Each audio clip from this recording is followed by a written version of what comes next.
Rosen's, that's a loss. You have been. And his pairs are in. Look at it! He popped off! He popped off!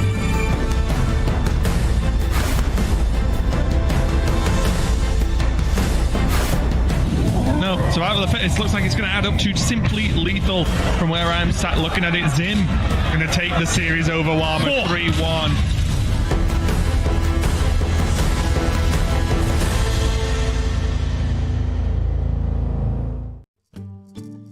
Welcome everyone to day 2 of Hearthstone Grandmasters as we enter our 3rd week, really getting into things now in this first season for 2021. And for all competitors playing today, it is starting to become of the utmost importance to rack up those wins as we play through our quarterfinal matches for this week in Asia Pacific. My name is Derek Brown. As always, I'm going to be taking you through the action this weekend, and as always alongside me is Gia. How are you doing jumping into this weekend? Doing great, Derek. Thanks for asking. We do have nearly the halfway point as we enter yet another day of Specialist, and we do actually have a break next week. I saw Glory's Twitter right before we started, and he said it's going to have to be a reset and a fresh slate after we enter Masters Tour Orgrimmar for anybody that didn't quite get the results they wanted in the first half. Well, it's been a difficult road for all of our players. It's been switching up in terms of the formats week on week. We had 2 weeks of Conquest, now we've got 2 weeks of Specialist, and it really feels like different players have different specializations in terms of what format works best for them. Some players doing very well with Specialist, a very unique format in which you bring one deck, and then you get to bring a secondary and tertiary deck to go alongside that, where you can only swap out 5 cards from that initial primary list, and you're basically trying to tech your initial list in order to better target what may come down in the rest of the field. Oozes for Weapon Rogue, a bit of extra value to be against the Priest, things like that, and it's led to some very interesting deck building decisions, some of which has worked very well, some of which has pretty much fallen flat on its face.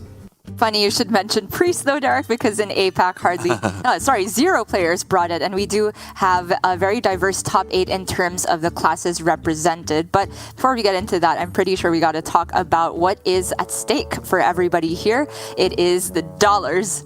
That's right, what everyone is here for, with each week there being an individual prize pool, $3,000 if you finish first place each week, and there's still the potential for a repeat performance from Alutemu here in the Asia Pacific region as our week 1 winner. Give Please already knocked out from the runnings this week, but it's not only the dollar bills, it is of course the points as well. This is what propels them towards that top 8 at the end of our 7 weeks, who will go through to the playoffs in week 8, and keeps them away from the bottom 4 who will be automatically relegated out. And for a couple of players at the moment, getting the wins yesterday was of the utmost importance in terms of keeping them out of that danger zone.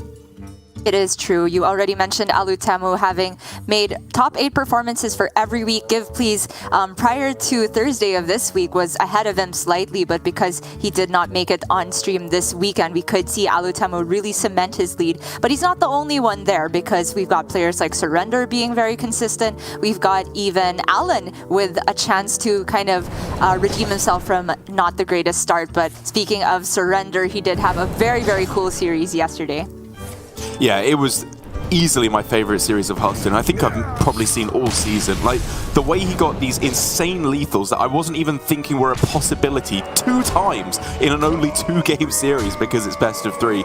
It was Surrender decimately back on peak form, because even though he's had a decent run already this season, he's got top 8 each week. He hasn't made it, he's made it through to the decider match, but he hasn't got through past that point. It has been top 8, yeah, I'm speaking a load of rubbish, but he hasn't got past that top 8 quite yet, which means he's sitting around the middle, not doing terribly, but with play like this, he can definitely get back up there, as Alan, also one of those players who can start to turn his sights away from relegation and towards qualification through to the playoffs, because after an 0-2 start to the season, he got a 2nd place and is now back into the top 8 once again.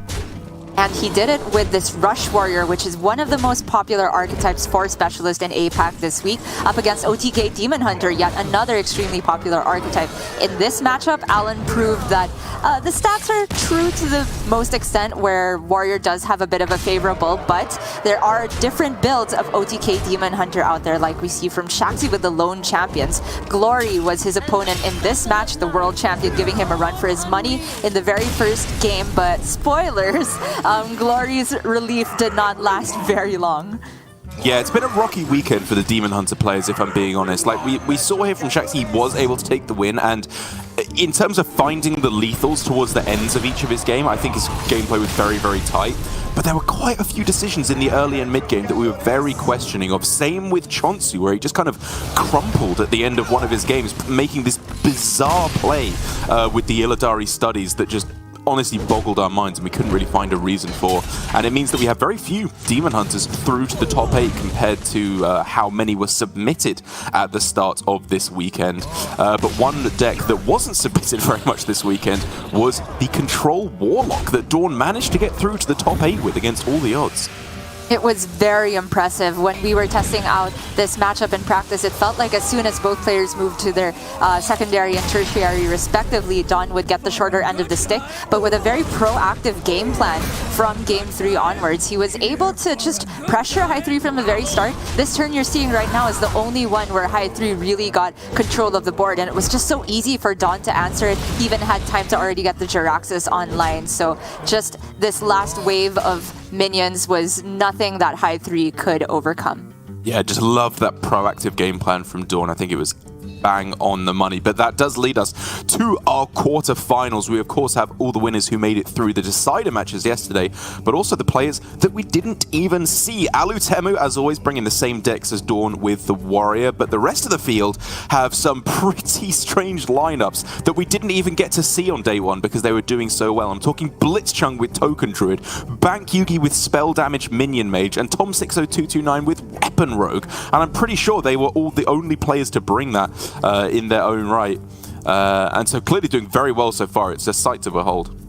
It is really cool to see in the top 8 here. I think we have almost different archetypes across the board aside from additional representation for Rush Warrior. And that really goes to show that many ideas had their place in APAC this weekend.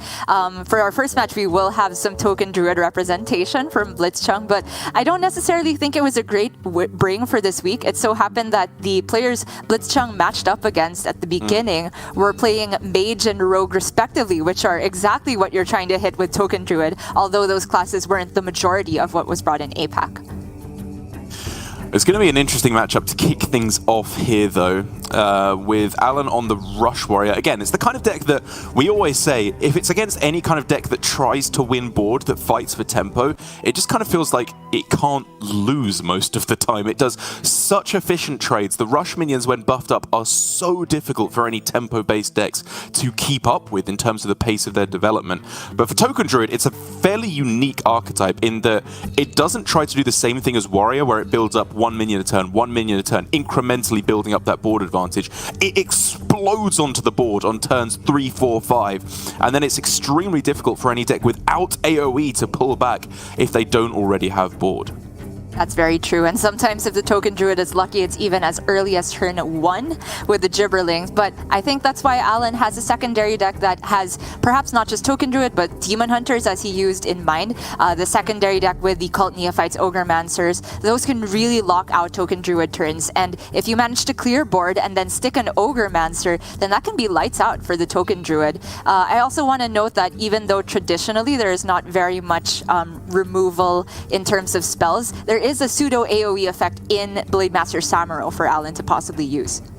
Yeah, he is a fickle friend in this particular deck, I find. If you can get the buff on him, absolutely, completely insane. But a lot of the time, if he just does the 1 damage AoE, unless it's exactly Gibberlings that haven't been buffed, Samuro can come up a little bit short.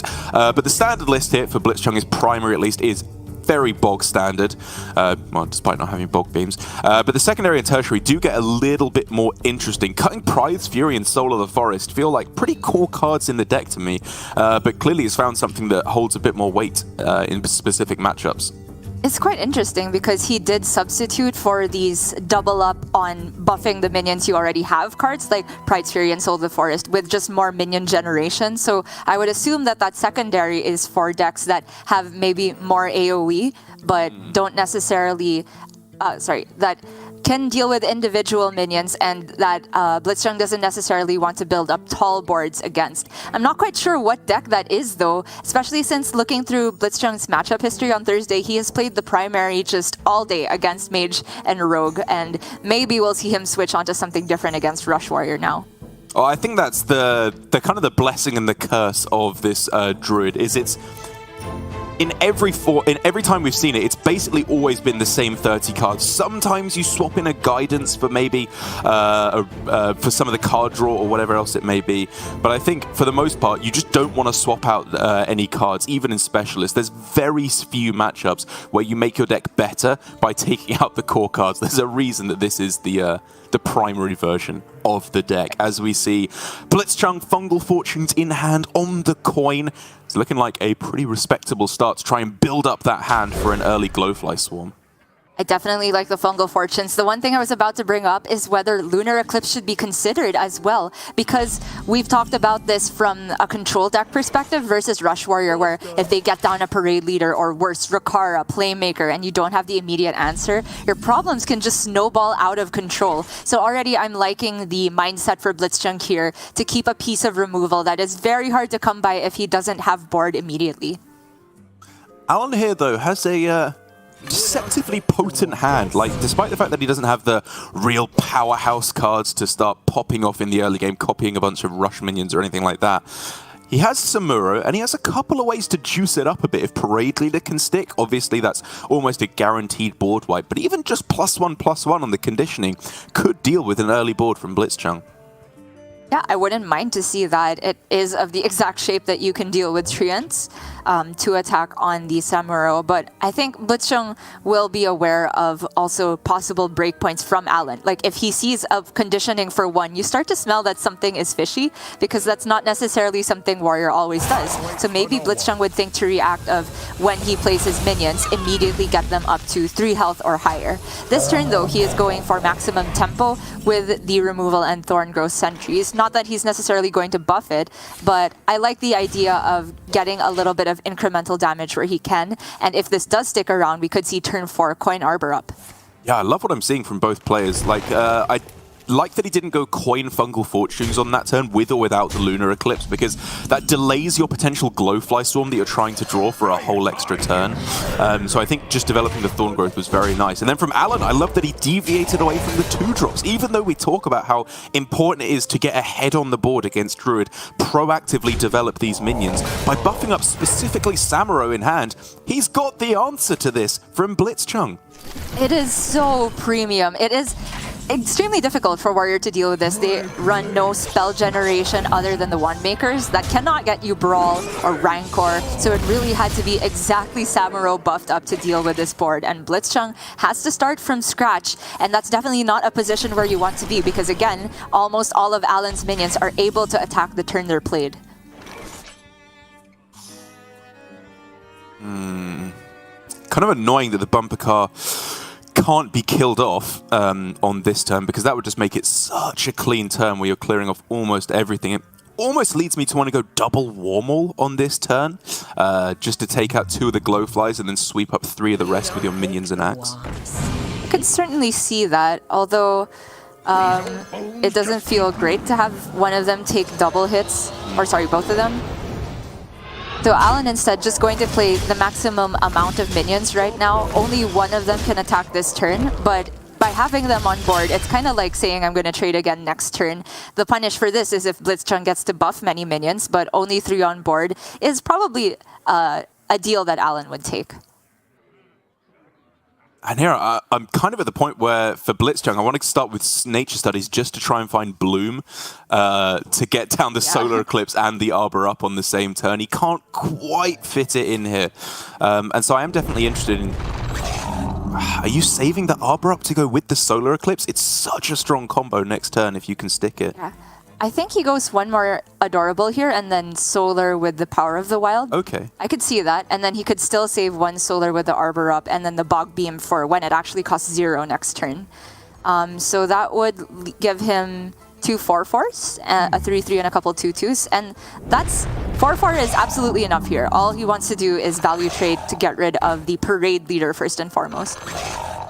Very nicely done. And I think this excellently straddles the middle ground between buffing and keeping enough behind to develop a board, because with all these Marsul Cubs, he still has a very threatening board presence, but he has the ultimate backup with Solar plus Arbor, and then even more card draw with Fungal Fortunes afterwards. As devastating as the Samuro was at the early game for Alan, it's quite clearly just not even approaching enough to win the matchup. But he should be very happy he held on to the Warmall Challengers here. Sorry, I misspoke about the Solar Power of the Wild. What Blitzchung ended up doing was go as wide as possible and then just a single Power of the Wild, because the stat breakpoint he needed to get rid of the Parade Leader was 4/4 and not 5/5. So actually really like this play from Blitzchung. It just happens to line up kind of badly against what Alan has, which is the double Warmall Challengers. In most other worlds, going as wide as possible after you've seen Samuro, I think would be very smart. How are you actually parceling it out? Are you going Rider double Warmall Challenger as your turn? Or yeah, I thought that would be it. Just some removal and you end up with a 1/4 and a 1/3 plus the 1 maker. But it looks like Alan is going to deviate here. Maybe just play one of the Warmalls.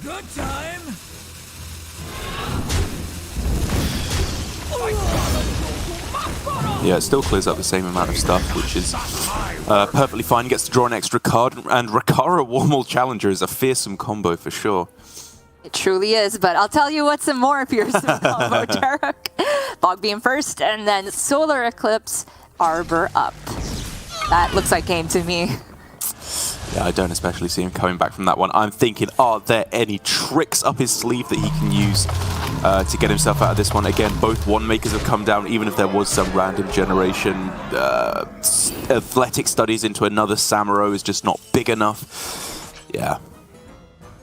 Even the best on-curve play is not enough to stop the onslaught from Blitzchung. The Marsuls are well and truly grown up and no longer cute. Even if the 2 3/3s hit the 4 3s, there's just 24 represented on Blitzchung's side. I just respect so much a man who could just bring Token Druid to Specialist Week. Like, honestly, in this instance, I don't care if it's right or wrong. It's just Blitzchung, and it's so perfectly Blitzchung, where everyone else is, you know, messing about with these secondary, tertiary decks, trying to out-predict the meta. He just goes, no, I'm bringing Token Druid. I'm putting 2 pointless secondary and tertiary decks in there that I'm never even gonna play. You could put Wisp in there for all you want. He just doesn't care, and he's just gonna beat people up. Like, you know, we've had our qualms with the deck, but quite clearly in the metagame we're at the moment, the power level is not especially high, to be perfectly honest, compared to previous metas being at the start of the expansion year. I think that it's a perfectly fine bring if you can just keep playing well and getting the wins like this. It's definitely the alpha bring, I'll tell you that.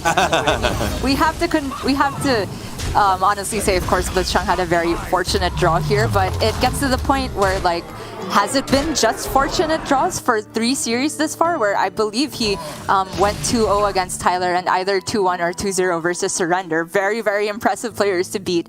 And this deck, I don't necessarily know if it has a good matchup against Rush Warrior on paper. I would wager no. But if you are going to bring Token Druid, then you have to make sure to have practice with it for a very long time, because the mulligan, I feel, is the most important part of the deck as a whole. Yeah, exactly. And it's not only the Rush Warrior, I think it's just a good prediction of the metagame, because obviously if you think there's going to be lots of priests, it's a very dubious bring where all their AoEs are just far too much for the priest for the druid to overcome most of the time. But with no priests whatsoever, and mostly like warriors, you know, a warlock in there that's a good matchup, a lot of mage, which I think is fine as well. Like, I think it was a smart bring, as he gets another Glowfly Swarm in his starting hand, just looking for the card draw once again now to complement this. And we could be off to one of the fastest series I think we've ever had in Grandmasters. We could be. I mean, being on the coin again for Blitzchung is huge. It just has so much synergy with Glowfly because you just start off with an extra card and you get to have the Glowfly down one turn earlier sometimes. For Alan there, I was wondering if it was ever a Crab Rider keep to maybe just try and cheese a minion sticking on board and try to beat Druid like that. But this is not the same as Paladin where you can buff the minion after it's hit the board. The buffs happen while the minions are in your hand. What we do know though is that Alan has switched on to his just spell-based dex build. Yeah. This is also what he used against Demon Hunter. I like that he's starting out with a Parade Leader as well. It's not quite the time when the spells want to come down as heavily as possible, unless it just happens to be a massive Gibberling turn, which is unlikely, obviously. But for Blitzchung, it's looking like, to be honest, very much the same game. 2 games in a row. He's got Thorn Growth, Fungal into Glowfly. The Neophyte might mess with that, but it's an insanely strong start. And it's interesting because while it's not a huge Gibberling turn, this is a reasonable turn to, say, play Gibberling, Coin, and Thorn Growth. And you can assume a lot of the time that your Spellburst Gibberling stays intact because it's hiding behind 2 taunts. And then you would fill in the curve with Fungal Fortunes. Not necessarily sure if that's good enough, though, because if you just follow up with Fungal Fortunes, very likely Alan will take the trades after you develop only an additional 1/1. Very interesting. Taking a different route entirely with Coin into Fungal Fortunes. You'd have to imagine one of the cards he's most heavily looking for is one that he kept in the mulligan last time in Lunar Eclipse, actually. Being able to take out these small minions, Bumper Car, the Parade Leader, Neophyte, even a Crab Rider if you add in the hero power as well. These are very important plays to make. Raven crying in the background as Alan passes a claw machine by, but I absolutely think that is not the right shape of minion for this matchup. You want more health on things than attack, and possibly the Blood Boil Brute could come down for cheap because Alan can take value trades over things of the size of Thorn Growth Sentries. Well, to be fair, Alan is doing what we set out he should be doing. He has played minion, minion, minion, and his follow-up is also minions, minions, minions, and he can buff them up with the Parade Leader as well. This might be the kind of board that even, again, double Glowfly cannot quite overcome. And oh, how cheap can he get the Blood Boil? He can get the Blood Boil and the Bumper Car down this turn. That's huge. That's true. That is a huge deal. Yeah. And the Gunarg, if I'm not mistaken? Oh, sorry. One, yeah. They're getting a little bit too greedy there. Yeah. But even then, it's just insanely powerful here, especially as this turn, the Bumper Car was not able to die. But next turn, if it's just Glowfly again, you bump it in, 2 more guys coming in, not waiting in line, smashing into Glowflies. This is the anti-Druid hand that you're looking for as Warrior. Indeed. And Alan can start setting his sights towards setting up lethal, honestly. The 7 damage, I would really want to send that face at this point, especially since Alan can get down yet another Cult Neophyte, make Blitzchung's life even harder at this point. Not that Token Druid has much way of answering boards without having minions in the first place. Alright, if Alan is going for the full board clear, then I'd assume it's something like Mancrick instead.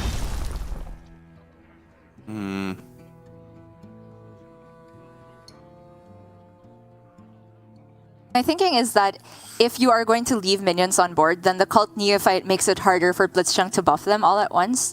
If you make a play that clears the entire board, then I feel that the Cult Neophyte is a bit redundant because what they can do to build board in the first place is something like Glowfly or Arbor Up, which is still going to be playable with a Cult Neophyte turn. So if Alan does take the full board route line, I like the Mancrick getting down. It's the one thing that you're afraid of, though, is Gibberling and then Innovate or Bloom, and then they fit in a Pride's Fury or Soul of the Forest at some point along the way.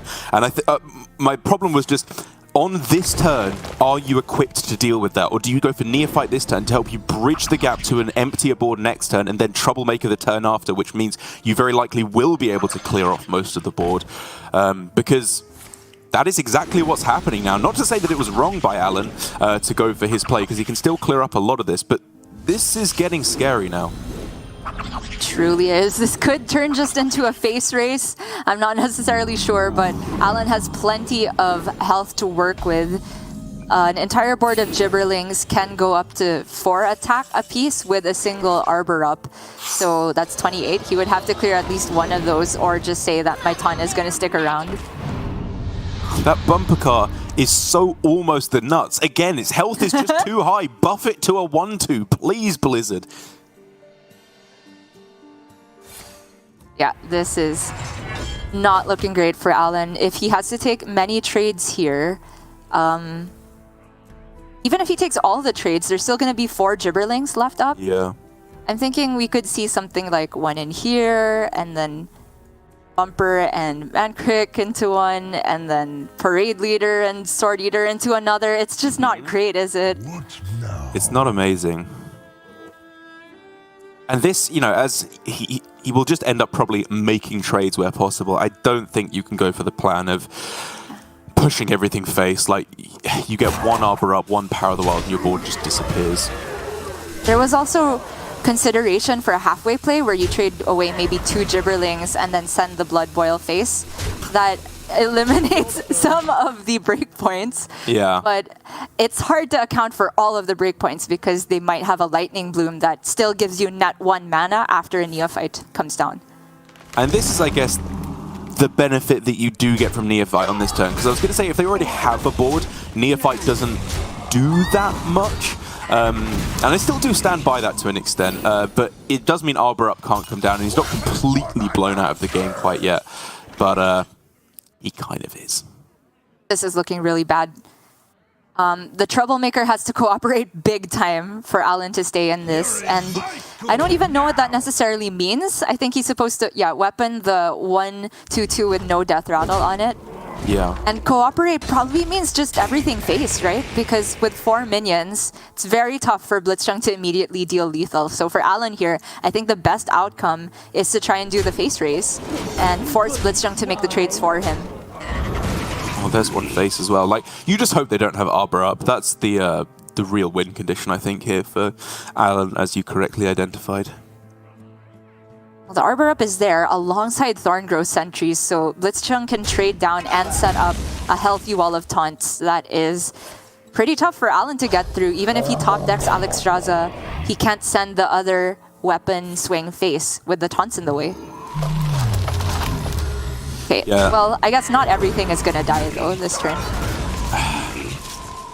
I think enough is going to die though, right? Like, if you trade away one of the big guys here, attack, you just need to make it so top deck Alexstrasza is not lethal, and Blitzchung has done that. Oh! Olga! Into Alex? Into Alex? Oh. No! It was so close. Wait, but can he stay alive? If he gets stage dive into Samuro? Oh, Samuro's the hit, right? Oh wait, he doesn't have mana because it's at 9, yeah. Yeah. And going for it first. Oh! I don't know if that was the order. Was it the order? It was not the order, Derek. I don't know what the benefit of going for Ogremancer first was. Well, it's if he didn't get exactly Samuro, he would have had it buffed up, right? But because, I mean, Samuro didn't do that much if it was just a 1/6, right? He had to corrupt it first. True, that's true. I don't think that was that bad. Like, just drawing Samuro wouldn't have won him the game, I don't think. So I guess the emote from Alan is just kind of feeling bad that he couldn't.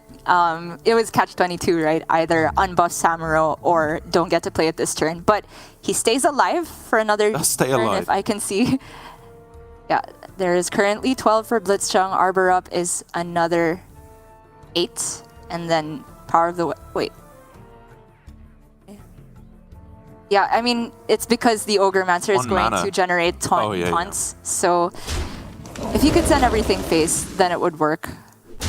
And I think the things he needs to do here is Thorngrowth Sentries, Arbor Up, and Hero Power, very importantly. Because if he can stop Alexstrasza off the top from winning him the game, he should be in with a chance of stabilizing this one.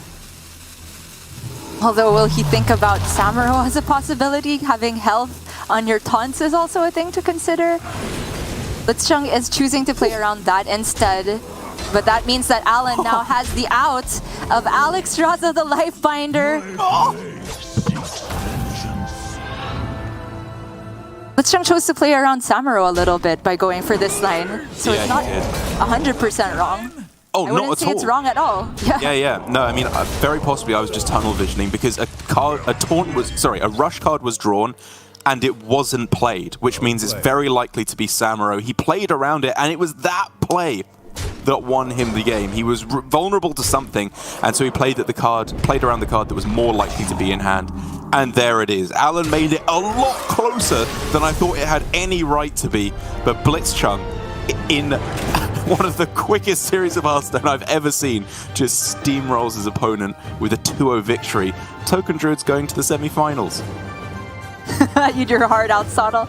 I mean, but we have to hand it to Blitzchung. That was very, very well played towards the end there. And that came down to a way more back and forth series than I'm used to seeing from Token Druid. Usually the game is going to be they build their first board. If the other deck is also minion based and not just completely removal based, like we see from Alan, then usually wiping the first board means that Blitzchung doesn't really have the time to get back into the game. But Alan was not able to put enough minion pressure on the same turn he cleared Blitzchung's first wave of Glowflies, which meant that Blitzchung could just present wave after wave, and it even came all the way down to Samuro. That could have gone many different ways towards the end. It could. The one turn where I think I still possibly disagree with Alan was when he didn't play the Neophyte and instead played the Mancrate.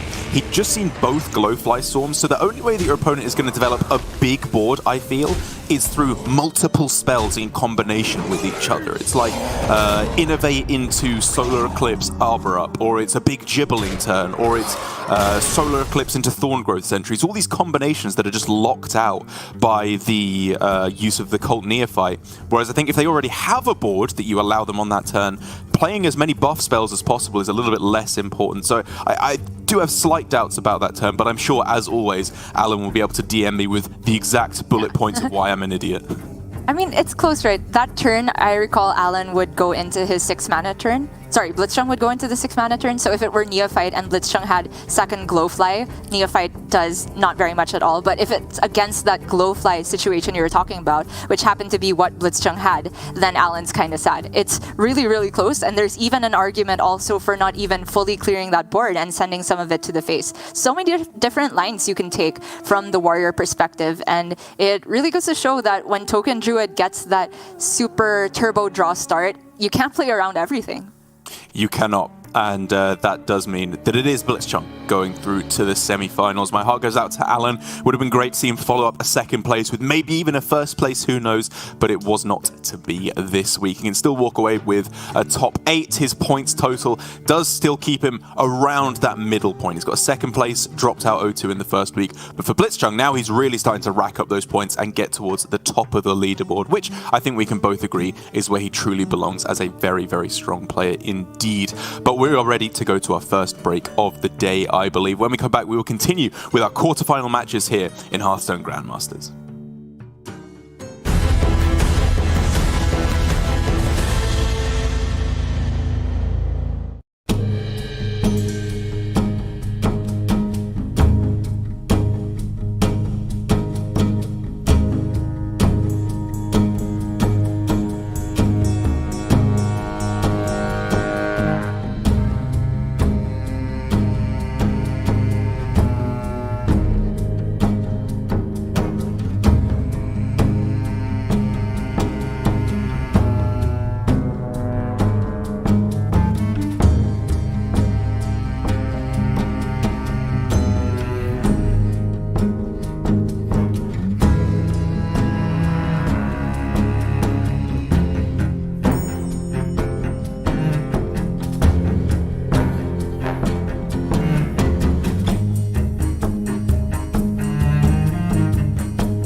You're watching Hearthstone Grandmasters here for the Asia-Pacific region. As was alluded to during our intro, we are going to be going on a break from Grandmasters next week, but fear not, there will still be plenty of Hearthstone with Masters Tour Orgrimmar hitting the stage. It's going to be a lot of fun. I've been in a couple of different practice groups, many of the best players in the world, and I'm also there grinding out all these games time and again to make sure they are ready for it. So although we will have to pause action here in GM for a month, it's going to be an awesome weekend of action, so make sure you don't miss out and follow all the socials with Hearthstone Esports, and obviously you can subscribe to the Hearthstone Esports YouTube channel so you are notified when we go live with GM and the Masters Tours. But within Grandmasters, Gia, we have a very spicy nugget of a matchup here with Bank Yugi, a player we haven't seen this weekend because he 2-0'd his bracket, playing Mage, but not the Mage that we would expect.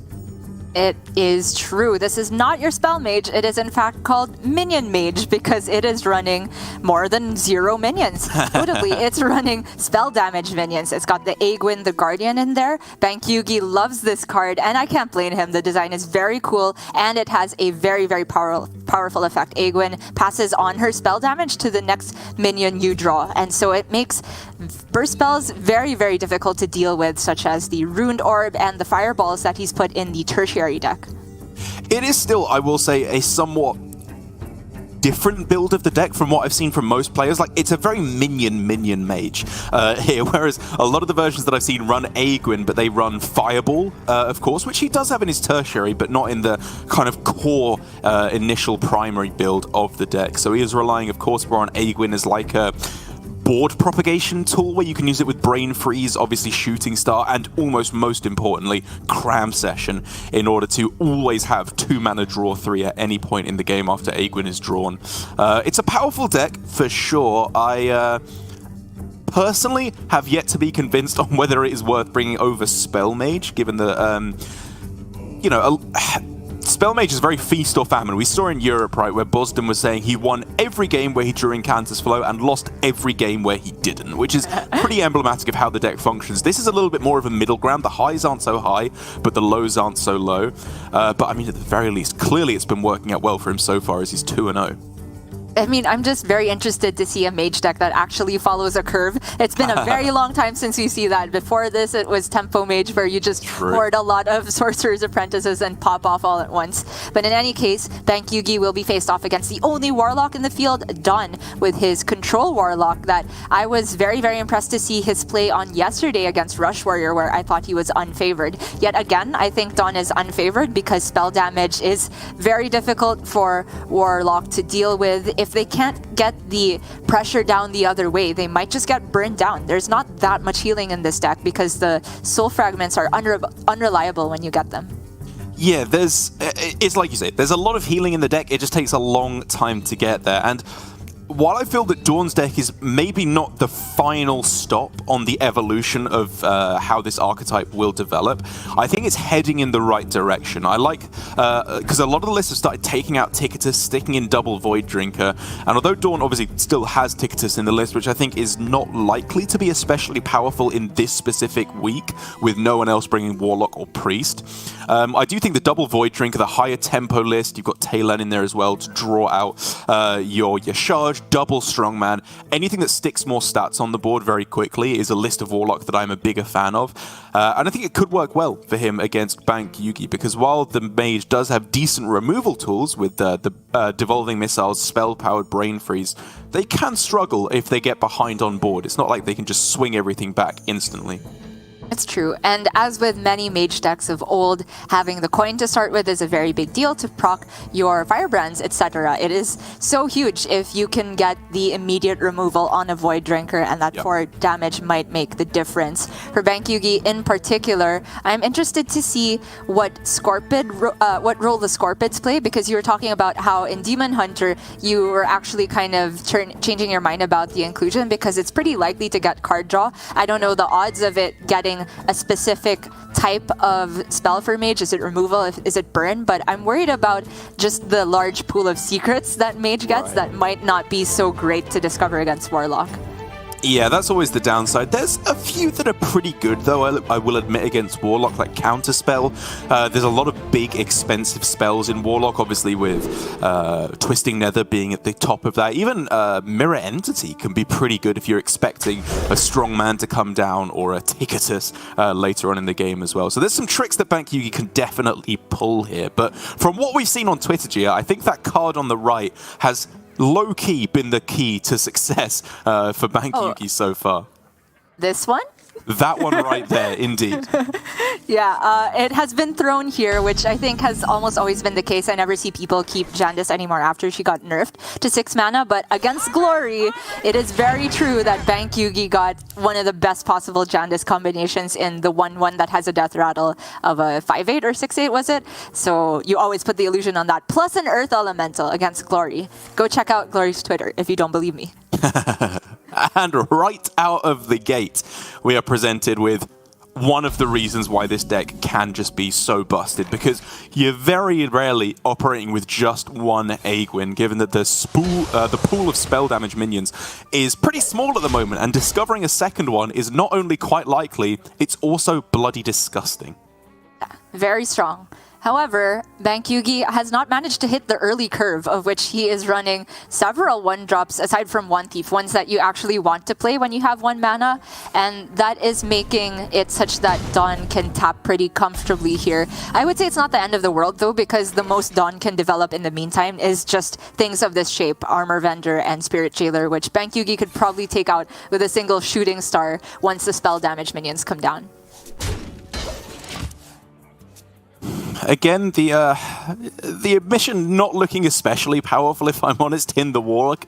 Having 2 of them in the deck does seem like a weird inclusion to me still, given how, how much card draw you do have in the deck. But I guess even if you're not tutoring demons, specifically tutoring minions from your deck is still a powerful effect when you are trying to go for this tempo-heavy style. Yes, it is true. Card draw of odd mana has always just been kind of a good inclusion in these Warlock decks that want to keep drawing, just because it keeps your curve pretty consistent. Early Aegwin for Bank Yugi is a given, because it looks like his curve will be Aegwin into Kazakus into 5-cost Golem, or even Raz if the Aegwin manages to stick around. But I'd imagine Dawn is very interested in getting rid of that. He doesn't want to take early damage where he can avoid it. Yeah, it's surprisingly clean, actually. Getting the Soul Shear in is a huge deal as well, obviously, in order to power up these Void Drinkers. Assuming he doesn't draw one, he's got a 5/8 into, a 7/8 into a 7/8, 2 turns in a row, which in the last series pretty much did in for his opponent. Right, they absolutely beat down High 3, did not even give High 3 that much time to come back on board, because even if High 3 could play a bunch of rush minions, they're just not of a size where they can value trade a 7/8. For Bank Yugi though, definitely looking for board presence here. I would say just getting Divine Shield or Stealth, if possible, is best, plus copy, but that's not available, so I don't mind the card draw instead. Honestly, I was kind of wondering if he'd gone for 1 mana Golem there with Raz Frostwisp, but like, you're not necessarily expecting Void Drinker precisely, but just being able to have the chance of getting poisonous or some way to just kill this off, especially as his 5 mana is spoken for the next few turns, or just his mana overall. Yeah, and of course, Bank Yugi will be forced to deviate off the 5 cost because the 7/8 is far too threatening. He thankfully has Devolving Missiles, which is the premium answer to that. But it's true, the 1 cost Golem had its merits. Even if you took something like Spell Damage, you could say that paired with Raz is a pretty efficient board clear. He's got to be looking at Scorpion to start the turn, right? Scorpion, Brain Freeze, Missiles, it's so clean. Could be. Okay, I was a bit scared when the first missile hit the 1/1, but I actually do like starting with missiles first, just so you can evaluate based on how much stats are left on the board, whether you have to like play Brain Freeze only or Brain Freeze plus Shooting Star, which might happen here. I guess. Oh, sorry, the Shooting Star ping is also a clear. Oh yeah, of course it has +2 spell damage now. I always forget about that with keeping track of which minion's been drawn. Brain Freeze ping, also a clear. Yeah, there's many ways to go about it. It all depends on which of the spells Bank Yugi values more. I think in this matchup, I would value the Brain Freeze higher than the Shooting Star. Me too. Yeah. Although, I guess if you're getting to the point where you have +4 spell damage when you find the second Aegwin, all of a sudden that's 5 damage AoE, which does start to clear off a lot of minions. Yeah, this gets scary. So if it's Raz this turn, that's for 3, then the Kazakus can go in for another 3, and then the Shooting Star can deal with the 7-8, but Bankyugi is going to draw instead, look for maybe a more efficient way of doing that. On Thieves give him many shots at Brain Freeze, the premier spell to have to deal 7-8, or Devolving Missiles, of course. Yeah. Oi, oi, oi. So clean. Yeah, it's looking already like there's a lot of tempo that's going to be difficult for Dawn to deal with. I will say, though, that this version of the deck does not necessarily capitalize on having turns of board advantage as much as the lists with Burn do. Obviously, he can discover it with the Scorpids and the One Thieves, but it's far from guaranteed like the list with Double Fireball. And the tough thing for Dawn is that while he does have removal resources such as his Cascading Disaster, this is not the shape of board you want to use that on. Oftentimes as Warlock, you get left with no choice, but you would much rather have the School Spirits to deal with these little scrubs of minions, so you can save the Cascading for the Golems from Kazakus, or even another Aegwin because he saw a generated one and not the natural one in the deck. That's a Shadow spell, which could obviously fill out the mana very nicely on this turn with Tamsin. Yeah, so he also just gets the full benefit off the heal. Sometimes feels bad to use Tamsin when you are just getting removal. She's a very, very valuable card, but many times I have died with being too greedy and Tamsin remaining in my hand, so I would like to see Dawn go for it here.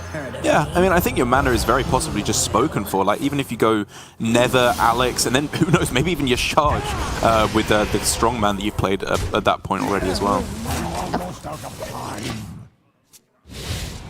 Dawn going to hold on to the other Drain Soul as well. Doesn't see the 2-2 as a big enough threat. I think that's fine. Even if he takes another 2 damage to the face, there is a very real possibility he draws School Spirits in the near future. So that is now +3 spell damage from that lab partner. Yeah, crazy. Which is absolutely insane. You'd have to imagine Raz is coming down alongside that. Indeed. I actually don't know still what was taken off the Golem, but even if it were the, I think, unlikely choice of buffing the board, I'd still prefer Raz to get rid of everything here.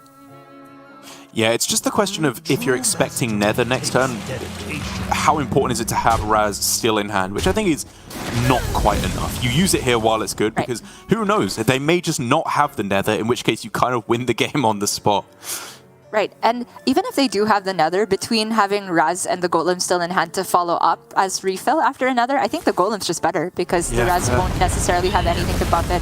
Although it's very likely just going to be Deep Freeze here, now that Bankyugi sees the Strongman come down as well. Okay, finally not a minion that was drawn, so Bankyugi has to operate without spell damage for 1 turn. And I think he's perfectly happy to do so. Deep Freeze gets scary because that is the exact shape of board that Dawn wants to play Cascading Disaster against. So if Bankyugi is spending his whole turn to develop and Dawn only needs 4 mana of his turn to answer it and can possibly play another minion, then Bankyugi comes back into turn 9 in a worse spot. Although I'm not really sure if any of the alternatives are better. They all lose to Cascading Disaster. Oh, we got to draw 2 cards of poison. That's pretty decent. Okay. Yeah, I'm glad he took the draw.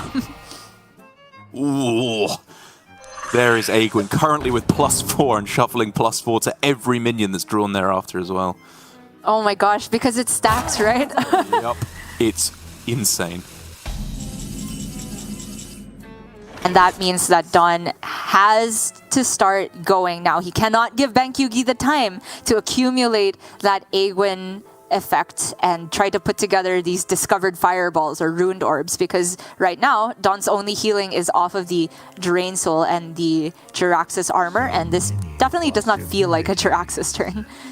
Yeah, the Jiraxxus is so nearly there. I think in the end you have to land on Alex, because you can go Alex, Drain Soul, clear the board, and get a what is hopefully dominant enough of a board to push the mage out of the game, but clearly Dawn disagrees. I was definitely eyeing the Cascading Disaster, but I did end up on Alex, like you were saying, because it was not guaranteed that he would get something to play off this tap. But maybe Don played the odd, or he is much more aware of the odds of what he could possibly get off the top here. And with the Scorpid, that makes everything perfect now. These are bad. Probably just the Imp Swarm. Yeah. I was definitely looking at that as well. And obviously the benefit of this line is it juices up the Yashaj for the following turn. It just puts so much less pressure on the board. Right. I think Don might be holding onto this Alex for healing as well. It's a very real possibility that he might just not even... Bank Yugi might not even care about the board from this point, despite being a minion mage, depending on the discovers off of Ruined Orb, etc. Bank Yugi finally deciding, you know what, +4 spell damage on every minion is enough. We're going to stop there. We don't want 3 egg wins. So in saying these shooting stars, after they get buffed by all the spell damage, it's just such efficient removal. Hellscream, Blast, eat your heart out. Yeah, I mean, and to be fair to Bank Yugi, I was with you there saying that the Brain Freeze was probably the more important card to keep, and just look how nutty that was, even obviously ignoring the second one he had in hand, but it just worked out very, very cleanly. Well, I mean, at the time, he had to discover another Devolving to deal with the 7-8, but sure, one shooting star definitely has its merits towards the end, but for Don here, this is very straightforward. Cascading, put your 16 on board, Bank Yugi back to the drawing board, and very likely just going to look for burst from this point. I don't know how he gets backboard. He can freeze the charge, but the 3/6s don't line up very well against the strongman.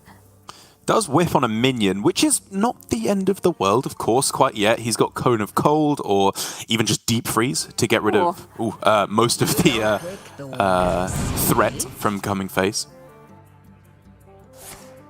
Hearthstone is just objecting against my doodling. Doesn't even want to be shown. I understand. I'm not artistic in any sense.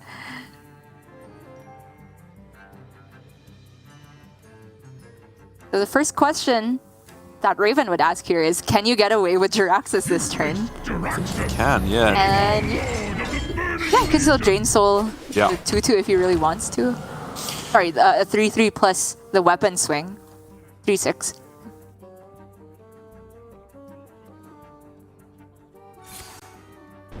Oh, does this...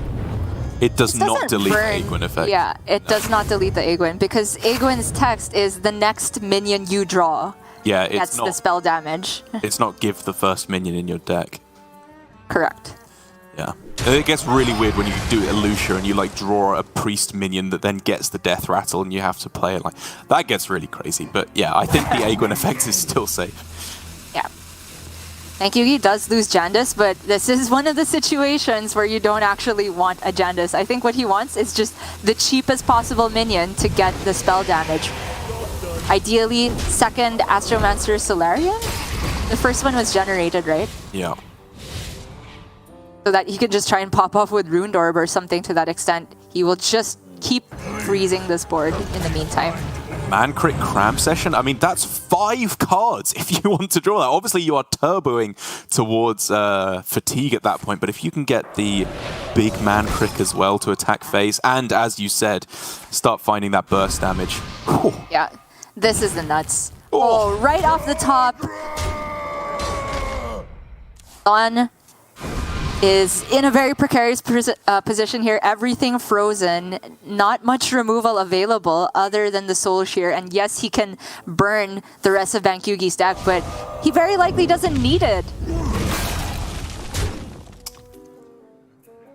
He even has the Prime. Yeah, sure. Like, you just don't have to go for the Ruined Orb quite yet. Mask of Bethune, though. Oh my lord, that is the nuts. Big money, big money, big money. Yeah, I don't think Don's getting out of this one. You can ticket us into Cascading to destroy 2 minions, and at that point, they then can't draw any more minions, apart from obviously Solarian, if they've drawn it, getting Solarian Prime. But that is true. I mean, from Don's perspective, yeah, from his perspective, absolutely. And if he's not dead that turn, follow up with Alex for healing. But it's just, even though we can see that there will be no more additional spell damage minion for Bank Yugi, at least other than the Solarians. Like, even if it were the 2 worst minions to stick on board, just sending another Runed Orb face and Mask of Cthulhu could have closed out the game over 2 turns.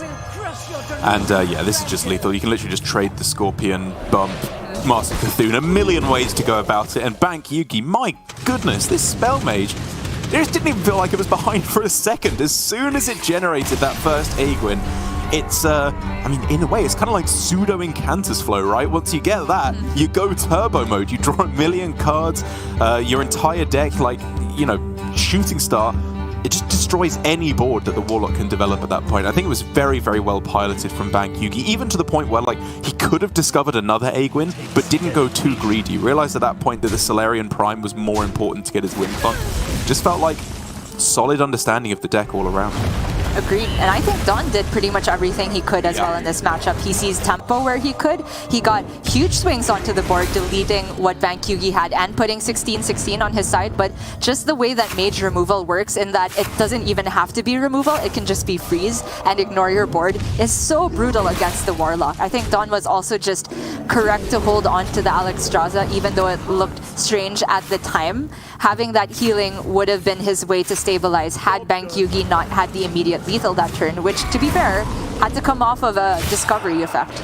And that's the real kicker here, I think, is the discovery effects. Because at the time, I was critical of Dawn for not just tempoing out the Alexstrasza. And I do think there was maybe still something there of just hoping that, you know, the only way you actually get there is on the aggressive game plan. But it was kind of foolish of me to assume that Bank Yugi wouldn't have that much damage. There's an insane amount of damage with the deck. Even ignoring what the Runed Orb discovers, with +4 spell damage, that's just 12 burst damage just with the Runed Orbs, with both of those going face. Like, it really does rack up quickly. And not only does it rack up quickly with the primary deck, you have to imagine when Bank Yugi switches over to his tertiary deck, which we are anticipating he will do, double Fireball just makes this a nightmare matchup for Warlock. Very true. For Don, I don't believe he should switch onto either deck because the tertiary looks built to deal with some of the greedier matchups like the secondary Rush Warriors out there. Whereas the secondary, I'm not necessarily sure what you would want the Altar of Fire in the main deck for, other than just regular fatigue matchups. But for Bank Yugi, not only is he playing the Fireballs, he also has the double Worm Weaver in there. Very interesting card. Gives him board presence, which I think is a fair substitution because he does have to lose the Kazakus to put in the Fireballs. And as illuminating as all that was, Gia, it's a load of old tosh because he's not even playing the tertiary deck. Bank Yugi is sticking on the primary, which seems pretty mind-boggling. But, you know, it does still lead him to getting, whether or not you have these tech cards in their insanely good starting hands, such as this one. I think Bank Yugi and Blitzchung are in the my primary is so good, I'm just going to beat you with my secondary and tertiary club. Yeah. And fair play, they've just been winning all week. Well, this is a decent start for Don, though. Just cheap cards that he can get on board. Try to generate additional resources when the mana is very usable for him at the moment. We saw last game that Bank Yugi didn't necessarily have the fastest curve start, but I think that's absolutely fine to not mull for that from Bank Yugi's perspective. It's all about getting the early Aegwin online. Yeah, it's a much different matchup here with both players hitting an insane early curve. For Bank Yugi last time, it was more just hitting an early Aegwin and then riding the win from there with all the draw and the spell damage. But this time, he does still have the Aegwin, but he's curving out a little bit more smoothly. But so is Dawn. He's gone 1, obviously tap on 2, but then Scorpid, Armor Vendor, plenty of removal as well. He will definitely be able to keep up in the early game. The question, however, is will it last into the late game? Well, my question was this Discover option. I thought that was Snap Cascading Disaster because the card's so good with Yashirash, but Don, probably with the result of last game in his mind, thinking about whether he needs to be more proactive. The Demonic Studies lets him get down earlier Void Drinker, earlier Ticketus. True. Barring even just discovering something immediately playable that turn. So I don't hate it, especially since he doesn't have any cards to potentially corrupt the Cascading in hand just yet.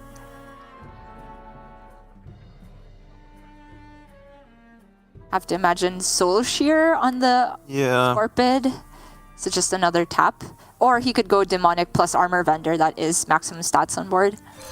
I'm interested in one way or another making it so Bank Yugi has to spend mana to kill a Scorpid. Even if you just go Scorpid trade or Scorpid value trade on the Wand Maker, just not allowing them to go coin 5, which is, again, Raz or Aegwin, which they would be keeping a lot of the time, I think is a very important factor in this turn.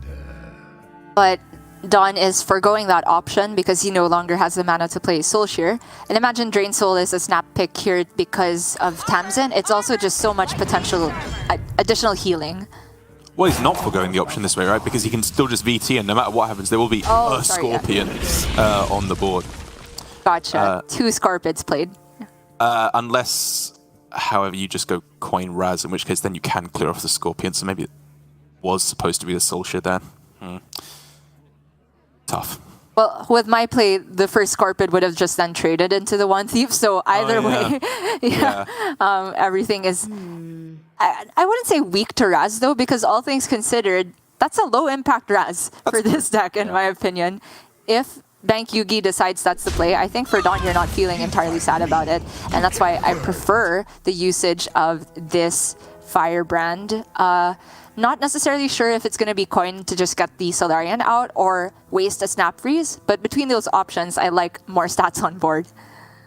I think you can get away with coin into the Solarian here, right? Your mana is still very smooth with just Aegwin into Raz into stuff over the next couple turns. Yep, looks good to me.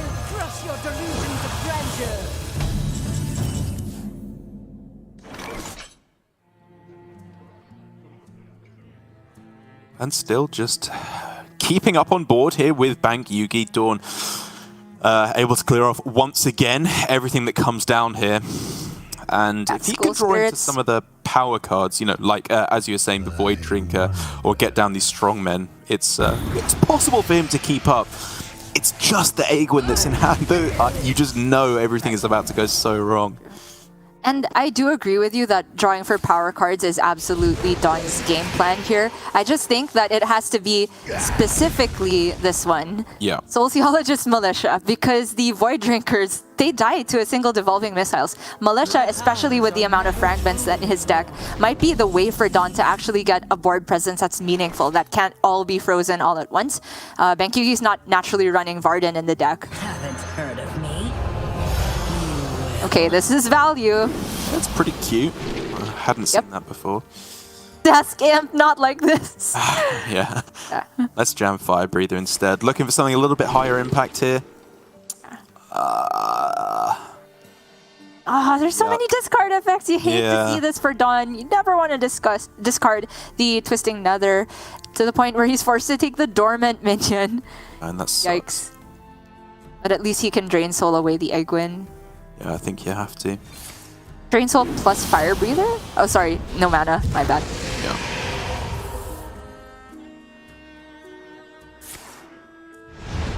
And just get the Dormant down while you can. It does delete a discount on Fire Breather, but doesn't feel particularly relevant, that AoE, when he already has Hysteria and Nether. Agreed. And so now with, again, a minion whiffed on here for Bank Yugi, he does have to piece together something else in a kind of mediocre turn, like Raz Lab Partner. You don't want to leave Tamsin in play. Lab Partner Runed Orb, you don't really want to send that into a minion. Right. Just a little bit gross on this turn.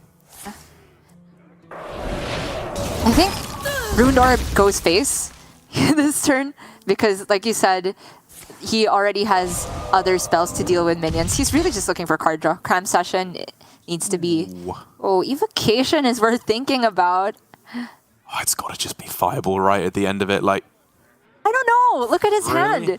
Oh. Fireball does not get there with his hand. I think he needs stuff to do. Even if you get a single Cram Session off the Evocation. That's true. I don't know. No, that is very true. Ooh. Is this the forbidden 7-mana Strongman to corrupt the Kikada? Yeah. It feels so ugly. It does feel awful. Arms of strength. But, you know, it's not the end of the world. It's still a reasonable play. For sure. I'm looking for a few. Okay, that is a big draw for Bank Yugi. Very big. Do you go 1? I think get 5 and look for card draw, maybe? Yeah, okay. Rush? Yeah, I like the look of Rush. Draw 2 cards. +2 spell damage. Pseudo Aegwin. Yeah, let's not get rubbish Aegwin, instead draw some cards. Yeah.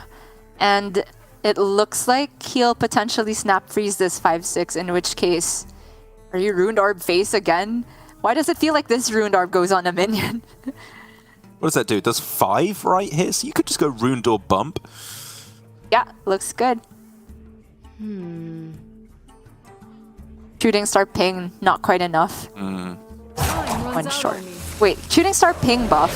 I mean ping bump. Oh yeah. I mean, Yeah. either works. Okay. This strikes me as pretty greedy from Bankyugi because it's hard to assume these 2 3 health minions stick on board, especially with the Vile Fiend going live, which means that the spells are harder to get value off next turn.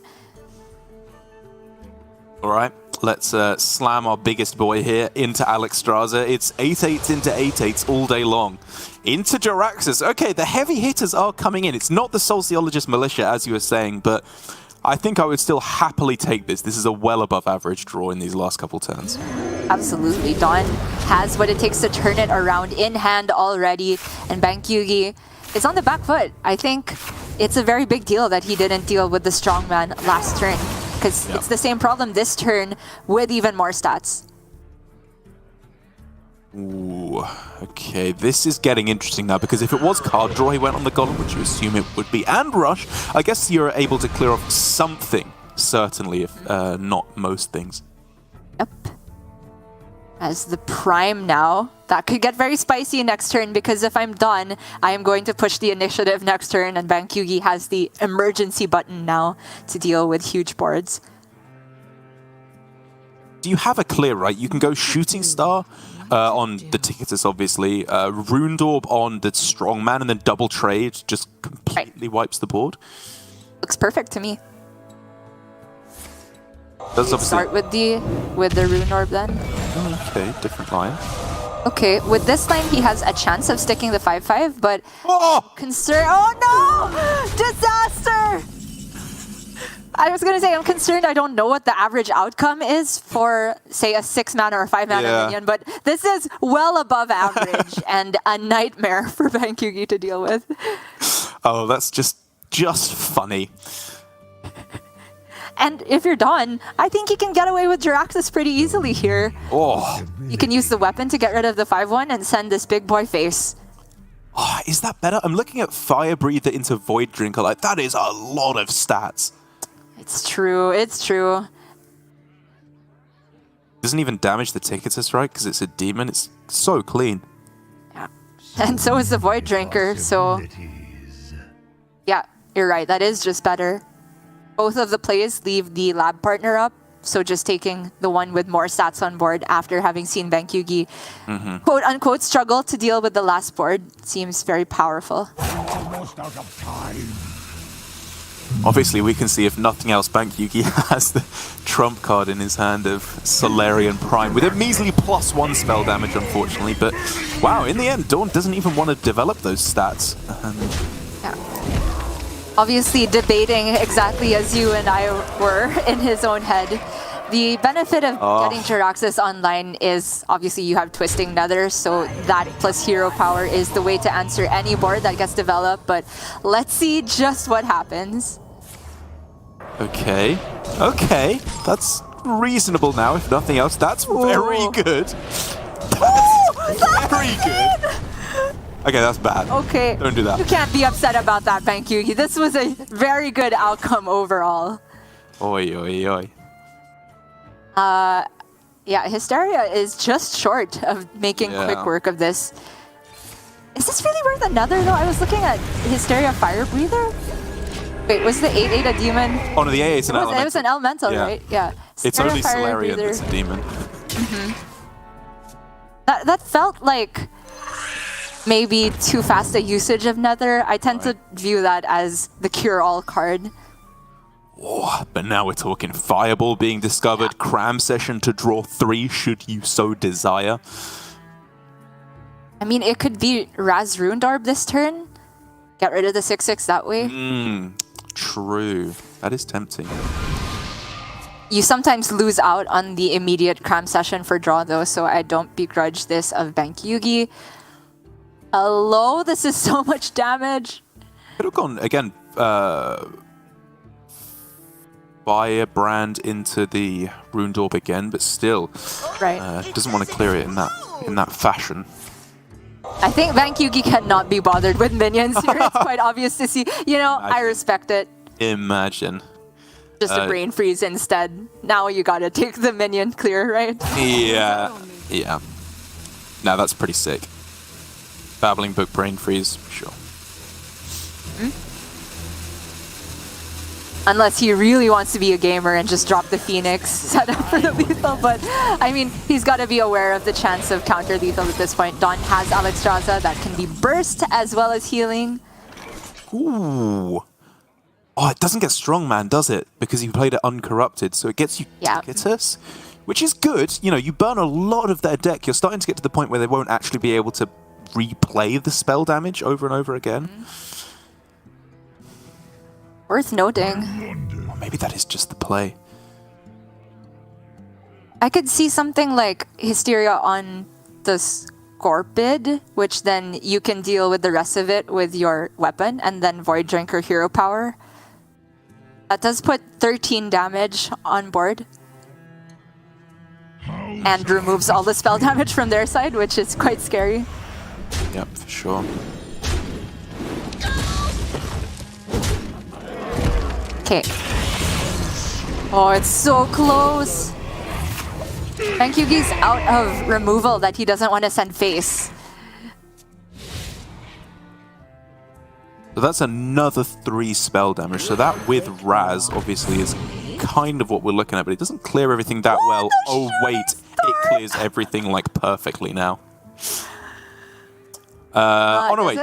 You would have to. Yeah. Sorry, I may have counted that rather quickly. I think it does with the Ruined Orb. You have to throw in the Ruined Orb, yeah. Yeah, I think that's fine. Okay. He still has the Fireball. You take the minion swing. Oh, really? Okay. Really? Bank Yugi is okay with leaving up 7. He is a gamer for sure. And so if you're done, oh, really? like you just kind of set up a 2-turn lethal here? Yeah. Like, this is 10. And if he just swings face Alex, I guess it's still, it needs 3 swings, including this turn.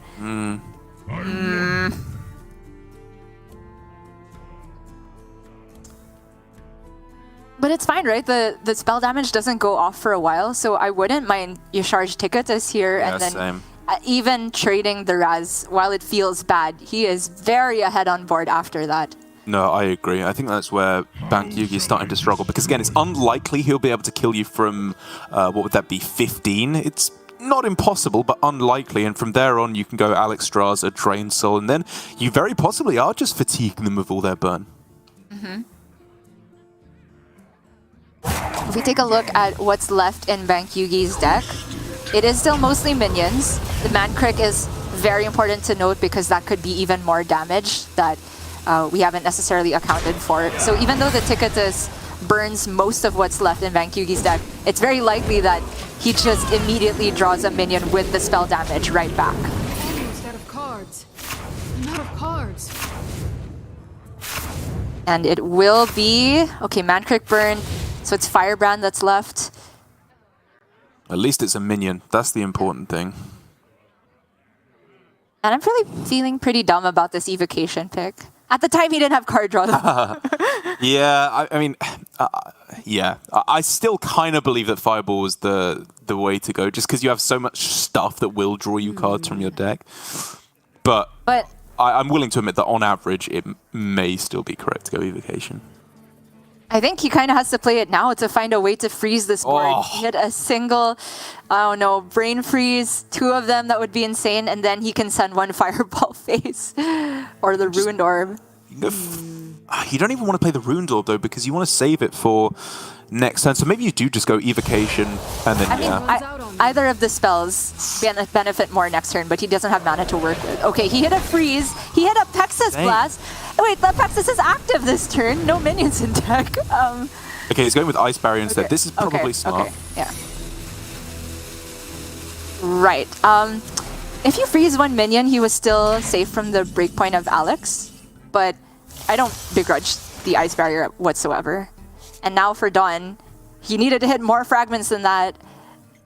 Well, did he? Because there's 4 spell damage next turn, 2 spells being played, so that's 8, 14, 16 damage that can be dealt next turn for Bank Yugi. Yeah, it's not there. It's not there. That means the Rune Orb needs to get something insane, but there's no mana if you play the Firebrand first. Correct. So if you Rune Orb and get exactly Fireball, that's 4 plus 8 plus 8, 20. Is that the out then? I don't think he can afford to 16. Firebrand first. 20. I think you're right. Yeah. There's no more burst for 1 mana and Mage. Yeah, Arcane Missile's no longer in there. And so it has to be the Rune Ward phase. Yeah, Bank Yugi identifies it, and... Oh no! Evocation, can he get all the brain freezes? I don't know. It has to freeze all the Opponent snap Cold. freezes. Oh, Ice Barrier is not enough. It's nowhere near enough. Look at Dawn's board. True. Oh! Man. Insane. I did not see that one going Dawn's way towards the start, and I've got to be honest, I think there were quite a few ways that Bank Yugi could have... I don't think it was necessarily any like individual specific choice where it went wrong. I think he just overestimated the amount of burst he had left in his deck. And to be fair to him, he got really, really close at the end there with the Fireball and the ability to use the Rune Orb as well. He was only a couple points off lethal. But leaving minions on the board, not prioritizing sticking a board in this deck that does that as its primary win condition. I don't know. I think that one was potentially winnable. I think it was winnable as well, and he will have another shot at it, but hats off to Dawn for making it that far in what seemed like a very difficult early game to surmount, because there was the early egg win. It got so much value throughout the course of that game, and really was great picks from Dawn all around. Even though the Fire Breather didn't necessarily get that much done, I think most of the Discover options were on point. I was questioning the Deep Demonic studies, but it just got him enough towards the end there. And the Jirax's timing, we were also debating about that. I also don't know in retrospect whether it was better than just getting Alex Strazel in line, but it seemed like he is very, very high priority saving Alex for healing, and it absolutely worked out for him in that last turn. And I will use this opportunity once again to say, I feel like Bank Yugi should be on his tertiary. I'm sure he's tested it more than me, and I think he will have some kind of reasoning. Like, Shooting Star has been pretty good, admittedly, against Warlock. Sure. Kazakus there, again, pretty good. Drew him a couple of cards. But think what 2 extra Fireballs would have done in that matchup. Like, that just deletes the Warlock, surely. Surely, surely. I mean, it's interesting you bring that up, because our discussion about what to take off of that Rune Orb, the first one, whether it was Fireball or Evocation, really speaks to how he views the matchup as a whole. In my perspective, you needed to get more card draw to even make it to the point where burn ends the game. From your perspective, you're very likely to just draw naturally enough burn even without additional generation. And what happened was he got Kazakus right off the top, so the Evocation was left obsolete until the very end, and you would much rather it have been a Fireball. But who's to say? It's really, really tough to evaluate.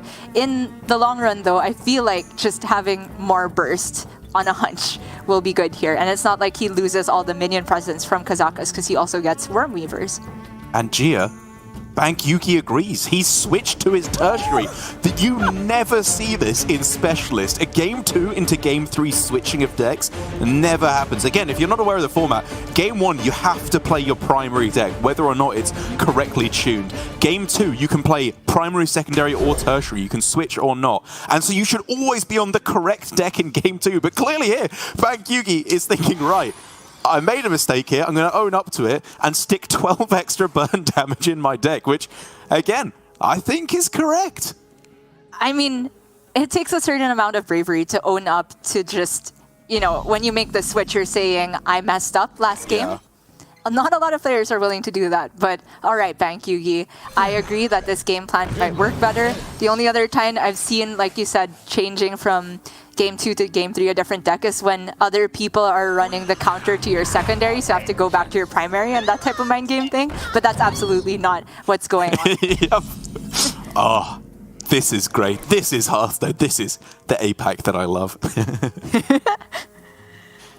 And this is an early curve for Dawn. Great one, yeah. in fact. Soulshear just to clear a One Thief doesn't feel ideal, but I think his mana's pretty spoken for from this point, right? He goes Scorpid into Coin Talon. That's strong. Super strong. Yeah. And we're looking at a game for Bank Yugi where he does not have Aegwin at the start, whiffing on the primordial studies. AI is obviously very nice to have generated and keep drawing, but it's not there quite yet. I think the tap's absolutely fine for Dawn as well. Wand Maker, not the greatest. I think Bank Yugi might be in a spot where you just take the draw here. Wand Maker is of a shape that is very irrelevant against Warlock, in my opinion. Gets eaten by School Spirits, Soulshear, etc. I'd rather Bank Yugi start looking for the heavy hitters, and he agrees. Yeah, absolutely. That's not the way you win the matchup. You start drawing a billion cards, and especially in a double fireball build, you just burn them once you've got Aegwin.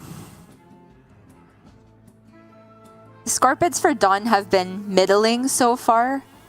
I thought the nuts discover off of this is usually Cascading Disaster. He's taken...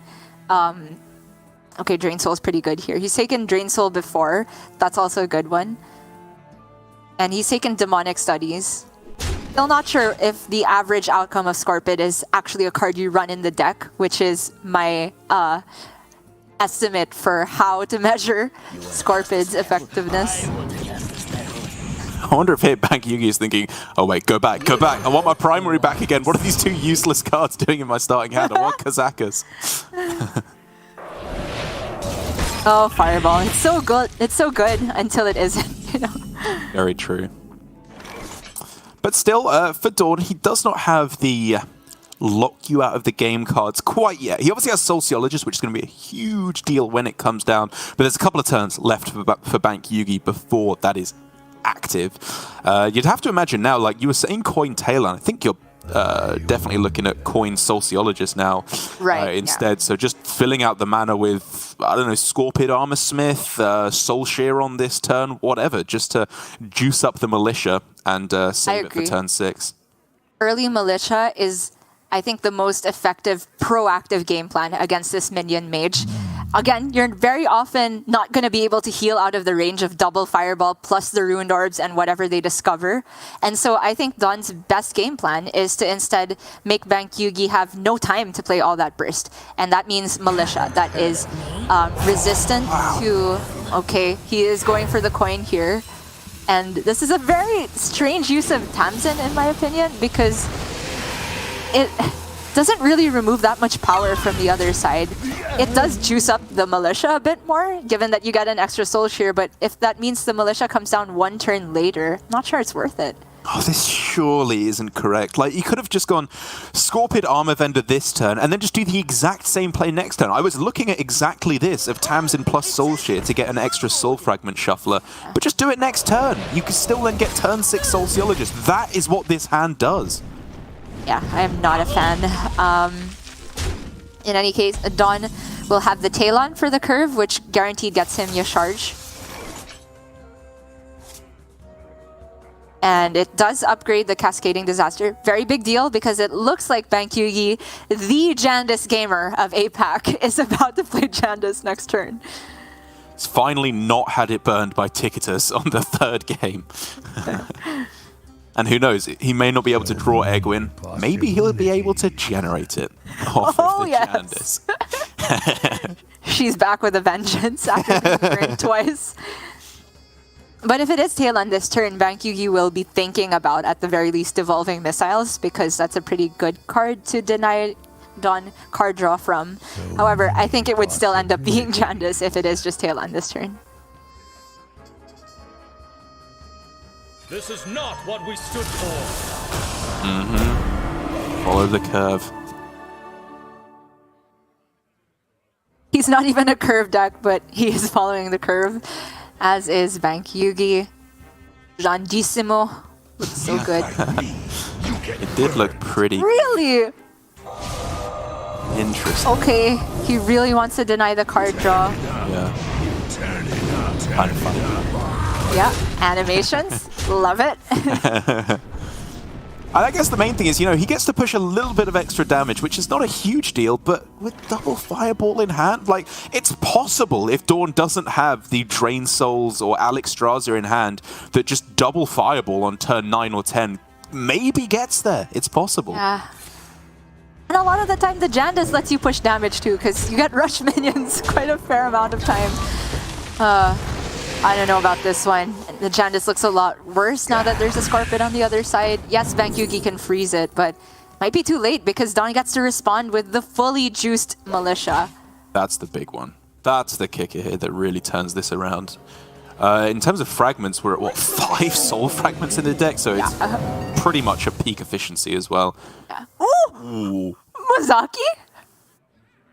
I mean, you put the illusion on the cross snub, then just get rid of the poison here, right?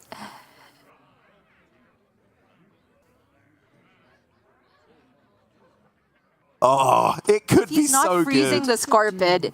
It's 100% Krastanov and trade. If he is freezing the Scorpid, he can go for some mind games, but I think the freeze might be more valuable than that. Yeah, for sure. I think given that, you know, you obviously don't know that there's going to be a Militia. You suspect it, though. Even with the coin having been used earlier, which might make you think it's not there, I still think you prepare for it. And honestly, saving the lab partner in the hopes that you just draw Solarian Prime. I know it seems very niche, but to be honest, if Sociologist Militia does come down, you're kind of just losing the game anyway. Yep. Oh gosh.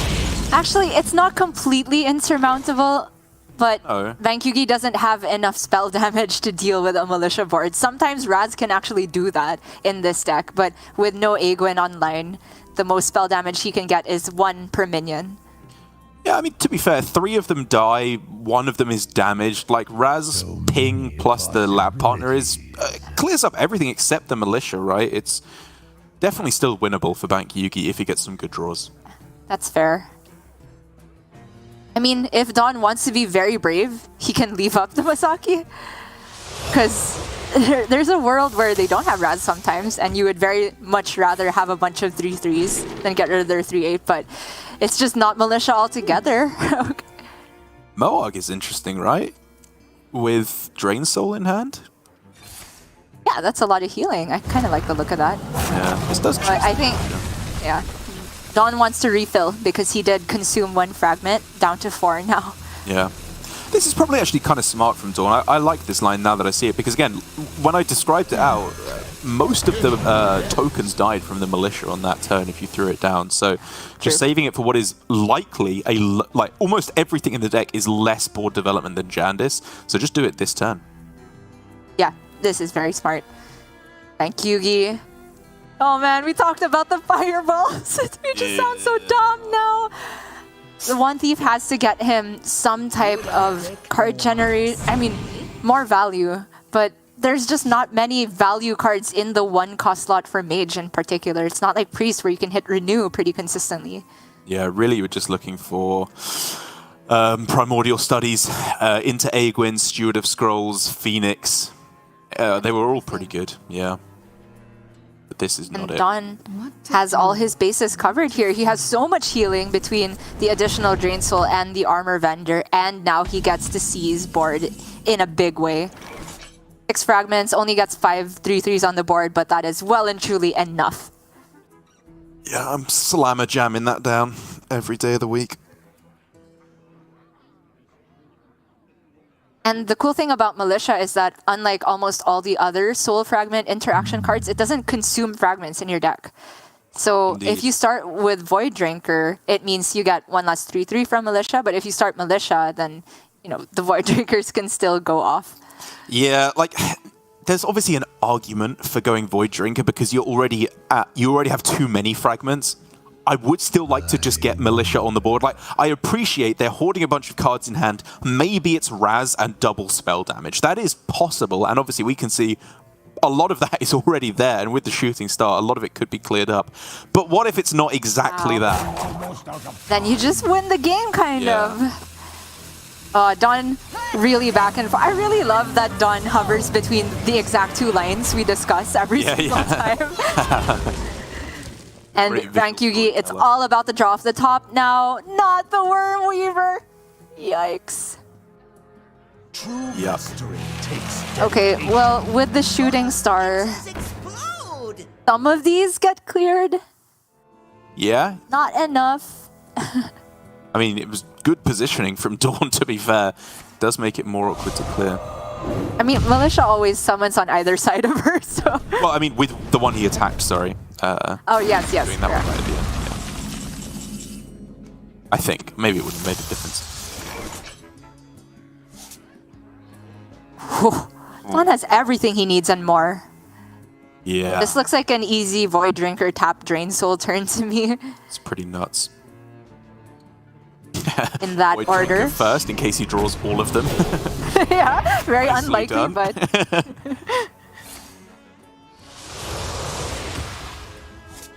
Oh.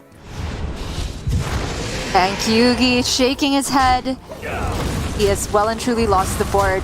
But from his perspective, there's still a way to burn Dawn down. Of course, we can see that there's this much healing, but it had to be a better draw than that.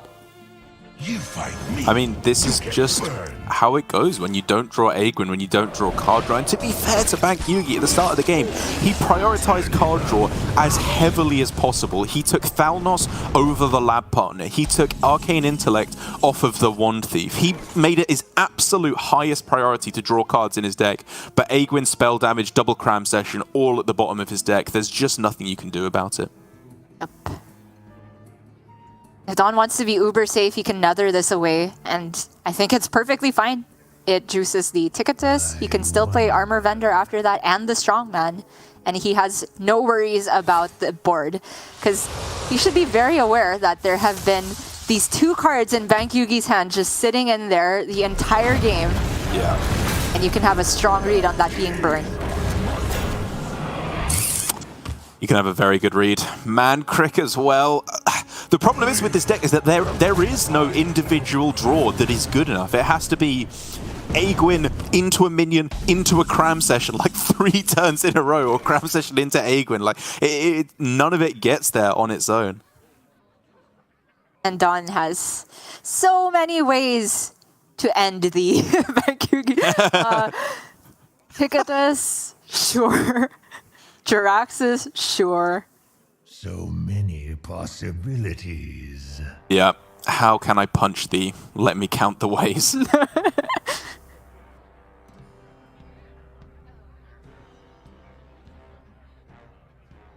With the Blood Fury.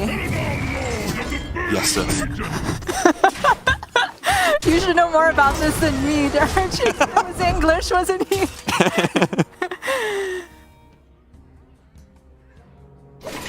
Yeah, Spirit Jailer, sure. I mean, I just want to end the game sooner if I'm done.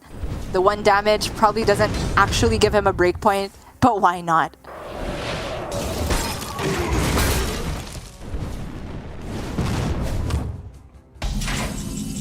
Ticketus can come down, plus 1 drops, plus the hero power. Yeah. It's Ticketus into Yasharge. I think that just locks it out, because then not even any draws in the deck, because there's no deck from which to draw. Cram session going down, he would have liked that. Another cram session, could have done with that earlier. Yep. If he gets, like, Primordial into Wand Thief into... No, you can't even generate Wand Thief. Like, generate Wand Thief into Fauna Power into Varden, freeze this board. That's the out I'm trying to think of. Yeah. Lunacy! Rune Orb, if he's not dead, who knows? There's maybe something. Freeze? Yeah, it's Okay, not these. not dead? Oh, I thought he took Snap Freeze and would freeze the Ticketus, but now he is dead to Alex. Yeah. Not that it would have mattered in the long run because Dawn had far too many resources. And while I don't want to be too harsh on Bank Yugi in this last game of the series, there was admittedly very little he could do. His hand was just an absolute disaster. This series should not have panned out as it did. Like, realizing in the second game, thanks for illustrating that one there, Chia, realizing in the second game that you've switched to the wrong deck is not something that should happen. Wait, Did I count it wrong? Was it lethal? 14? There's 15 on board, plus the weapon is 18, plus Alex is 26. Yeah, that was just lethal. I mean, could there be any more perfect of a way to round out this series, which has just been a bit of a disaster from both sides, in all honesty? Like, again, some lines that we disagreed with from Dawn along the way, and Bank Yuki going out with style again. I don't want to harp on too harshly here, because I'm sure he knows it better than anyone that this could have gone better. But that second game, picking a deck that he thought was not optimal, or at the very least changing his mind about it afterwards, and the way he played it, where it was just mixing back and forth between fighting for board versus pushing face damage. Like, it was just kind of this awkward middle ground where it didn't really achieve either, and it just allowed Dawn to close out the game, even if he did just miss lethal to end the series. I mean, honestly, all of the questions I had from Dawn, let's not talk about that last one because Dawn realized it at the end. Yeah, okay. It was macro decisions that I feel were not strictly wrong in any sense. And I think there were some really brilliant lines from Dawn throughout the course of that series. Going for the Militia when he did time it, not on the Mazaki turn when we were really tempted to just get all the board presence. And all the way down to just like trying to maximize his healing, always saving Alex. I know you said you're not necessarily sure that's the way to go, but I feel that when the Warlock does have a struggle here, it's not because they can't deal with the board, they have so much removal, it's because they don't have enough healing necessarily. The macro line that I felt could have been improved was maybe saving coin for earlier Militia. But still, in the grand scheme of things, I think Dawn is looking way more on form than we saw him last season. And I'm very happy for him because after having gone 0-2 for 2 weeks in a row, it's huge now that he gets to advance to top 4. And as for Bank Yugi, I think this is a very cool bring. It obviously kind of fizzled towards the end, but I think this mage has yet to be refined. And I'm really just looking forward to seeing a different archetype of mage than what is the majority of what we see in Europe right now. Yeah, and I tell you what I'm looking forward to, G, is the conversation that is going to come on Twitter soon as to whether it's correct to miss lethal. You could set your watch to once a year we have the conversation of, oh, well, if you win the game 100% of the time, it's actually statistically correct to miss lethal and potentially throw the game.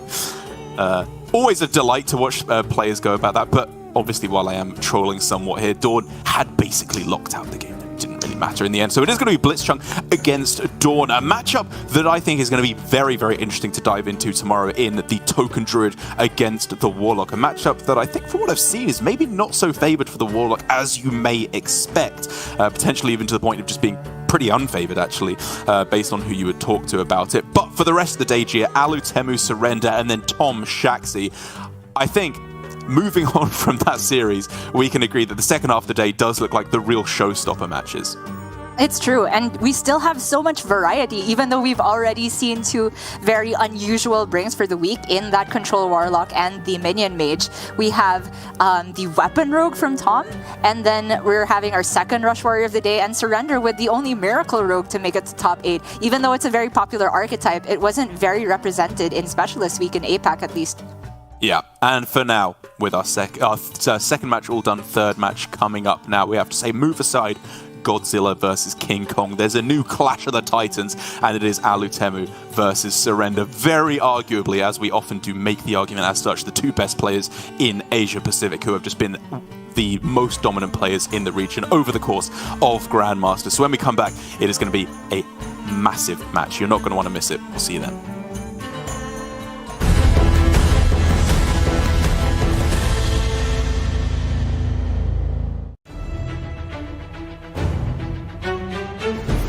I'm honestly not sure what's cuter in this clip, the play itself or how pleased Felkeen is with himself.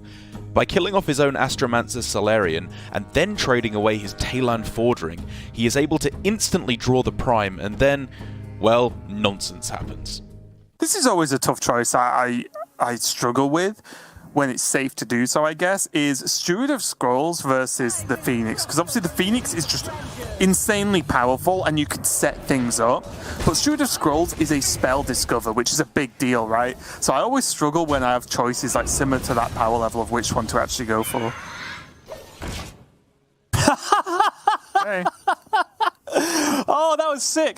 Counterspell and Netherwind don't proc together. Your first spell would get counterspelled, and then that Twisting Nether would have dropped a 4-drop on the board, which could very, very easily be representing lethal. And now he just rinsed the rips! Mask of Cthulhu on an empty board for lethal! Nothing else matters, Raven. 2-mana Fireball in hand is going to end this one. And the cutest of plays that we have seen in European GM for a long time has paid off in spades for Falcane to square this series up. The key to Mind Render Elucia is not just considering what cards you take from your opponent, but what you give them too. Chonsu exemplifies this tenet of priest play beautifully by playing Elucia on 4, likely stealing nothing of value from Tiz. The genius of the play, however, is that he gives Tiz a hand of completely useless cards, forcing him to essentially just pass the turn. The payoff for Chonsu is Ogremancer on an empty board, a play that is obviously devastatingly strong against a deck of 30 spells. We talked about how the nerf to Lunacy makes it so that aggro decks can maybe capitalize on the slow start from Mage, but Priest is not an aggro deck. Chonsu did not hit his early game minions. He does... Oh, interesting. I say that and then they get the Jandis, right? But yeah, I think that's fine. yeah, I think it's fine for Tiz too. If you've played any amount of OTK Demon Hunter vs Control Priest, you'll know that friend of the show Mind Render Elucia instantly wins the game for Priest when it's drawn. Or does it? By combining a very risky glide pick with his Spidey senses, GivePlease was able to shuffle Bank Yugi's Elucia back into his deck on the turn it was drawn. With the Priest's 1 silver bullet neutralized, GivePlease glides to a victory. Because if you don't play it that turn, it often gets stuck in the middle and can't be outcasted. But I think GivePlease's hand is slow enough that it's fine for him to go for this type of draw. Crimson Sigil Runner looks pretty good here.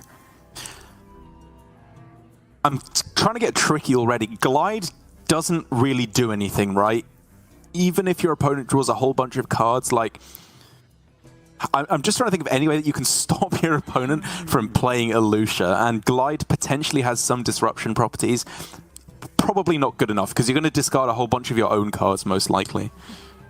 Maneuvering Glide to actually get you net positive in terms of cards in hand is really tough as Demon Hunter, because you have to play out a bunch of stuff. Yeah, this is kind of awkward, because he had quite a few pieces of the combo, and he's just used 3 of them on this turn with the Moarg I-Beam. What's the name of that card in Warlock? Plot Twist? That's basically all it is here.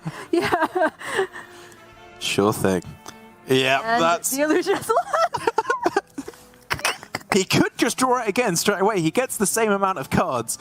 But, oh no, wait, he gets 4 left, sorry, as well. So it's pretty disastrous to lower his hand size. Glide! That was unbelievable. He has mana, right? That all works out. He has more than enough. He has like 1 trillion damage here. He does. Bank Yugi knows what's up. Oh, he throws it down. That was insane. I mean, well played, GivePlease. I think in the end I would have looked at Glide, I would have been tempted by it, and I would have picked anything else. There is one rule when playing against Token Druid: remove their stuff. But No Hands Gamer knows that rules were made to be broken.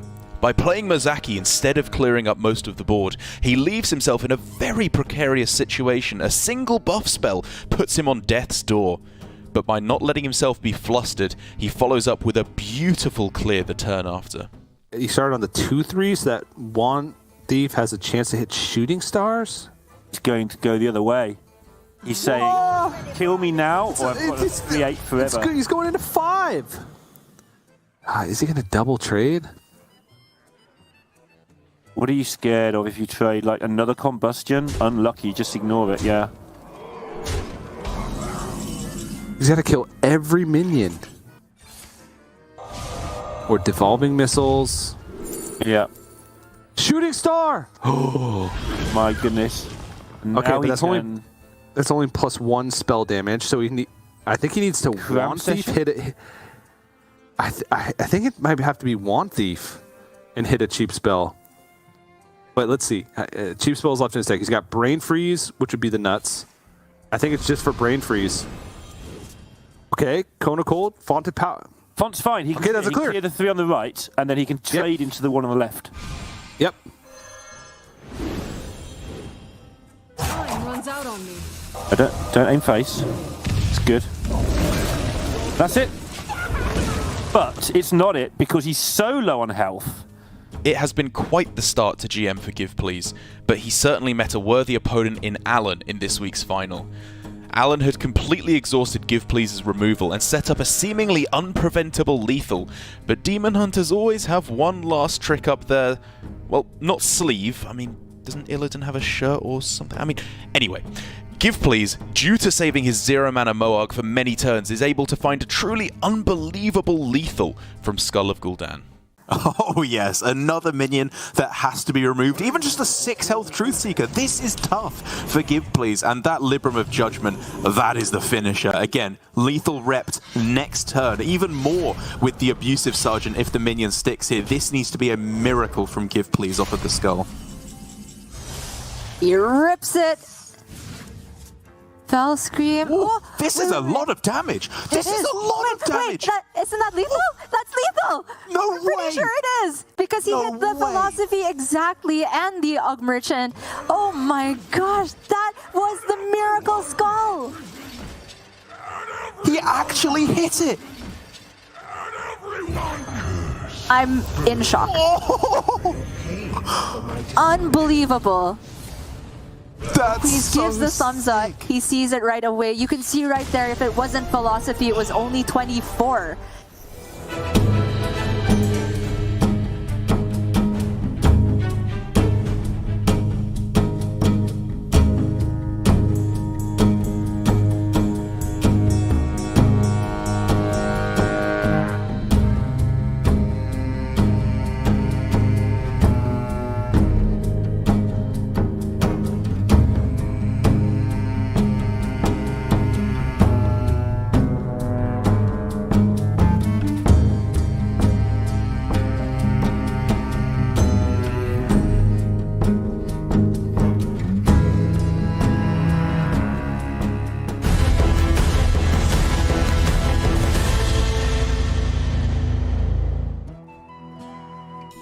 You are watching Asia Pacific Hearthstone Grandmasters. We are into our third game of the day here, which is going to be Alutemu against Surrender. And I think we can both agree, Gia, that it's been a little while since we've seen such two such forces in the Asia Pacific scene going up against each other. And it's long overdue now. These are two of my favorite players to watch, not only for them as people, but mainly as their raw skill in Hearthstone. Just feels head and shoulders above the rest of the field. I would have to agree, even though we do have Glory in the field, who has had moments, of course, of extreme brilliance. Even Shaxi, of course, Tom60229, these world champions. But it feels like if we look at the entire history of these players' careers and consistently every single game, who makes the least mistakes and who finds the best lines in every possible situation, it's Alutemu and Surrender, hands down, in my opinion. Agreed, but while we may, put them very close to each other in terms of their skill level, their consistency in Hearthstone, they do have two very, very different decks here in Specialist, and it is Alutemu who, alongside Glory, as you were saying, has brought this fairly unique version of Rush Warrior. The core is still very much the same, but they have gone a little bit heavier in on the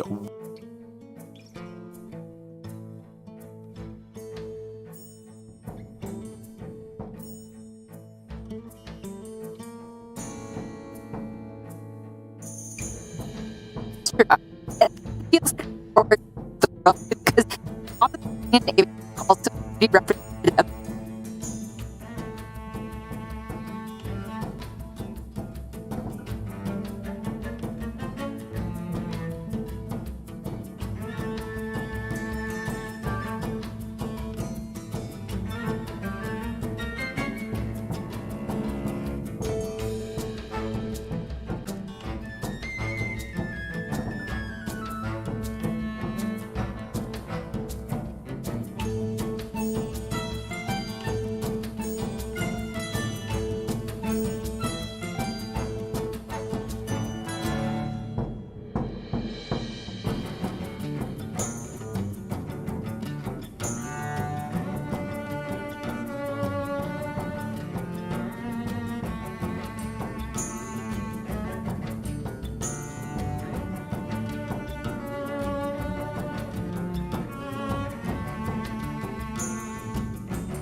good as...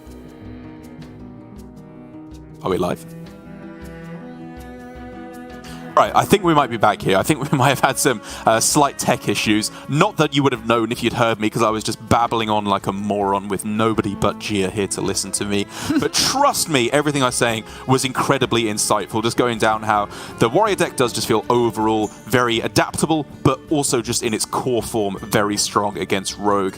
But again, my hypothesis here about the tertiary deck, Gia, because the primary deck, it's just standard Rogue stuff. We know it for the most part here. I have the suspicion that maybe the Patient Assassin plus Broomstick combo is decent against Warrior, because we're thinking this is spot removal, right? This is good against individual big minions.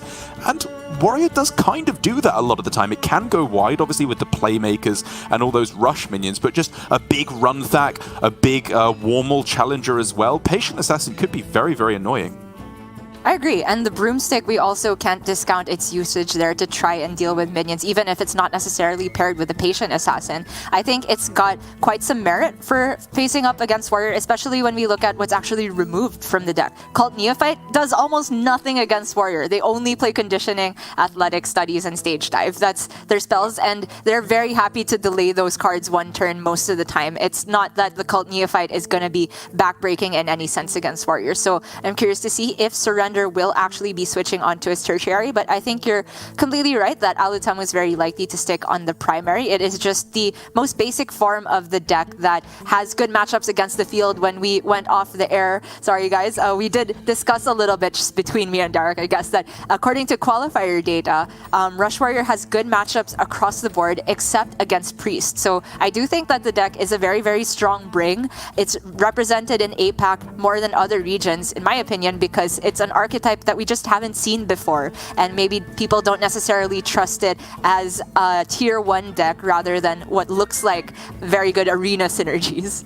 Exactly, yeah, and you know, from some of the testing that the practice partners that I'm working with, it does also indicate that Warrior is very favored against the Rogue. It's just the problem with any of these decks that try to seize board, because Rogue, we do talk about it being a burst deck in the late game, which obviously it absolutely is, and none has demonstrated that burst potential better than Surrender, where he did, what was it, double Wicked Stab plus Fireball plus Thalnos for like 18 burst combo or more, even it was like 22 or something in the end. Absolutely insane.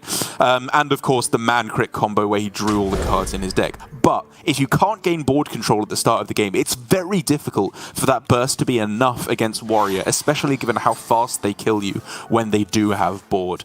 And in all honesty, it just feels nigh on impossible to win board against this Warrior if they get any kind of a reasonable start. Especially if they generate Kara. That is so powerful, especially when paired with Warmal Challenger, which Alutemu kept in the mulligan. So as soon as the Warmal Challenger comes down, Rogue will almost never try and deal with that. It's not worth it, a one-attack minion. But then you think the one thing that punishes me if I leave that on board is Rakara, and we can see for Alutemu, it's there. It's already looking scary for Surrender, especially since he doesn't have a hand that really wants Octobot discounts. Nothing that would accelerate a curve, because it's just cheap minions to begin with. It's just so weird going into this series not thinking, or that the person who's playing against either of these players is just at a huge disadvantage. When I'm thinking, oh my god, someone's playing against Alutemu, how did they win? But then on the other side, it's someone who's playing against Surrender. Like, I just feel like neither of these players can really lose unless they get very, very unlucky. But obviously, one of them does. I'll tell you how they lose. I'll tell you, they get their Kryptonite Knight in Give Please. He is the only one capable of felling the giants. That's true, actually, yeah. Well, he's out of the way now, so it's going to be an unstoppable force and an immovable object. And in Surrender's case, we actually don't have any basis for saying that he would switch to secondary or tertiary based on the previous matches, because he never faced against Rush Warrior in the preliminaries. He had a Token Druid fight and OTK Demon Hunter fight. And so we're not necessarily sure if he will get onto that tertiary. For now, though, it looks like... Oh man, is this Aug Merchant just to proc the combos? Yeah, like I'm looking at obviously Aug Merchant. Like you could look at Shadow Step here on your Octobot, obviously mainly for the combo effect, but also because you could replay it and then after you've generated a spell, cast the Aug Merchant on it to make it cheaper. But you really want to step the One Thief with this hand. It's very low value. Yeah. was between one of those two. Surrender just gonna step the Octobot here and look for something better. Hello? It's all garbage. Yeah. You can make it cost 7 at least, which is something, but it's not much. I think the reasoning for stepping Octobot rather than One Thief was because of how they interact. Like how you just said, you can take an expensive spell and maybe put it down by 1 mana. So even if you don't get much quantity of mana discounted, that can be offset by just the tempo you get by playing a spell 1 turn earlier than it's usually available. In this case though, Surrender might not even see turn 7. We'll have to see. It's a powerful start for Alutemu, but admittedly, a somewhat slow one. He's not popping off with huge amounts of damage quite yet. If Surrender does get some decent draws, I'm talking about field contact, you know, a secret passage in the next turn or two, he's starting to have enough mana to the point where that is playable and quite powerful. But as soon as Watley hits, that is when things start really going into overdrive. Right. This is just a very, very low tempo start for both players. Just not much attack going on either way, but just looking at how the hands are shaped, that slow start favors Alutemu way more. Like you said, the Watley gets him the guaranteed bumper car, Sword Eater, and Alexstrasza. And he already has the parade leaders. He could also just have something better to do next turn with the athletic studies. So Surrender really needs that field contact. I think the secret passage would not even be good enough here because he needs a play by next turn or else it might be too late. And I don't think you're at the point where you need to clear this Warmwall Challenger. There's no Shield of Honor in the deck. It's really only Rakara that can buff it while it's on the board, and it's just way too expensive. Because like you said, one of the real outs, honestly one of the few outs at this point, is field contact. So saving this Brain Freeze feels way too important. This is very sadly just a dagger pass turn. For Surrender, he's really just going to have to rely on the quality of his top decks for now. If it's not field contact, there's still quite a few good draws. Mankrik and Kazakus being the big one come to mind.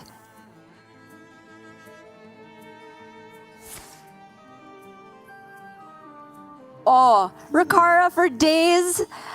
Alutemu is just the best Rush Warrior player I've ever seen. Rakara is just the best card. That is disgusting. Even one extra attack on this Warmwall Challenger is so huge. Oy, oy, oy. Even if he did top deck Kazakus, okay, Surrender did find it. I was gonna say, it might be too slow, but the fact that the Brain Freeze is discounted to 0 mana is huge here. Finally, Surrender can get something going. Rush for himself could be pretty good, looking at the shape of that 2/5. Stealth is also worth thinking about. Stealth is really nice. It's one of the few things that Warrior can't immediately interact with all the Rush minions in their deck. I would be very heavily looking at that. And the draw. Whoa. Perfect for Surrender. I think I still would have landed on Rush here because just because this turn will still leave a 2/5 on Alutemu's side of the board, and it also just lines up nicely against both Watley and Sword Eater. But we'll see which keyword Surrender took. I think there's no argument about taking the draw though. Yeah, it's Rush. Yeah, I went with Rush. Fair enough. Ooh. Strong draw for Alutemu. It does get him card draw, but I think it's still got to be Watley because it gets the body on board plus more draw. Yeah, agreed. It's just too clean. Ladies and gentlemen. And now we have a game on our hands there. Both players finally putting together something powerful. And in Surrender's case, he will need more removal than what's in hand right now. I think he needs to hit Prize Plunderer to make a real swing turn. Whereas on Alutemu's side, a lot of the minions are just built-in removal by themselves, especially with the Parade Leader to pair. Right. That's an interesting draw in Tenwu. Honestly, that was kind of one of the cards that made me want to pick Stealth, because you can then Tenwu to draw 2 more cards off of your guy, which is still potentially possible if he uses the Guardian Orc Merchant to fully clear the board. But unlikely, That's true. Of course. He knows about Bumper Car, so the kind of cute play I was thinking of the 5/3 into the 3/5, and then you put the Divine Shield on the Golem, looks worse because that gets checked by Bumper Car plus 1/1s. So I do like your idea of just clearing the board. Instead, you leave 2 health on the golem. I mean, the alternative is just saving the Guardian Orc Merchant. Obviously, if you do find field contact, it becomes a lot better to give it Divine Shield immediately. But I don't know. I think in this instance, you can just take a clear board and try and stick tempo for a couple turns. Indeed. Surrender finally got a hold on the board, and now it's time for Alutemu to respond. And boy, can he respond efficiently. Parade Leader, Bumper Car, hello. Can even go Crab Rider instead of the Death Rattles from the Bumper Car. There's actually a few ways you can go about this, right? I'm kind of looking at Sword Eater plus Crab Rider on this turn, which would allow you to clear the board and stick a slightly bigger body in play. Okay, he goes... Yeah. Okay. So he went for a combination of both of our plays, Bumper Car with the Sword Eater. And this leaves him all of the 1/1s with both of the Parade Leaders. So in terms of building up for even more efficient removal, I think Alutemu absolutely hit the nail on the head. Oh, this is really Fireball, tough. Right? Yeah, Look at the stabs in his hand. Devolving is so sick against Warrior. It's one of the best cards, especially once they start buffing. But double Wicked Stab Fireball? It's 1-in-1 game this weekend already. Why not another? Yeah, I don't think this is a devolving game. Alutemu has so much value, and he's been showing that he's willing to face tank minions. Surrender can end this turn with still meager minion presence, but say another Discover on the One Thief. Okay, alright, Surrender. Maybe it wasn't enough. That's not terrible for him, right? I think it's pretty good. He gets to push more damage. With that, gets another roll here. This time, I think you are looking for Fireball, Mask of Cthulhu, Ruined Orb, Apexis Blast, anything that can go face. Oh, but then now you have Deep Freeze into Deep Freeze as a curve That's pretty opportunity. sick. Yeah, okay, he just does take the damage here. Maybe that was partially informed by how the devolving missiles turned out, which was, very aggressive. Okay, now we're clearing the board. No two ways about it. 100% clear. Troublemaker next turn, Alexstrasza turn after. If you can set it up for this Corehound to attack face as well. Or the, sorry, not the Corehound. But either way, Felmore, yeah, a lot of damage can go face here. And that is when Rogue really starts to struggle.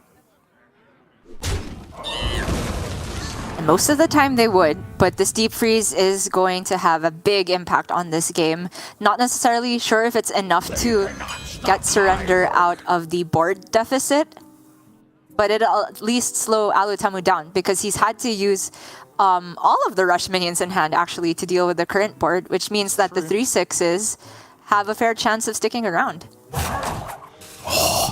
This is going to be really close. I'm honestly surprised that Surrender is even at this point, and it does perfectly demonstrate the weakness of Warrior right now, which is what is putting Alutemu in this tough situation. He wants to swing his face into the minion because this Crab Rider is his ticket to victory right now, but there's no armor gain or no life gain in the deck. Alexstrasza is as good as it gets, and it's too slow. He does have a good curve from here on out. The Troublemaker, even though the 3/3 summon do not match up well against water elementals, it's enough stats that Surrender will have to hesitate in most situations. Because he's only threatening 6 at the moment, and the Wicked Stabs plus the Ruined Orb are 10, so it's not lethal just yet. Like one off with the dagger as well. So are you going Troublemaker face with everything? Because you're going to get another weapon next turn anyway? Yeah, no choice. Oi, oi, oi. And you kind of hope the 3/3s kill the water elementals. If they don't, though, it's just setting up the race. And I think it really will be coming down to what comes off the Ruined Orb for Surrender. This is Discover a spell, not a mage spell. So he can get Sinister Strike, he can get another Wicked Stab, and he is going for it. He has the outs for lethal right now if he can hit them. Oh no! 1 mana off! Oh, that's so close! Which means he's kind of dead now. He's kind of dead.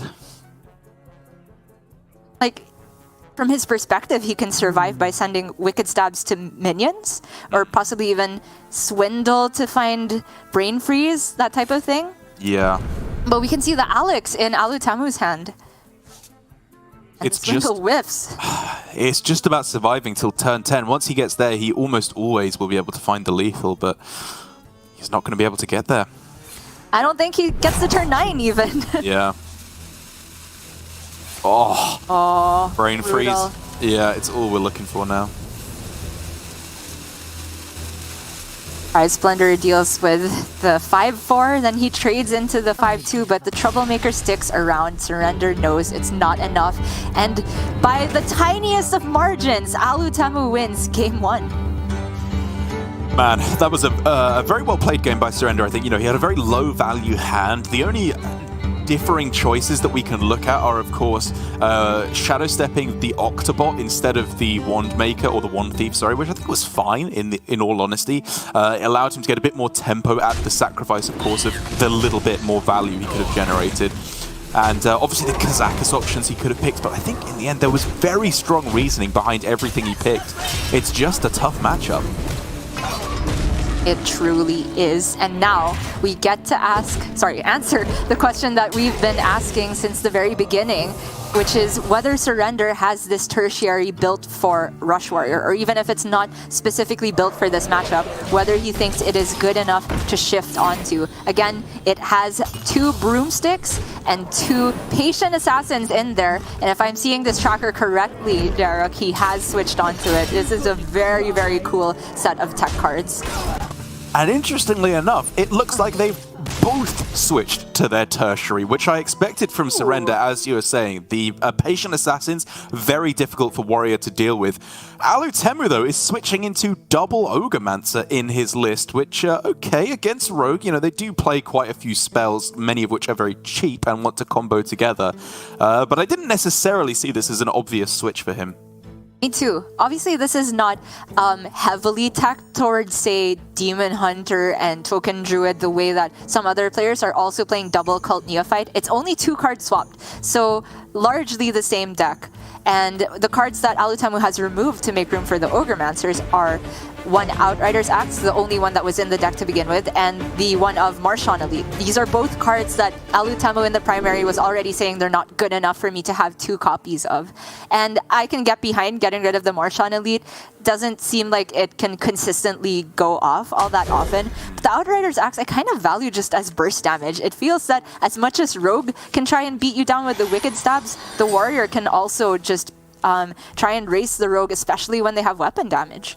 That's very true. There is still a lot of weaponage in the deck, so I'm not especially sad to see that. I mean, it more just makes me question like the original list in the first place, if you're so desperate to take out these Marchand Elites in both your secondary and tertiary. But either way, a good start here for Alutemu with weapons coming online. Warmal Athletic Studies very likely to be able to lock down the board.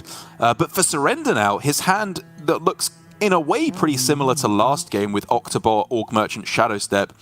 In another way, looks very different because he's got the field contact ready to go alongside any reductions that he can do with the Octobot.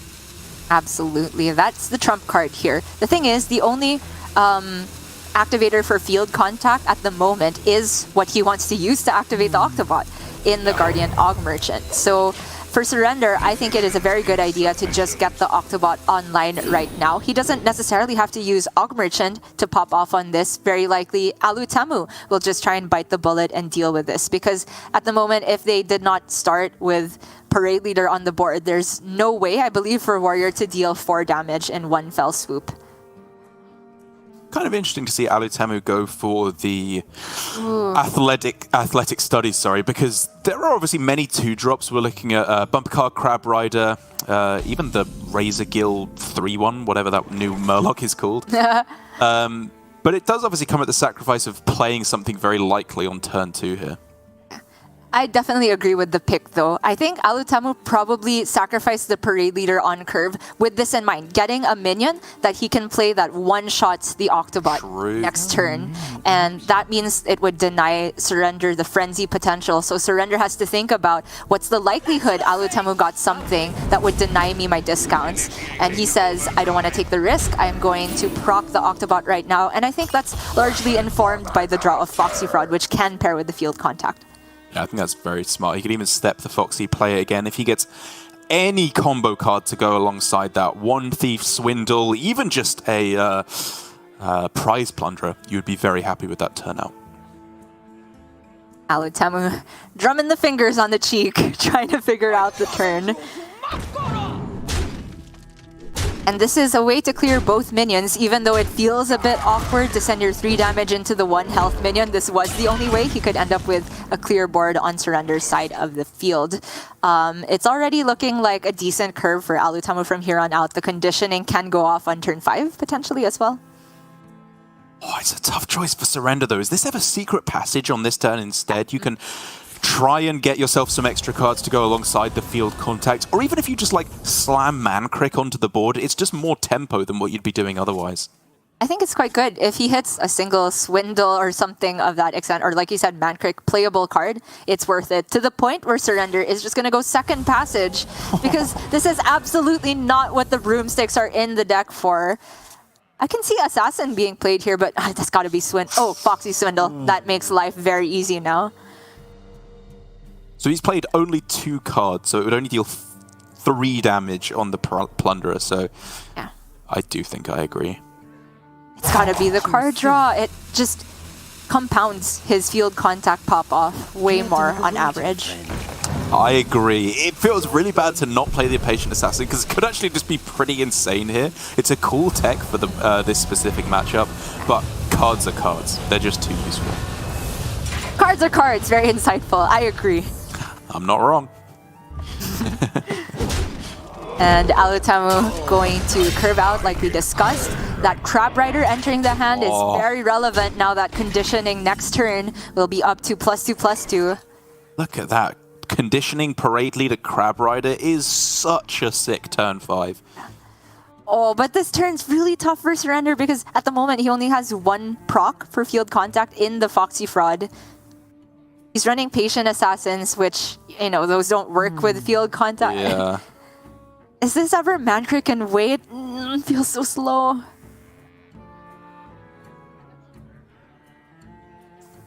The problem is that you have to envisage that, next turn there's a very reasonable chance that you are going to play your upgraded Wicked Stabs to deal 4 damage to just try and clear some stuff on the board. It's a pretty good chance that they start putting some kind of meat on the board that actually has a high attack value. He's even thinking about Octobot with, I guess, stab on the 2/2. On his own Octobot? Okay, alright. Oh. You know, actually, this is a really cool play. It just makes the field contact turn so much smoother. He can fit in both Mancrick and the Foxy Fraud and gives himself the highest chance of actually drawing something to pair with the Foxy Fraud.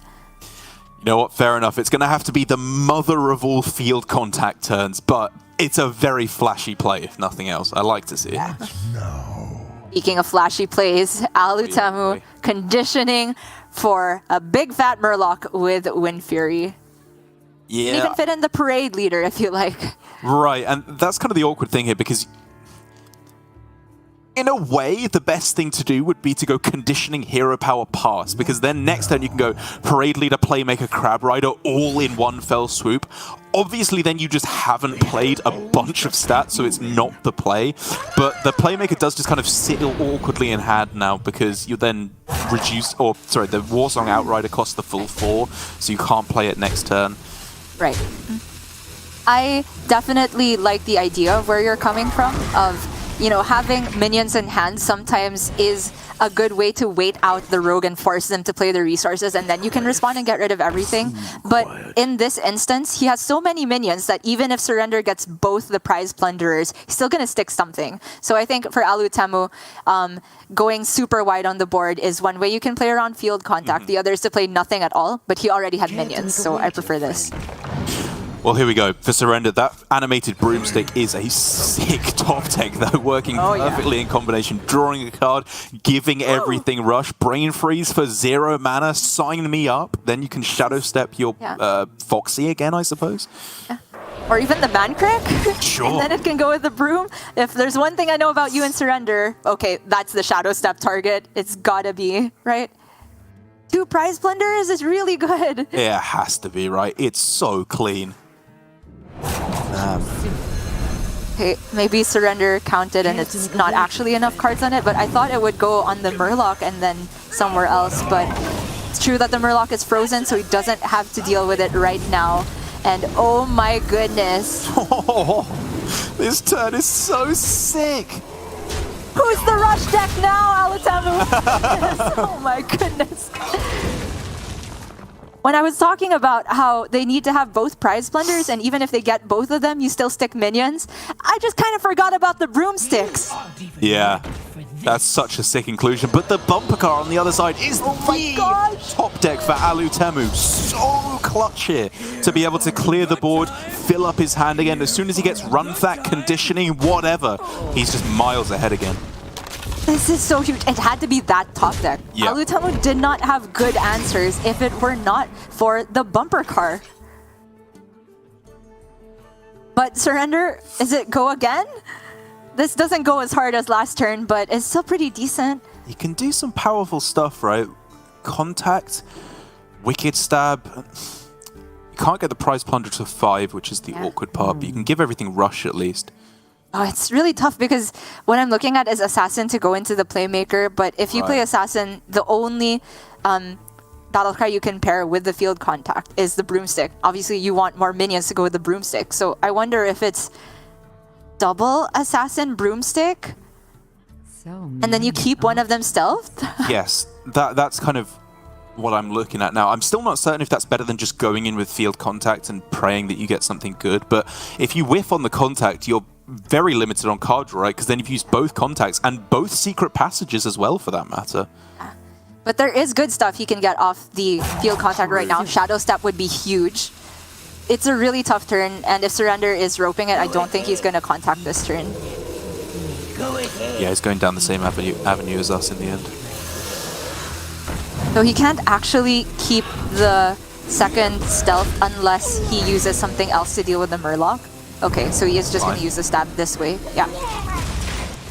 I do believe this gives Surrender the best chance of winning back board, but okay, looking at what's left in his list, there's actually still quite a bit of value. Even though there's few cards, there's Alex Chauza, Jandis, Kazakas in there. So the quality of his deck right now is very, very high.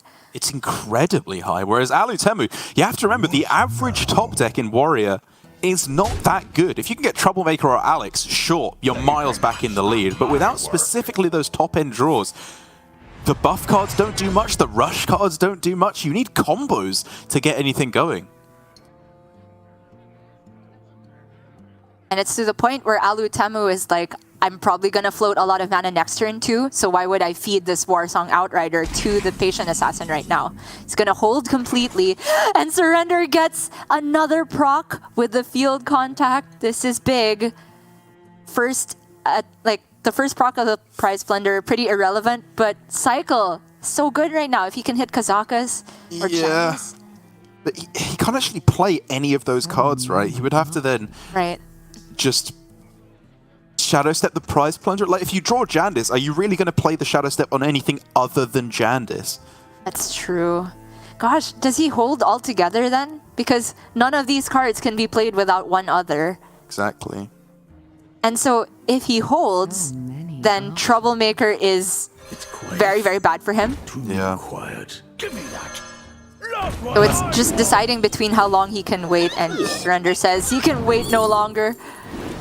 Okay. Oh, Flame Strike! Oh my goodness, this is the perfect sequence of draws.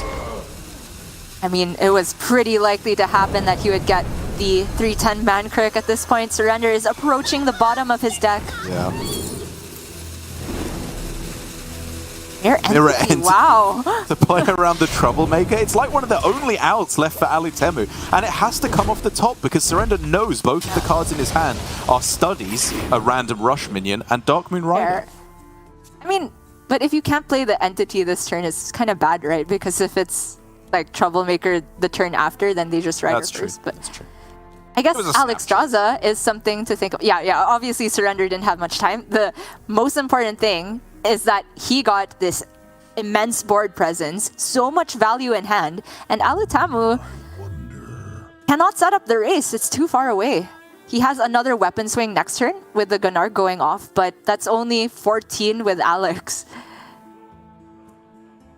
Oh man, this was so sick. Like, I don't think I've seen, maybe ever, the wicked stab on your Octobot. Like, people talk about it like often as a meme, but you can only do it in the first 4 turns of the game, and it was just so perfectly timed by Surrender, because outside of that, I don't think he was pulling himself back.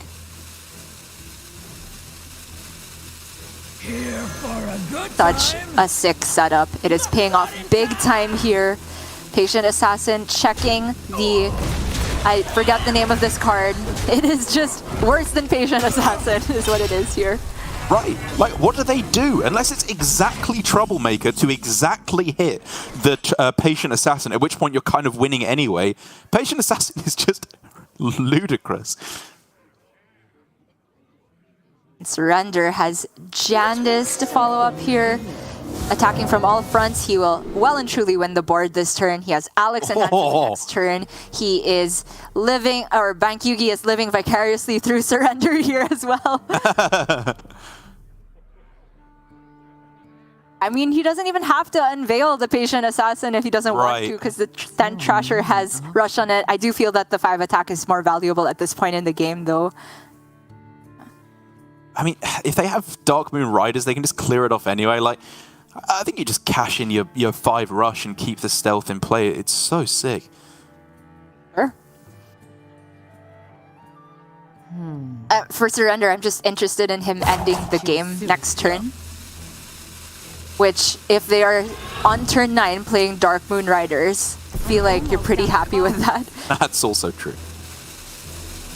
Last card in Surrender's deck is a One Thief, I believe. And Alutamu simply cannot answer all this. Just not attack? I think... Yeah, Surrender's as baffled as we are. I don't know if... I don't know. We'll call that a rope issue or whatever. Because, like... Yeah, that wasn't even a mistake. That was just him like, what just happened? I meant to attack with that and something went wrong. He ended the turn by misclicking. It felt like he had pointed the Vankrik well before the rope ran out, so I'm inclined to think something went wrong on the technical side here. In any case, Alutamu is sure that the Aegwin is at full 5 health, so just Alex himself? Yeah, it's kind of funny that Surrender managed to attack with the Patient Assassin, but not the Vankrik, which allows it to just be cleaned up super easily. Okay, Alex on the Aegwin instead. Yeah. That is a juiced One Thief for sure. Oh, man, not even turn 10 and he's drawn literally every card in his deck. This rogue, when it does what it's meant to do, is disgusting. Truly. For Surrender, I'd be thinking about the 1-cost Golem here, just because you definitely want to Brain Freeze this turn. And you probably want Thief too if you are going to Brain Freeze this turn. And if he goes 1-cost with Kazakus, you could potentially Mirror Entity instead of going 1 Thief and still fit in the Brain Freeze. Yeah, if he did go for 1, he's missed Poison here, but just +1/+1, honestly, to set up lethal does seem better. He's actually gone with 10 cost, though, completely on the other end of the spectrum. Okay, Apexis? He's going to play everything but that. Maybe it's just Ruined Orb. He has plus spell damage now from the the Aegwin. That's disgusting. Cold Blood? Oh!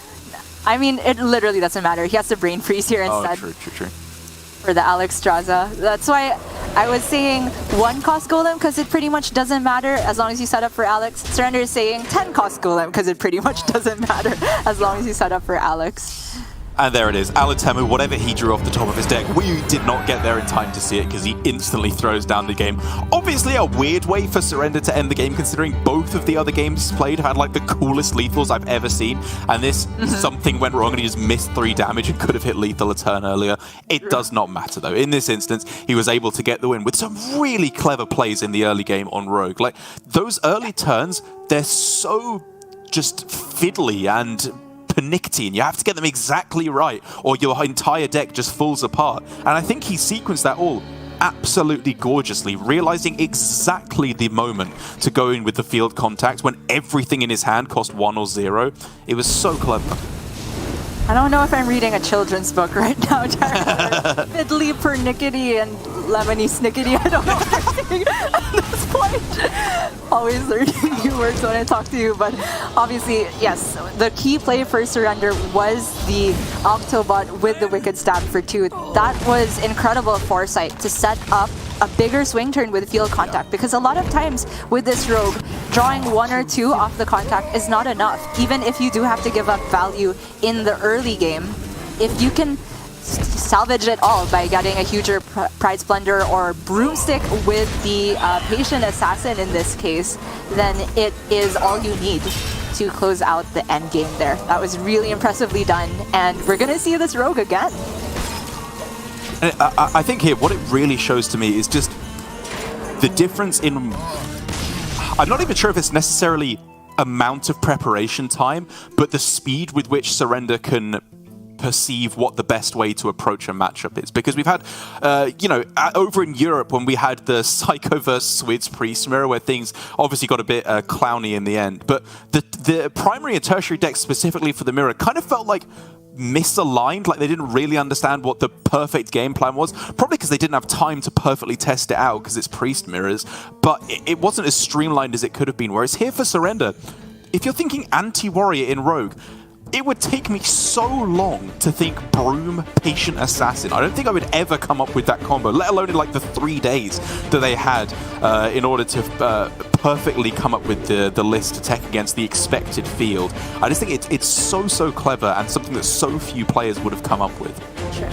On top of having Warrior on your radar at all, right, which is not something that every player in APAC had. And for Surrender, as we often tout him as being in contact with mostly the Korean scene, maybe it was communication with High 3 that led him to this conclusion. But even then, a lot of the practice groups, after they discussed the field, they thought Warrior was the best deck. But if you could go 1 step higher and tech for what most people thought was the best deck while still maintaining advantage against the rest of the field, and especially in Surrender's case, playing an archetype that I feel gets a lot of percentage for very, very skilled players such as himself, this could be just a brilliant way to approach Specialist. However, the opening hand is looking like the exact half of the deck that you don't want to start with.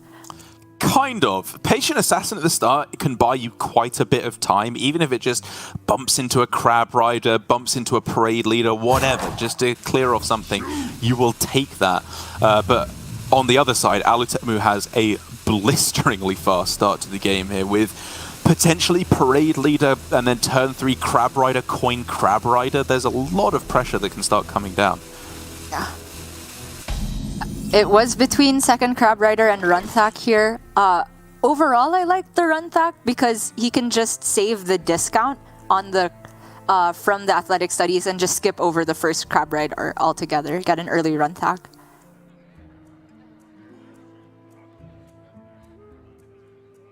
Well, I don't see any harm in just starting with the Patient Assassin here. Yeah, it's just whether he wants an activator for Brain Freeze next turn, because the rest of his hand really doesn't want to be played out. And, you know, if it's Parade Leader, Bumper Car, even Crab Rider, actually, for that matter, because he would have the hero power already done, I think it's close. That is very true. It's also just such a weird dynamic, because if you start with Patient Assassin, that very often messes with what they would do on turn 2 if you hadn't played that. And then you kind of have to get in Alutemu's headspace of, am I okay with potentially giving up a Parade Leader or Crab Rider into the Patient Assassin? And I think based on the way the previous game went, he would be happy giving one of those away. So in the end, starting with Dagger, I think makes a lot more sense because then he can threaten the Patient Assassin and, as you said, get the combo with Brain Freeze. Yeah, I think it's a minor but potentially important optimization. For Alutemu, though, drawing the second stage dive does potentially make him deviate away from what we would expect. It could very possibly be stage dive, maybe even Crab Rider after that, depending if it's the one in his hand or if he draws one, and then just coin Run Thack on 4 anyway to follow up. The early Run Thack plan I was talking about a while ago, obviously that's in a world where there's no Patient Assassin on the other side.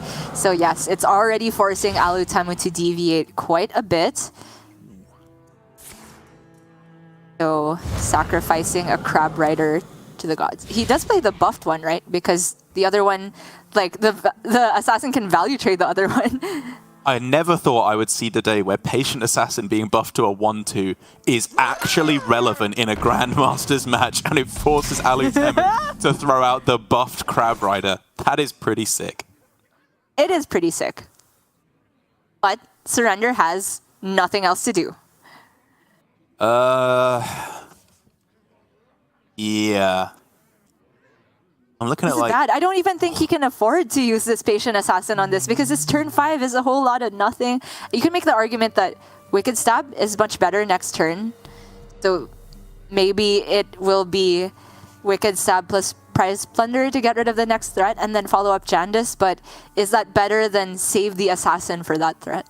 And so then what do? Are you going Wicked Stab, Prize Plunder, Broom to kill it off? Like, oh no, never mind. Yeah, everything's bad. Just bites the bullet here. Alutemu finally gets the chance to play a minion and have it stick. Oh, Run Thacks for days? Third Run Thack. Oh, it's already golden. Does it turn into diamond now? That's how it works. If you get 3 of them, yeah. Yeah, I do like the Samurai pick, in all honesty, because I think it just allows you to have buff, but also then the ability to clear the board. I think it's a very disciplined pick. If we look at that state of board Surrender had after his big Prize Plunder, Field Contact plus Broomstick turn, it was just kind of a bunch of fragile minions, 1 to 2 health. So even though the Samuro is at 1 attack right now, it could help Alutemu stave off some of the worst case scenarios, while he still does have Run Thack to push initiative if he needs it. Ay, ay, ay. Wicked Stab plus Prize Plunder swing? So yucky. I mean, he has the Foxy Fraud first as well. Or something to buff the Prize Plunder a bit more. So then do you play Broom as well? Or are you going Foxy Prize Plunderer deals 1, Step It deals 3? Yeah, that doesn't get there either. I think it's Stab Foxy Prize Plunderer with the swing that deals with it. What I'm looking at for Surrender's curve now is Jandis on 6 and Shadow Step It, and then you play Jandis with the Broom on 7. Okay. That sounds as good a plan as any. Yeah.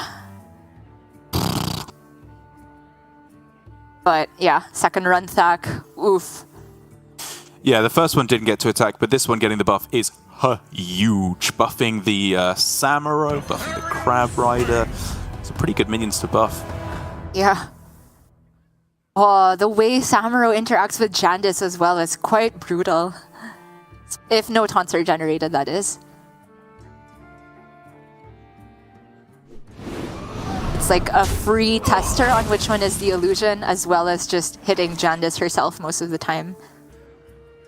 Alright, does allow him to clear the Run Thack whilst also developing Jandis, so we're looking for big minions. Ooh, and to be fair, those are pretty good. Sorry, Jarek, I think you found your new meme for the week. Alutemu's reaction to this Jandis. You'll never run out of Alutemu reaction gifs. He is such a gold mine of reactions. Okay. Well, while I thought that was insane, it actually just kind of gets blown up by Samuro, doesn't it? It does. Oh, the first one at least does. Yeah, the first follow-up wave is when things maybe get a little bit trickier for Alutemu. But he does get a pretty big board development. You know, we're looking at Samuro Crab Rider to get stuff on board, as well as clear the board on the other side. And then as long as he can survive to Troublemaker, that is where things get very tricky for the Rogue.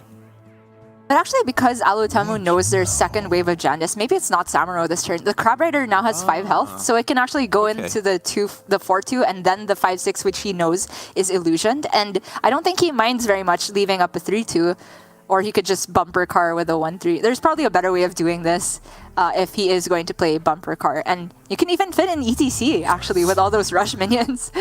I wonder if that is better, though, because you can, like, with the next turn, it's still a Jandice board, right? There will still be an illusioned minion, most likely, so you could then just bump a car into that instead, whereas this way you have a full health Crab Rider. Samuro is a pretty big threat as well. Well, but the thing is, you don't know which one will be illusion next turn. Right now, he has the full knowledge, and I feel like that's pretty valuable because Samuro allows you to, like, hit a minion, and it also tests for which one is the illusion. So I really like this play from Alutemu. He just found the better way of trading than what I suggested.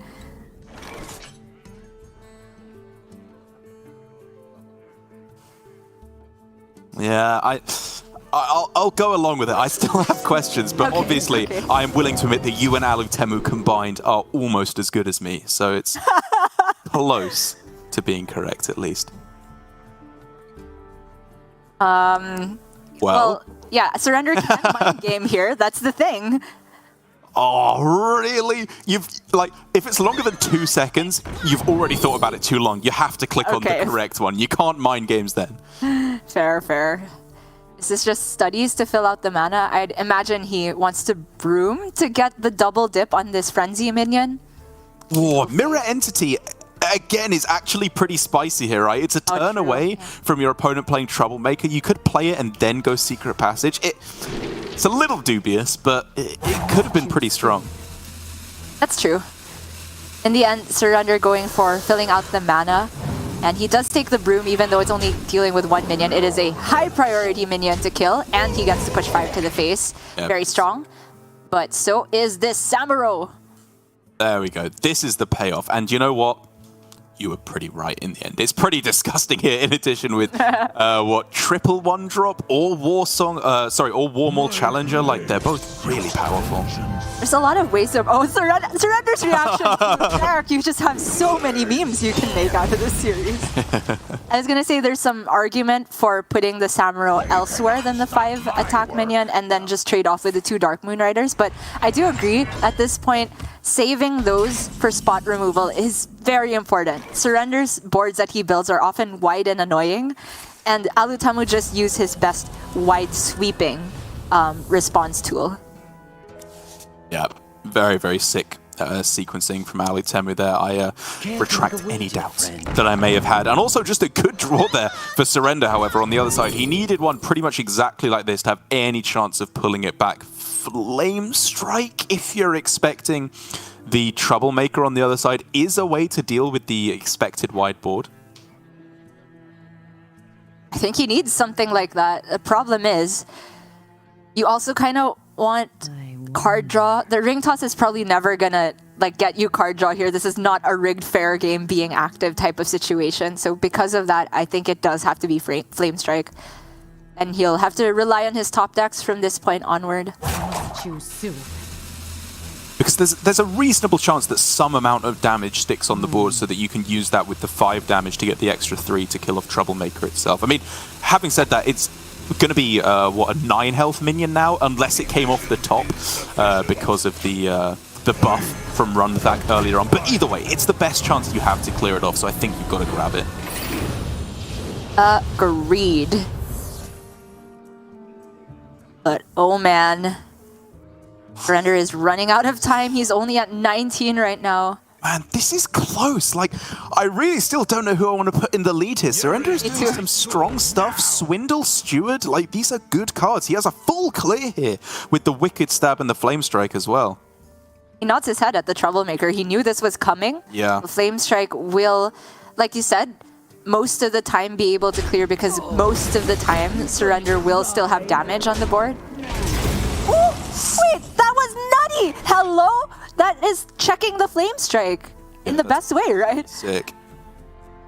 Does he still have to Flame Strike to get rid of that with Wicked Stab? I hate it. I hate it so much. Yeah, He has to discover something better.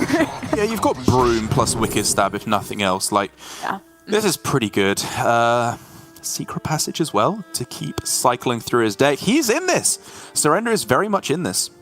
Yeah, he could play all the middle cards right now and get rid of the Troublemaker. And Alutamu is gassed out. Like these Dark Moon Riders and Warmaul Challengers, they're not getting very much done. Alutamu needs Watley or Alex Straza from this point. Second Troublemaker too. As for heavy hitters in Surrender's deck, he is running his own Alex Straza. Kazakus is still in there as well. And he hasn't hit a single field contact. The Brain Freeze kind of just better than the Wicked Stab. You ideally want to send that to the face unless he's just going for a pure like board dominance game plan. And I guess with Alex Straza still to come, there's a very good chance that he'll get the burst damage anyway. And in the end, just going for both. Just, he had to decide, in my opinion, between Brain Freeze and Broom. Yeah. The Troublemaker had to go. Like, you can't let them get any more 3/3s. Yeah. For sure. Ooh. Ooh, that's big. But one turn off full activation, but obviously, I don't think Alutamu can wait. This is too much damage on the other side. Is it though? Can you wait one turn? No, So Derek, sick. no. Wait one turn. It's so Yeah, sick. but you're so dead if you wait one more turn. But it's so sick. Surrender plays Alex and Kazakus, and I think he still has the other stab as well. Could be wrong. But it is just too scary. Fine. Fine. As sick as it would have been, I'll concede this one. It's a full board clear as well. It is, yeah. It's a lot of stats right now. No, it's very, very strong. Okay, and Surrender will still have a lot of utility in this Flame Strike. It clears all but the 3/10 Warmaul because this one will take 8 damage and go down to a 3/4. Oh, this is a really tough choice as to whether you swing into it as well. Like, you're afraid of Alex Tenwu, but you know 2 of the cards in hand are generated with Flame Strike and the Passage. Yeah, it's hard. But you also know they were all discounted by an Octobot, so the breakpoints are really tough. This feels like it has to be Flame Strike and then Passage?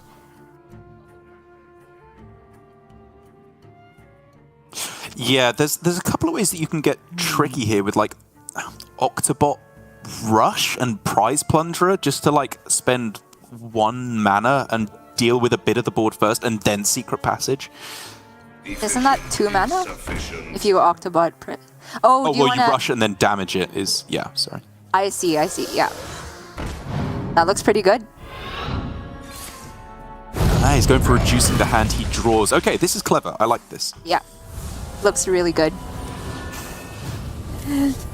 So this not being a fully buffed Warmaul Challenger does become relevant. I'll give you that, Tarek.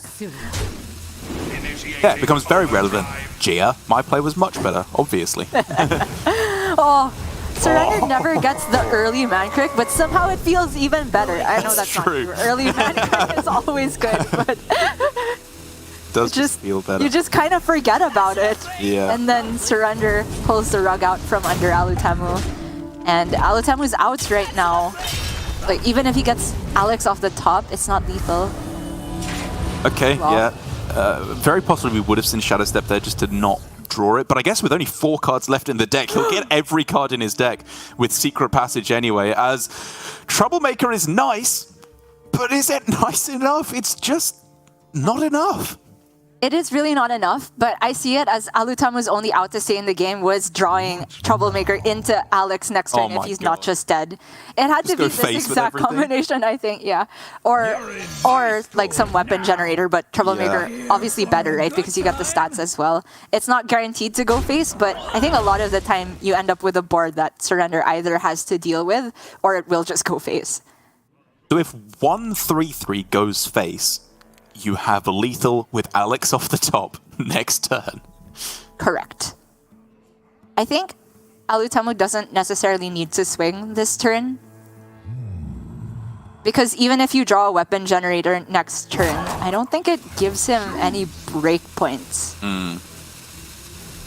But you can make the argument that you just swing now to kind of narrow the targets for the 3/3s, but I don't know if you want to narrow it so far that they're more likely to hit Mankrik and the 1/1. Those are the worst possible outcomes. So he's actually keeping the board as wide as possible and giving the 3/3s the best chance to take value trades.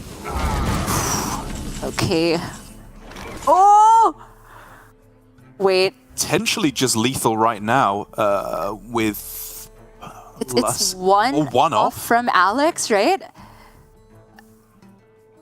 Yeah, he's showing 5-7 right now. So if he gets Alex right off the wait. Well, no, I'm thinking Zaka, sorry, for +8/+8, okay. or Alex, both of which are 1 damage off lethal. Alex is guaranteed now, so that's probably a better way to go about it. But remarkably close. He gets to Alex and he gets Shadow Step. He already pointed the broom face. You can Shadow Step the broom to rush the Alex, right? It's probably where my head is at, and then he gets to also point the damage face. Yeah, that's really strong. Such a good spot. Choose soon. Wait, does he ever point it on his own face? I don't think so. He can clear off enough to the point where that's not necessary, right? Yeah. Right. If he clears the whole board, then even if Alutemu gets Alex off the top, it's not enough. Yeah, this is a sick spot. Very cool use of the broom once again. Just so cleverly done by Surrender, and it needs to be a miracle top deck for Alutemu. The Playmaker is not it. The well played is thrown down, and in a matchup that I thought Alutemu would struggle to lose with how favored I've heard it is from other players, Surrender does the undoable and takes down one of the greatest players of all time in APAC, proving that he is himself just the absolute GOAT. What a series. And he gives us his signature coy little smile at the end. But you know what, Surrender? You deserve to be smug and happy with yourself for that one, because that was so incredibly well played. The macro, the micro, using the stab on your own Octobot, and to the very last turn, spotting the Alex with the Shadow Step broom to clear the board and set up for a spot where Alutemu had no top decks for lethal. It's just pristine play. It's just every time I see him, I am still... I always think I appreciate now how good he is at Hearthstone, but he just does something even better every time. The tech decisions in his specialist lineup were so on point with so little time to prepare. Every trick in this Rogue deck, it feels like he knows inside and out. And this is really where the power of Rogue starts to shine through. Because players say, it's strong. Players say, it's weak. And then you get players like Casey saying, it's the best deck in the game, to which you're like, okay, dude. And then he plays out of his mind, and you realize why it truly is. And in the hands of a player like Surrender as well, you appreciate the raw power of the deck when you spot every trick in the book ready to go alongside it. I think this is finally a return to the true form for Surrender. He's through to the semi-finals for the first time, and deservedly so. We are going to see him tomorrow fight it out to try and become the champion. And who is going to be up against is Tom60229 or Shaxi, which will lead to, depending on who wins, 2 very, very different matchups for Surrender. Indeed, Shaxi is on the OTK Demon Hunter with the lone champions in the primary, which we thought was very weird, but managed to get the win against Rush Warrior yesterday. And then we have Tom, who sailed through O2 on day 1, didn't make it on stream because of that, and he has this Weapon Rogue, which nobody else in APAC was bringing. I thought was a very ballsy bring, because it's so easy to say, I'm going to assign one of my secondary or tertiary to have weapon destruction and check that. But Tom went one step further, decided that people didn't even respect Weapon Rogue enough as a bring, and so thought that they probably wouldn't be running any weapon destruction, and finds himself in a very good spot. It does indeed. It could be a very quick series indeed, but we're going to let the players set up nonetheless. So we're going to go to a short break, and when we come back, the final match of the day for Asia Pacific, another previous world champion coming to the stage in Tom60229 up against Shaxi. It's going to be a cracker of a match, and we'll see you presently for it.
Welcome back to Hearthstone Grandmasters for the final match of the day. And with Tom against Shaxi, it's bound to be an exciting one based on the players. But in terms of the actual decks that we have here, Gia, it's weirdly enough two of the least interactive decks that we have ever had in Hearthstone lining up against each other, with the Weapon Rogue, the Stealth Rogue. I mean, you can't even really call it stealth anymore because there's hardly any minions in the deck. This is purely a buff up your weapons, smack them in the face for lethal deck, versus build up a combo and kill you on turn 7 or 8 deck. And honestly, I don't really know how these two decks are going to line up against each other when neither one really interacts with the other at all until the game is over.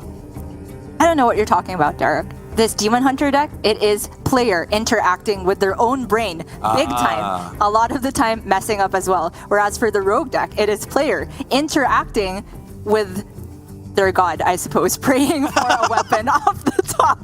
It is really, I mean, I want to say it's straightforward, but to be fair, when Alutamu was piloting this deck last week, there were definitely situations where you had to evaluate the pros and cons of going in on your self-sharpening sword, even though you'd much rather have it be the Swine Tusk Shank.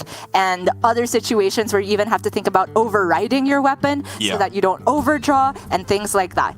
But it's true, when you pit these two decks specifically against each other, I have a feeling things might get a little humorous. They may indeed. I do think, admittedly, though, there are a lot of opportunities for decision-making in what appears at first glance like a very straightforward deck, primarily around how you meter out your damage as the Weapon Rogue. Because obviously there's the damage that just comes from swinging face with the weapon each turn, and generally you just swing whenever you can. But it's specifically with the burst spells that I think where things do become very interesting, because the Demon Hunter is not like a lot of decks like Priest and Warlock where they slowly drip heal over the entire game, 2 a turn, 3 a turn, whatever it may be. They heal for like 20 in a single turn rather than slowly healing up over the course of the game. So you need to really ride that balance between getting them to around 15 health or so where you can still burst them out, but you don't want to put them down to 1 or 2 where they can just heal back up to 30 on a turn. So I think that's really where the artistry from Tom is going to have to come in. Absolutely. When you mentioned drip heal, I just kind of imagined Anduin attached to an IV. I hope he gets better soon. For Shaxi, though, he does have in the primary deck the notable lone champions, which obviously did not look very good against Rush Warrior, but I feel they have a lot of utility against Weapon Rogue. Divine Shield Taunt, that is such a nightmare. It can slow down 2 swings of the weapon, which oftentimes equals 15 damage or something in that realm when these weapons have gotten up to obscene buff amounts. And I think, Gia, as much as you and Sottle have loved to ridicule the lone champion in Shaxi's deck here, has it finally found the matchup where it's low-key the nuts? Because Divine Shield and Taunt for 3 mana, that sounds like a great recipe against a deck that just wants to hit face and really doesn't have much removal at all. Yep, I definitely think so. And because of that, I don't expect Shaxi to be switching off of his primary. The secondary looks very much built for just additional card draw and disruption with the Starsuit and Selena against maybe Priest if you were to run up against that. The tertiary has double Chaos Nova, but this rogue runs a whole lot of no minions. I mean, Wand Maker, sure, Pride Splendor, but nothing significant. I agree. A lot of cards in this deck are very good at not being minions. It's really their specialty. As we see a full mult for the Swine Tusk Shank, it's really all that we want to see from Tom. Shaxi on the other side, though, with an interesting enough starting hand. Il'gynoth is an absolute disaster of a draw. But that is, I suppose, the point where we could talk about how the fact that technically this OTK Demon Hunter does not have to get the OTK in this matchup if they can heal enough. But I think if you're playing correctly as Tom, you can kind of force them into finding the OTK at some point. Right. I mean, Demon Hunter does have a lot of healing, but I feel it is outmatched by the number of swings that Rogue can get, assuming that neither player is really doing anything but hitting each other in the head. Wow, additional poison. That's why the Wand Maker is in the deck to begin with. If it doesn't get you poison, a lot of the time it gets you Sinister Strike, which is just more damage. There's only one thing we want now for Tom, and it's those weapons. Coin, Swindle, Swindle. Obviously, you would much rather this just be draw 2 cards than a spell and a minion, because There's the one other type of card in Hearthstone which can be weapons, unfortunately. But still, thinning out your deck, it's better than nothing, as it's just a waiting game for him now, quite simply. And when it's not Sinister Strike or Poison, a lot of the time, it's Secret Passage, which is yet another thing Tom would love to have right now, entering the 4-mana breakpoint to find one of those weapons, even if you play only a single card. For Shaxi, Spectral Sight looks great here. He wants to keep cycling. And I think it's worth giving up the Lone Champion on curve to make sure you get the full 2 draws. But he disagrees. Really? I feel like this is the point of the game where Lone Champion is least effective because Tom actually wants to swing into it and not waste too much damage. Yeah, I actually completely agree. I think especially if you're starting with Illidari Studies, like, you want to play that when you can outcast the card you're going to get off of it, right? Because with Il'gynoth on the left-hand side, it's never going to the left now. It has to come from the right. But this is such a disaster for Tom that he has had to put one of the Silver Leaf Poisons, probably the crucial one to really keep cycling through the deck, on the regular dagger, not even a self-sharpening sword. Tom is running the 3-weapon package here. He cut 1 self-sharpening, so he's just that desperate to find the Swine Tusk Shank. And so now you just play the Spectral Sight unoutcasted. I really don't want to go Immolation Aura to destroy my own champion here. I grow impatient. I think he does it though. Really? Okay. You do. Like, it's never going to find much value in the matchup. There's nothing to remove. Spire Mistress the only one, I guess, that can't otherwise be killed by other spells. If Shaxi did not have this double jump, I would have absolutely done it. The card draw is just too crucial. And again, I think this problem could have been averted altogether by just delaying the Lone Champion 1 turn. Yeah. But because Shaxi has double jump, he can afford to wait a little bit with the card draw for turn 7, I suppose. But now, Tom has finally gotten a decent weapon. Still not the ideal one. But Shaxi has to start putting together his own win condition. And to be fair, there's actually quite a few combo pieces already. This is getting very interesting. The fact that it was specifically the sword instead of the shank is kind of good for Tom because it means more immediate damage, but it's pretty all in because if he doesn't get exactly the lethal with this, if he puts all the poisons on, there's only 2 left in the deck, so the Swine Tusk Shank will do very little damage. The timing of everything just feels so strange to me from Shaxi. He did go for the double jump, but not turn 7. So if he had gotten Skull off of that, it would have been kind of a disaster. He ends up on the Spectral Sight. It's very, very inefficient card draw. But still, he has ended up with Il'gynoth Arcanist, Fellscream, Fellscream.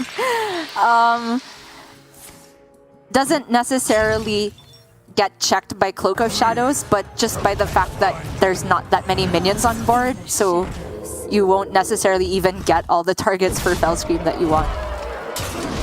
Well, there's a tremendous amount of damage coming through every turn here for Tom. And even if Shaxi is close to getting the combo online, he's going to have to use up a few of those combo pieces just to stay alive for the next few turns.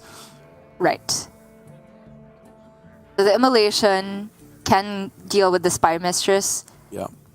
And I guess you just go face with the Thalnos, then he can I-beam away the man. Oh, that sounds so bad. You probably cash in 1 Fellscream to heal for it right now. Or do you? You could go Arcanist. Go Arcanist, Fellscream, Raging Fellscreamer. Like, it's still a lot of damage that you're getting on this turn. And sticking minions in play, again, this rogue has very, very limited ways to clear the board. So every minion you do stick is a fairly big deal. Yeah. Okay, not using Arcanist, I agree with. Okay. And this way he does skip the... he does have Immolation Aura in hand when in most situations you would rather have Fellscream Blast, but I think it's very warranted here. He gets to stick the Thalnos, and he still has 1 Fellscream. Was this really better than not just using the Talented Arcanist? He had to throw down an I-beam as well to not tank the damage here. Like, I get that you want to save it for the combo, but you could have saved an I-beam, which is more damage with the combo anyway, and then still cleared the board and healed for more. You don't pick the ones. I have. Is it more? It's not more damage with the combo if you don't have Moarg, right? The I-beam, I mean. Right. Like, Tom is pretty close to dying here. Arcanist, I feel, is very valuable. I guess. As it stands, though, it's not enough because it's the only single Fel Scream. That's why I was looking for a way to do this with just Immolation. But if you want Immolation, there's probably not enough minions to cast both of the Fel Screams on. Wait, how much is this? The Thalnos stuck, so... Oh, hold up. 5? 5? It's 15? Okay, not enough. Yes, correct. Oh, this Cloak of Shadows is clutch. You have just enough mana to play it, so even if you sack in the Thalnos afterwards, you can't draw anything. If you sack in the Thalnos and find Moarg, it costs 0, so you do have a draw for lethal, right? Right. Yes. Good spot. Oh, none of these are demons. So now he has to heal. And then he gives up the second Fel Scream to do that, and then he's like out of win conditions unless the second I-Beam can somehow get Giga juiced, but he just does not have the time. Like, while it was really weird to sack in the Thalnos there, honestly, I do think it was the best play to just have a slim chance to win on the spot. I agree. You kind of just understand that if you have to use Fel Scream Blast here, the chances of closing out the game with Il'gynoth are very slim from that point. He would need to have Skull off the top and get Moarg I-Beam almost immediately. And in the meantime, Tom can... Is he just dead? He's just dead, yeah. Double Sinister and Wicked Stab. It's 20 damage, I believe, on this turn. More than enough to close out the game, as it was looking a little shaky there at the start. You know, Tom had all the poisons, none of the weapons, but just in time the self-sharpening sword was just enough to close out the game. For Shaxi, again, we have some questions about his ordering of the card draw there, because it felt like he could have optimized his mana utilization to a certain extent. But in the late game there, I think, you know, whether or not if he'd gone with my line of going for the Arcanist, he would have obviously had less draws for lethal in the first place. So his probably was the better way to go about it, just have that slim chance of winning the game on the spot. The Thalnos stack I do agree with, but if I were to just look at things with 2020 hindsight, of course, I kind of think about what could the lone champion have contributed if it came down later. Let's say there was a clear turn with Immolation Aura, and then you end with the lone champion. Tom has this 9-attack giant weapon, and he's staring at this Divine Shield taunt like, I only have 1 prize plunder. Do I really have to sink 9 damage into this? And it was the self-sharpening sword, which did not have unlimited charges. It really feels like Shaxi could have maybe optimized the middle turns a bit better. I'll agree with you there, as now that first game out of the way, both players do have the ability to swap to either their secondary or tertiary, but I believe we've just got confirmation that neither is opting to do so. Your prediction was correct, so it's just straight up the same thing again. Shaxi is obviously not teched to deal with this rogue whatsoever, so he just has to hope, I would guess, that he can draw his combo a little bit faster. It is true. I mean, he was very surprisingly close at the end there. And goes to show that the damage that the Weapon Rogue tanks in the early game dealing with minions is not to be sniffed at, because Demon Hunter can deal the OTK from many different breakpoints, and that's what makes the deck so flexible and so strong in the hands of the most skilled players. But already this hand from Shaxi is looking way better. He can get the skull to the left, like right now if he wants, but you probably don't double jump here. This hand from Tom. Oh wait, now you do, right? An absolute disaster on the other side. We're looking at turn 4 Skull versus the ultimate Dennis hand, where the best you can do is Sinister Strike on 2. Oh my gosh, what a load of garbage! What did he do with this? He can't even draw! Oh my god. Okay, that's just too much card draw. Yeah, I think he takes Spectral and... Oh wait, you want to save the discount on the skull, right? So maybe it is just another skull, who knows? Like, it... Just go all in, why not? Demons? Oh my goodness. He's got more skulls than all the ogres in those unplayable cards. Oh no, it doesn't get any better for Tom. No weapons, no secret passage, no swindle. What's going on? And this is the problem with this rogue deck, is that it has a strong idea, and if you draw the right cards, obviously it can get there. But there are a reasonable percentage of games where you do just draw like this. It's a real possibility. Most of your deck just goes face or does basically nothing if you don't have the weapon. And traditionally in Hearthstone, there have been decks like this where the draw is extremely feast or famine. You can make similar arguments for Token Druid, but the deck feels stronger, quote unquote, because there is more card draw that you can run that Rogue simply doesn't have access to unless they're running cards that don't fit in the deck, like Field Contact. And when you look at the win rate of Weapon Rogue on a large sample size, it does justify the deck for situations like this. I mean, if you were to play this out 100 times, this matchup, it wouldn't look so bad. It's just that when it looks bad, it looks truly awful. Secret Passage being found, though, is a big deal. If he can just go Passage into Shank, alone going for that, that could start to pull him back into the game. But it's going to have to do it very, very quickly, because Spectral Sight into another Skull here, it's just the dream for Shaxi. I mean, it's only hand space that he really has to worry about at this point. You just start Aura, right? You literally just get rid of that from your hand. I think it is useless from here on out, so I would absolutely dump the Aura and then go Fell Scream plus Thanos, I suppose. Yeah. I kind of want to go Arcanist literally just to play it from my hand, which is what he's going for. And I think if you're going this far, you can kind of go with the Aura as well, but why not? Holding on to it for the niche usage of Spy Mistress, perhaps. Okay, well, this is looking like a disaster for Tom. Off of Secret Passage, if he does get a good weapon, he'll have 2 more mana to work with. And does that mean he just stabs the taunt while he can? Probably not, right? Like, you go Passage, get the weapon, and then juice up with what poisons you can find, because somehow this hand from Tom is so unplayable, but it also just doesn't have poisons. It's worse than bad. It's like every bad card in the deck. It's all of the top end, not top end, but like closing cards with none of the early game. What is he looking for? Yoink to get Hunter Hero Power or Life Tap? Weave it in, Tom, weave it in. Okay, Life Tap.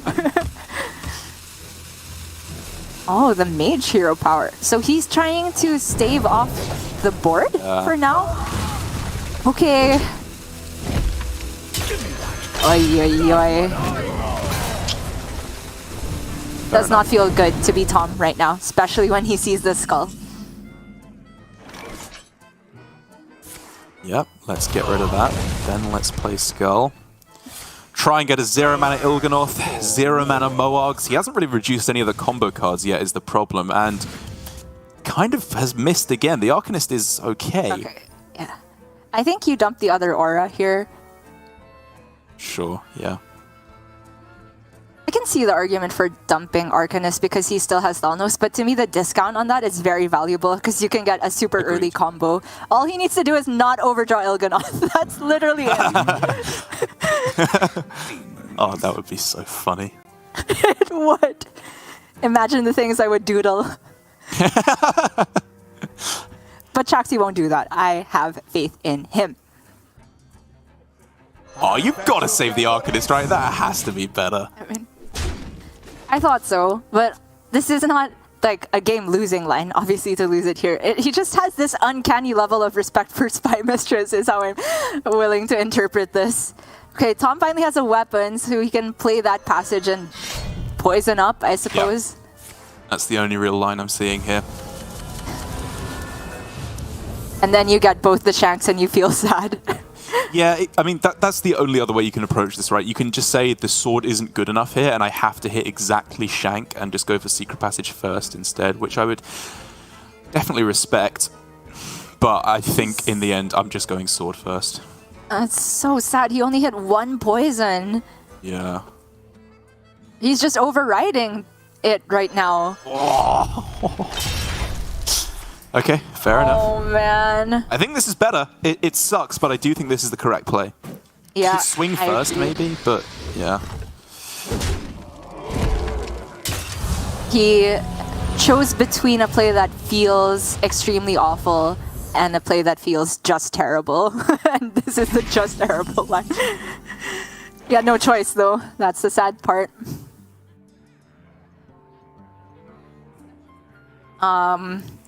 Okay, how do we not overdraw Il'gynoth? That is really my main line of thinking here. Because he obviously wants to play the other skull as soon as possible, but not much space to do that. I'm looking at dumping Lone Champion. I'm looking at just taking a turn to dump everything that isn't combo pieces. Yeah, literally. I'm thinking Immolation or Lone Champion Thalnos. Maybe even a Philosophy. Like, you just don't need it. You just want to turbo draw next turn.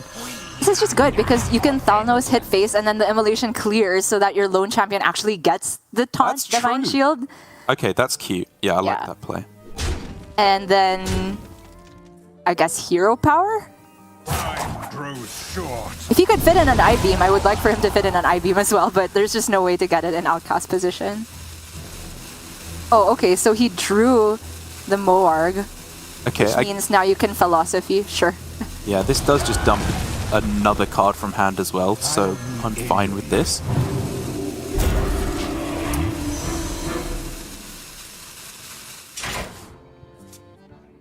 Again, he is basically guaranteed lethal in the next 2 turns, and I do not see Tom getting through this quickly enough. No way. Shaxi's all the way up to full and is protected by his signature Lone Champion. You could go ping Wicked Stab and then Secret Passage is probably the best way to go about this, because then you still have plenty of mana for poisons. I don't think he's... Oh, okay, yeah, he does need to get all of the buffs right now, so... Agreed. Just Stab to deal with this. The Lone Champion draws any type of spell from the Rogue that would rather go face, then I'm willing to respect the tech for this specific matchup. For exactly this matchup and no others. Agreed. I mean, you didn't have to say it, but that was what I was thinking. I think you want to be very careful about playing second Silverleaf Poison as well. I would prefer the Mancrick in this instance. Just because we saw from Alutemu that even though you get an extra durability, the fatigue sets in so quickly, it would just easily get there before you've done all your attacks. Oh. Agreed. Oh, Insta-Wife. Okay.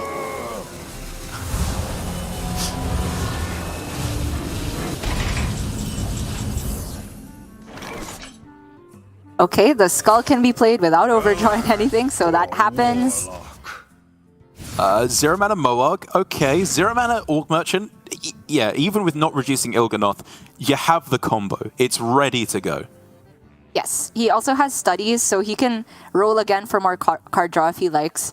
The thing is, the Spectral Sight, if you want to outcast it, would require giving up a Fell Scream, that is his last Fell Scream. There is still, however, an I-Beam in the deck, so he doesn't necessarily have to combo with the Fell Scream. He has more than enough Moargs that an I-Beam can get there. Yeah, I like that he's playing 1 Moarg first as well, because it makes the 2 that cost 2, actually.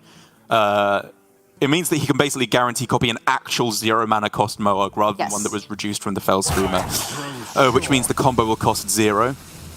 Very smart interaction. Shaxi shaking his head. I think it's because he realizes if it's not Il'gynoth off the top, he still has to take 1 more turn of card draw after this.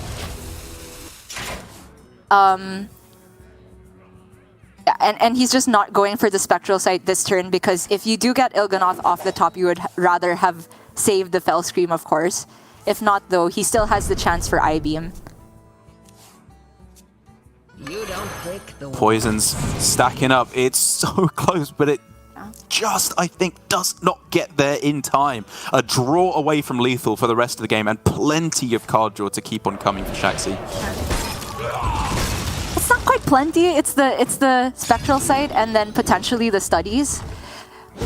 It obviously looks very one from here, but I'm so hesitant to say that after, was that Chonsu's game where the Il'gynoth was smack dab in the bottom? So that is a thing that can happen, and Shaxi from this point on, he has to think about how does he plan for the worst case scenario of Il'gynoth being at the bottom. Never mind, he's won the game. There we go. GG. We're going to game 3.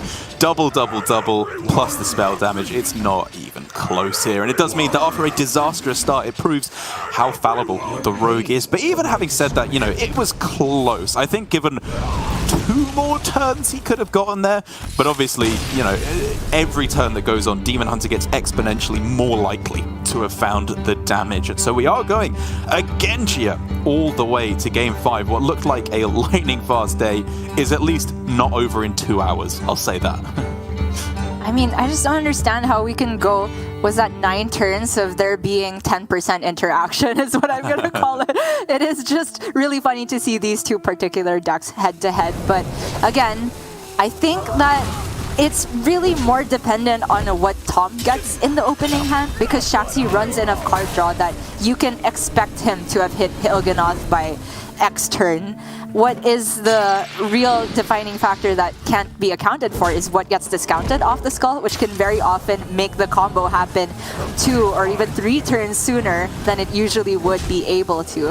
In Tom's case, the factors are all about by how early the weapons come down, and in that game, the first one came down turn 6 or something, and that's just far too slow. And to be fair to Tom, he hasn't even had the weapon in his starting hand in either game. The first one he got it up, got it just in time, but in this one, just that little bit too slow. So who knows, if he can get it a turn earlier here, maybe find a bit of extra card draw at the start as well, we're looking in with a much better chance of him getting there. And I think he's owed an early weapon at this point. I agree. And man, I'm running out of things to say, to be honest, about these two decks. It is very, very self-explanatory about how their win conditions go about it. But I suppose the one thing I could keep touching on is how much I have disagreed with Shaxi's kind of approach to early game and timing, particularly the lone champion, which obviously I can't get ahead of myself because I've never played lone champion in one of my own Demon Hunter decks. He has tested the card far more than I. But it does feel like he can get a little bit more percentage in a matchup that is, you know, obviously very dependent on what the draws are, but if you can still get a little more percent where you can, even 0.5%, I would like to see that. Shaxi, windmill slamming philosophy, do nothing. And I think there is no scarier play in Hearthstone than when your opponent plays that on 1 to do literally nothing. You know that that is a skull shifter that they are using to shimmy it over to the left-hand side of their hand. True. But Tom has the goods. He has the shank. He does. And he has a minion on 2, which is not irrelevant because Shaxi doesn't want to I-beam this. It would waste his skull discount. So the one thief, I don't think Shaxi... Okay, if he tanks it, then he hits again next turn, and that would mean it deals minimum 6. Shaxi's just going to leave it up for now. You're right, Tom doesn't have poisons, but that's what the passage is for. Okay, good draw, good draw. He can at least clear off the Wand Maker. And from here on in, it's as uninteractive as you can get. Shaxi is going to draw 1 billion cards. Tom is going to deal 1 billion damage. And it's a trip to the races. We're going to see who gets there first. Okay. Passage first. Play any poisons off of that. And he can always follow up with the deadly next turn. That's miss. Uh-oh. Uh-oh. Cutting class is at least playable. Yeah. Not ideal, but I think he has to end up on that.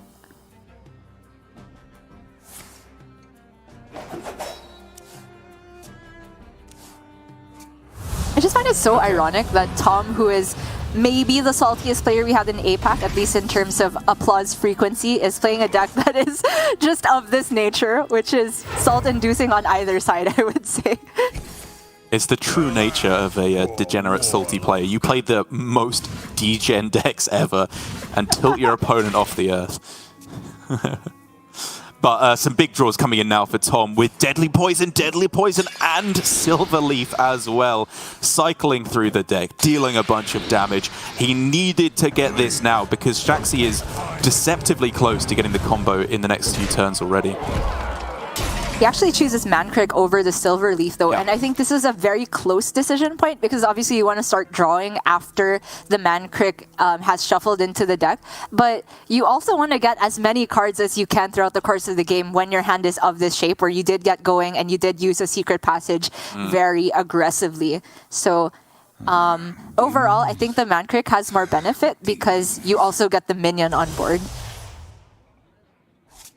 Couple of ways to go about this turn. Obviously, with the main goal being dump as many cards as possible, I think getting rid of the second philosophy is still something you can do and win the game, but you don't really want to here, because I was thinking philosophy, Raging Fell Screamer, I-Beam, you do have to tank the minion, but it's not the end of the world.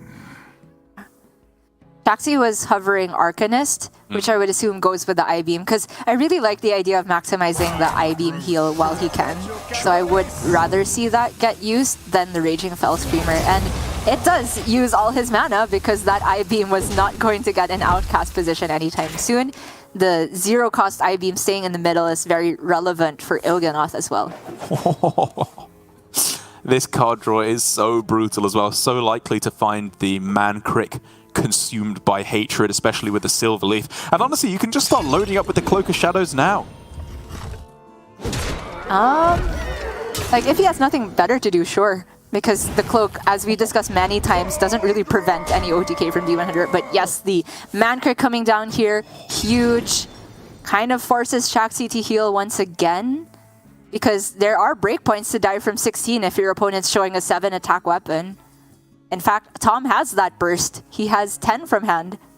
Yeah, I really like the Cloak of Shadows, not only because it protects you, but also it just means there's nothing to swing into with the Eldraki Warblades without tanking damage. Like, if he wants to swing into your Man-Crick, go ahead. Yes. Niche utility, but not zero. And like we mentioned, Tom did not have any better way to spend his mana, so I like it. Speak of the devil. So, okay. I-Beam first, or do you just start with Skull, overdraw 1, and pray that you get Moarg to try and heal for a bunch? Oh, that's really tough. I mean, Shaxi can calculate breakpoints. Tom's maximum damage from hand right now is double stab, double strike, which is 14. Yeah. I don't know if you want to put Tom on having that much, but if you're playing around a 3-card combo, single I-Beam with no additional healing, you have to get rid of the Man-Crick as well. And he can just put a ton in the way. Okay. Okay. Unfortunately, they don't work so well as a pair. But he's doing it anyway? Yeah, I think we hold on to that one. Yeah, he's going to overdraw next turn, so I like potentially getting the actual benefit off of that one. Oh, wow. Okay. I don't need any of you, he says. What an edgy card. So, how best can he utilize the Prize Plunder? It all feels a little awkward. He can just play one card and then like go Sinister Strike, Prize Plunderer, and then go for the Secret Passage just to clear off the Divine Shield, and then hope to find some way to deal 1 extra damage alongside Man-Crick, or he could throw in the Wicked Stab as well just to deal the 4 immediately. Yeah, I think it would have to be Stab if he's doing something like that, because Tom doesn't run breakpoints of 1 damage. It's Prize Plunderer, which is the minimum, and you would rather have it deal more than 1 in that instance. So Tom is going to send a little bit of damage into the lone champion. It is putting in major work here. This is the first lone champion that's really felt relevant for Shaxi all series.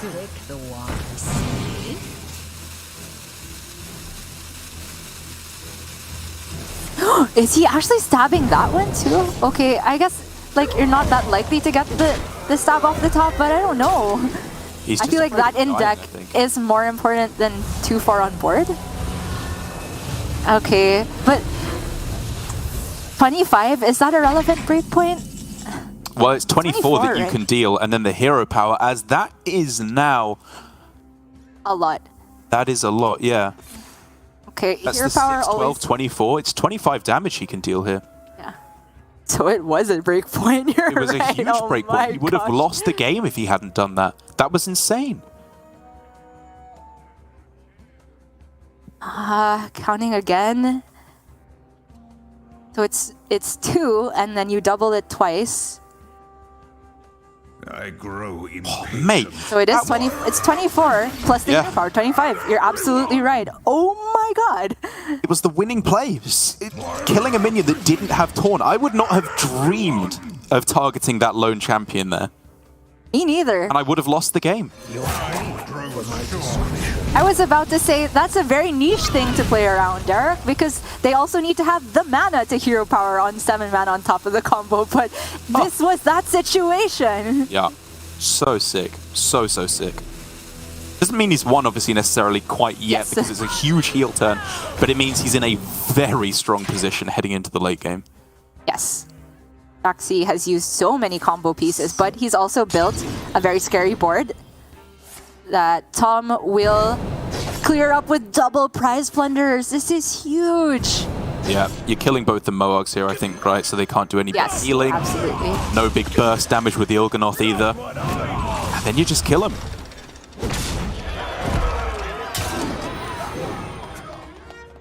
And in terms of how Tom kills him, it feels like it still does have to be 2 weapon swings because he has used now both the Sinister Strikes and both the Wicked Stabs, if I'm counting right.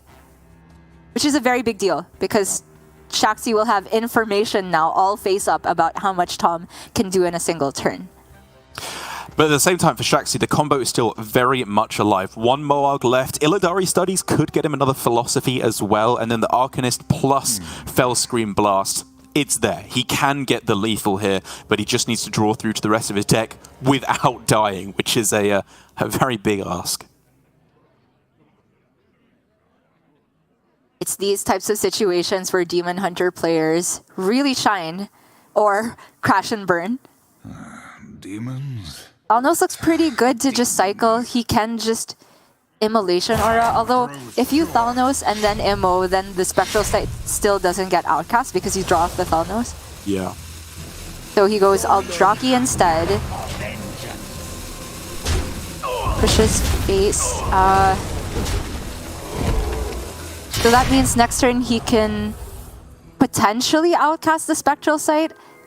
I'm not sure if this is helping the clock though. I feel that card draw was the main point to look for that turn.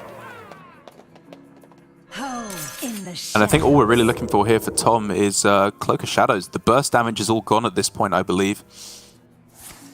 Yes, the cloak is now relevant because of Eldrazi Warblades. Although he is at 24, so a lot of breakpoints. It's just fatiguing after this turn, right? Damn, he missed it as the one last card. He's going to dig for it again here.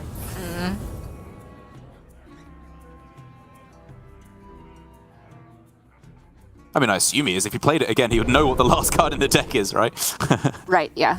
And then because he didn't play anything else, he won't actually fatigue. Did he just not swing? He swung first. Oh, because... Oh, my bad. Sorry, the client froze for a bit there. Oh, right, yeah. Whoa, that's Arcanist now. You can go... You really want to outcast this Spectral Sight, but you really don't want to play the Il'gynoth and the Immolation Aura. Like, maybe you just play it. As in the Spectral Sight. Can he still deal 24 if he uses the Arcanist this turn? He has still a Moarg in the deck. It becomes very difficult. He has an Orc Merchant as well. It's right, it's super difficult. Wait, why would he Moarg here? Unless he still wants to outcast the Spectral Sight? He's saying that Tom will never swing into minions from this point? I don't know. It is super close, because that is a line you can take. You can play the minions and say that Tom, if he's not killing me this turn, is still forced to hit me in the face, so he can kill me next turn. I mean, he could literally play Moarg and Il'gynoth on this turn, potentially. Like, there's no extra tricks to do the extra damage here for Tom. He has to swing it with the weapons. In the end, he takes the one draw, and that's I-Beam. Last cards are Swine, Tuskshank, and yeah, the Spy Mistress here. Yeah. Which he gets Philosophy off of that. It's still not enough, right? 5, 10, yeah, 20, 24. Oh no, that would be lethal. If he got Philosophy, it would be exact lethal. You're right. With the attack from the Warblades, but these are not it. Kurtrus can kill, but it doesn't matter. Yeah, if he just dies anyway, he'd have to... I mean, he'd Kurtrus to kill the minion and then I-beam his own guy to heal up out of range. It's all he's got. Yeah. So he has to get up to 10 because Tom's weapon is currently at 9. Okay, wait, no, you can't target your own Kurtrus because it has immune this turn. Right, but the Moarg. The Moarg itself, sure. And he doesn't want to Arcanist, so if it's I-Beam plus Hero Power Swing Face, then he heals for 9 total, and then he goes up to 10, so Tom doesn't have lethal. Alright. Yeah, 1 second, sorry, my feed just... Mine also froze. Yeah. I'm looking now on our caster dashboard instead, which is tiny. And it looks like he also just committed the Arcanist and targeted that instead for even more healing. Which is fair play. The Moarg is never going to be struck into here, so it needs to be Fell Scream Blast here, and that's not it! That's 5, 9 plus the Il'gynoth damage. How much was the fatigue? 3 at this point? Okay, Shaxi's reacting well, so... Oh, but if he swings, he's just gonna die! Oh yeah! Because of the fatigue! So, because of the second Silverleaf Poison to give the extra durability, he was 1 damage off lethal there, and if Tom had swung, he would have just died, so it was just enough healing for Shaxi there? Yes, I think that's exactly how it panned out. I mean, apologies for the less than stellar casting because our feed did just freeze on both accounts, and it was hard to tell, but you picked it up perfectly, Dark. I think even though Shaxi didn't immediately show lethal, even including the first fatigue from the draw, if Tom had swung, it wasn't enough damage to offset what Shaxi healed from the Eldraki Warblades, and so he couldn't force a draw either. It meant that the swing was lethal for Tom. That was not the way I expected this matchup to pan out in any way. I thought it would have to be OTK for Shaxi to win, or try and fatigue Tom, and this was not fatigue in the way I expected, where all of Tom's weapons just got through. It was fatigue in such a way that if Tom continued swinging, he would die himself. And we've seen this time and again. We saw it from Alutemu, we see it from Tom here as well, against the likes of Demon Hunter, Priest as well, it feels like, potentially. If you just build up these Silverleaf Poisons doubled on 1 minion, the fatigue is just too much. You draw your deck too quickly. You are too efficient in your draw engine.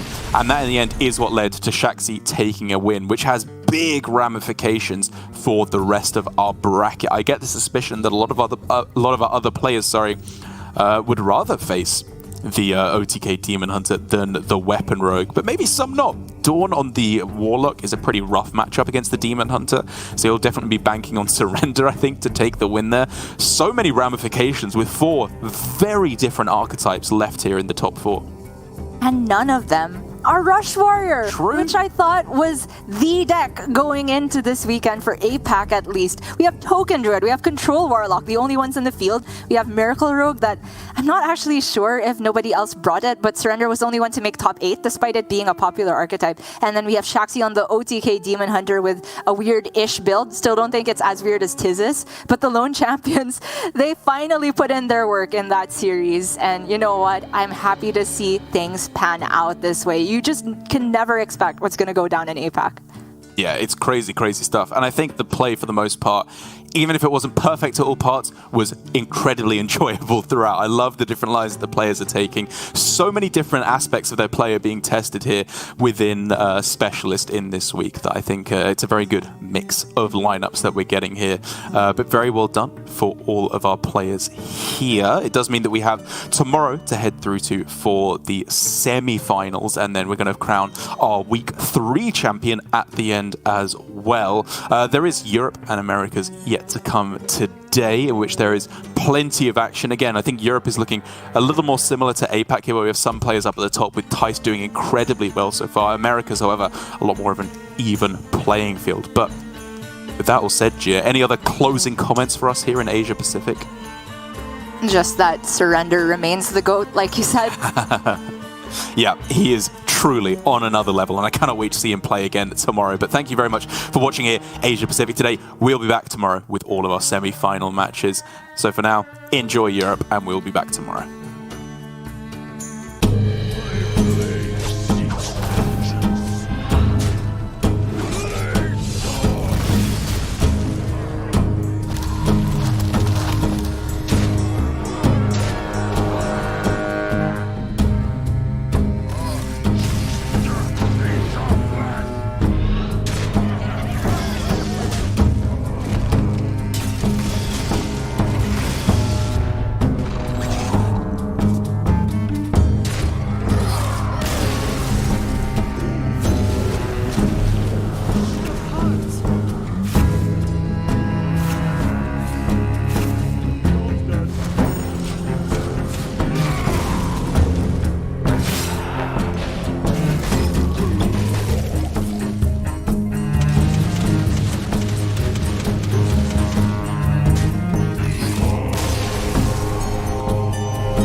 Frozen's, that's a loss. And his pairs are in. Look at it! He popped off! He popped off!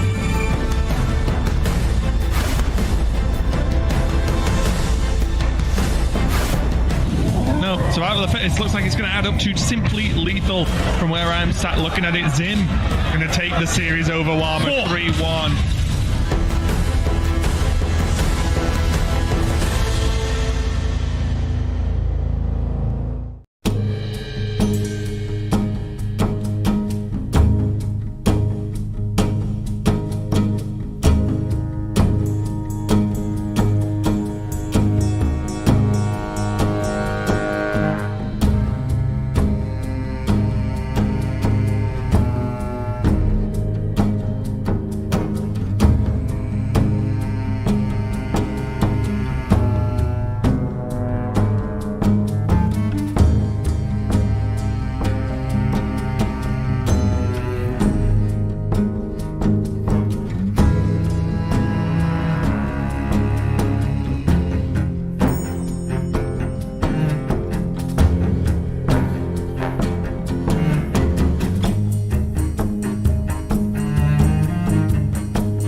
Rosen's, that's a loss. And his pairs are in. Look at it! Pop off. He popped off! He popped off!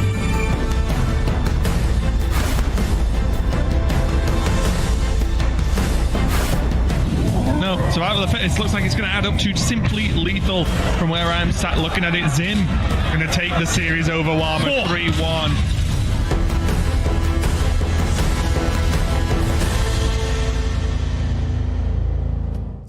Hello everyone and welcome to day number 2 of the European Grandmasters in week number 3. I'm Raven and joining me is Sottle, and we're going to bring you through the top 8 today, or at least the beginnings of it. Sottle, are you ready for our day number 2 here?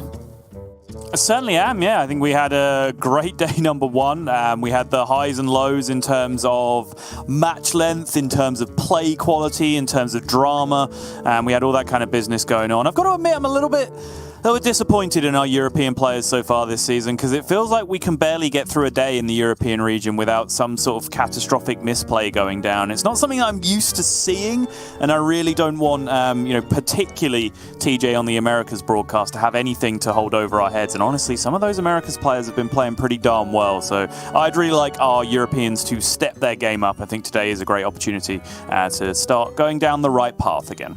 Yeah, we have got some great matches to kick off this top 8 with today, but let's just go over the format once more for you guys. It is going to be that specialist format, right, Soto, we're bringing in here. We're still sticking to the, tournament that starts and finishes every single week, but this specialist is 1 main deck and then 2 side decks that can only be changed by up to 5 cards from that primary deck. And the primary deck has to be queued first, so again, that's, I guess, a certain level of punishment for making your primary, a little bit too weak in certain matchup. So a lot for the players to have to think about here, and I think this was really a tough one for a lot of our players because so much rests on just what they decide that one class is and that one deck is going to be. It's true, yeah, and I think in Europe we have leaned very heavily on mage, and those mages have been incredibly successful. We still have all of those mages left remaining as we go into top 8. All of the mages were represented on stream at least yesterday, and then some of them cannibalized each other in mirror matches yesterday. So the mages have been, overwhelmingly successful. But again, you look at other regions, and it seems like they're doing a little bit more with the format. I don't know whether Europe have just abandoned the idea of specialist entirely, but I had a great time watching Surrender just now in the APAC region, just bringing Rogue, thinking, okay, what's the matchup I really lose to? Probably Rush Warrior. How do I win that matchup? Patient Assassin in 2021. That's how you win a matchup, and it absolutely works. One of the sickest techs I've ever seen in my life. So yeah, congratulations to Surrender for coming up with something absolutely awesome. Yeah, and let's just check out the prize pools, of course, that we have every single week here. We're going to have that, obviously, $3,000 for the winners, and then going down from there as well. So it's a lot for these players to actually play for here, week on week, just being able to stack up all that lovely money, Sottle. Yeah, absolutely. Very, very big deal indeed. And of course, alongside that comes the points, which will be accumulated throughout the season, which will go to contribute to your final standings. Right now, there's some players such as Tice who have a big old stack of these points under their belt. But there's a lot of players still involved, a lot of players who were involved yesterday who are not featuring too well in those standings, have not picked up enough of those points. But it is still early enough in the season to really make a turnaround. If you're going to have a good run through week 3, through week 4 maybe, we do have a little break now interrupted by the Masters Tour, but I think when the players come back after that Masters Tour, we'll have a good idea of what the top half and bottom half of our individual regions is going to look like. Yeah, and it was a day of fireworks and changes of pace yesterday for us here in the European region. Zim versus Felkane was one of the mage mirrors we had, and as you can imagine, for mage mirrors, they were pretty explosive every single game, kind of regardless of who won. I feel like every game went to someone winning very convincingly, as you can see here. Felkane taking a win, still on full health against his mirrored opponent, is something that I think you expect to happen at least fairly often. Yeah, and a real heartbreaker for Zim, who would have been hoping for a big week. Of course, that's kind of a full circle story, as Zim versus Felkane played a Mage Mirror all the way back in 2019, I believe, to qualify as Grandmasters in the final of a format back then when we were just playing Specialists. So, very interesting full circle. And then we came to whatever this was, Raven. Game number 1 of the Priest Mirror. Both players making a complete mess of the fatigue calculations, essentially throwing and then re-throwing the the game back and forth between each other, essentially, I guess, coming out with the right result. And then we got into this ridiculously greedy mirror match where, due to specialists, both players had teched in a way that was both individually greedy, but also counterintuitive to what the other player's greed was on the other side. Right. And it led to this very, very bizarre stalemate, both philosophically in the way that the decks were built and literally in the way the decks were played, because I'm pretty sure a good 45 minutes of my life was spent watching two people play Ysera and dream the opponent's Ysera back to their hand. Yeah, we all went through it, and then we moved slowly on, I guess, to Boston versus Casey, which was a different pace, mixing up once again of Casey being one of the few players to actually bring Rogue, doing something a little bit different in the European region, and doing pretty well. It was a tough one, of course. Again, I do feel like whenever Mage at the moment either very convincingly wins or just gets trashed, like one way or the other, and maybe it just wins that little bit too many times to not bring it. But here, Casey did make some really good turns for himself, especially with those bouncing Cult Neo fights. I think were really the key in that final game. Yeah, and Boston tweeted out that he won 100% of the games that he drew flow and lost 100% of the games where he didn't draw flow, and GG coin flips or whatever. To which I would respond, if that's your perception, bring a different deck where you have some agency and outplay people then. Like, you signed up for that. Don't make the salty tweet afterwards. Yeah, but then, speaking of salty tweets, we came all the way down to this Mage Mirror where both players, I think, had cause to feel hard done by at various points in the game, as we saw the greatest of trick totems of all time ripping the Incanter's Flow for Frenetic, but then A-Rock on the other side having an insane Incanter's Flow game of his own to square it up on the other side. Yeah, it was that one was pretty crazy overall, because there were just so many things, and like I said, the Mage Mirrors feel so out of control at times. It's kind of ridiculous. And again, I will also just mention your point towards the Priest decks, and with some of the players having some tough or tough decisions or losing track of what was going on in Priest Mirrors. It's like, well, if you bought Priest, you might think everyone else is bringing Priest, and then you've chosen to play these long, nutty Priest Mirrors. So there you go. If you choose it, you got to make it good. Here we are, of course, with our top 8. We're going to run through all of our quarterfinal matches today, starting with RDU versus Swids, and then moving down that bracket. One match for me, Soto, I'm looking forward to is just Letta versus Casey. Miracle Priest versus Rogue. I'll be honest, it's not my most known matchup that I've ever worked on here, but I think it's going to be exciting either way. I'll give you a hint. Casey's not happy with the way that matchup generally goes. With all the possible people he could have played against, I think Letta could end up being the problem for him. But for me, the really exciting matches are bookended, which I think is the best way to do it. I do agree Letta versus Casey is a really, really interesting one to end the day on, but I'm also super interested in our opener, because finally we're going to get some kind of indication of the question that I've been asking all week, which is, what on earth are these priests doing, and why do they think they can just beat Mage without really having effective techs in their deck? Because not only is RDU playing Mage, not only did he 2-0 through with Mage up until this point, not only is Swids playing Priest, but RDU, I think, has pretty much the perfect secondary deck with which to be taking on Priest, where he has Rigged Fair Game and so on coming into the deck as well for that extra card draw security. Rigged Fair Game, such a secure source of card draw against Priest. Sometimes they can protect it for one turn, maybe two, but beyond that, it's going to go off at some point over the course of the game, and you're going to draw those cards. And you see RDU's deck there. He's adding in Rigged Fair Game, he's adding in a Ring Toss, which gets you more Rigged Fair Games, and if he needs the security, which I would suggest he doesn't, but why not? Let's throw it in there anyway, that ultimate late game win condition with the Cthulhu the Shattered on top of everything else. Yeah, honestly, in this specific matchup, I really do think the Cthulhu in there is maybe for a spread of other matchups, but really, it's just good for like extra bits of damage, right? More than anything, it's like Eye of Cthulhu can deal 7. Sometimes, guess what? Playing a 6/6 on the board and it doesn't die, it gets to hit face for 6. So sometimes. Yeah, and sometimes as well, so more is like a third Devolving Missiles, right? When you use your Devolving Missiles and then suddenly an Apotheosis minion hits the board, then the more is just a way to get rid of that without having to give over extra healing. So yeah, there's some utility for the spells for sure. And now we are going to check out the Priest here from Swids. We did get to see this, of course, yesterday. And again, I am with you that the more you talk about it, which has been a lot over the past few days, the more I just continue to agree. I'm not really sure what the plan is, when I would have expected to see something with some extra heal in somewhere to deal with Mage, but I'm not sure. Maybe the players who brought Priest just didn't think Mage would be as dominant as it actually has proven to be. Maybe it was just some cross wires somewhere, and all the players bringing Priest thought, oh yeah, either everyone's going to bring Priest to mirror, or Warlock maybe, I guess, or everyone's going to bring aggro, and just didn't really consider the implications of a effectively from-hand burn deck, which is Mage or Spell Mage right now, and there's no real answers there, because I do think an extra healing spell or two could go a big way in winning. I think so many times we see this matchup go where Priest gets low, and it either has one good turn of really healing out of range and just like removing the use of the cards from the Mage, or they die, right? So, we'll have to see how it pans out as we dive straight into our game number 1. RDU versus Swids. They, of course, playing their primary decks first. Is only in games 2 and potentially 3 that they are allowed to swap. So these are just going to be the decks they start every single match with in game number 1.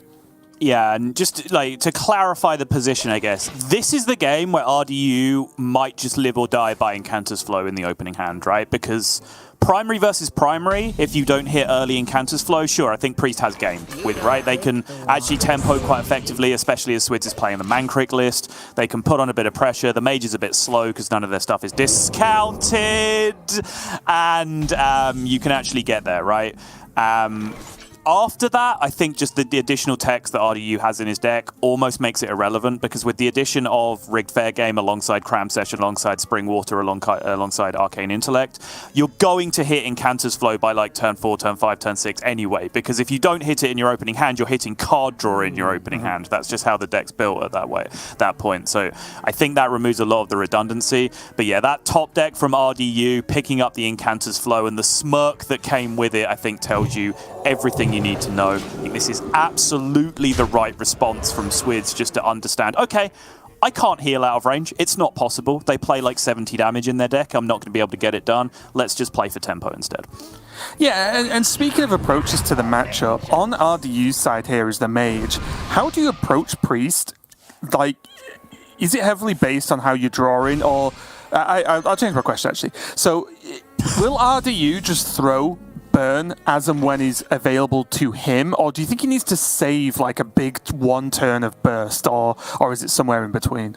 It's somewhere in between. There's a balance, particularly with a no Cthulhu version of the deck, where you don't just want to, throw half burn at your opponent's face and put them to 15, because then Blade Master Apotheosis and that kind of stuff comes into play. But at the same time, you don't want to sit with 2 mana Fireballs and 3 mana Apexis Blast in your hand, because then the Priest opponent can actually Elucia and kill you at that point, right? Like, that's actually something very possible for them to do. So you've kind of got to establish the dynamic, right? Like, if you've got no minions in play, for example, and you're not casting Apexis Blast, sure, go ahead and burn face, right? Because then they can't Blade Master Apo you, because you've got nothing on board for them to rush into. If there's an empty board, go ahead and cast Mask, because you're going to need to get that done at some point anyway. But there is an interesting middle ground. When we move forward more into the secondary decks, I think you can be very, very greedy when you play the Cthulhu pieces, because it's very rare that your opponent can Elucia you and throw away all the Fireballs in your hand and all the Cthulhu pieces. Right, that's a lot of mana normally, isn't it? They have to pick one or the other win condition to deny, and then either way you've still got the other one available to you. So I think you can afford to be a lot more greedy when you have that redundancy. But yeah, there is definitely a balance still to be struck. Like, the game's not just over for RDU because he hit Incanter's Flow, but I think he is quite heavily favoured.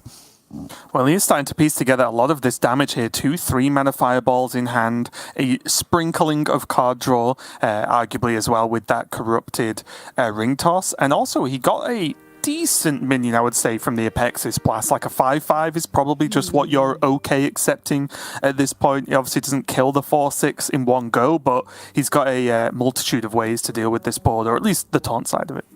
Indeed.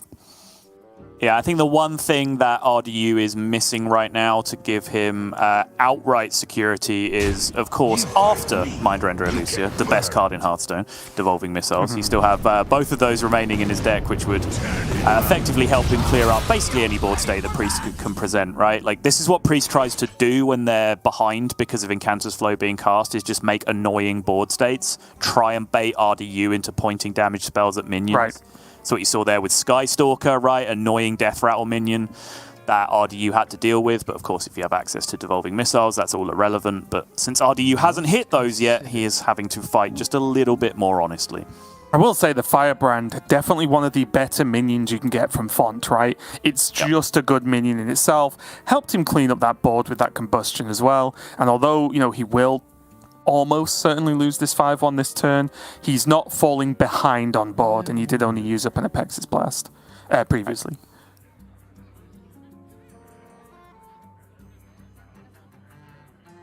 Key Warden's not too bad here for RDU as well, just looking at what other minions he has. Just because like, any extra burn you can potentially discover here is actually huge, because he's already used Apexis Blast on a minion.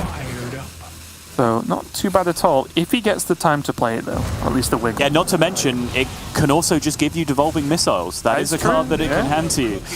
But yeah, you can get Devolving Missiles, Shield of Honor, you can get all kinds of things that can help you out with either dealing with boards or pushing a little bit of damage. Useful enough card, they're actually seeing it in some people's side decks coming into this week of Specialist.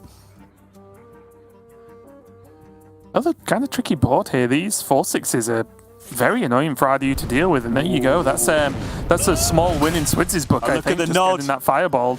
Yeah, the nod coming out from Swids. Like, these are the small victories you have to take, right, when you're against the flow start from the mage. He just gives himself the nod. It's like, all right, I worked really hard for it, but I got one fireball to hit a minion, and I have to take that as a win.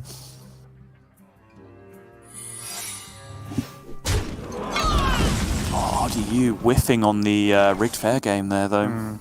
Bit of an issue. Fritz is running just a little bit dry on stuff to do.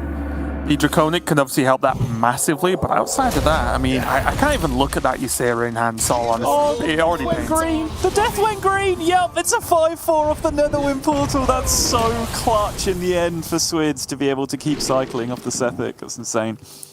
Oh wow, Onyx Mage Scribe and Thrive in the Shadows now? Like, well, that's value. Swids has done a good job so far, but he needs to continue. Like, soaking up a Fireball and a Apexis Blast is not really enough to just be comfortable, so I do like this pick from him here. Right. Get the Luminary down, start discounting some of these cards, get the Blood Mage cheap, get the Key Warden cheap, start cycling the Cram Session. You know everything else in the deck is down cheap. Finds the Brain Freeze as well to come down on top of that. Very nice.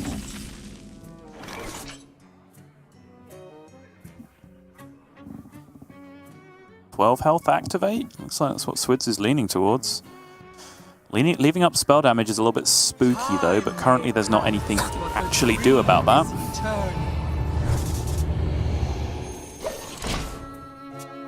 I have been conditioned already in one mirror match of Hearthstone to just hate Ysera.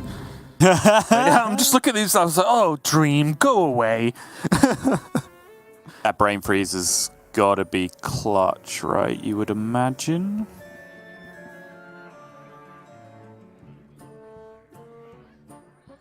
Just to deny the threat of Ysera. Obviously, he still has cards to draw this turn, so he doesn't know quite what he's going to hit, but Brain Freeze at least locks out the ability for Apotheosis, Nightmare, all that kind of stuff actually being relevant and impactful on the game. Oh, we already had one. But yeah, Brain Freeze is just a good enough card to take almost anyway, and that was pretty clutch. Nice 6-drop. Oh. Well, that's a problem.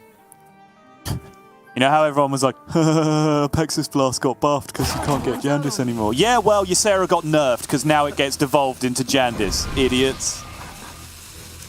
I don't think they were saying only one of those is true and the other one wasn't, though, to be fair, Soto. I'm not sure if calling them idiots is strong enough.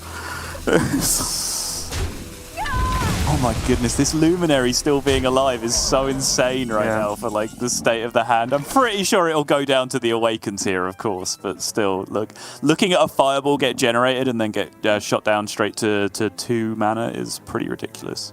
Is there any reason for Blade Master instead this turn? He's just seen it devolve in, he can Apotheosis it, and my only worry from Swids' side is how many more minions are you expecting to see from RDU this game? Like, is this the better heal he's just going to get? And he sticks the Blade Master, right?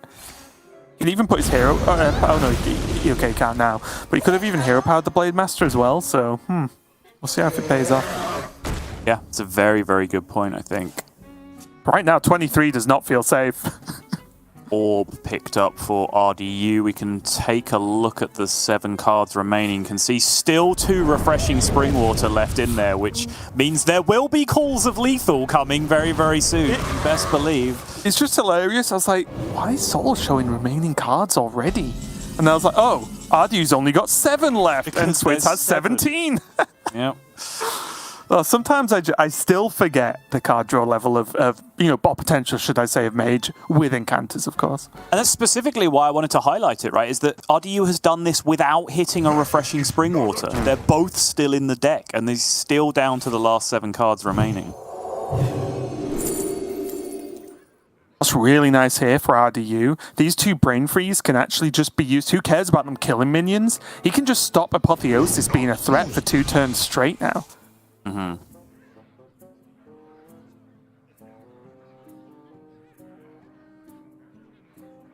The issue he's going to have, though, is that he still has both masks that he needs to connect, which is going to be a problem with the large health minions still remaining. Only 1 Devolving Missiles left to go as well. Might need some help for the Rune Door, but I think he has to go. He just has to go. Okay, Gurabashi Berserker. There's the Devolving, so he can go Brain Freeze the 1-3, Devolving the 4-9, try and get the board clear, use the Refreshing Spring Water mana to try and drop a mask here. 3 health is huge. Brain Freeze mask is now available. I would highly advise not playing any more minions at this point in the game, just to play around that Blade Master Apotheosis healing on the other side. If anything, it's like, I guess it's fine that the minion's on there. I was just thinking, like, if anything, we would have loved to just not played anything, but of course, that would have severely, like, stunted his turn, right? I don't think it would. I totally agree with you, and I was going to call that out myself. Oh, okay. I generally think that, like, when I play this matchup, I try and kill my opponent with a Pexis Blast, just so I don't have a minion on the board at any point, right? RDU could have just as easily played Fireball there instead of an Apexis Blast. How much mana was Apexis? Was it 3? Achieved the same thing. I think it was 3. Yeah, I'm not sure. Okay. It would have either been 3 or 4, I think, right?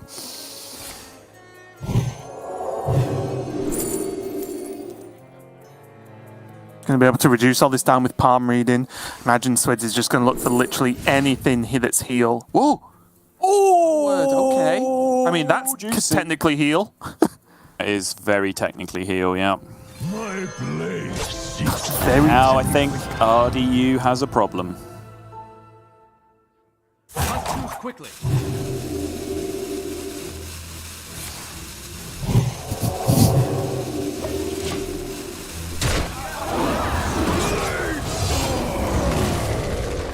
No Devolving in hand either. Nope. Oh, the minion's such a big deal, isn't it? It is. It's huge. Oh. Guess he needs Devolving off this Rune Orb, realistic. Oh, I guess he has Firework Elemental, right? Mm-hmm. That's actually reasonable. Wildfire time. Get those pings in.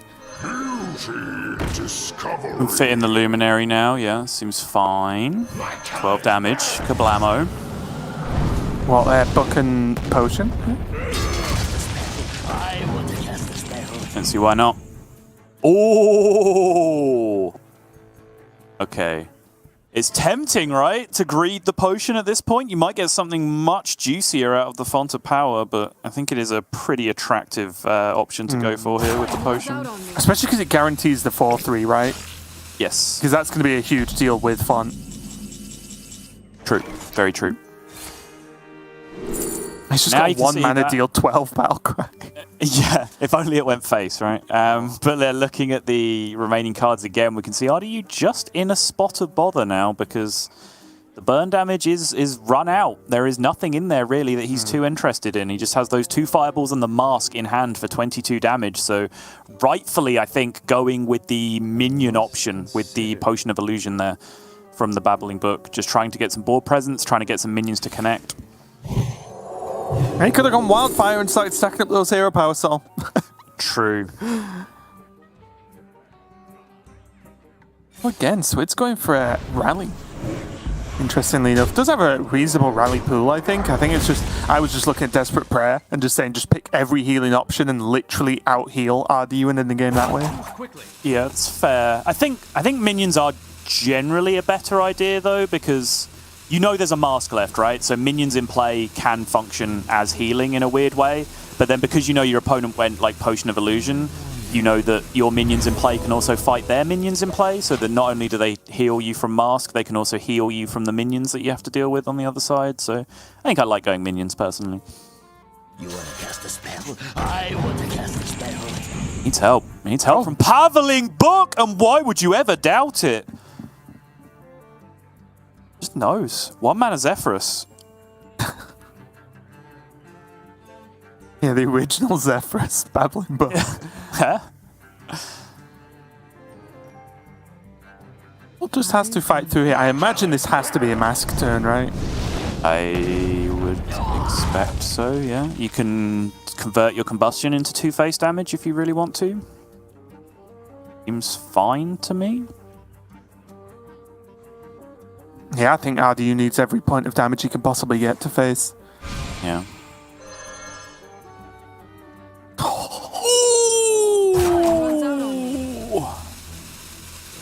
Well, I mean, we can see that is insane. Arcanologist does draw a card here, by the way. One of the remaining cards is Netherwind Portal. Baby, I'm a fireman. I'm almost out of cards. Boom. It's a weird noise that card makes. Oh, nothing looking too great. It does have Auspicious, of course. It is corrupted. That's only the starting point.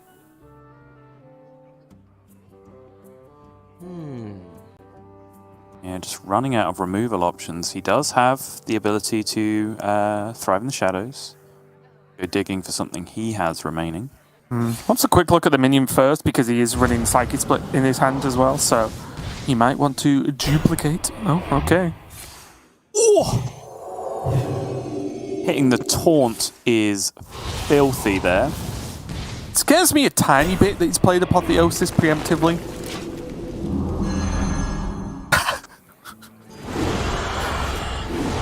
I wonder how often RDU has to buy a new desk.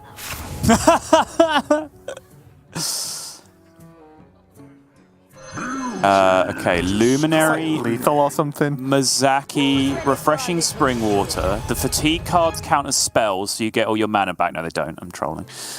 I was going to say, wow, if that's an interaction, I really should know this, and I don't.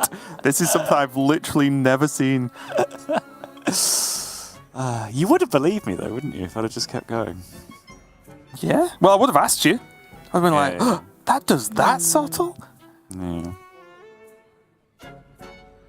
There's no way you can get enough combustion juice here, right?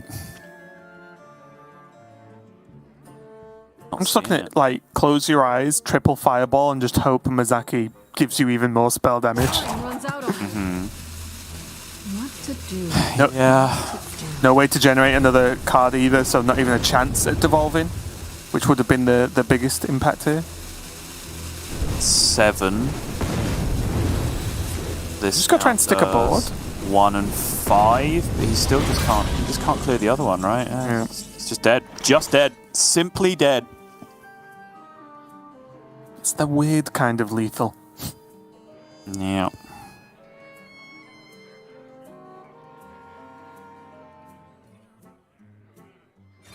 Probably just nightmare your thing to. Okay. Oh, that's hysteria. Yeah. Nuts. Yeah. I was just Even going if to you ask. didn't go fishing for anything, like you could just nightmare your guy into the Mazaki and then like devouring plague and stuff to clean up the rest, and like that's. I think that's still 100% guaranteed victory at that point. I was even looking at, do you ever just start with devouring and see if 1 point hits the Mazaki, and if it does, great. Like, you know, your turn's way simpler. Really weird hysteria. When hysteria does turns like that, I always feel like I don't know the card text. Because it's like, wait, attacks enemy minions until he dies? Like, what? Yeah. But even then, just going back, like, the thing with the Nightmare is that it would still live through RDU's turn, right? So even if you had to Nightmare your own minion, you still get that massive Apotheosis heal, and it's still there to soak up mask damage on the following turn, which if you can do that for one more turn, I think the game's probably pretty much... Yeah, so, the Hysteria looked clutch, but I think Swids had more than enough going on in his hand to be able to close out that game. Yeah, I was even looking at, check the Devouring Plague. If it hits once, then you can actually just play Onyx Mage Scribe, which kind of does the same plan versus Mask, right? So there were a lot of good outcomes there, honestly, for Swids, regardless of what happened. But that does mean game one is going to go to him, and I think it comes back to this turn. This was the big reset that Swids needed, and it was done because RDU chose to develop a minion on the board. So that was something definitely to consider. I'm sure people will discuss whether that is correct or incorrect, but for me, it's the one combo you're terrified of, right? The board is kept clear for so long, and then you leave one minion and you haven't seen Samuro be played. So that is something I would be afraid of, or maybe too afraid of in my defense, I guess.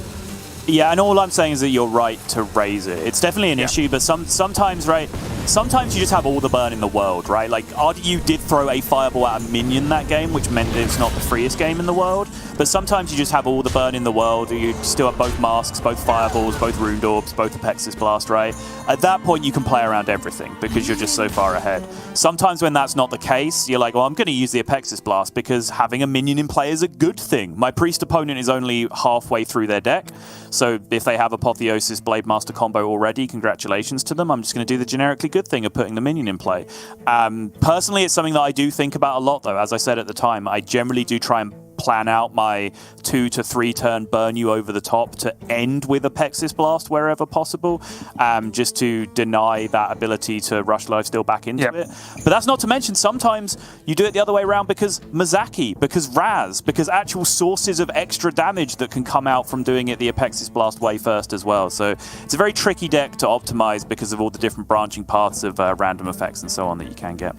Yeah, it does mean these players are now going to have to choose whether they want to switch into their secondary, tertiary, or stick with their primary. And it looks like RDU is going to go over to secondary, and Swids is going over to his tertiary list as well. So for just a reminder of the Swids tertiary, he's removing Ysera, seems good right now, and removing Shadow Word Death, and he's going to play in replacement of just those 2 cards. There is double Ogremancer, which again, kind of self-explanatory. Ogremancer, a card built to take down spell-based decks, and guess what? Spell Mage, pretty heavily spell-based deck. Yeah, I completely agree. I think Swids is one of the few people that really has anything stacked up for Mage this time around, but even then I wonder whether like Ogremancer is enough. I haven't seen anyone really with like double Ogremancer, double Cult Neophyte as a tech in their deck, and then maybe like 1 Desperate Prayer as well on top of that, just to round everything out. Although, whether the healing is more effective than the disruption, I'm not sure. But yeah, 100% of the time RDU is going over to his secondary deck because this is bespoke for this exact matchup with Priest. The Rigged Fair game, absolutely, in my opinion, the best card you can add to your deck to improve your win rate against Priest specifically. The Cthulhu, I think, a lot of people might make a big deal out of, and like, oh yeah, you just Cthulhu them, it's insane. But like, I think you will be amazed at the consistency with which you can just kill your Priest opponent without getting anywhere near the Cthulhu when you just have, draw 6 extra cards in your deck from extra Ring Toss and extra Rigged Fair game. And we did see it on screen a little bit earlier on, but just to remind, if Swids does win this match versus RDU, he gets his way out of the bottom 4 in European this week. So it's a big win. This will be a big win for Swids because, again, although there is time to recover, you don't want to have to recover in the last few weeks of Grandmasters, right? You want to feel comfortable and set your sights on, finishing top 2, top 3. Mm-hmm. Job's done. Not the best opening hand here for Swids, although the Thrive will help him just dig a little bit deeper. RDU on the other hand as well, still just not looking too great. A Ring Toss that is quite far away from being corrupted right now, and just a lot of burn that he can't really play, so maybe just the fact that he's got that Arcane Intellect is just enough. Yeah, slow-ish start from both players right here. I would like this to be a minion-based spell from Swids. Yeah, okay, he takes the Draconic Studies. I think it's quite easy to get baited by the Renew in that position, right? Just thinking that, like, all healing, good healing, but I think Swids recognizes that he needs to play a bit for tempo here. He needs to build up a little bit of pressure. And Draconic Studies and Raised Dead were certainly going to help him do that a little bit better than Renew was. RDU just coining draw 3. Seems good. Seems like a good card to me. Just wants flow, right? That's why he does it. He just wants flow as early as possible. He's not going to hit it, though. Mini Mage. That's all I've learned, really, from all these Mage casts, is that Mini Mage is just the best card ever. And it's picked nearly every time. Imagine that card, but poisonous, Raven. Whoa. You'd probably beat up some Rush Warriors with that, eh? Imagine that card, but different in almost every aspect. It's mostly the same. I feel like we've switched roles here, Saul. Yeah. I really like the Crimson Hothead, just based off what Swids did last game. I think they did a great job of making RDU have to either hit through them with removal or throw the, if any minions he has at the point, into them. Yeah, I like it as well. Take it, play it. Press end turn and carry on. Yep. I think an Elixir is far too late in the game to be any real consideration, and similar enough to a Proto Drake as well. I think by turn 7 you don't want to just play an 8-8 and pass. Like, I don't think that feels like a strong enough turn. Mm-hmm. Wow. Swids disagrees. Yeah, and also using an Apotheosis on the Scorpid that has gained him 0 health. Yeah, again, he did the same thing last game, right? Which I think is, you know, when if you think about it, you can kind of trace the decision tree through, right? I said it at the time, recognizing that what is most important is just putting pressure on RDU, which is what he did. That pressure that he put on RDU in the first game directly led to a minion getting fireballed, which healed Swids for 6 because RDU did not have a fireball anymore. So, you know, it still does eventually cash out as healing. Boom, there you go. That Apotheosis, which created a 3-attack minion, has now healed Swids for 6. Yep. And now, wow, there's the tech coming into play. Ogremans hits the board. And now RDU's going to have to work out what he wants to do. RDU's tech has also hit the game as well with that Mort of Cthulhu. Clean up the Ogremans in close enough to the best way possible, right? If you can't kill it easily with minions, then one spell dead is really what you're after. That's the biggest tilt. It's the biggest tilter in Hearthstone for me currently right now, Raven, is when people get value out of their Cthulhu spells. Because, like, the Cthulhu spells suck, right? They're objectively bad cards. That's not a hot take. But, like, I even think just, like, Cthulhu as a whole sucks. Like, I think the strategy is bad. So whenever it's just like, oh, Ogremmancer, yes, game over, and it's just perfect top deck Maw of Cthulhu as the only out in their deck to deal with it, that tilts me off the face of the planet. The big one for me, or the biggest one, is the 3 AoE. When that comes out and clears the board, and you're like, like, none of the other cards do this.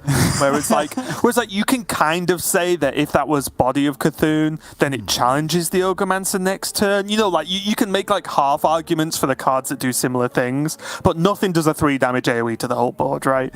And that's the one that really pushes me over the edge. Speaking of more pieces of Cthulhu, I have Cthulhu's going to come down now. And not doing a bad job. That is not bad, in fact. And also, you now, like 2.5 cards in. 2.5 cards in? Wait, what? Of Cthulhu, right? He has the body in his hand, I mean, is the half card, I guess. Yeah. So, yeah, that was exactly what I was going to talk about, is at this point, I think RDU will be best served. As much as I am a Cthulhu down player, I think at this point in this state of the game, I think Cthulhu is probably his most reliable strategy from this point. Swids has got a very, very good start with tempo into Ogremmancer, and RDU is already down a fireball again. So I think at this point, going back to our discussion earlier of like, if you're playing a Lucia, you can't always take away their burn and their Cthulhu pieces. I think at this point, RDU should prioritize protecting his Cthulhu pieces, right? Because that's what he needs. The problem is Psyche split on the other side from Swids means that RDU really just has no game without devolving missiles. And I know we talk a lot about Incanter's flow, right? Because it is just you could easily say the best card in the deck because of what it does to the rest of the deck, right? You know, it's not really a stretch. It's not one click though, Raven.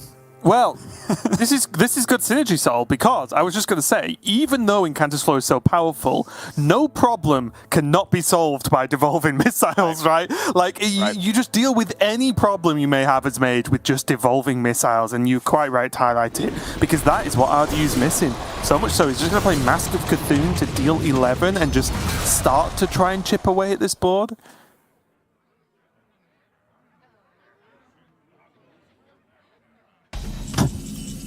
RDU looks fundamentally fed up with this game of Hearthstone. And rightly so. The tech coming into play well here for Swids, though, because look at what it stopped, right? There's the ring toss that's been corrupted for a while and not been played. Springwater's there. The Font of Power, which I don't think RDU can like afford to just generate even more 2/2s and then play minions into those minions you've just created for your opponent. So that's definitely counterproductive. So they're definitely doing their job. I think this has to be the Proto Drake turn, right? You I do like the Proto Drake, yeah. You picked it, you're winning board, spells are punishing for RDU. He's specifically scared of Flame Strike, though, right? Is that if he leaves the board like this with the spell damage in play, even if there's a Flame Strike top deck, RDU doesn't even really need the ping to be able to clear up all of the Ogremancer business. So I think straight away, Swid's just deciding to add more health to the board is probably his way of saying, these Ogre-Mancers are just winning me the game straight up. I don't need other minions in play. And I think that's a very reasonable way of looking at it. I guess, yeah. For me, add more health to the board. Well, how about an 8/8 that death rattles into a relatively big minion most of the time as well? But yeah, you are right. Protecting these Ogre-Mancers seem to be causing RDU the biggest problems here. Yeah. Because I think, you know, if he goes Flame Strike, both Ogre-Mancers die, he can then trade the Mini-Mage into the Proto-Drake to finish off the first half of that body, and then it's a random 7-drop. And, like, I don't know how many times you've played Auspicious Spirits, Raven, but a random 7-drop isn't that huge on average. It's very okay, yes, I think, is the correct response. Yeah. And at this point, it's like, it has to be Barrier, right? He's looking for... But it's weird because by playing it, he's created more minions to make Barrier worse.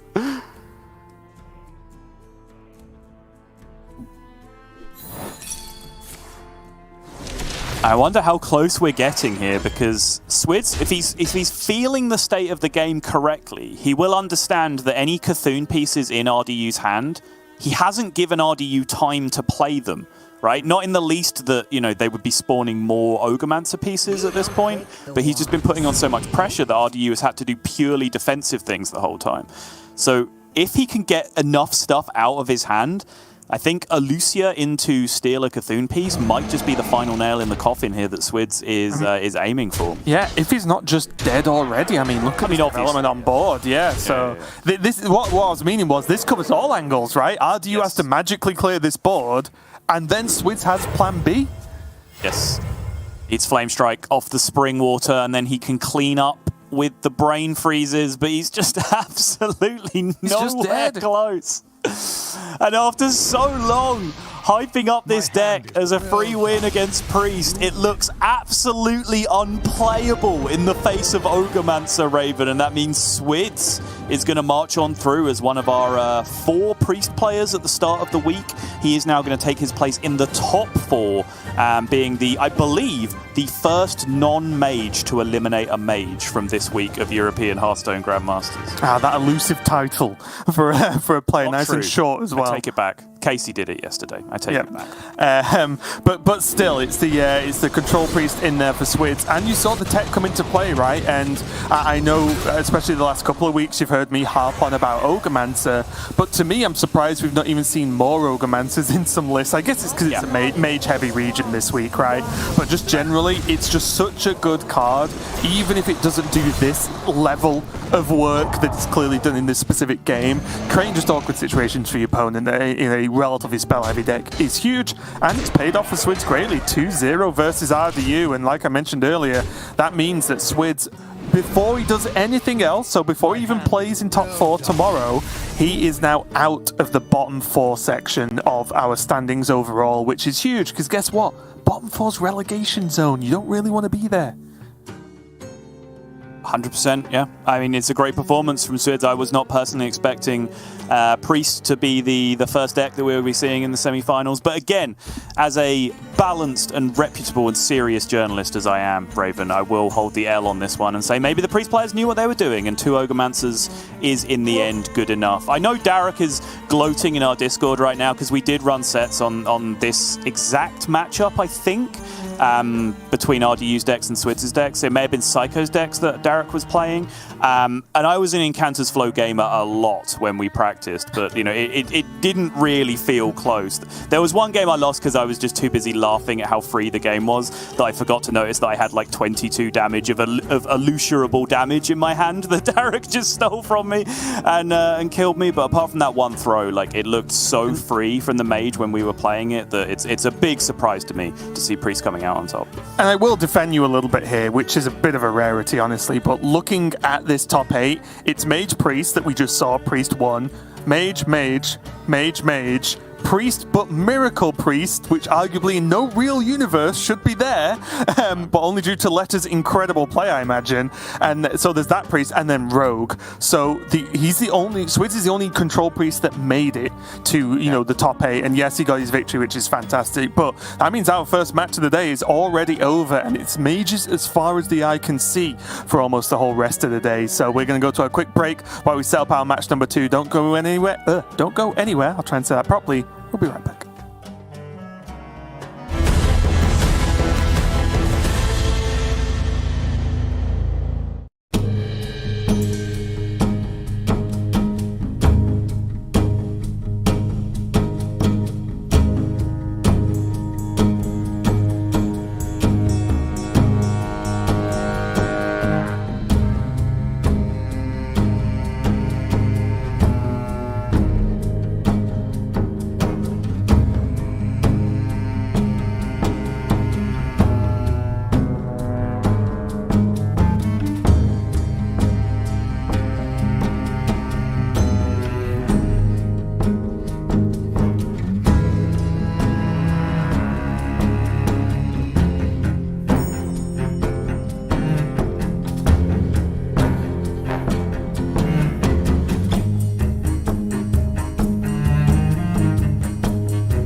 Welcome back, everyone. We are ready to dive into match number 2 of our week of specialists here in that top 8. We already had a win for Swids on his Priest, but now we're into Mage land here, Sottle, as we've got 2 Mage Mirror matches coming up, one after the other. So if you want to see some explosive, fast-paced Hearthstone, you're in the right place, as we have Blyze versus Frenetic for this matchup we've got coming. And, we saw Frenetic yesterday obviously make his decider match to get to this point, but Blyze, his first time on stream this week, of course. The bonus, I guess, of being the winner of his group means he gets yesterday as a day off or a day, day extra to practice. So I'm excited, mainly Sol, because I'm always excited to see Blyze play any deck, even Priest.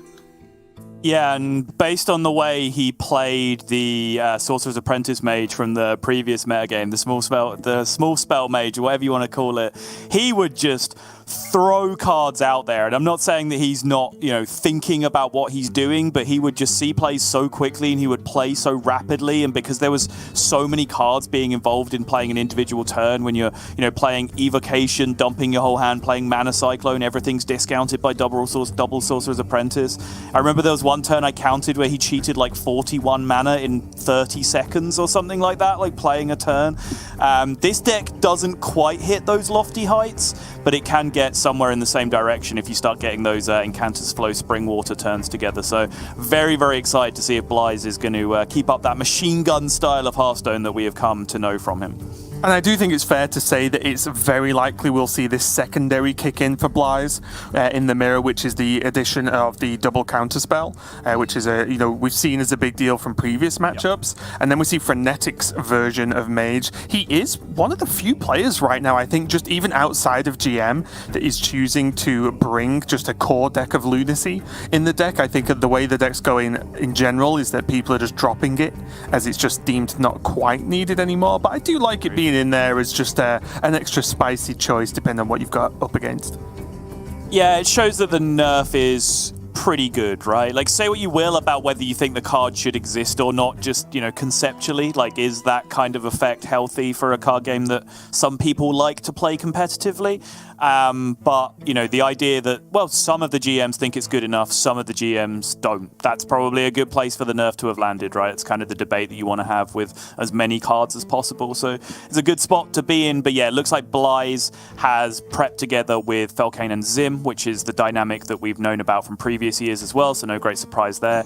Even though there is the fantastic contingent of French players, they don't all practice together. They are splintered into different groups. And it does seem like Blyze, Felkane and Zim have kind of held that little trifecta together, as they have got very similar decks, and we saw Felkane and Zim play out the mirror match with those extra counter spells from the secondary deck coming in after game number 1. So expecting to see the same, as you said, from Blyze here.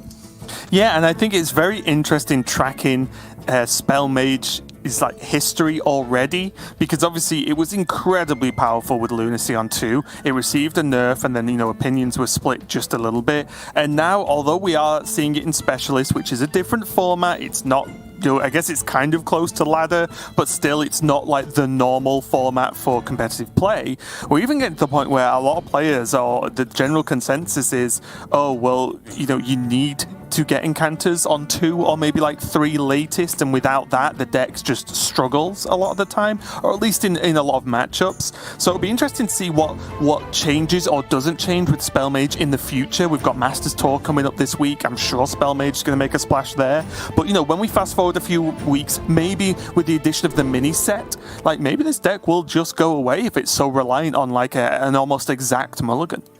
I do like that is a criticism you hear a lot. It's like, oh, I only lost to that Spell Mage player because they drew their good card on turn 2. Like, said the Weapon Rogue player, or like the OTK Demon Hunter player. Like, what do you mean? Hey. Like, it's a card game. Of course you win more when you draw your good cards. That's how it works. You can't say that of Hunter. We don't have any good cards, so we just have to win games the good old-fashioned way. What do you mean? Hey, on 2, that's not that good. You need coin. True. But here we go. Test number 1 done for Blyze. Incantus Flow played on 2. And Blyze with a swift nod, mainly because he nods due to not seeing Incantus Flow, I imagine, from Frenetic. And we're off. It's turn 4 already for Blyze next turn. And it's coined Secret, another win pulled, Dagger Lunacy is going to play the Dagger Lunacy. Over to Blythe, this is turn 4 for the Blythe. Can we get a turn 4? Oh, I'm not going to do that for the whole game. Can somebody get us another Dormu? Yeah. But this is kind of the classic matchup, right? Is Lunacy versus Incanter's Flow Burn. That's kind of the two different masks that this deck can wear. Which one would you rather wear, Sottle? I'd rather be the Burn deck, honestly. Like, I'm not. If you want to ask me the question, like, who wins the game more, it might be Lunacy. It was certainly Lunacy on 2, right? Lunacy on 2 won the game more for sure. Lunacy on 4 versus Incanters on 2, not so sure. But for me, like, it's just kind of my natural bias, right? Is that I'd rather have the consistent strategy in my deck where I know what I'm planning for, right? And not have to rely on, like, well, if this card generates me a board, I win. If it's some useless, like, you know, card draw thing, then I lose, right? Like I do understand that, you know, it's a very, very powerful option if you get the right things, but for me, especially if you have a little bit of early pressure going down, I'd like to be the Burn Mage in this position.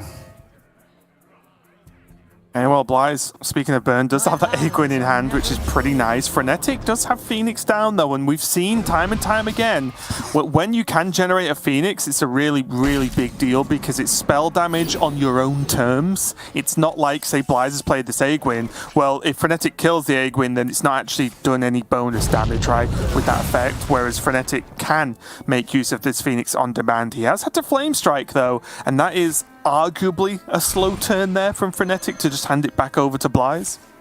Oh wait, that's a third Incanter's Flow in hand there, Sal. Do you see it? I do, actually, yeah. Yeah, I can spot it there, just second from the right, just hanging out. Yes, as you mentioned, Frenetic does have Phoenix down, so even if he gets KO'd, he'll be able to revive himself with 1 HP, and then even then his Limit Break will be active, so he'll be even more powerful. Where's his overly large sword? It went on for so long, I had to wait so long to make that joke that it just does. It's not even funny anymore. No. Not your best work. That's right. Solid 6 out of 10. I tell you what's alright. 1 mana Cascading. That's a good card. I'd say Frenetic's draws with, you know, kind of rolling the dice on Lunacy, of course, have turned out pretty well. If this board survives, he can survival of the fittest. If it doesn't survive, he has a 5-mana Cenarium Ward against a deck that wants to burn him down. Like, he's ticking all the boxes so far. He is, yeah. And it's kind of lined up that way, right? It's what I talk about. His 5-mana card ended up being Glowfly Swarm, which is the absolute nuts. But, you know, the 5-mana cards can also just be, there you see it, Cutting Class, for example. That is another 5-mana option that it can be. I think the 5-mana options are the most Feast or Famine. You know, I did go on a rant a long time ago saying that, you know, Deck of Lunacy is nowhere near as random as people think it is, and I stand by that. But I do think the 5-mana slot is one of the ones with the highest variance, because you can go from, you know, Glowfly Swarm or Stand Against Darkness, whatever the, you know, Summon all the Silverhand Recruit guys is, which are obviously nutty spells to just generate boards out of nowhere, to just absolute unplayable garbage that you don't want. So the fact that Frenetic rolled Survival of the Fittest instead of Nagran Slam, he needed one of his 5-mana spells to make a big board for him. And the fact that he got both of those things to line up is definitely a high roll for Frenetic. Yeah, and even this Survival of the Fittest, it's definitely not bad because there are 3 minions in hand for Frenetic, but it also could have been worse for Blythe, right? Only 2 minions to have to deal with. One actually took some damage anyway, so he gets to peel away one without much effort. So it's still kind of even, and I think like Blythe is still in an okay spot. But yeah, Frenetic's draws are going to start to really stack up. I'm not even going to try and explain what Blythe is doing this turn, because cards are just flying left, right, and centre.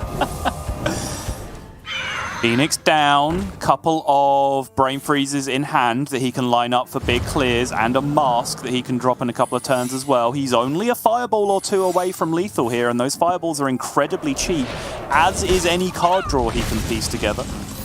I'll tell you what's not that cheap is actually Frenetic's hand. Even though, yes, a 4-mana Mask is good, to go into this secret turn, it doesn't feel very good, does it? Like, he has the 3 big minions, but then expensive spells. So 1 got counterspelled.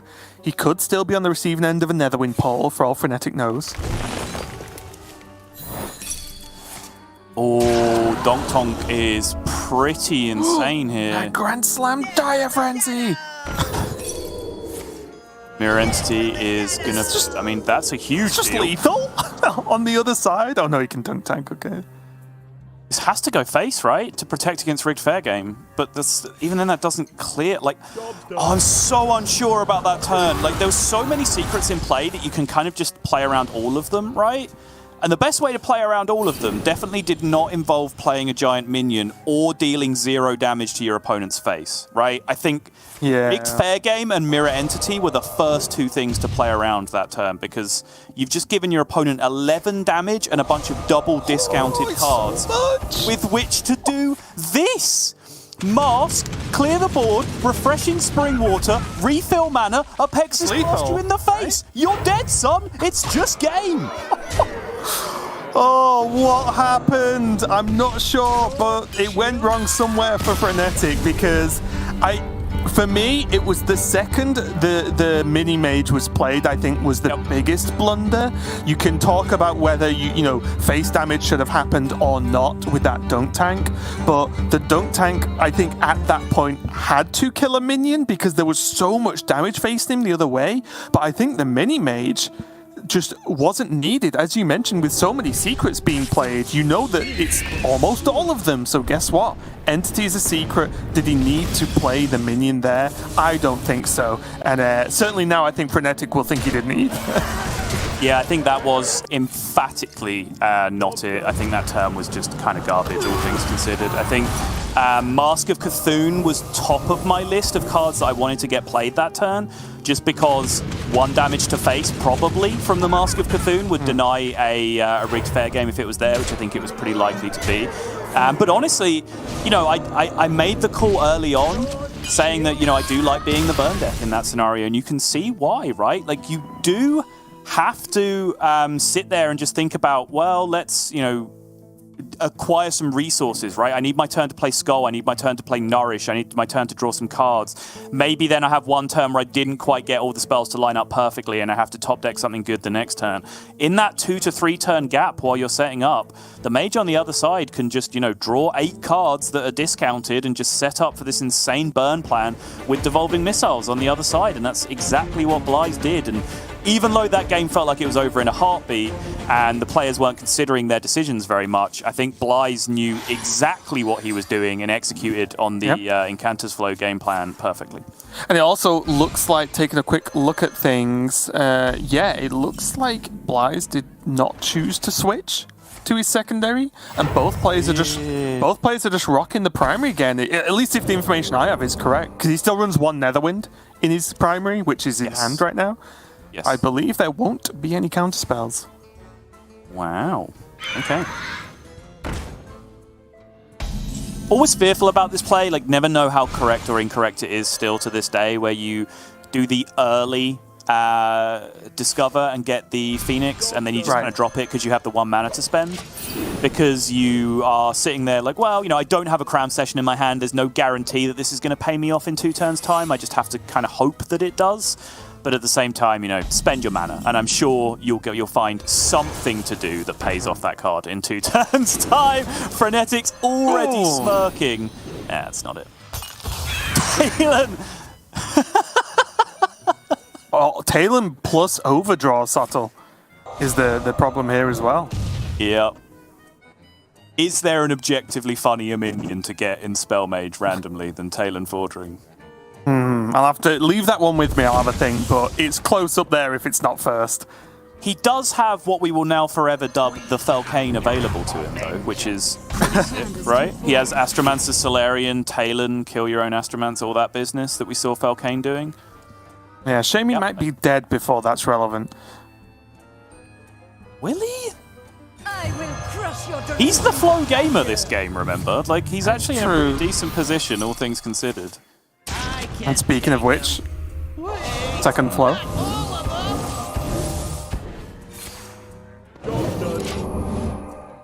It's like he's just going to go about it the vanilla way. Just get his Astromancer dead and then try and play Talon to pull it back out again. The biggest problem Frenetic has, which is, I guess, a good problem to an extent, He has double float, so his deck is very cheap, but he has like super expensive minions in hand and 5 of them, which means that even though he has the ability to, he can't really go off with a big draw turn because he doesn't have the hand space, and it's going to be a while before he does. Also, that Apexis Blast is of course deactivated, at least for now, with the Prime in the deck. This feels like it almost has to be Talon this turn. Oh, you can't make me, Raven. No, you cannot make me make that play. I hate it. Well, you're not in charge, Sol. Frenetic is, okay? Yeah. And actually, you know, genuinely, like, revulsion aside at what I was forced to watch that turn, I think it was probably the correct play.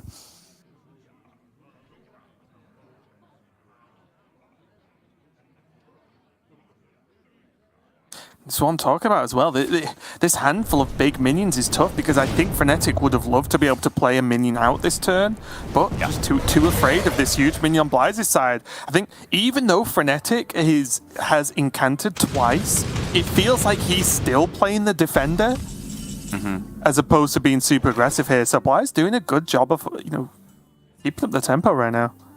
I think that was a much better turn for the Talon if you wanted to go for it as well, just because it played around Mask specifically, right? Like, you don't necessarily want to Mask into that board. It did leave the big board state up, which is scary, though, which also made me think about Ring Toss, to just go for, like, Netherwind and Ice Barrier or something, just to... I was thinking about, if he played Talon, could it just be pinged down?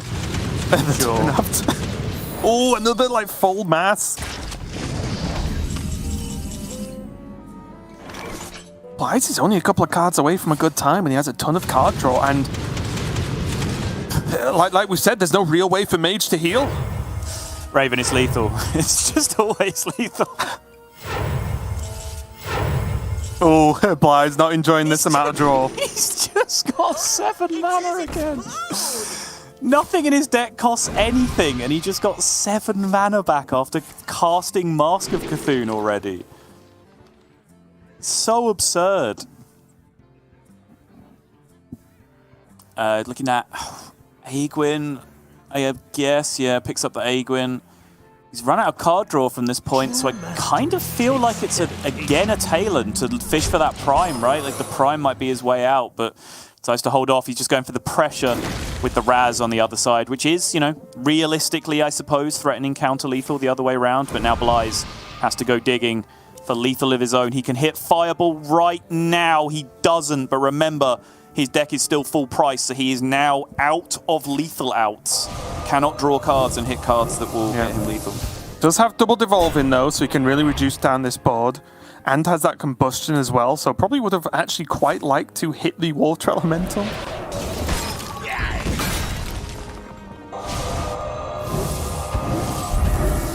Okay, good enough. Ooh, Thanos, not a good one though. Brain freeze. Ooh, is that no card draw? No card draw, no burn somehow in this hand. Mask, but guess what? That's not reduced though. Yeah.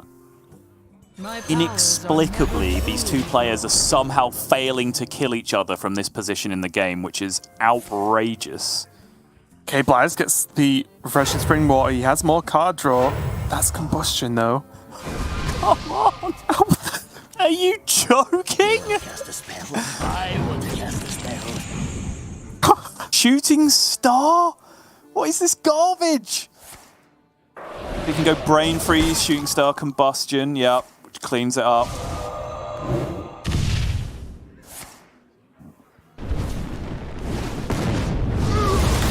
He does have enough health as a buffer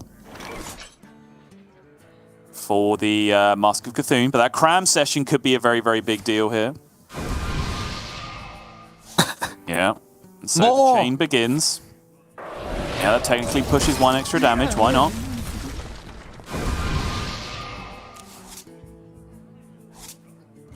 Unbelievable. They're still alive, Raven. What's even left? does have that Fireball, does have a Pexis Blast still in there, and of course the Prime, but I think most importantly, just 2 of those cards in the deck. There's the Fireball! Oh, Frenetic knows, sees it locked in, and Blythe is going to be your winner for our match number 2. In, again, just no surprise, super fast-paced Mage Mirror. There was, I think both players took a break for some water towards the end of that game, but it is over. Blythe takes the series 2-0, and both players just fishing and doing everything they can possibly do to get hold of like just the one burn card they really needed to end the game, because just as much if Frenetic had that mask, which he did have, if he drew any of the burn cards, they would have been cheap enough to play together, because obviously he's 2 incanters in. So that was just the weird game, and you see a slight issue that Frenetic did have, where most of the minions he had were just unplayable, and they spent the whole game just sat in his hand doing absolutely nothing. Yeah, I do very much wonder about whether Frenetic was just supposed to bet on the Prime at that point, right? It's because there was no minions on the other side of the board, so any Mask that gets played, any Fireball that gets played, any Runed Orb that gets played, they're all going directly to face if he gets it off the Talon there. But instead, he focused on pressure first and foremost, card draw secondary, looking for those burn spells to end the game. But let's not forget, it was Frenetic that was the most under pressure. He was a solitary Fireball away from losing the game for 3 or 4 turns there, whereas Blythe was still hanging out at 14. So even having discovered a Mask of Cthulhu, Frenetic actually needed extra burn to support that as well, which maybe would have left him better served by going for the Prime game plan instead. But lots of talking points in that series. As short as it was, 2-0 victory for Blythe, who now moves on to tomorrow to take on Swids. Chock full of talking points from start to finish. Yeah, and we are going to get that matchup once again, right, tomorrow in the first semi-final of, that Priest versus Mage again, and see if Swids' double Ogremancer can get the job done, or if Blythe is going to flip it around. But we are halfway through our day, and it's gone by in a flash. We're going to go to a quick break while we set up our match number 3. Don't go anywhere.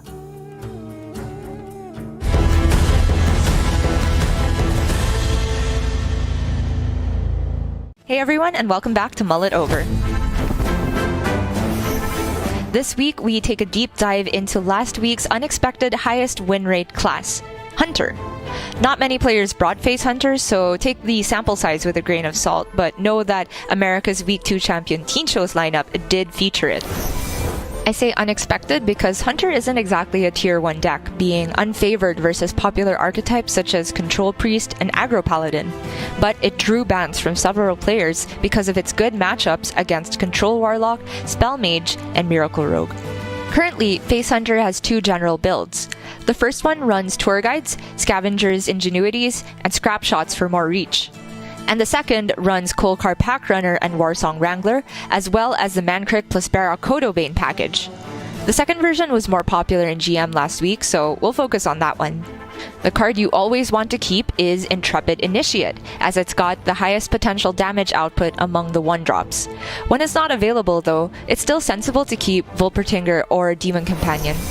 But be careful not to just keep every 1-drop in sight, lest you run out of gas. Hitting a 1-2-3 curve is the deck's best game plan, so Eddie in the Demon Hunter matchup tosses the Volpertinger, which is a bit redundant with his turn 1 Initiate. Aside from Initiate, Mankrik is currently one of Face Hunter's highest win rate cards when kept in the mulligan, so it surprised me to see Nalgidan toss it when he faced Frozen's Miracle Rogue. But there's certainly an argument for mulling harder for 1-drops and Kolkar Pack Runner in that matchup because rogues almost never run backstab these days, and their removal ramps up in the mid-game instead. When Eddie faces Tincho in the mirror, he does keep Mankrik alongside Initiate and the more niche keep of Wound Prey. This makes absolute sense when you're going second in the mirror, because being able to answer their first 1-drop without using the coin is of utmost importance. Ideally, you want to save the coin for an early Rhino, or more likely to pair with a Kolkar Pack Runner board comeback. Getting early board is the name of the game, so Tincho faces a dilemma when he's on the other side of this situation against Luna. He's definitely looking to use Wound Prey this turn, but should he coin out his own Intrepid Initiate first? If he played the Initiate, a potential Quick Shot, Wound Prey, or the Arcane Shot in Luna's hand would have checked it and possibly left him no target for Adorable Infestation on turn 2. However, Tincho's choice of playing only Wound Prey would have been punished by Occult Neophyte or Pack Runner coming down from Luna. She happened to have neither of those, so Tincho was off the hook. But I do think playing the Initiate on turn 1 was slightly better, given that the Hunter going first tends to mulligan the removal cards away, and Tincho also could have top-decked another 1-drop. When facing decks that don't generally get on board early, the best card to keep is Imprisoned Velma, whose 4 health stat line makes it resistant to cards such as Holy Smite, Ruined Orb, Soul Shear, and Immolation Aura. If you go second against these decks, you often forego a 1-drop altogether to get the Velma out as soon as possible, like Eddie does when he tosses Demon Companion against OTK Demon Hunter. When he later faces Spell Mage, he gets what is probably the best possible start, with double Velma on coin. Finally, let's break down this unusual but very cool full keep from RDU when he faces Letta's Miracle Rogue. Imprison Velma, plus the package deal of Mankrik and Barak Kodobane. As Raven and Sottle discussed during the game, Hunter's usual plan versus Rogue, especially when going first, is outright aggression. If you play multiple 1-drops early, Rogue often takes so much damage that by the time they swing board in the mid-game, the Hunter can close it out with Rhinos and burst spells. But instead of going all in on the early game, RDU goes for a guaranteed strong mid-game presence from turn 3 onward. Mankrik into Velma activation, into Barak pulling out the 3/10 Mankrik consumed by hatred. Now this was a very tough mulligan to evaluate based on the pan out of the game, because there was a mechanical error and highly impactful generated cards. But I think it's safe to say a turn 5 active Barak Mankrik combo is always going to win the board. I think the huge stats that RDU put down on turn 5, coupled with guaranteed refill and burst from Barak's draw engine, make this an excellent synergy keep. And that's it for this episode. To be honest, I wanted to feature Hunter first because we do have specialists coming up for the next 2 weeks of Grandmasters, and I get the feeling we're not going to see very much of Rexar. But I do hope to see you all on the next episode of Mull It Over.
Welcome back everyone to the European Hearthstone Grandmasters, and just to remind you guys in case there's any confusion, we are actually getting ready for match number 3, not game number 2, as is normally the pace we set in here in Europe, as things have been going pretty quickly, right Sottle? Yeah, unbelievable. I think we will see the pace of play slow down a little bit, but it's, again, another Mage Mirror, which is an extremely explosive, aggressive matchup. It's just, if we have Yala on the top end of our screen, it might be a stark contrast to what we saw flying out from Bly's, as they are at absolute polar opposite ends of the play speed spectrum. But we saw Falcane come through one Mage Mirror against his practice partner and compatriot Zim. That's just not how you pronounce his name. Zim, as he defeated him in the Mage Mirror yesterday. He's now got the reward of another Mage Mirror going up against Yala this time around. Slightly different build of the deck he'll be up against, of course, because as mentioned, Falcane and Zim were practicing together, so they had remarkably similar, if not identical, builds of the deck. Which they then switched to counter spells in their secondary version of the deck to try and combat each other. Weirdly, something it seems that Bly's didn't do in the same matchup, although clearly being a part of that same same practice group. Yala has no such thing. He has an anti-priest secondary and an anti-aggro tertiary, it looks like, in his build of mage. So very much looks like this is going to be primary all the way down for Yala in this series. Yeah, the thing he does have, though, is Deck of Lunacy in his primary, which Falcane does not. So that's, for me, right now, it is just Deck of Lunacy versus not Deck of Lunacy for these mage decks, at least in the primary. And we do see that it is an option for Falcane to move to, but the other two cards he has in, aren't worth it, right? You would never put Cone of Cold Ice Barriers in a Mage Mirror. So it's more likely that we do see that secondary deck from Falcane. So it's going to be pretty interesting to see how these two clash. Again, it might be the story of Lunacy versus Burn, as seems to be the main difference or main point in the outcome here, because there's not much else different other than Incanter's Flow versus not Incanter's Flow being drawn early in the game. Outside of that, it really is just whoever, sets the pace for the game, right? Sets the pace for the matchup. Yeah, it's funny that you mentioned that, because as you can see from our little tooltip here, I mentioned this earlier, but Falcane's probably having a little bit of deja vu right now, as one of the last times we were heavily invested in Specialist was when Falcane qualified for Grandmasters, essentially by picking up a huge amount of money from a Masters Tour victory where he defeated Zim, who he defeated in a Mage Mirror earlier on. And with Raven there talking about, he just drew the good cards and it just seemed like he won the game. That was very much the case back then as well, where 5-mana Luna's Pocket Galaxy was absolutely running the game. I believe that was just after the first time in history where cards received buffs in Hearthstone en masse, and it made the game very, very chaotic for a very long time. And I was absolutely here for it. I think it was a great initiative for them to take. It did screw things up for a little while, but then, they kind of had the ability to go back in and say, okay, these buffs were a mistake, we'll revert them. These ones seem fine, we'll leave them where they were. Enjoy your new cards. And I think that was just a very healthy and nice way to go about it. I'd definitely rather take that approach than the opposite, which is, let's just not buff anything. Let's just nerf a couple of cards and hope for the best. So I do like that. We are living in a world, Raven, where it is becoming very clear that bad cards are important in Hearthstone, because right now we do have a random tax problem. Cards like Jandis kind of have a random tax applied to them, right? Where they could be nuts, but because they're random, there's the outcome that, maybe they're not. But without bad cards in the game, Jandis is always nuts. First Day of School is always nuts. Apexis Blast is always nuts. So these cards are actually starting to become a little bit too powerful, which might be something that we have to look out for in the future. Yeah, it's true. Obviously, that every expansion, every set of cards that will get added will change that up, whether for the better or worse. There are moments where obviously only good 6 drops or 5 drops or 7 drops enter the, an expansion or more or less, and that leans things one way. But for now, you are right. These random effects are kind of less random, and probably the least random they're going to be for a while. So players definitely are cashing in on that. Again, Yala though, here once more. So I feel like we're just going to get Yala in every top 8. Whether he, continues to top 4, top 2, whatever, we'll have to see. But I think Yala is just continuing to prove that he's just going to make it out of groups every week, and not really worried about that side of it. Yeah, he's absolutely crushing it in GM. I know, and I'll give the shout out, of course. Ranlit, we see you, I saw it, and I know currently Letta has the best stats in terms of GM win rate. I did see your tweet, and I acknowledge that fact. However, sample size is not there in comparison to Yala, right? So I'm not going to put him on that pedestal until at least he gets through his first full season of Grandmasters. And that's as someone who said from day one, even back when he won the Masters Tour, this is a player I'm really excited about. It's someone who I think could be a really big standard bearer for coming through the Masters Tour and actually proving themselves to be one of the best players in the world when they get to hang in Grandmasters with everyone else. But he needs to do that over time. And until he does that, I'm going to keep talking about Yala being, the best player in European Grandmasters over a large sample size. And maybe even after he does that, I'm going to continue to talk about Yala. Because why not?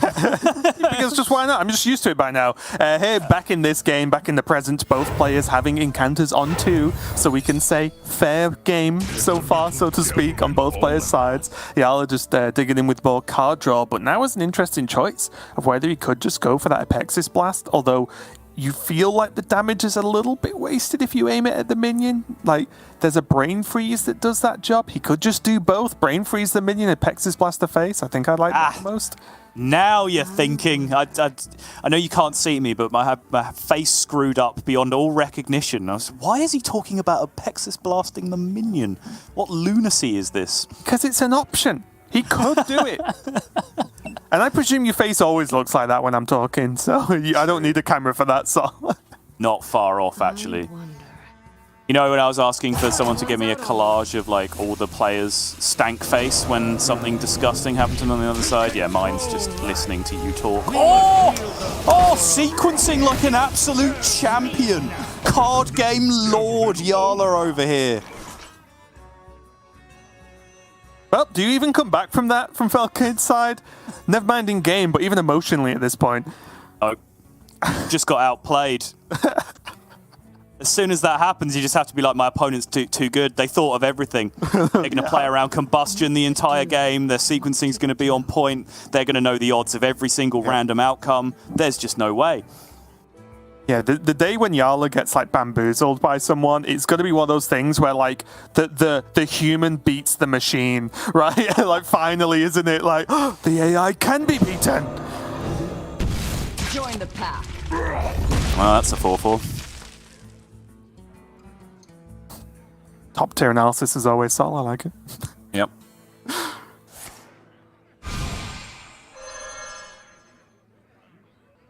Okay, nothing too crazy coming down here from the font. He can, of course, reduce that Netherwind to 1. Only 1 mana reduction, though. It's kind of a cute little secret package combo he's got going, though, hasn't he? With the smuggler as well. Yeah, like, Yarla cannot resist this, right? Like, he just looks at this combination and is like, whoa, the value. Yeah, too much value. Like, I've just realised that this is the greatest truism in Hearthstone history. Are you ready for this? This is the one and only best comparison you'll ever hear.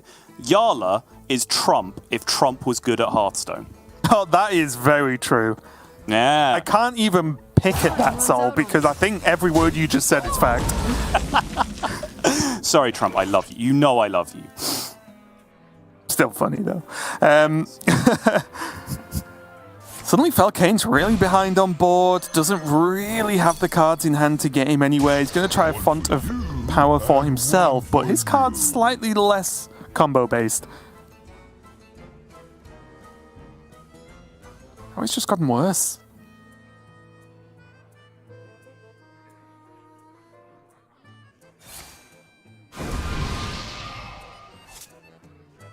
It's one of those weird issues where you actually don't want all this card draw, you just want the card you're looking for at this point. And Brain Freeze can at least kill the, well, whatever Falcane deems the most threat. I guess it would still just be the Kel'Thuzad here. Even though the other 2 minions that were killable have, like, live effects ongoing. Yeah, I think because you're dropping the devolving missiles after the fact, it's just kill the one with the highest mana cost, right? And then just dig in from there. Makes sense. And although Yarla likes, absolute maximum value at all times, I think after seeing how much Falcane struggled to even remotely deal with that board, this just looks like, guess what? A Pexis Blast to face again.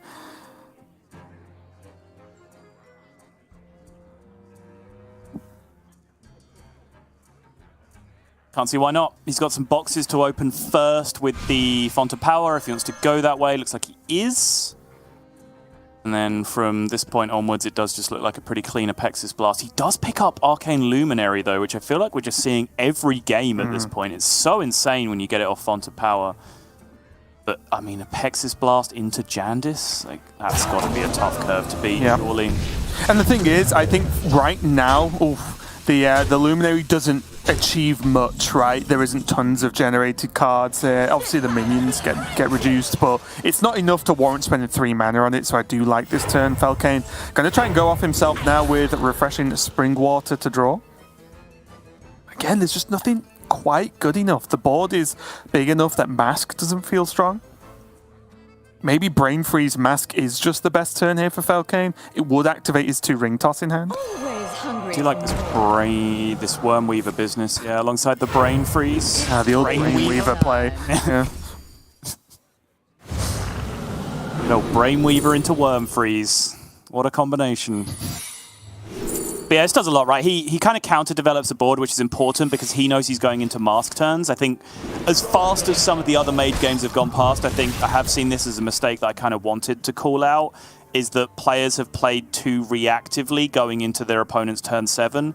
I think generally in the Mage Mirror, even if you're behind, it's better to create board tension like this going into turn 7 than it is to just spend all of your mana removing their board and then just getting masked for 10 anyway from an empty board, right? Like, at least this gives you a potential to counter swing. You do play into Flame Strike doing it this way, but generally they play 1 Flame Strike, 2 Mask, so statistically it's just better to do it that way around.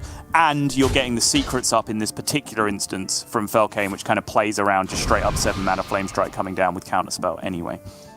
Yeah, Yala does get the knowledge now, though. He proc the Ice Barrier, but did not proc a Counterspell. So got to draw a card and Flame Strike the board away.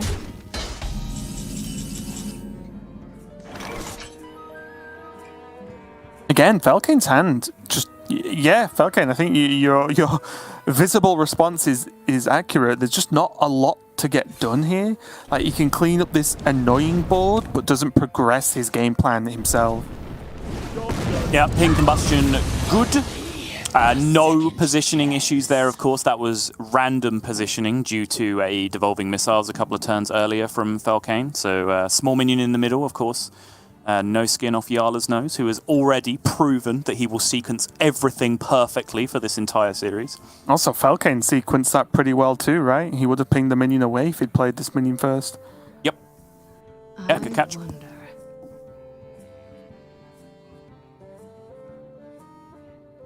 Now, Yala doesn't know this isn't rigged fair game, so do you think there's actually a chance we see like Jandis ping face at this point? Doesn't know this isn't rigged fair game. Yeah, you're right, because he procced He attacked last turn. Yeah, he procced Ice Barrier and it obviously dealt damage. Oh! Okay, well he knows now, so he can make a different play with maybe one of those many combustions he has in hand.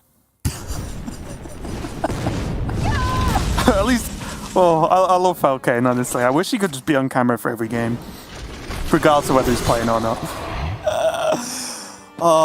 Mage Mirrors are dumb, but they are objectively entertaining. Like you can't argue with it.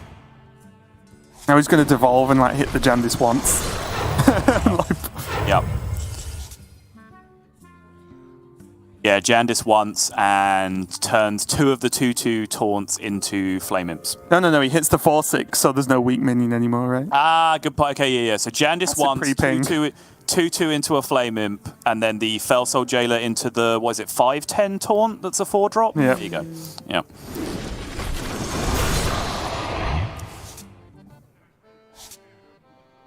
You win this. Wow. And that's just going to be game number 1. Not much to do there. Yala, got some really good outcomes from some of that, the generation minions there, especially with that Kel'Thuzad in the early game. But he leveraged it as well, right? He kept the pressure high, and we saw that Felkane's draw was just not quite there. He had like double mask that never really did anything or achieved much. If they were going to be played, they might have chipped away at a couple of minions, and that's it. So yeah, this was really the big turn here. Felkane, feels that one. It's like we're in Hearthstone anime mode where actually the players feel the damage that they take and that the minions take. Yep, that one definitely makes the stank face highlight reel. But yeah, I think when you're playing a Mage Mirror and you get 16 stats off your Apexis Blast, yeah, you're probably going to win that game at that point. But you have to hold your hands up and say deserved, right? Like he sequenced it in the correct way. Because I was kind of making fun of you at that point of like, you took 3 attempts to get to the good play, and then Yala picked up the Apexis Blast, and I was like, oh no, what if Yala like Apexis Blast the minion now? But then of course that's just the correct way to do it. You just Apexis Blast the face first. You could get Mizaki, you could get Headmaster Kel'Thuzad. There's a variety of things that you can pick up that are to your benefit there for playing the Apexis Blast first. So it was hard to come back from that point. It's hard to come back from the point where player 1 goes Apexis Blast first and just hits a 6 health minion. It's hard enough to just come back from that point because you can Apexis Blast it right back, let alone when they get a whole other 3/3 alongside that as well. Well, diving into game number 2 here. Of course, this is a best of 3 specialist, so if Yala wins this game, he is done. He wins and goes through to tomorrow. Both players have locked in their primaries again. Subtle. So do you actually think a conversation was had yesterday that decided that the counterspell build wasn't as good? The only other thing I can theorize, right? Well, there's 2 possibilities. One, we're idiots and we're misremembering that they swapped yesterday, which I don't think is the case. I'm pretty sure they did swap yesterday. I can just check. But the other case is that because they're now playing against Deck of Lunacy builds, which they both are, but obviously they weren't in the mirror yesterday, that's changing the idea of whether they want to substitute or not, which is kind of interesting to think about, I guess. Well, only Zim changed yesterday, to be fair. Felkane did not when they played each other. So Felkane stuck to his primary, Zim changed to his tertiary, and Zim lost that series, so... Interesting. Good to know.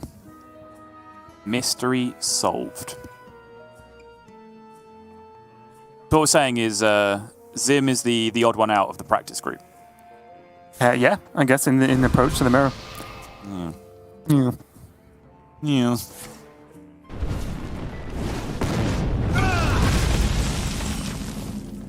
I think this might be part of the consideration as to why as well. Like, in that build with their counterspells, they cut combustions. And I think you see very often these many mage mirrors we've cast over the last couple of days. Minions like this pop up all the time, especially in the early game. And sometimes combustion just gets the job done. That is extremely a 5-2. Probably deal with that. Yeah, I like ring toss here.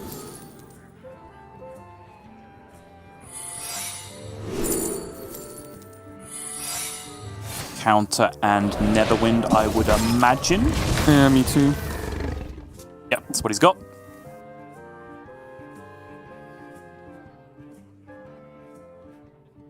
Fireball face. And yeah, Yala looks pretty dead, if I'm honest, at this point. Yep. Yeah, Felkane rubs his hands together. He is very much excited to see that one. And that is Incanter's Flow number 2 with Refreshing Spring Water number 2 in his hand, Raven. Looks pretty good for me. I do like this, though, that Felkane's just sitting back. He's not just jamming it. He wants to think about how the turn will progress, because I think seeing that fireball has said, wow, Yala's hand must be very bad, which means Felkane can grab this win and not get knocked out.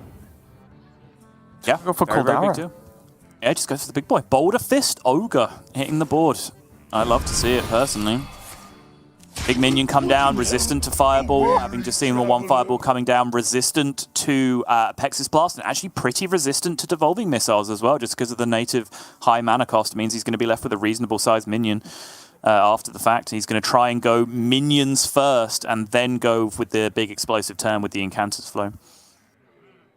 Nice, not a minion you want to brain freeze without some way to deal 1 damage after the fact.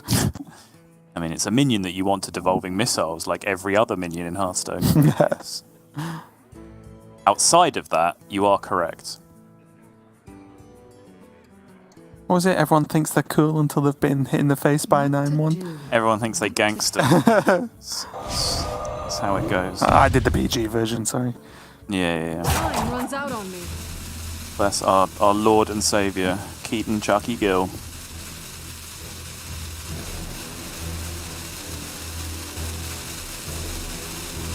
I imagine Yala, does go for the card draw instead of the burn, because I don't think he's in any shape to have enough burn to do anything with, and he's going to divert a little bit here and go for the Deck of Lunacy. And I think that's a fair shout, honestly, because at this point, with so few cards in hand, he needs something quite miraculous to happen. Agreed, and I think you see that in Felkane's reaction as well, where I think he would have felt like he had something like 99% win rate from this position with just, mage versus mage, but now it's mage versus every spell in Hearthstone. Obviously, some slightly more ridiculous things can happen, and his win rate has probably gone down. Not by much. I still think he's massively favoured from this position, but I do think Deck of Lunacy was the right call from Yala there, just to try and scam his way out of this position somewhat. Oh, it says explode! Wow, just going in. Okay, sure. Minions. No! Alright, now Yala. Soul Mirror. We've played this game before, Yala, but you were on the other side. You need a soul mirror, mate. Yep. That's what you're looking for.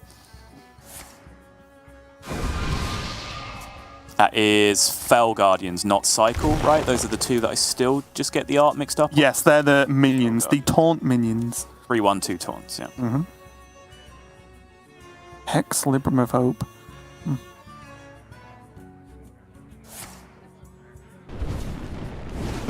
What's happening? Combustion, I imagine. Gonna combust the 9/1, sure. You still need a ping, right? Need a few pings, I think, so these 1/1s don't have rush. Okay, hold. It's enough. Stop! I think Token's absolutely fine with that so far. Yeah, I was going to say, at this point, I think Falcane's probably okay that there aren't primes getting shuffled in his deck. I think he's more than okay with that. 3 damage needed. None of those deal damage. Might just be cram session. And you're double flowed, like every card draw is just worth its weight in gold. It just converts so quickly back into tempo when your deck is as cheap as it is. Do you think he could just pick Netherwind because he has so much card draw already? I guess he already has a Netherwind too. Job's done. Either way, that's a ton of damage going up to Yala, and there's not a lot of chances at a comeback here. You just have Libram of Hope, one of the rare moments that Mage does have healing, and we can see Falcane doesn't have access to any burn yet, but it's just a matter of time.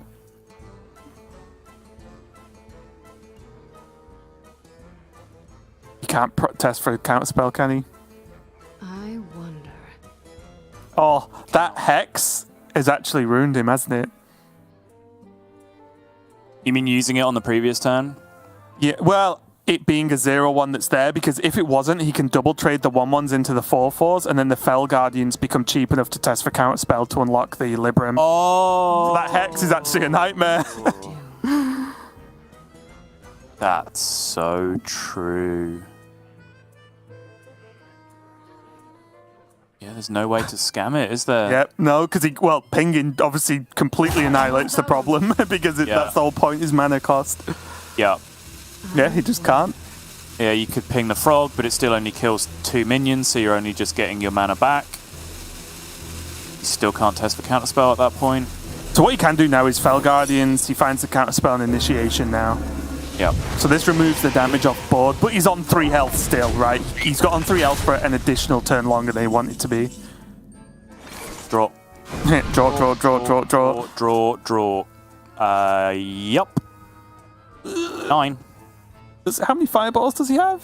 It's 9. No, he's dead. He's dead. There's only sorry. Yeah. Okay. That makes sense. I didn't count. Lethal. Falcane evens this series up 1-1. And the next game, it's going to be another Mage Mirror, of course, but more importantly, the winner is going to continue on to that top 4. And again, after seeing this week of Specialist, we have our break next week, which is due to a Masters Tour being played. But I would already be terrified of bringing in Mage, because it is won a lot, and that's true. But the mirrors feel so one-sided that it would scare me, right, to bring it and just be like, well, if everyone's still bringing Mage and I bring Mage, we're going to have some very, explosive but maybe uncontrollable Hearthstone. I mean, clearly, Raven, you have merely adopted the mage. Some of us have been doing this since the 2-mana lunacy days, so we were molded by it. We are very experienced in how nonsense these mirrors end up being. I think a lot of these players are, prepared for this outcome. I think particularly if you sign up for Specialists. Obviously, I think we've heard the most complaints from European players this week about, I'm not really enjoying playing Specialists because I'm just playing Mage Mirrors all the time. And it's like, yes, my dudes, because you're the region where you all brought Mage. Look at what's happening over in APAC. It's actually been pretty cool. I got a treat yesterday. I got to cast Hunter and Paladin. Yeah, exactly. How jealous are you? Yeah. Raven was just hanging out on Americas casting Leoric's King Crush nonsense. It was great. Yeah. What? Someone needs cover for which matchup? Who's playing? There's Hunter and Paladin? I'm on my way. For real, though, I don't want to be seen as a specialist apologist. Obviously, this format does have its problems, but I do think the European players are digging their own grave a little bit, it needs to be said. Well, Falcane doing a good job of that Incanters, and I love the reactions to one player not having Incanters versus the other, because you could put any of our Grandmasters on camera, have that happen, and they all react. They'll do it. Even the most unresponsive players we have on camera, they all react to Incanters from their opponent on 2, without a doubt. All right. Boom goes the Dynamite on the other side as well.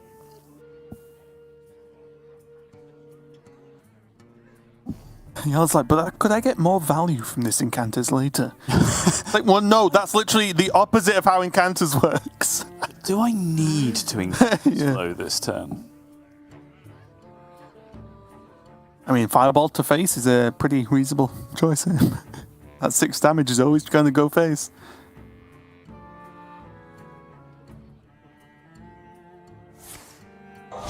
Gonna review his options after Rune Up. Seems good.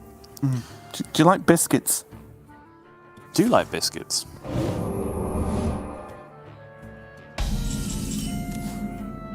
Someone tweeted me yesterday. Apparently, if you type "do British" into Google, you know how it suggests questions based on the question.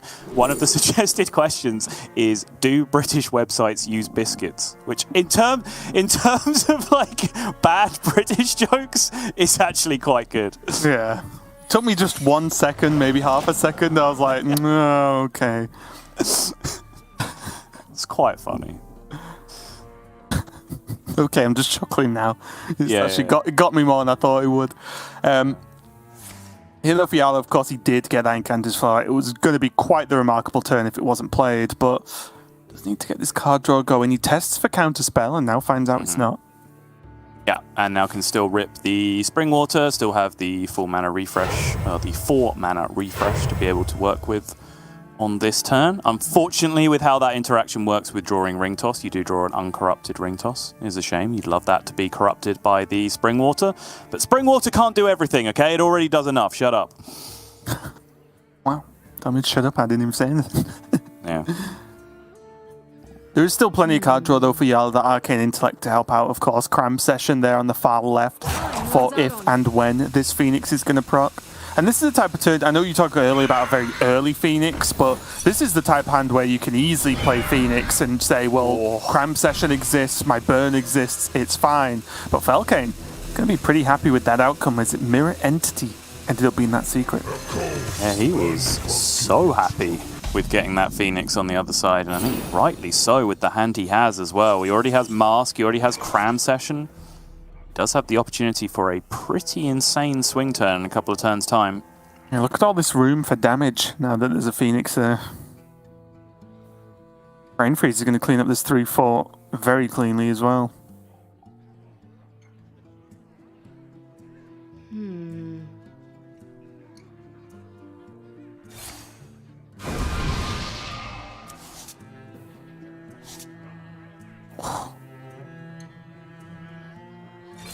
I wonder if I can handle all this card draw, so it's a lot, isn't it? It's so much, yeah. Ooh, okay. I'm guessing that was a counterspell pick, but my eye was drawn very briefly to the Oasis, purely because there is a Phoenix on board. I guess it's as well, yeah. I guess it's just unlikely the Phoenix requires a minion trade, right? Right. Yeah, I think when your Phoenix wakes up, you're going to blow up any board they have, cast Mask for 1,000,000 damage, draw 50 cards with Cram Session, etc. Like, they're going to have game, to shoot... go and grab a coffee. Yeah, exactly. They're going to shoot a Brain Freeze at your 2-3 if it's still alive. They're not going to have a board left around to be dealing with it. Oh. Okay. Gets to test 1. Oh, Falcane is popping off. He is happy with the way this game 3 is going. I do love his secret timing, by the way. I think out of the Mage Mirror players so far, I think Falcane has been the most vigilantly aware of how important Mask of Cthulhu is and has just done his best to disrupt it in various ways. Has been with the Wormweaver play earlier on in the series, now going with the secrets loading up into the 6-mana turn, which he knows will be the Mask turn with the Incantus Flow one-time deck from Yala. I think he's done a really, really good job of playing around that stuff specifically. I also think just timing, is even better when you consider that there's no way Yala wasn't going to attack with that 1/1, right? Because it removes a certain element of secret knowledge, which he needs to decide his turn, right? So it's just kind of sick that he got a 1/1 as the only minion on board to proc his ice barrier, right? Like, that is like as good as it's ever going to get.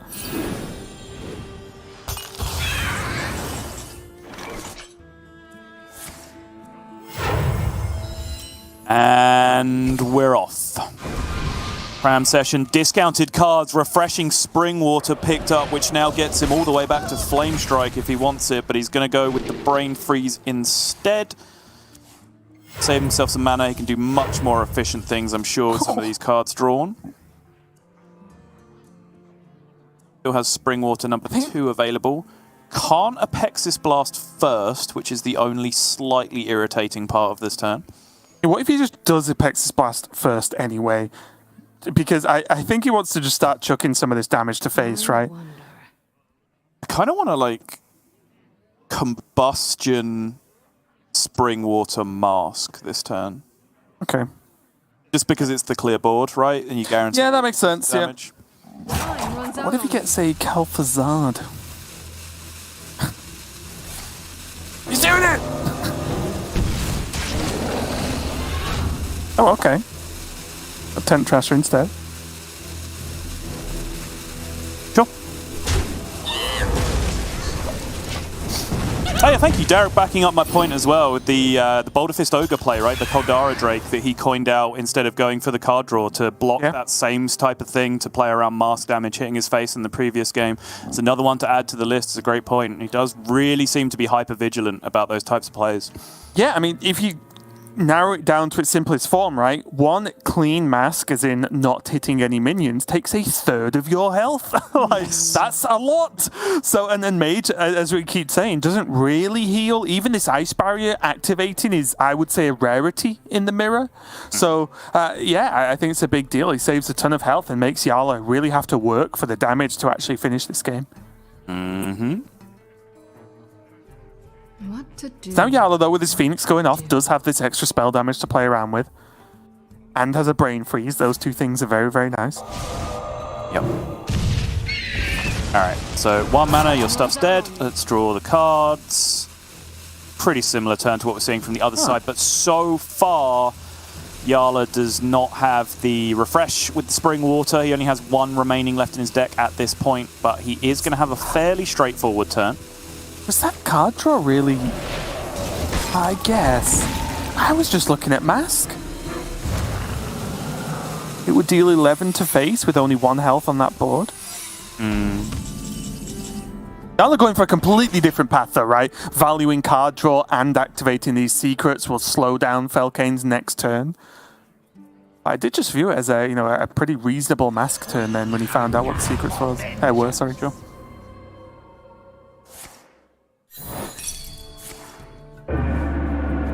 Evolving Missiles hits the counter spell. Felkane is now free to pop off with the Spring Water if he would like to. He's already spent 1 mana, so he's already going to get the full refresh back up to 7. Looks like he's going to hold on to it yet again, though, and just go with the Master Cocoon here to clean up. I mean, Netherwind Portal comes down. Okay. Obviously good and bad. Good in that it can't attack, so it's not actually a relevant threat. Bad in that if there are any other relevant threats on the board, it buffs them up enormously. With every time you cast a spell, it gives them +1/+1. Doubly bad because I think Felkane was just really wanted a minion to come out of that he could kill, right? Like I think you saw him even queuing up the Brain Freeze as the secret was going up, ready to deal with it. So I think, if that had just been like a regular vanilla 4/4 minion type of thing that you expect to see off Netherwind Portal, Felkane would have been much happier overall. Yeah, silver lining is, though, he does have a very nice way to test for counterspell. It's something we've seen yesterday a lot, with a lot of these super cheap or 0 mana spells being held onto to just proc secrets and then review the situation. Yep. Finally, Yala's time to drop some of these masks. I know it doesn't really develop the board, but it's as empty. Like, it's as good as the mask going to get, and he has 12 mana to get through at some point. Yeah, he's just going to devolve to deny 1 card here, which I do kind of like as well. Has to be masked now, right? No, he's going minions again with the Pex's Blast. I guess with the watch post on board, maybe he feels like this is to his benefit. Gets to push 1 extra damage face now with the getting the, what is it, Pearl Tusk? Something like that. Off the Pex's Blast to be able to rush into the minion.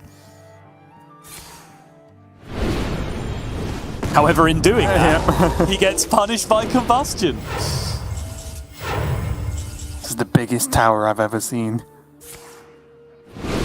It's going to get pretty thick by the end of this turn. But Falcane's glad he's played his masks. It's just the reverse questing adventurer challenge at this point. It's just how big can a minion can you give your opponent?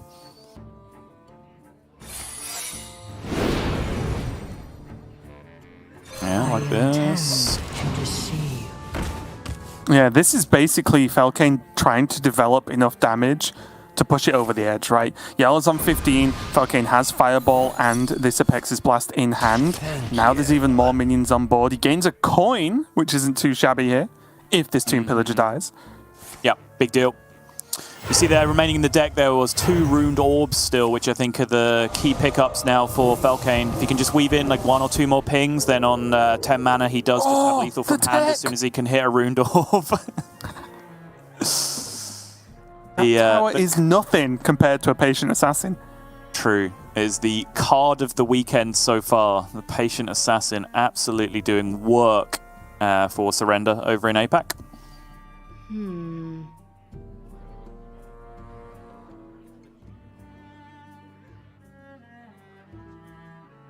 We can take a look at Yala's side as well. You can see he still has that deck of Lunacy remaining in the deck yet to have an impact, but outside of that, just that 1 Fireball in terms of remaining burn. But he does just have so much burn built up in hand. It's just all there.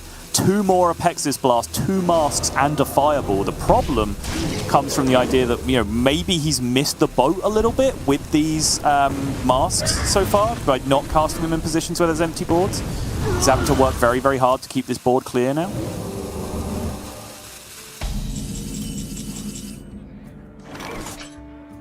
Okay. Well, that looks good. That's 13 damage. It is Mozaki lethal, right? Yeah, well, 14, I guess, right? If you're counting the patient. Oh, true. True. So it's also Raz lethal.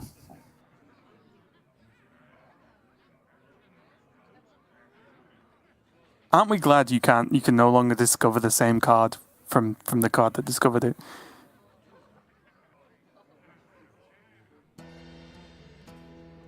Just imagining, in a different timeline, Rune Orb into Rune Orb into Rune Orb.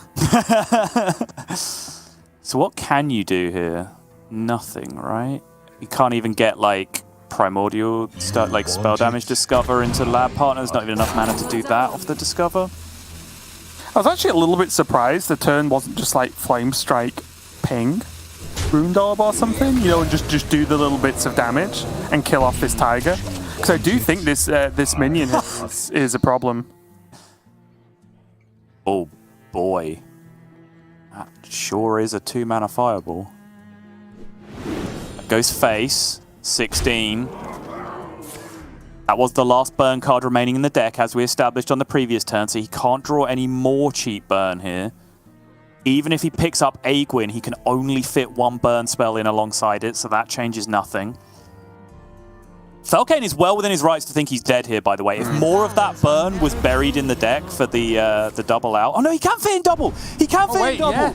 Oh, I'm insane! That's insane! I wasn't even counting for the discount! I was playing Aegwynn at full cost, but with the 1-mana discount, he can fit in both Fireballs! And that ends up just straight up being 16 from hand. And after so much focus on the masks, that entire game from Falcane playing around them so well, us focusing in on them and thinking, well, Yala has an opportunity to play a mask here. Should he just jam it? He didn't even need them. He just got the job done with all the rest of the remaining burn. And has to be said that the Stealth Minion ended up being a huge win for him. Just, you know, not only being 5 extra free damage, but 2 extra free cards being drawn as well. This was an absolute roller coaster of a Game 3. It did seem at various points that Falcane was just so far ahead, but just failed to find that way over the finish line in the end.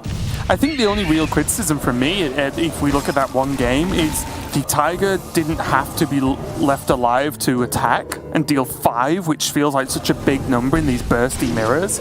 And obviously drawing cards as well, right? I think Felkane was like 1 damage off lethal this turn coming up. He could have just like pinged and flame striked or done whatever as long as he killed off the Tiger and then just cast his spells next turn. He had a 0 mana Brain Freeze he could proc a counter spell for, and if you proc the counter spell, there's no realistic way for Yala to heal outside of range of the damage, right? So I think for me, like, that was the only like real question mark there, was leaving that Tiger alive when it didn't have to be, because I don't even really know what Felkane could have discovered from the minion he played to actually like change up the game plan and like progress the game more than just a ping would have done. Right. I agree. I think I have issues with the way both players played the game, to be perfectly honest. Like, I do agree with a lot of that analysis on Felkane's side, but also I think from Yala's side, the way he played it probably left him short of damage in most worlds if he hadn't exactly hit the Twilight Runner, right? Like, I think even in a world where that was Stranglethorn Tiger, he might have been struggling because he wouldn't have got the 2 extra card draws. Yeah, he needed the cards, that final fireball that got him over the line. So, I do think there's an opportunity maybe for Yala to push damage more efficiently with the masks as well, which maybe would have found him more in it had he found burn more efficiently. But, as stupid as these mage mirrors are, and as nonsense as they look, and as entertaining and random and weird, and as much as the players kind of freak out about them, I do think they're really difficult to play perfectly as well, and I think they are insanely punishing when you get something wrong as well, because the second you fall behind by 1 turn or 1 mana or 1 point of damage, or you get anything wrong, it snowballs so quickly to the point where it then feels like you were completely helpless the whole game and nothing could have been done about it. So I think there's always going to be points to nitpick in both people's play, and I think that was absolutely the case in that game. But at the end, it's going to be Yala that gets over the line, and the dominance of Yala is going to continue. Yep, the wins still keep on coming, even though in a matchup that's got very little room for error and recovery in that one. But it does mean now we are 3 matches in, which means we only have 1 match left, which is match number 4. Letta versus Casey is going to come up right after this break. Don't go anywhere.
We are back here at the European Hearthstone Grandmasters, and we've got our final match of the day coming right up. It's going to be Letta versus Casey, and this is going to be, a nice way to finish the day, I guess, Sottle, because this is unlike any matchup we've cast this weekend.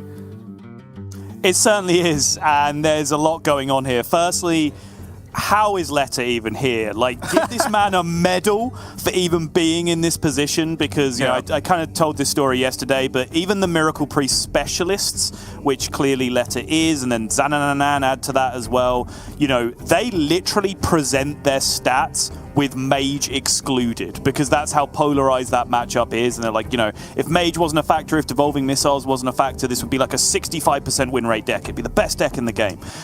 Letta went into a group with 2 mages and went 2-0 out of that group to be in this quarterfinal against Casey. On top of that, Casey, going through with Rogue, felt like he was in a very, very good position. If he was to go up against some of the mages on the other side, he felt like he was in pretty good position to get over the line with some of his techs. However, he was hoping that Letta would get bullied out of the tournament by one of the other mages, and then he would be free to run through the rest of the bracket. That's not the case. Casey has hit the one matchup he absolutely did not want to face, which is this Miracle Priest on the other side, which does have serious game in the Rogue matchup, Raven.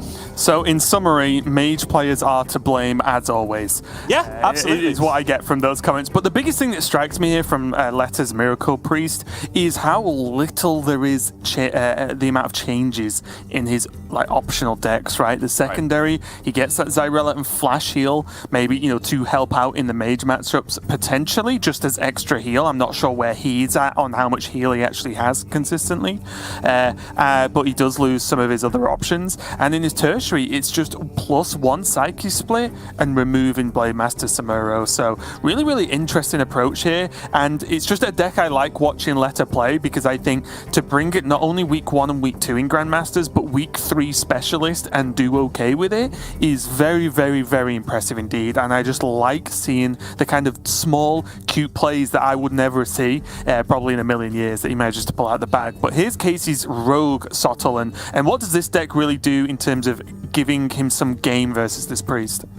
I mean, very little is the answer to that. The problem is, you can't kill them extremely quickly, which is option number 1, right? If you're playing like a big old weapon rogue or a big old face hunter, you can just kind of be extremely aggressive and kind of just get all the damage done before they can get set up with their huge miracle turns. And at the same time, there's nothing really in the deck that deals with a full-on rally, Gift of Luminance, multiple 0 mana power word fortitudes being, one of the actual miracle turns that give the deck a name, where you end up with, multiple 10, 12 minions on the board at the end of it. Some decks do have the tools to deal with that, Twisting Nether, for example, but Rogue doesn't really have that option either. So they're kind of just sat around helplessly waiting for Priest to do the thing a lot of the time, and that ends up happening. So we have to look at some of the side decks for answers as to what Casey can do.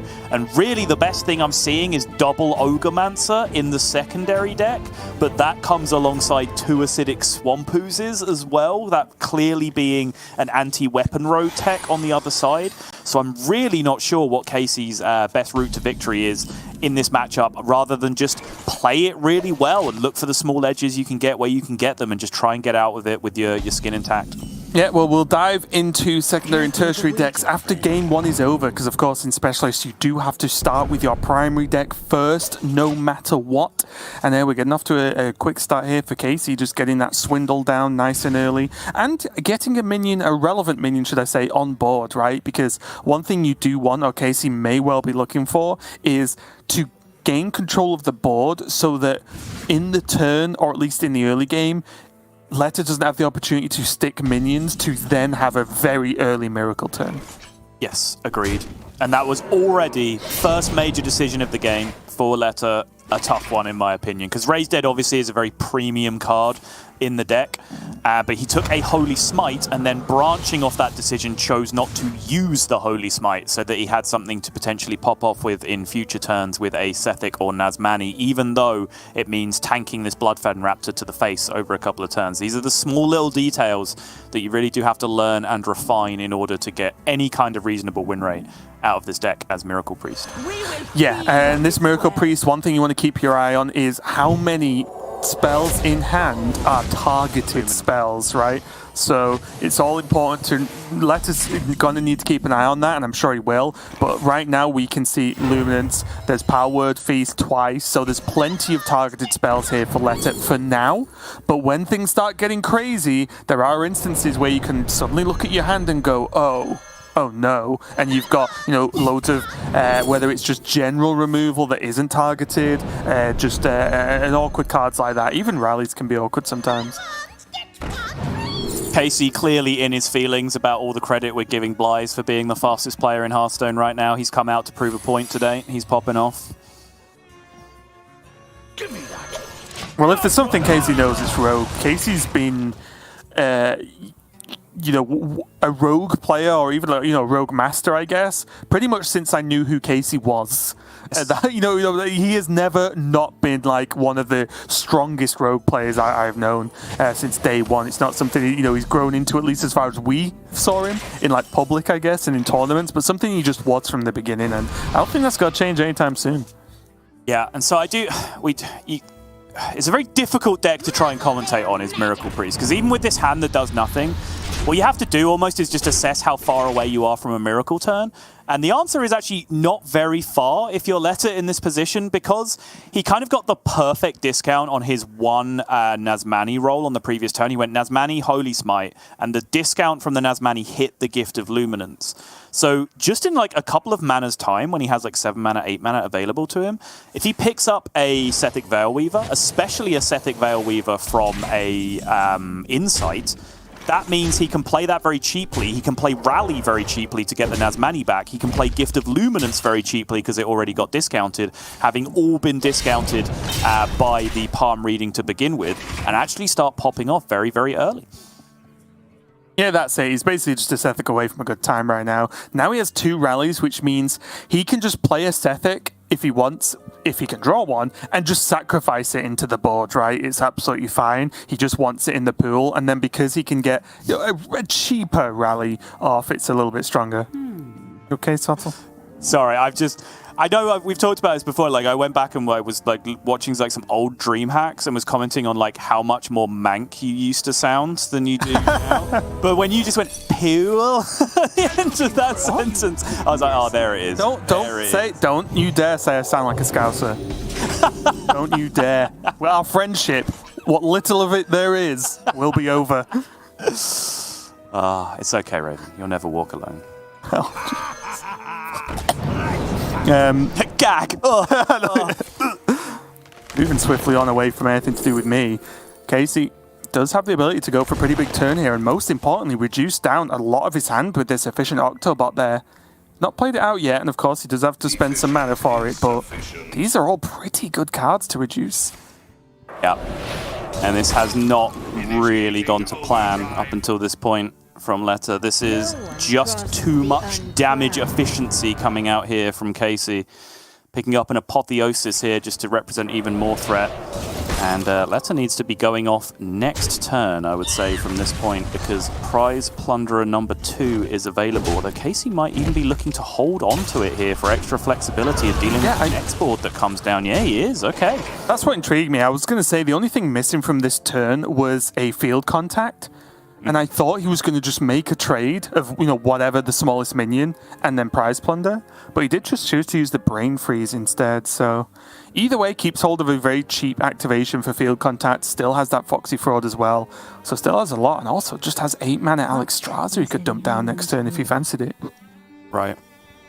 I guess that's one of the ways he loses, actually, if he plays Alexstrasza, right? How so? Purely because of Hysteria is one of the few cards that would just decimate his whole board, whereas the point now is, okay, Let us like generate Holy Nova and stuff like that, right? So I think actually Alex might be something to finish the game, or just play on a much smaller board, of course. Mm-hmm. Yeah, I was just curious about the previous turn, because obviously he shipped so much damage into the Apotheosis minion that was on board, giving healing, and then obviously that meant damage that wasn't going face as well, making it an enormous swing in terms of health total. So I'm just looking at this Wicked Stab Alexstrasza in hand and just thinking there was an opportunity to just be really aggressive on the previous turn and just try and end the game. But Casey's clearly settling in for a slightly longer one this time around. And now settling in might not be the most accurate description of what Casey's doing because settling into his racing chair. Yeah. In the bucket seat, got those seat belts that go like downwards across each shoulder as opposed to across. Yep.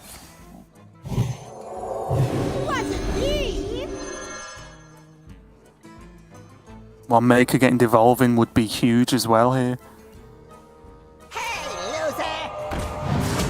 Not necessarily that turn, of course, just in general in the matchup. Look what I want!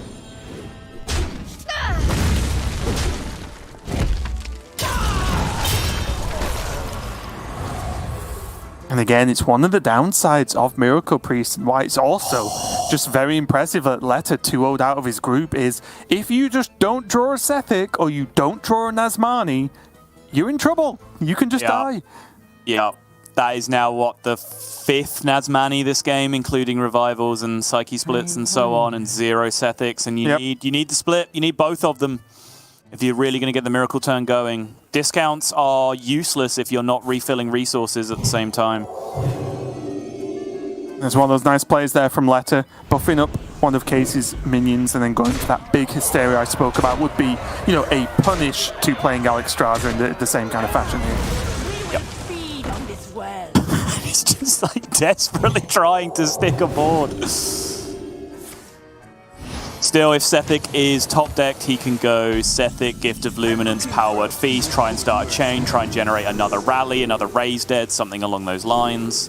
Casey uses the herbs in the clay to make the golems, as we were well informed yesterday, to go for, didn't hit poison, which I think was probably target number 1, right? Deal damage poison or poison rush or something. For sure. Good enough, though. Kills the Sethic. Yeah, get the job done. The buff. Oh, yes, there's the Sethic off the top. He needs an actual miracle here. Not just in Hearthstone terms of generating and using and discounting a lot of turns, a lot of cards. He needs actual miracles right now, Raven. Yeah, Luminance? What? What? Hang on. What he needs is to get Rally, right? He wants Rally and a targeted spell, I think, is the great end point to this turn. How much isn't it? How much does that cost? How much does that cost? Okay, he's done, right? That's it. Yeah, okay. Just breathe. Oh, he was 2 spells away from a good time there, Raven. That was nearly just game. If he got to cast 2 0-mana Power Word Fortitudes that turn as well, I think that game was just over from that point. That's a big thing to point out as well, right? Casey looks like he has been dominating this game, and yes, he has. Letta, until now, couldn't get hold of a Sethic. But the problem is Casey's nearly ran out of cards in his deck. He does have Alexstrasza, he does have double Wicked Stab, but Letta's done, I think, a good job of staying like almost full health every turn, which means that even though Casey's used most of his deck already, Letta's still on full health. And if he can survive the Wicked Stabs and heal up, then it's going to be a big deal here. He couldn't even full clear! That's scary. Oh, it's terrifying. Raise Dead would do it as well, right? Well, there is the Neophyte in play, which of course is a problem. But yes, if he could get the Raise Dead or the Rally going early, maybe the Nazmani discounts do enough to counteract the Cult Neophyte on the other side. What about like Power Word into... I mean, obviously, every targeted spell will have to readjust for what the spell is he's given. But the fact he has Condemn is very nice. Yes. And I think I like stopping. Just Condemn. Clear the board and say, I have an 8/13 Divine Shield. I kind of want to roll again. You madman. Okay, he's going to heal. I was looking at, like, Focused Will first into Wave with the last 4 mana. Generates 1 more spell off the Focus Will. But I guess you are very, very scared of Wicked and Alexstrasza at that point with the discounts that you've seen. Obviously, Letta doesn't know exactly what the discounts are. This passage, I imagine, is specifically for Jandis and Tenwu, because those are the remaining cards for Casey. He's out of Shadow Steps, So this is really his last chance to build an impactful board.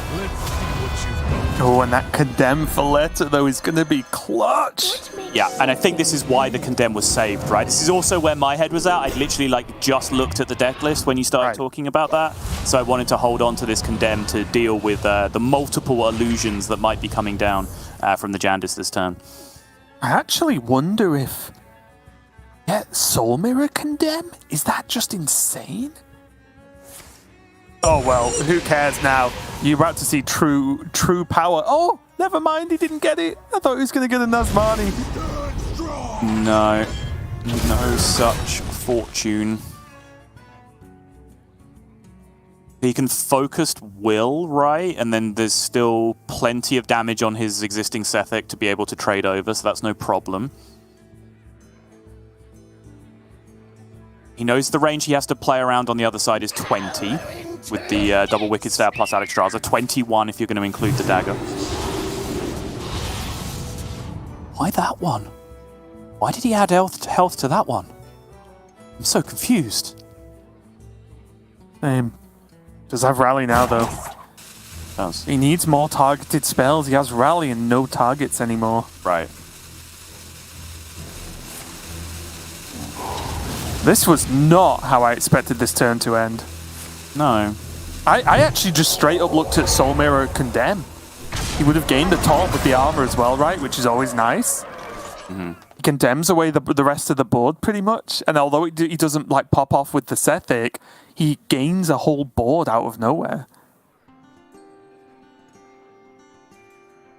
Mankrik can go in, and then Passage can be used to pull the Mankrik out, or Field Contact if he does want to go for that, to try and force that little extra bit of chip damage he might need to get over the line with the Wicked Stabs, or he can go for it the other way around, I suppose.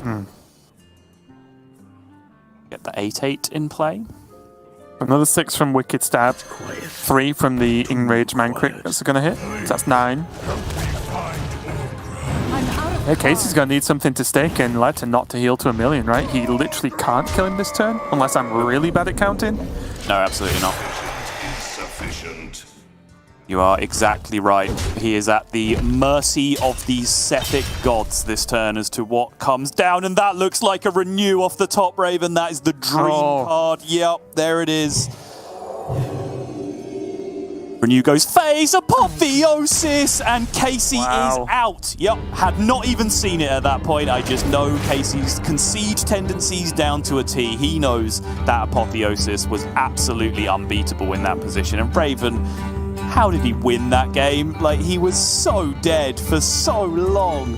And then he just got like 6 Gift of Luminance off 1 Sethic Veilweaver in 1 turn and made a board so annoying that Casey just wasn't able to full clear. And then I don't think Casey was able to full clear the board at any point for the rest of the game from that point onwards. I mean, we're witnessing miracles. There's a reason that's the name of the deck, right? Because I would have conceded many moons ago in that game. I would have not drawn Sethic by like turn 7 and gone, nah, I'm out. Next game, go again. Yeah. But Letta knows what's up. That Letta's brought this deck every week since the expansion came out to Grandmasters, right? He's had faith in it. It's got him, you know, a decent amount of points. It's doing him well now, and he knows this deck in and out. You wouldn't bring this deck as like, oh, I think this is the best deck in the game. You bring this deck because you love it, and so that means you're going to play it a lot. So really, really impressive overall from Letta. And again, because the pace of the game and how fast both players play, it's definitely one that requires watching a few times to get a real feel of, could any of the players done anything differently and done, could Casey have changed something up? Honestly, I just don't know because it flew by so fast. But there were moments where, I think maybe to Letta's credit more than anything, is that Letta still managed to make troublesome minions that Casey had to deal with, even though he wasn't comboing off in a crazy fashion. He still gave Casey something to have to manage and not just endlessly go face every turn. So I think more than anything, it was just good play from Letta. Yeah, 2 things I want to highlight is, firstly, it did feel like there were opportunities for Casey to be a little more aggressive than he was, and I'd be interested to see where the game pans out if he chooses to go down that line. Secondly, I think the turn that we did see in the replay there was really crucial. It was the turn where like I was trying to hold the Condemn, but I was going about it in the wrong way, trying to use the Wave of Apathy instead, which I think would have potentially... I wouldn't have been dead to Casey's hand, but if Casey's hand was discounted in a different way, I think I could have been dead to Casey's hand. Right. Where Letta found the perfect middle ground, where he did hold the Condemn to deal with the Jandis that was coming down later, but he also used the Devouring, whatever it's called, the Lifesteal spell to be able to heal up and clear the board. Devouring Plague, that's right. Yeah. What a weird name for a card that heals you. Very strange. Sorry, you probably like mix herbs in with the Plague and it all makes sense for some reason, right? Is that Well, I was going to say, well, to be fair, you know, devouring food kind of heals you. That's true, yeah. If you don't eat, you're going to be in a bad spot, right? I don't think that, like, there's plague outside. Well, I'm just going to go out there and devour it. I don't really think that's anyone's healthy reaction to the situation. Look, I'm just saying words, and sometimes it works. It does sound like a sick comic book character, though, right? Like, Rumthak, Devourer of Plagues. Yeah. Or just like a really rubbish villain. Yeah. Letta, in the meantime, though, is doing that thing again. He does have the Sethek, but he's building boards and doing enough that Casey is not going to feel comfortable with this board state even after the trade. That problem with facing Bloodweavers after a turn like that, you know, even if you clear this off, which you can do, it's already done a good job. Yep. You're terrified of what's next. His hand already pops. With the 1-mana Gift of Luminance, the Raised Dead to bring back Nazmani and Sethek already in hand, like, this hand actually just already goes off. And he has Palm Reading. Palm Reading, yeah, I was going to say. Discount it down even further. Palm Reading so for strong. 1 mana. Yeah. Like, oh. Mm-hmm. I don't think you palm reading this hand though, right? I think you either wait for further spells or you start your pop-off turn and then you palm reading once you've already generated a few spells. I think would be the right way to go about it. Yeah, I think it's at least like Sethek, Luminance, palm reading, right? Like at least that kind of start. Yeah, they're already kind of out of nowhere again. This Samuro is a threat.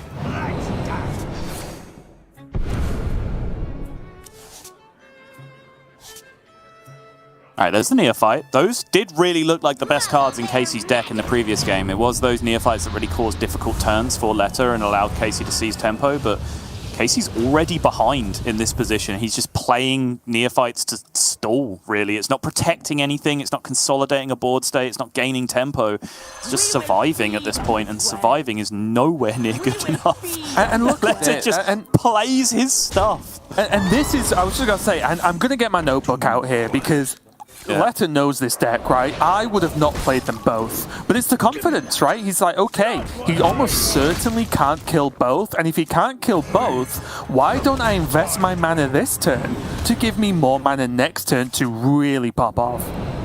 However, he can kill both. Yeah, it turns out that specifically what Letta did was a disaster against Casey's hand, because this is exactly what he wanted to do against basically any 2 minions that were on the board. It just turns out they end up being premium minions. And Casey drawing, what, 8 cards or something this turn? Yeah. With a double Shadow Step with the Pillager and that many cards is tough. And I think Letta's play was still fantastic because the second one of those sticks, he might just win the game. This, you know, if one stuck this turn, especially with that draw, he probably would have just won the game. Alright, it's go time, baby. Oh, we know Letta doesn't need the full combo to win anyway, so let's see what he's got. Looking for rallies, looking for hysterias, looking for condemns. He has palm reading to pop off on all of this. There's another Gift of Luminance that's about to get discounted. There's a Renew or a Holy Smite that he can pick up for 0 mana, which is 3 more spells. We're back in the position of 3 Sethek Veil Weavers, all with Divine Shield, that Casey also struggled to deal with in the previous turn, and a Raised Dead as well! Does he want it now for more Nazmanis, or is he going to wait for more Sethics? I imagine he waits, right, to get the ratio more 50-50 before he plays the base dead? Yeah. I think most importantly, Casey's been dug out of a problem here because he just has a cycle of hatred in hand from that Swashbuckler. True. Which means he can actually clear this board, because otherwise it was going to require either a lot more effort or a way more resources than he'd want to, right? And we did see... and a Flame Strike as well off the One Thief. We did see in the previous game that Letta did technically just outlast Casey. Yeah. So if he didn't have this cycle of hatred and Casey had to dump tons of resources into killing the Sethics, we might have seen a repeat. Raised Dead coming down now. One of each, I think, is ideal. One of each is what he gets. So he does have a Gift of Luminance in hand still. So he does have the ability to be able to pop off. Obviously not this turn as far as I can see it. Just, you know, with the both minions still being full price, it's a little bit expensive for him to do so. Yeah, and this is where some forward planning is going to have to come down here from Letta, because there are options of, you know, we saw it last game, right? Like Apotheosis, one of these minions, and then Hysteria, the board, which could help to an extent. He has a second Wave of Apathy that he can play to buy some more time as well. He has the Holy Nova too, so there's a lot of options, and this is where Letta's going to have to excel in that just planning out these turns. What do the next 4 turns look like? When is there this Sethic and Bloodweaver turn? If at all, in the near future, you might just have to focus on clearing this board. Care to make a wager, friend?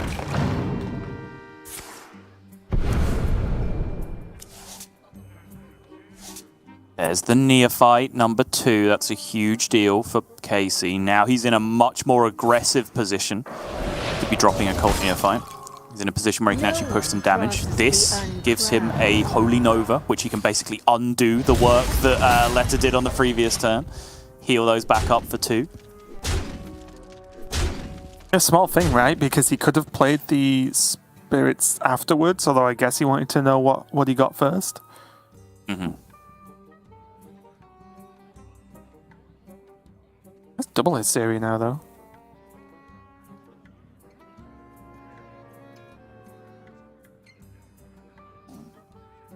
I wonder. Yeah, still not great. The Hysteria with Apotheosis play clears usually 2, sometimes 3 things. Yeah. Depending on whether it hits the 2-3 or not. Looks like that's just like, Casey, go in this turn. Can you buff the attack on your minions? I've got some Shadowwood Runes here waiting. Looks like this turn is just going to end in a Wave of Apathy again. Mm-hmm. Oh, Thrive is pretty nice for Letta because it does get him to that rally that is all important in his deck. This Flame Strike is huge as well. Without that, it would have required Casey to dump more damage into these Sethics and like all of his minions. Not really a card that we've seen relevant so far because Letta's just kind of scrapped things together piece by piece in these games so far, but their rally is the dream. That's, you know, allowing you to get a Sethic and a Nazmani back at the same time for, you know, potentially a lot less mana than you would have to pay for the 2 of them as minions, considering that spell can be discounted by various factors in your deck. Yeah, and even at 4 mana it's good enough, right? It's still cheaper.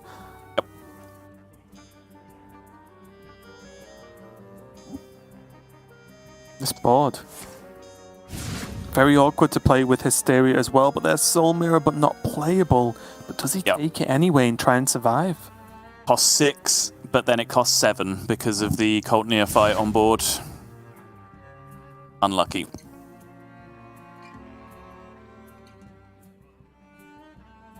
This is just like Hysteria, just to clear up as much of the board as possible and not die. Yeah, I think so. I think that's exactly what he's going to do. But I believe that is still going to leave him dead here. 3, 6, 8, 16, 22 damage yet. Did not need the Olgra Mancrick's wife. Enraged Mancrick coming in for the 3, but Casey did not need it. He had the damage set up with Alexstrasza and Wicked Stab. Anyway, it just saves him a click or 2 with that extra damage coming through from the 310, and that is going to square the series up 1-1. Neither game so far, I would say, have really been the dream draws for Letta. If anything, I'd say that one was closer to the ideal pan out for a Miracle Priest game. It's just that time around, Casey had the answers, right? And they were randomly generated answers, but it was the Cycle of Hatred, it was the fact he had a Flame Strike stacked up and ready to go. That second Cult Neophyte being very timely as well. And even this turn, right? Like just having a Golem stacked up, ready to deal with the deck. And I think the important part as well is maybe except for this moment, Casey kept pressure on it at like all times because of these removals. He didn't have to throw his board away into every single minion that Letta played, which obviously without Cycle of Hatred, without the Flame Strike, he would have had to put way more into this and he wouldn't have been putting on the pressure. So that's the big difference from game 1 to 2 for me, is that Casey actually had on-board pressure fairly consistently throughout this game. And I guess we're going to go into our game number 3, and just a reminder as well, both players have been sticking to their primary deck throughout the whole series and are going to continue to do so in game number 3. No curveball surprises for the last match.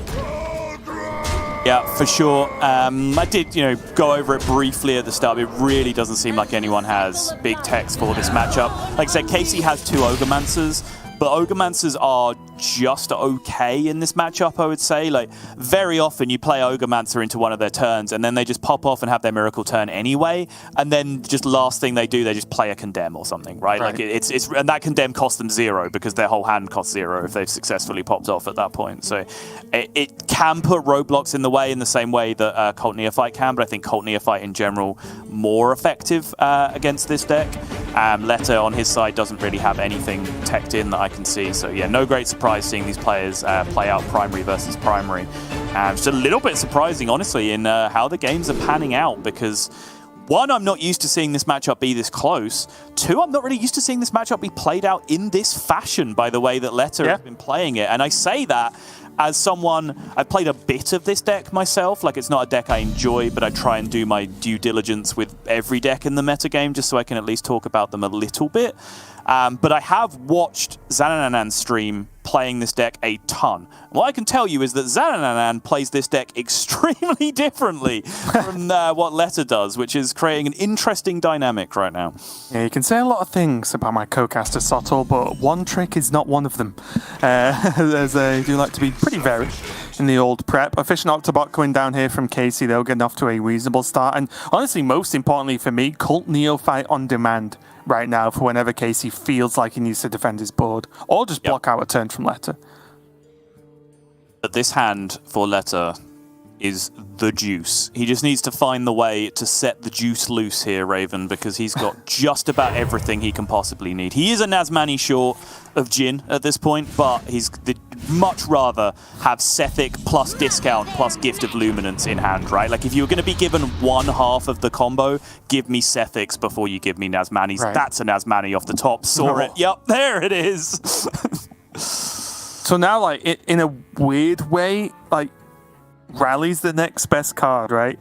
Because it means he can play these minions out a little bit more freely, because although these are 2-drops and 3-drops, without Rally, you still need time, right? I guess he can play one of the Sethics out and not feel too bad about it, but he does need some time to actually gather the pieces and get enough mana to do everything with. But here, surprisingly enough, Letta just playing the 2-5 out. Interesting. Yep.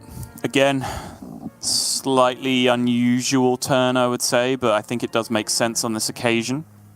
Once again, just knows he can get that dead. He's not only has, both raised deads, both rallies in his deck, but I think it also makes more sense doing it this way around than the other, because, you can play a Nazmani first, and then, for example, go for a Sethic turn later, where your Sethic might then generate you raised dead, right? And then in which case you've got the Nazmani back and you can start popping off again. So I think if you're going to sacrifice one of the 2 minions, A, this one's bigger, B, it's the least important in just in terms of having in your hand to be able to pop off with.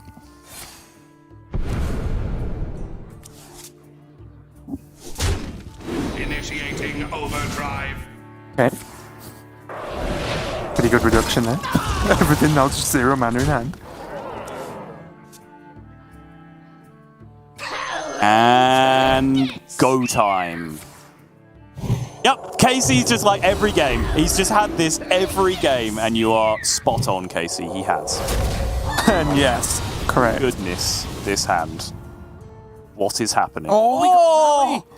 generates a rally as well. He has a rally. I think he stops here.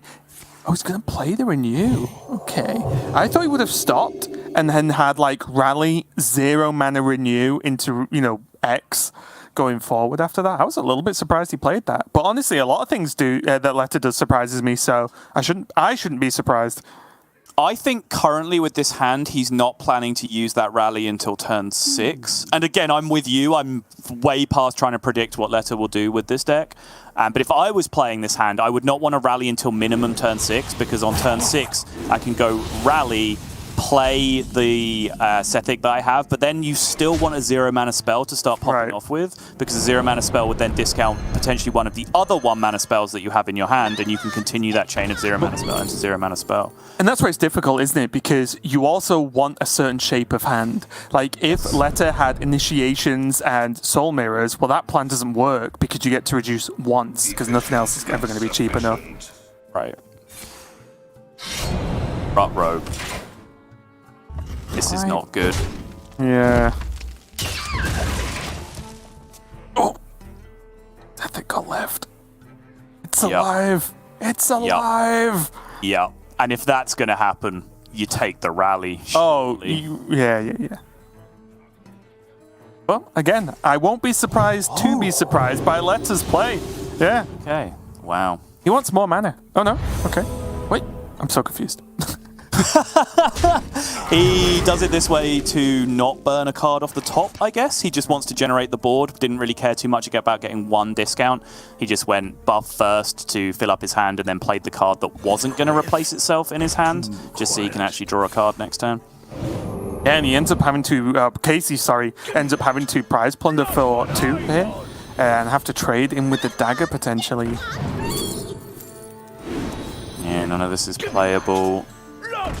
He just kills 1 Sethic, That's right? Now 4. Yeah, picks up Brain Freeze though. Encounters Flow Brain Freeze is huge. Alright, very nice. Wow, that was Take care of both Sethics. That was a sick outcome for Casey. Like, if that wasn't that good, he might just lose the game on the spot. Yeah, agreed. It's okay though, I think number 500 in hand. Yeah, and this Nova's going to make short work of the board as well. I would be going Thrive here for more refills, and it looks like, for once, Letter agrees. And then just drop the Holy Nova, clear up the board.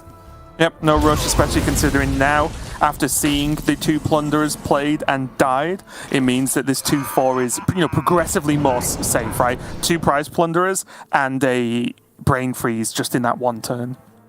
I'm looking for a few. Casey there, just triple checking the text on that card he's definitely never played. I mean, everyone's played that card because you've got hit by it with Oh My Yogg, surely. Surely everyone knows what that card is at this point. Well, no, you just don't read it. You just know what it does roughly. Oh, my minion died. Okay, great. That's what you know about the card.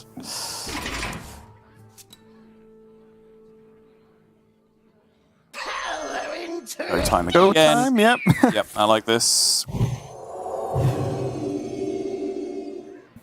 He has so many 0 and 1 or 1 and 2 cost targeted spells in his hand that I think this makes this a good jumping off point. Yep. He's gone. Game over. Enjoy, folks. Settle in. The clock. This one's Stop done. the clock. Yep. Time. Tell you what, let me just get timestamp this. This is going on the curve. This is the whole curve, this whole turn. That's all I'm going to have. You know what? It'll work. Tons of respect to Casey for allowing his opponent to play video games this turn as well, because this, being able to do this is why you play this deck, right? And it is genuinely quite annoying where as soon as you get to do this, your opponent just concedes. So yeah, Casey allowing his opponent to do the thing this turn. But the game is over. I promise.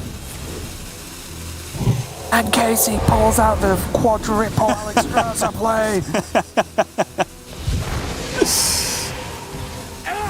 Or even just a rally for an absolute worst case scenario. There's rally, Gift of Luminance in hand.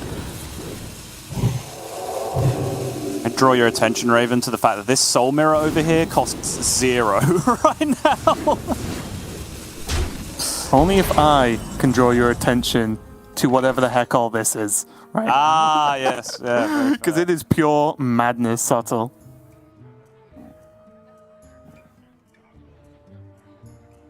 I will draw your attention to Casey's sad little face. Oh, we should not be allowed these tools.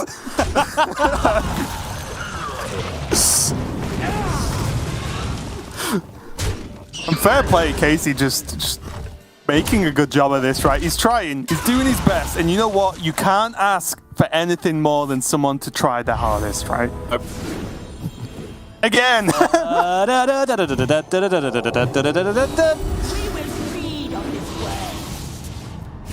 Oh, and he just instantly generates another rally as well. Like, this is why this deck gets super toxic, is that, like, even if you plan super hard, you're like, all right, even if he pops off, I have this insane, like, 3-card combo or clear any board that he can generate. They just generate more rallies over and over and over again every time they play this turn. Like, you just can't stop it from happening.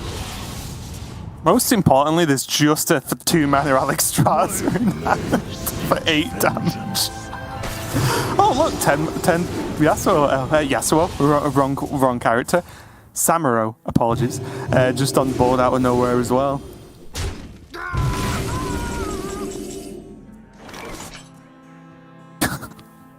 Casey's like, why doesn't my deck do that?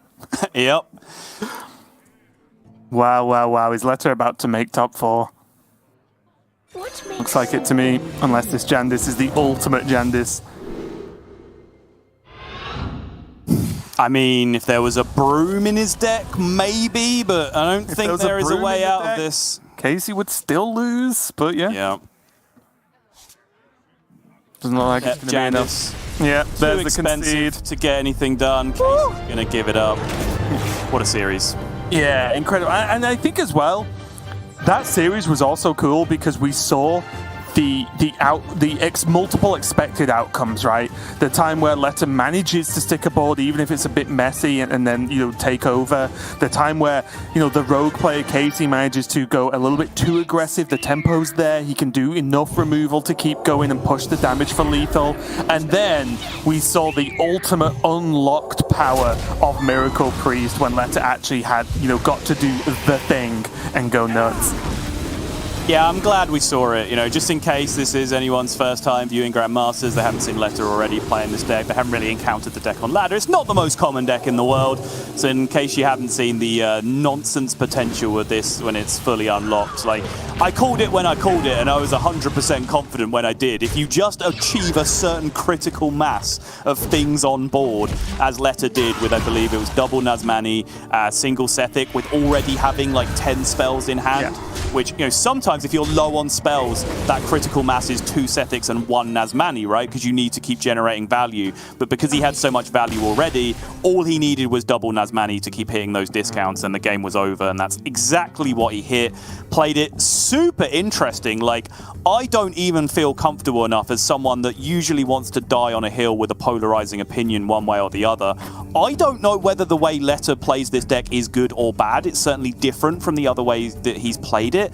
And I don't think we can even make that read based on the results that he has, right? Because he's done okay but not great with Miracle Priest so far, but he's also smashing with it in Specialist this week specifically.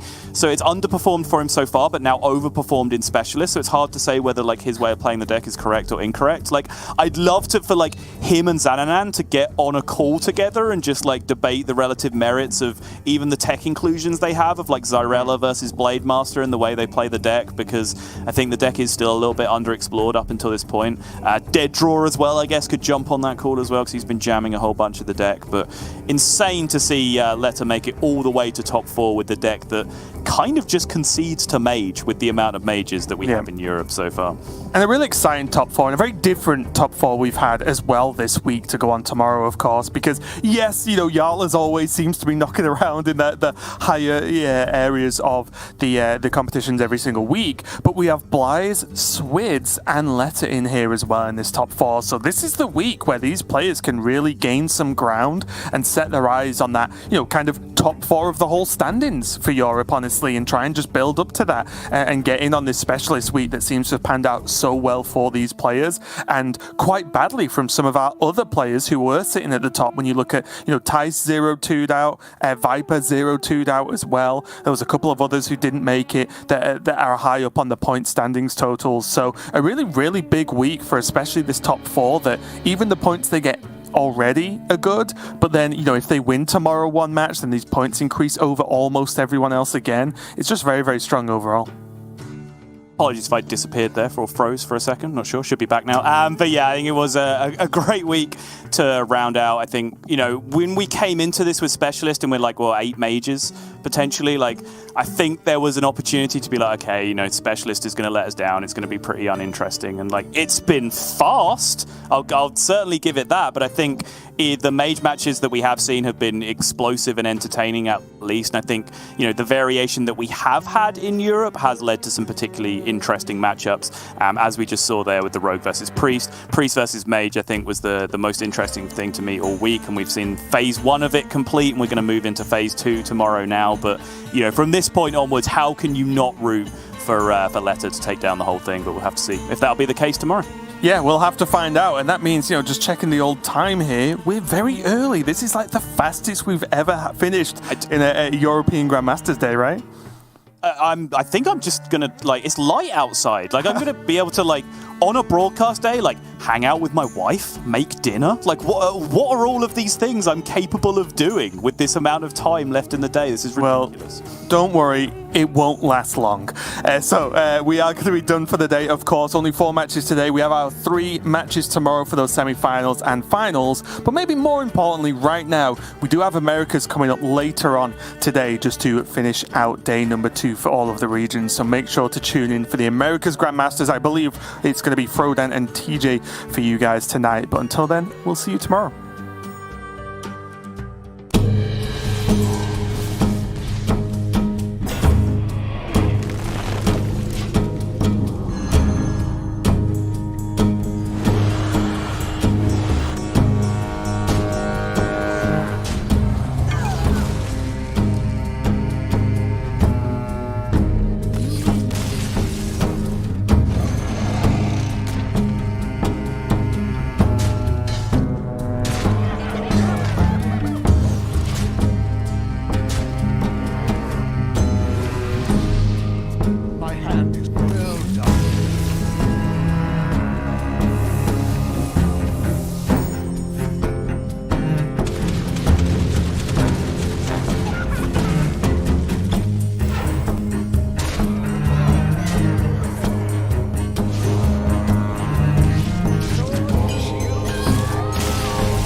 Rosen's, that's a loss. And his pairs are in. Look at it! He popped off! He popped off!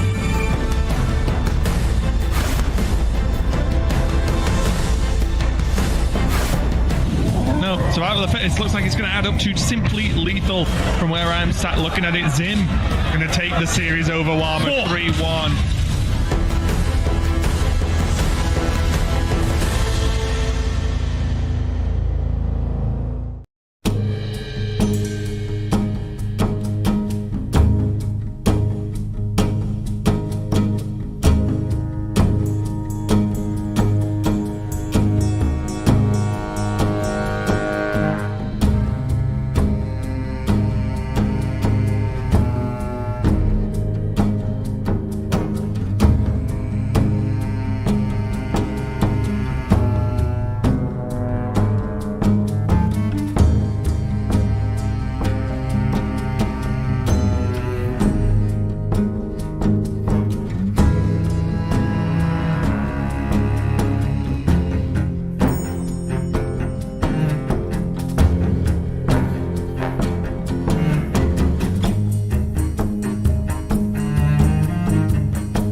dead. Rosen's, that's a loss. And his pairs are in. Look at it! With the pop He popped off! He popped off!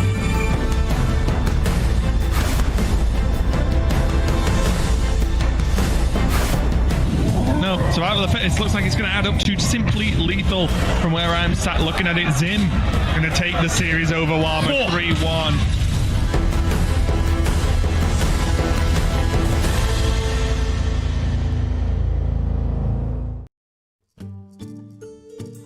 Hello everybody, welcome back for another week of Hearthstone Grandmasters for the Americas. My name is Frodan, and as usual, I'm joined by TJ Sanders, the anchor, the heart, the soul of the Americas broadcast. TJ, how you doing on this fine Saturday? Doing well, Dan. It's Specialist Week here in America's Grandmasters, or one of the Specialist Weeks, which lets us shake things up a bit. And I've been enjoying it. Enjoyed yesterday with Neil, but happy to have you back, Dan. How you doing? It's good. It's good. We actually had a little bit of a, impromptu European takeover for the first match. TJ had to, step out for the first match just temporarily, just due to some personal reasons, and then Raven and Lorinda had to cover for the first match. TJ, they, are taking our spots over. They're taking our jobs, those European players, or those European casters, rather. But we're happy to be back here because we have a top 8 to continue from yesterday. Each week, we're going to be playing tournaments in Grandmasters to see what points and money can be awarded. And this week, TJ, we got Specialist on deck, which is going to be a little bit of the familiarity of what people have seen Specialist in the past, but with modern decks. So let's go ahead and break down Specialist for people who have not seen it before. Yeah, so Specialist is Hearthstone's single class format, right? You pick a single class and you build 3 decks from that class. The primary deck is your main deck, I guess. That's the deck that you're always going to queue up in game number 1 of the best of 3 series. And then you pre-build a secondary and tertiary deck that can only be 5 cards different than your primary deck. It is a lot about preparation, right, coming into the week, because you have to predict what kind of decks your opponents are going to bring, and then try and tech your secondary and tertiary decks to beat what you'd expect from the field. So it is a pretty tough deck building challenge, I would say, first and foremost. But the way things have been shaping up, it's also a lot about play. We have some pretty complicated decks right now, with both Priest and Rogue being incredibly popular and very tough to play, specifically against each other. But the thing I like about today that we'll get into a little bit later on is that we have 4 unique deck matchups coming into our top 8, right, which is not something you see very often when you have Specialist tournaments. Yeah, that's right. So today we have Priest, Rogue, Mage Hunter, and then Mage Warlock. Mage is the most popular class that's made to the top 8, but enough matchups and diversity there to make it interesting and see if Mage can go through the gauntlet of all kinds of archetypes. There's not just, of course, the fact that they're playing for a top 8 just to call themselves winner. There's money on the line as well. TJ, for every player that's able to get to this top 8, they've already booked, basically twice as much money as they would be for the bottom 16. But we're paying out the Grandmasters every single week based off their finishers, from first place 3,000 all the way down to 500 for that bottom 4 placings. And even more important than the prize pool in the minds of the Grandmasters is the ability to rack up the points. Getting first place gets you 5 points, which is just such a big difference when you think about people who didn't even make it to top 8, right? You're talking about people have to get 5 top 16s, or rather 5 top 9ths in a row in order to match a first place, TJ. That's almost the entire season. So it's huge to be able to get a win for a weekly tournament. Yeah, it's really big. Currently, No Hands Gamer is our points leader, and he's guaranteed 2 more points this week because of his top 8, so he has at least 10. But Eddie and Luna are, with their 2 guaranteed points for a top 8, could pass him this week if he loses and one of them wins in this week. So it's pretty exciting at the top end. And then we have a couple players who are in the top 8 this weekend who are near the bottom of the standings that really need the points boost, that could use a win now, especially since we're going towards a week off from Grandmasters, right? We have Masters Tour Orgrimmar coming in next weekend. To be able to go into that break, go into the Masters Tour, maybe feeling a little bit better about their spot in Grandmasters. Totally. And one of those players that could use that boost is Rami, a player who has been kind of winning over a lot of the players, very expressive, willing to take risks with this deck, fun to watch, works really hard to earn his spot as a Grandmaster, and being able to get that win over Briarthorn yesterday, you can see the elation as he was able to get that win with the Hunter. Briarthorn back on that chopping block after a few weeks in, still at the bottom of the standings alongside Impact. He's going to have a big week 4 moving onwards. Then we had Eddie playing his Rogue deck versus the Priest. I think a lot of people anticipated this week being the week of Priest.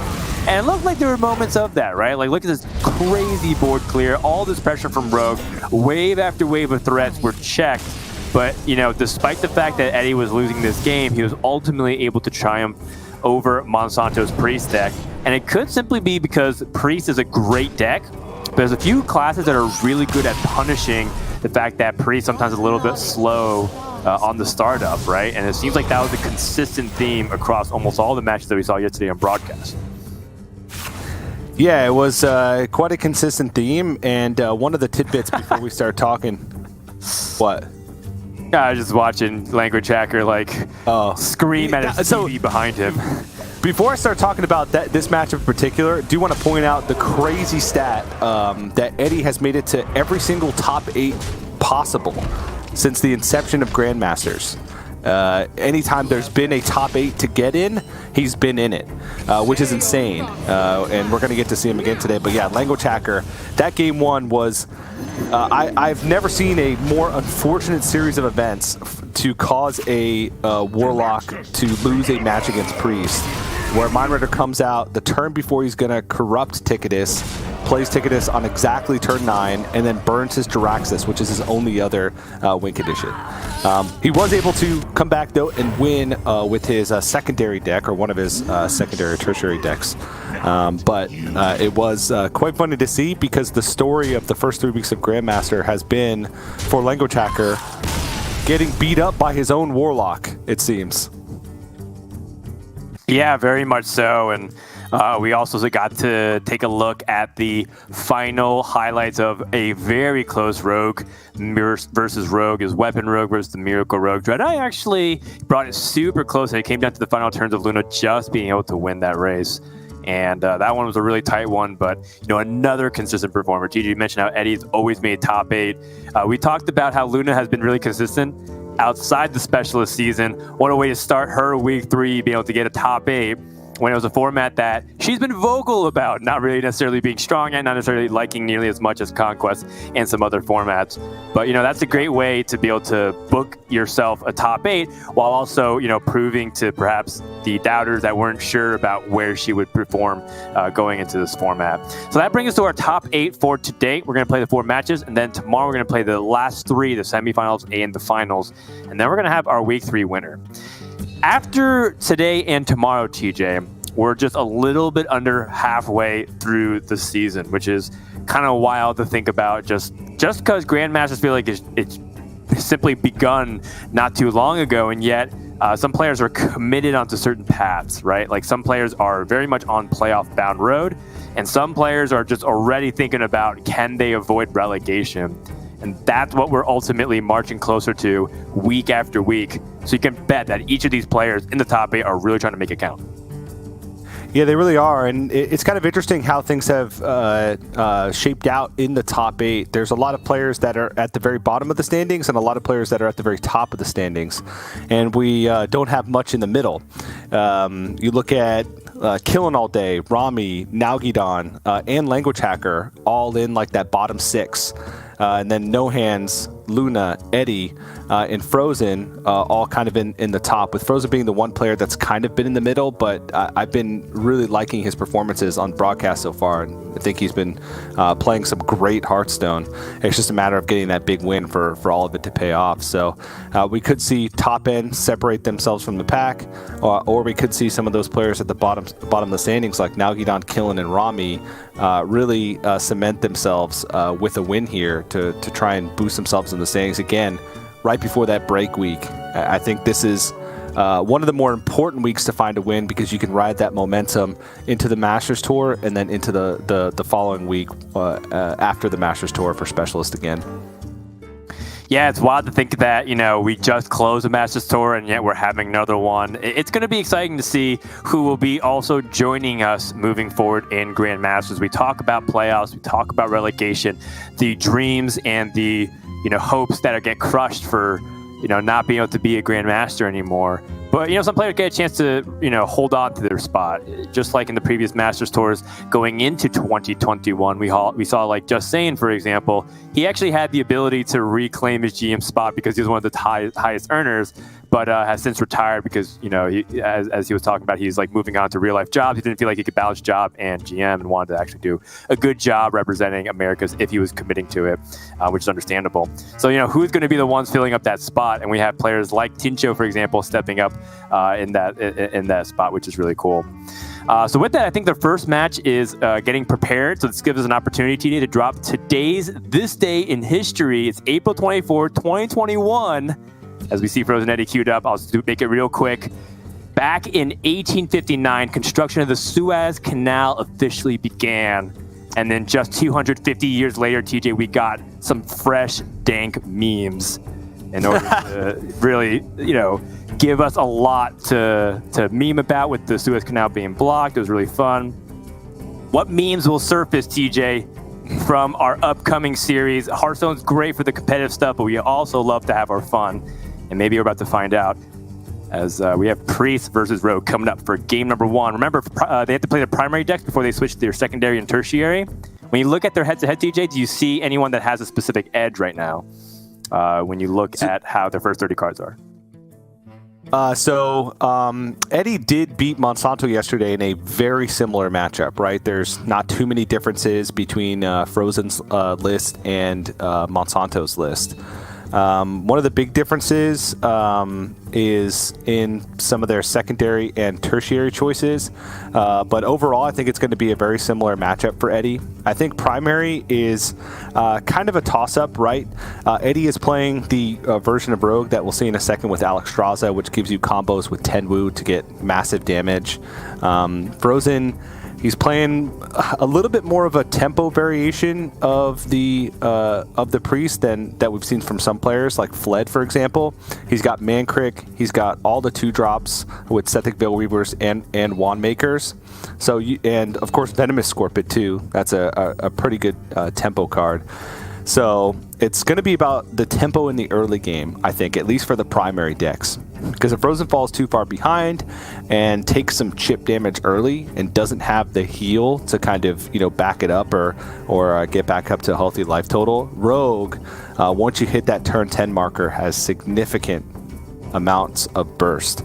And that's kind of what Eddie's going to be looking for. He's going to be able to cycle through his deck quite quickly. He is playing the secret variant, which I think doesn't cycle as fast as the double field contact version with the cheap Battlecry combo minions.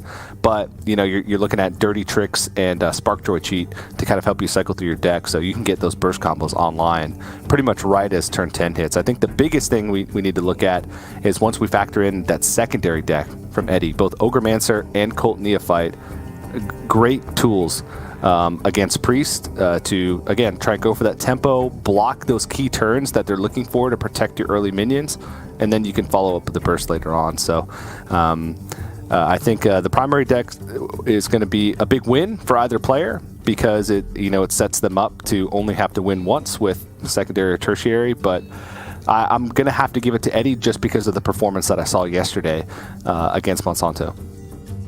All right. Well, Eddie has been one of the most consistent players And, you know, it's been really tough to bet against him, too, just based off that momentum. Seems like he is steady Eddie, as we like to call him in Hearthstone Grandmasters for the Americas. The guy has been a dominant force ever since we started with Specialist Season 1, so it's hard to go up against that. But, you know, another player that's been very consistent, even going back to the Specialist era, was Frozen. And this is the first time that Frozen has brought Priest this season, and he hasn't lost with it. And we know Frozen can be quite streaky, right? When he was going into the previous weeks, like 9-0 in record, and all of a sudden just kind of met with a hard stop on the final day. But, I mean, when this guy is playing Lights Out Hearthstone, I think he is the top player in the Americas. But, you know, some of the problems is that Frozen also has some spectacular fail moments in Hearthstone history as well. So, you know, he just has to... It's one of these things where, like, he's playing so well, and then sometimes just makes, like, a catastrophic error just randomly out of nowhere. But they're far and few in between. There's not very common, and that's why this matchup is going to be really interesting, because if you think about like a player who's able to take an unfavorable matchup and like play really clean Hearthstone and maximize his percentages while thinking about everything, it's a player like Frozen. So I'm hyped for this match.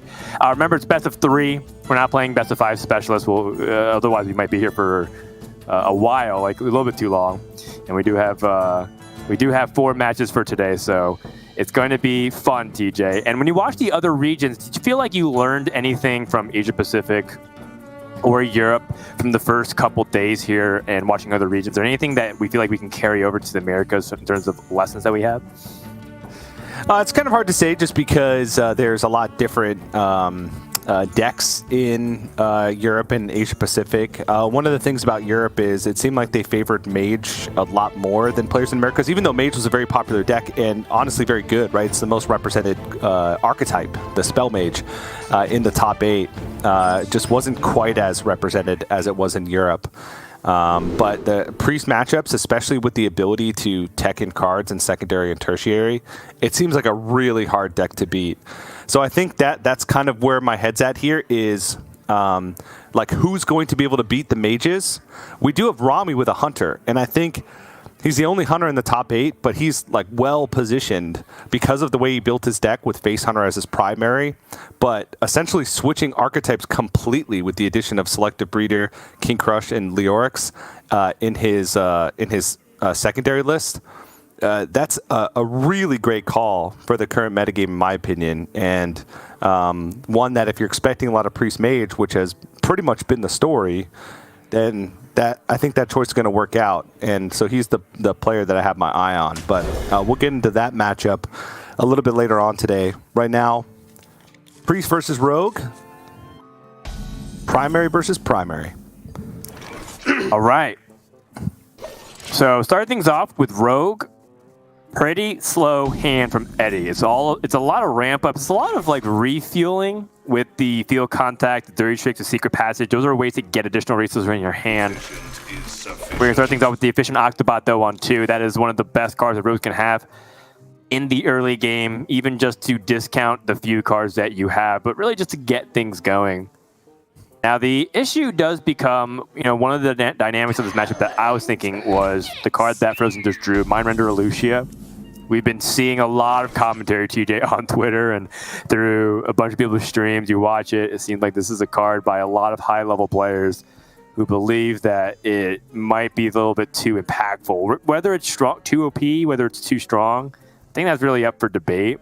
But I think a lot of people just get really frustrated by it, and I totally understand, because let's say Eddie gets this really cheap hand, really powerful stuff going on, comboing and going off. Mind Render Lucia can completely shut down that Rogue if he's not careful. Eddie picks up an opportunity to try and pick off this Ethnic Veil Weaver. Doesn't really find anything super nice, though. I think he was looking for Brain Freeze, looking for any kind of early removal. Instead is met with more support cards, and that's what his hand was, TJ. It was all support cards. So many options. Yeah, and, you know, that can be made a lot better, you know, once you find those high-impact cards, right? A support hand is not necessarily a bad thing, especially in Rogue, because they cycle so fast, and having zero-cost Secret Passage especially. And Cantor's Flow versus Evocation there is interesting. Here we're just looking for burn, so I think he's probably going to take Fireball. Yep, that's what you're looking for. And Cantor's Flow, when you play it early as Rogue, it actually has a lot of benefit, specifically against Priest, because it allows you to fit more burst into a window, right? It allows you to go Alexstrasza plus Wicked Stab in a single turn. It just gives you more options for burst in the late game, and that's your win condition, right? It's to try and stick a little bit damage early, but it's really to go for these big swingy turns once you hit like 9-10 mana. You try and make a big board that your opponent has to answer, and then the next turn, try and set up some burst with Alexstrasza 10 wound Wicked Stabs. Overall, some incredibly good choices here for Eddie to get off of these Want Thieves, and is able to cycle, get some burn, and find some more power cards in his deck. So I think Eddie's in a good spot here in this early game. Though he is falling behind on board, I don't think that's too big of an issue. The thing about Secret Rogue against Priest is that Blackjack Stunner, since they're usually buffing up and going all in kind of on one minion, you can gain tempo back really easily. As long as you have secrets, which Eddie doesn't have right now, to essentially negate this Apotheosis and put the Sethic back in hand. Yeah, you know, I think that with Rogue in particular, if you have to use the burn to try to remove a big threat like the Sethic Veilweaver, you might just have to pull the trigger. It's not pretty. The other option would be for Eddie to go dig for stuff. But part of the problem is that he has, you know, let's say he does get a secret, how does he get the Blackjack Stunner out, right? So it's definitely a little bit awkward. Oh, okay. Eddie's going to go ahead, after thinking about it, just Incantus Flow and draw and say, hey, Lifesteal and the damage being done by a Sethic Veilweaver isn't really that impactful. And, you know, I assume that you can't play that many spells to truly capitalize off the Sethic Veilweaver anyways. That being said, Frozen has such a very low curve deck that it does feel likely that he could pick up something, and he finds Flash Heal. And Flash Heal is better than nothing. He can go ahead, trade, play Flash Heal onto the Sethic Veilweaver, see what cards picked up, and have a fully healed board and even life total to match up.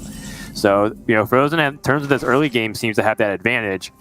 And then we have to see if Eddie can utilize his tempo swing cards to maximize his pressure. As he did pick up Jandice, which is a great card to play, but only next turn. So what's the best way you can set up forward Jandice here? That's tough. The play that immediately stood out to me was Shadow Jeweler Hanar, Bamboozle. Try and hit a Paladin secret to keep the chain going, and then Blackjack Stunner to get this Sethic Veilweaver off the board. He could just go like Kazakis Bamboozle, because that's a big minion that Frozen would have to attack into. He can set up for Golems to try and win the board back and then delay Jandice by a turn. But I think the most likely way that he disrupts Frozen's turn enough to where he has clear skies for Jandice is to go for kind of this must-kill target with Shadow Jeweler Hanar, and to try and gain back tempo before he's spending his entire turn trying to build a big board with Jandice Barab. Who Plagiarize can be kind of nutty against Priest. Yeah, maybe not so much like as against Mage, where they're oftentimes giving you like these burn spells, but you can get some pretty wacky stuff here to, you know, try and increase the value of your hand. But now Frozen has seen it Dirty Tricks. Eddie does run double Dirty Tricks, double Ambush, and a Bamboozle. So right now the secret is most likely to be Ambush. Given just the stats of the deck, 50% of the remaining secrets are ambushes. He could test for Bamboozle just by attacking over the Blackjack Stunner. But there's also the Paladin secret that he has to worry about. This is kind of tough. Yeah, this is awkward because, you know, you just have to really check through all the secrets first, and Oh My Ya could end up being the most annoying part of everything. The Hysteria does actually activate the Bamboozle, which does incidentally create a bigger minion, so the power has increased, but Frozen has dealt with the threat. The Shadow Form is also pretty interesting because I really wonder, now that the Shadow Form has been activated and Priest has less healing options, that does plays right into what Eddie wants, which is to be able to use things like Fireballs to potentially end the game alongside his Alexstrasza just for that additional reach. And so finding some decent-sized minions. These are slightly below average, the results I think you want. Those two 5-mana minions have about the 4 mana cost average stat line of 8. So not the best for Eddie, but I mean, stats are stats. Could be worse, I guess. All right, now it's just about that tempo. I don't think Eddie's too worried about potentially losing this board, just because he's even got a very powerful play next turn with Spark Door Cheat plus Kazakis. Try and get those golems.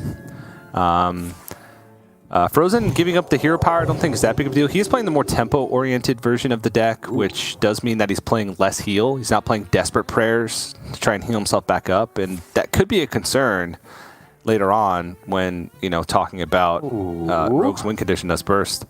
Ysera's is pretty good. It's pretty good, yeah. Frozen probably thinking about, you know, how he can utilize Ysera later on. More importantly, how he wants to use the last 2 mana, if he wants to just hero power or if he wants to condemn.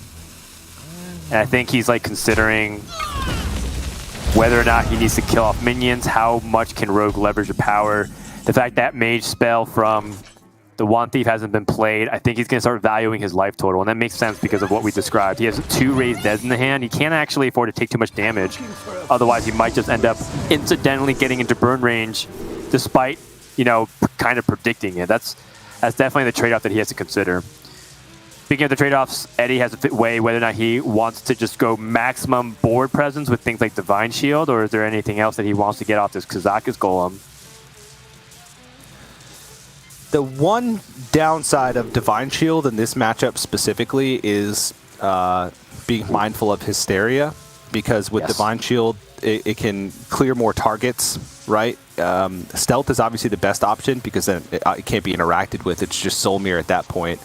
And in the primary deck for Frozen, he doesn't even play a Soul Mirror. So Eddie had to reevaluate. Poison is decent in this matchup specifically because it's a big tempo, but it looks like he did just go Divine Shield, summon a copy. He's already seen 1 Hysteria, and not that many randomly generated stuff. All right, well, that's the Alucia turn, since Eddie was holding onto a lot of cards and Frozen didn't really have a great play. Yeah. And now can even dump a bunch of stuff. More importantly, he's gotten confirmation of how much burn is in the hand.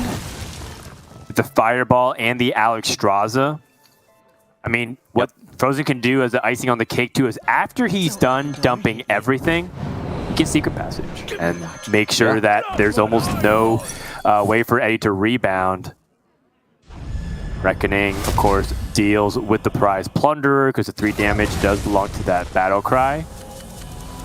See the shake of the head from Eddie. We talked about how Mindrender Lucia can really mix things up.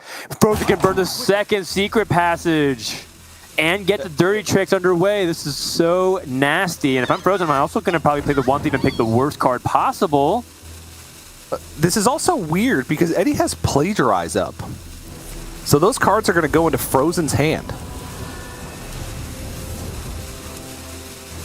Oh, you're obviously right. Because the plagiarized copies, and then Frozen swaps back. So he's thinking about cards that he wants as well. Well, he's going to get Mindrender. Okay, yeah, this is bad. Yeah, this is really bad because he gets his Mindrender back unless Eddie burns it, but he doesn't want to burn it because he knows what the hand is. He knows that it's Golem, Alexstrasza, Fireball, and then a random Mage spell. Right. So this is very awkward. And I mean, he can burn his own cards, but those are resources that he had to use a card to generate into Frozen's hand. And if he's just burning those are cards that he's supposed to have in his own hand. And then he's not burning any of Frozen's stuff, and none of the stuff is even that great. Because if he plays Septic Veilweaver, he doesn't really want to play like Brain Freeze, because then he's just giving Frozen more ammo. Shadow of Ruin not that great, Raised Dead not that great, because again, all of these resources are going to be in Frozen's hand. I honestly don't know what the best play is. I think it would be playing the Raised Dead to minimize the value. I think his life total isn't going to matter nearly as much. Ooh, Field Contact? Okay, that's actually a pretty good pickup, and he can start thinking about if he wants to just have Field Contact played at the end of the turn. Well, the problem is the Shadow Form. I'm not thinking about that. because he's aware of what cards are going to be given back to Frozen. He's also running a little bit at a time, so I think, you know, just for his sake, I'd like to go a little bit quicker just to make sure everything is good to go. At the end, we did see that he ended up dropping that field contact. Not optimal. I mean, Eddie knew, very deliberate, trying not to draw cards to give more Frozen more resources. But at least, you know, he's trying to maximize what he can do with his board state. And now Frozen switches back hands.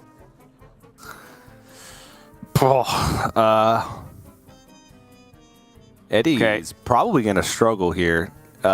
Frozen could just go Mind Render Golems because he knows that the greater Golems are there, but then he's giving over a lot of powerful tools to Eddie, I think, still. He could like play his Ysera, but not really dump any Dream cards. Raised Dead could give him another Mind Render, and it does. Oh my god. Okay. Well, I think that's kind of a dead card for now because Frozen clearly doesn't want to start off with that. What I really like about the way Eddie set this up is that it creates a dynamic where he has to choose one or the other, which is to remove his board or to ignore his board and accept the risk while developing meager tempo, right? Like, this is not the most intimidating board that the Priest could be doing. I mean, Frozen probably would much rather play like Ysera and capitalize off some of these dream spells. Now Eddie's in a situation where, with this Shadow Step, let's start counting damage. Alexstrasza, Shadow Step, Alexstrasza, Fireball. I mean, that's 24, right? And then Dagger would be 25. I mean, Frozen knows exactly what Eddie's capable of, but here's the issue, is that it's just a little bit too expensive. More importantly, he should know that Eddie has the ability, or Frozen has the ability to Mind Render Lucia. Not to mention that Apotheosis. That's so big. Apotheosis plus that Nightmare. Oh my goodness, TJ, this might be too much. This might be too much to come back from. I thought Eddie had an out, like a very small one, but I don't know. It is looking really bad for him right now. He would need 2 more turns. Even if he like top decks, like he could try and top deck 10 Wu the next turn, but even then that'd still be 16 damage. He still wouldn't have had a 2-turn lethal, essentially no matter which card he drew. Even like Wicked Stab, because it still would have been a little bit of damage short. That would have only been 14 over 2 turns. So, I mean, Eddie trying to make the best out of the situation that he was presented with, but Frozen's going to be able to heal back up to essentially full here. I don't think there's a significant downside to even using the Nightmare because he already has a full hand, so Sethic value doesn't really mean that much. The value is that he can actually use it as removal. The one thing that Frozen...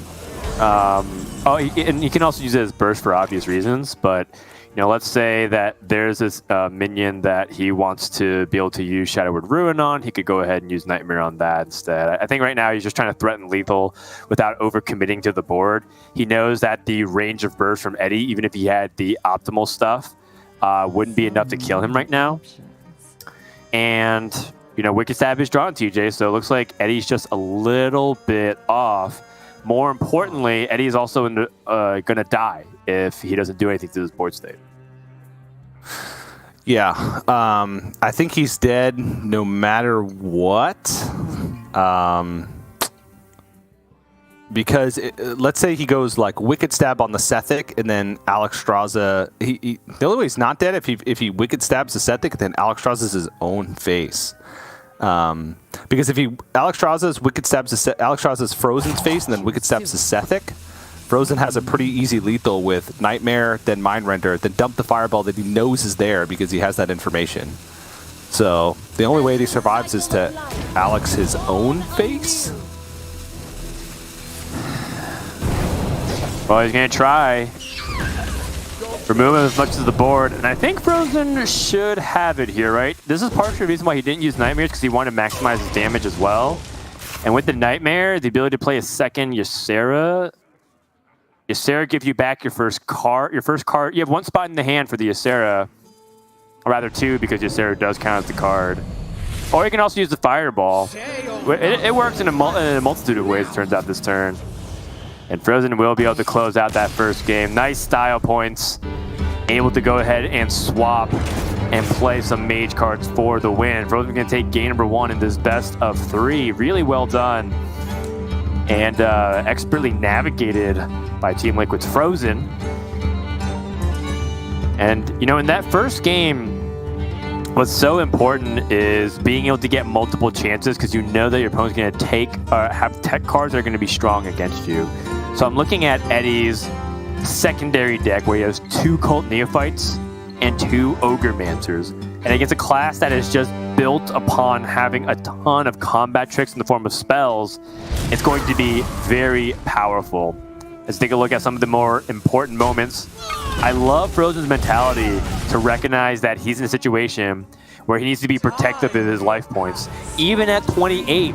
And we saw that Eddie started the burn plan, and if Frozen wasn't careful, Eddie could have set up 2-turn lethal if he just took a little bit too much damage. So the diligence from Frozen's end to ensure to close that gate and make sure that Eddie doesn't even have a smallest window of being able to burst him out, that was well done because it could have easily gone the other way. Yeah, that was great Mind Render Lucia timing, right? That's when it can sometimes be a little bit difficult to know, but if your opponent has discounted cards in hand or cards that you know can be easier for you to dump, or if you just don't really have a great play, Mind Render can oftentimes help to fill that gap, right? And turns out he just hit a lot of good stuff from Eddie and put him in this awkward position where he knew the second Mind Render was there and the burst plan was no longer online. You can see, though, how close Eddie could have gotten had things worked even slightly different from Mind Render, right? He actually had a ton of burst damage in hand. If he had a little bit more tempo early on in the game, maybe he even gets there still because of how much burst damage that deck can pack once you get to that turn 10 mark and have those wicked stabs. But we'll see how the tertiary or secondary / tertiary decks fit in. I'm going to take a look here, and actually, no. Eddie's going to continue on primary. I honestly didn't expect that. Yeah, I wasn't expecting that as well. Continuing on primary? You know, I was kind of anticipating maybe that, but I really thought that Eddie's secondary deck had at least a little bit more fight. You know, Priest being able to use a bunch of spells to try to like manipulate this board state for Rogue ended up being a card that I was looking at. I'm not sure how effective double Ogremancers is, particularly against Priest, but I also thought it was a pretty solid card. It could be the fact of what he's omitting, right? Like, what is he cutting in favor of that? And maybe he just felt like he didn't want to part ways with cards like his Brain Freeze or his, or the card that we're thinking about from Eddie's primary deck. Yeah, the cards that he cuts in the secondary are like some additional secrets, field contact, and blackjack stunners, but it looks like he just values the tempo from those cards. Too much to give them up to make room for Ogremancers and Cult Neophyte, despite how powerful they can be. It does, right? I think so many times when we're looking at specialists, and this was a trap and perhaps something that will get better throughout the weekend, you know, continuing to learn about specialists. We're going to be playing specialists for 2 weeks, by the way. So, you know, throughout this week and the next time we're able to watch it, we're going to learn how players improve on the meta of the meta, right? Like, how do you approach specialists, the format, not just like Hearthstone, the meta. So, you know, that is something that I think Eddie is dialed in on, and I really like that choice the more I think about it, because instead of just thinking about disrupting your opponents, think about what your primary game plan is as a class and how you can capitalize it on the best. Yeah, it makes a lot of sense. I just tunneled on, oh my gosh, Ogremancers is so hard for Priest to be able to deal with, but if you don't have the tempo tools earlier on to have the board, Ogremancers becomes so much weaker when your opponent can easily deal with it if they have the tempo advantage. This Bush Evolution, kind of cute. Lets him trade over, get a little bit of additional Wand Thief value. I don't think the Broken Ambusher has too much value played as a 1/1. But it could just be something that Frozen is forced to use removal on if he wants to continue moving forward with tempo. But we'll see. That's about the best play he could have mustered up with the way his hand was. And I guess the 1/1 Poisonous could be used as just a combo activator for the Swindle and the Want Thief. Not too bad at the end of the day. Eddie picks up the opportunity for Fireball, Snap Freeze, or Netherwind Portal. He is a secret-oriented deck, so I like picking up the secret. I think we saw some of the limitations of Fireball is that it sits in your hand for a long time, opening yourself up to potentially even having it used against you. And in extreme scenarios, ends up being the card that your opponent uses for lethal. So Eddie goes ahead and picks up the Netherwind Portal, which I really like, fighting back for the board. Now, Frozen, in a situation where the pressure isn't really significant, but what the pressure represents is the freedom for Eddie to develop any way he wants to afterwards, right? Let's say he plays Jandis next turn. He's got a pretty decent setup to be able to kill off whatever Frozen plays. And so he has to be mindful of what's moving forward. The threat isn't here, but it is imminent. So what can he do to prevent that as best he can in terms of preparing himself? Is it finding a minion through Draconic Studies? Is it just picking up a second copy of Holy Smite to ensure that he has piece removal for the board state that Eddie inevitably is going to play? And I think Frozen in his mind has to go through all the iterations of possibilities while accounting for the fact that he has not one but two palm readings. So he could discount these cards even further. Yeah, the double palm ring in hand doesn't really affect this choice because picking the most expensive card in this situation, Powered Feast, has almost no value on the current board. I think that he has enough stuff and enough discovers with palm reading to find a potential answer for Jandis. So I like that he went with Draconic Studies because that's what his hand is lacking right now. His hand is just lacking minions. So ends up going with Draconic Studies, picks up Ysera again, which, as we saw last game, incredibly high value card. It gives you so many ways. You can clear wide boards with Ysera Awakens. You can clear single minions with Dream. And it's just kind of a build your own board in a box as well with Laughing Sister and the Emerald Drake. So it's one of the biggest resource tools. Okay, Jandis. One turn late, I suppose. I guess he drew with the Swindle, but still a fantastic card. Can sometimes be pretty difficult to deal with. And there are a lot of 5-drops in the game currently that have insane effects. Taking Twilight Runner to be able to cycle through your deck even faster. Envoy Rustwicks, which gives you like this crazy secondary win condition of just getting some nuts primes thrown into your deck.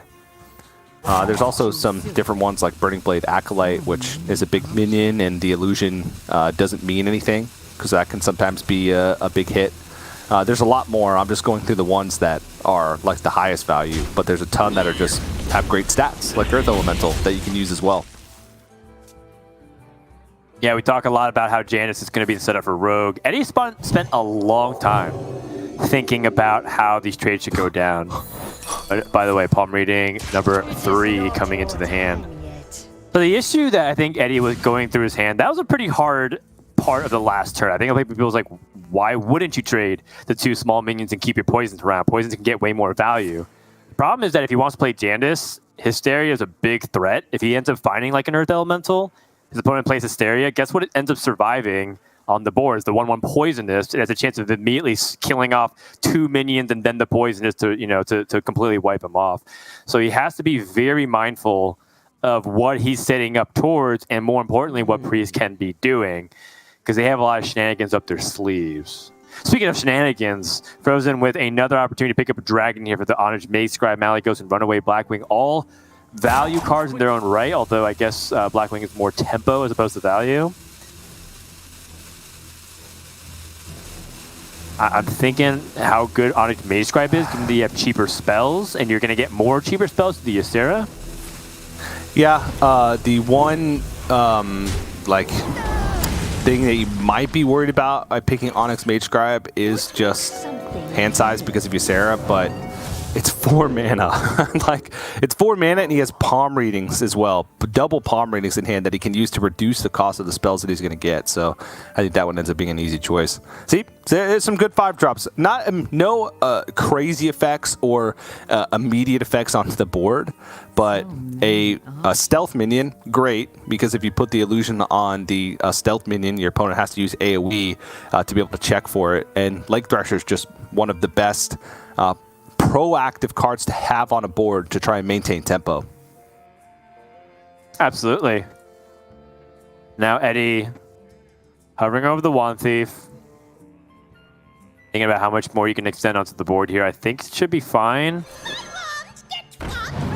One Hysterity has been used, so unlikely that this goes completely down the drain immediately. And, you know, part of the way he set up his board was to bait that out. Now Frozen has the Honored Mage Scribe with additional spells ready to go. Palm Reading can come out yet again. This is starting to get a little bit scary, though, in terms of pressure, right? We talk about how Rogue wants to set up for these late-game combos against slower decks. Now Frozen's in a scenario where if he's not careful, he might end up taking a lot of damage out of nowhere and then set himself up to be comboed. Combo was impossible on 30 health right now. Like, I mean, sure, Eddie could put out a lot with the Tenwu and the Alexstrasza. But this is not really at the threat level that it could be from hand. This board, though, with 12 power on it, that's when it starts to get really scary. Yeah, and it's spending 4 of your mana to go for Onyx Mage Scribe and then another at least 1 that doesn't even guarantee you a clear even next turn for this board is a little bit scary. So Frozen's going with Ysera here, essentially just to have Ysera Awakens available the following turn to be able to try and gain the board back. And yeah, also on your point about you know, Burst being available, at least Frozen knows there's no discounted cards, right? He dealt with the Octobot. This deck it's a lot harder to activate your own Octobot since you're not playing Guardian Aug Merchants. It's really just Prize Plunder that you can use it. So he can account for how much burst is possible at any given breakpoint.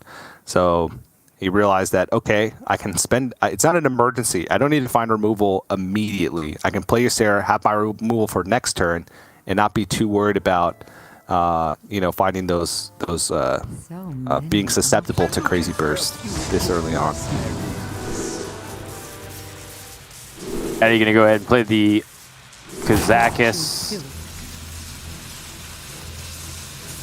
Looking for ways to potentially have the build a bigger board. I mean, that's ultimately what Greater Golem is that is really good at doing. In this case, he has the ability to draw cards. Either way, maximizing the amount of damage that he can input into the Ysera. Very cognizant of the fact that Apotheosis and all these other cards could be from Ysera can be threatening him because he knows that Ysera Awakens trying to collect value off his board while he can. Mindrender Lucia burned.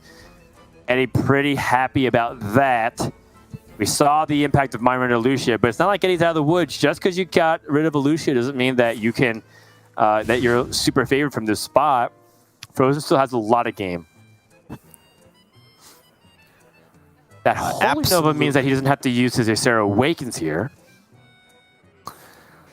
Doesn't quite clear the Kazakis, which isn't that big of a deal. It's only 3 damage. But I think it's just the best choice anyway, just because, you know, having additional forms of AoE, he knows that Janus was Shadow Stepped, so Eddie has that ability to build a board again. The next turn he can use Holy Nova to pick it apart, because he can develop here. He can go Ysera Awakens and then play like Emerald Drake for the biggest minion. If he wants to try and fit in like some hero powers, could even play a Laughing Sister, but I would assume he'd want the ability to use Apotheosis on a target or buff it up, and Laughing Sister doesn't give you that ability because it can't be targeted by spells, even your own. So I imagine it's just Ysera Awakens and then play your biggest thing. And Frozen, I mean, he's in a decent spot at this point in the game, right? He's got wide forms of removal. He's got ways to fish for additional resources with Onyx Mage Scribe, Palm Reading, and Renew. And if he sticks a minion, he's got some healing. It's just, can he keep the tempo up enough to survive what is still a lot of potential bursts that Eddie has? He hasn't had to use a Wicked Stab. He hasn't had to use like his Tenwu for anything to try and gain tempo back on his side. So he's still got all of his combo pieces intact to make a big push.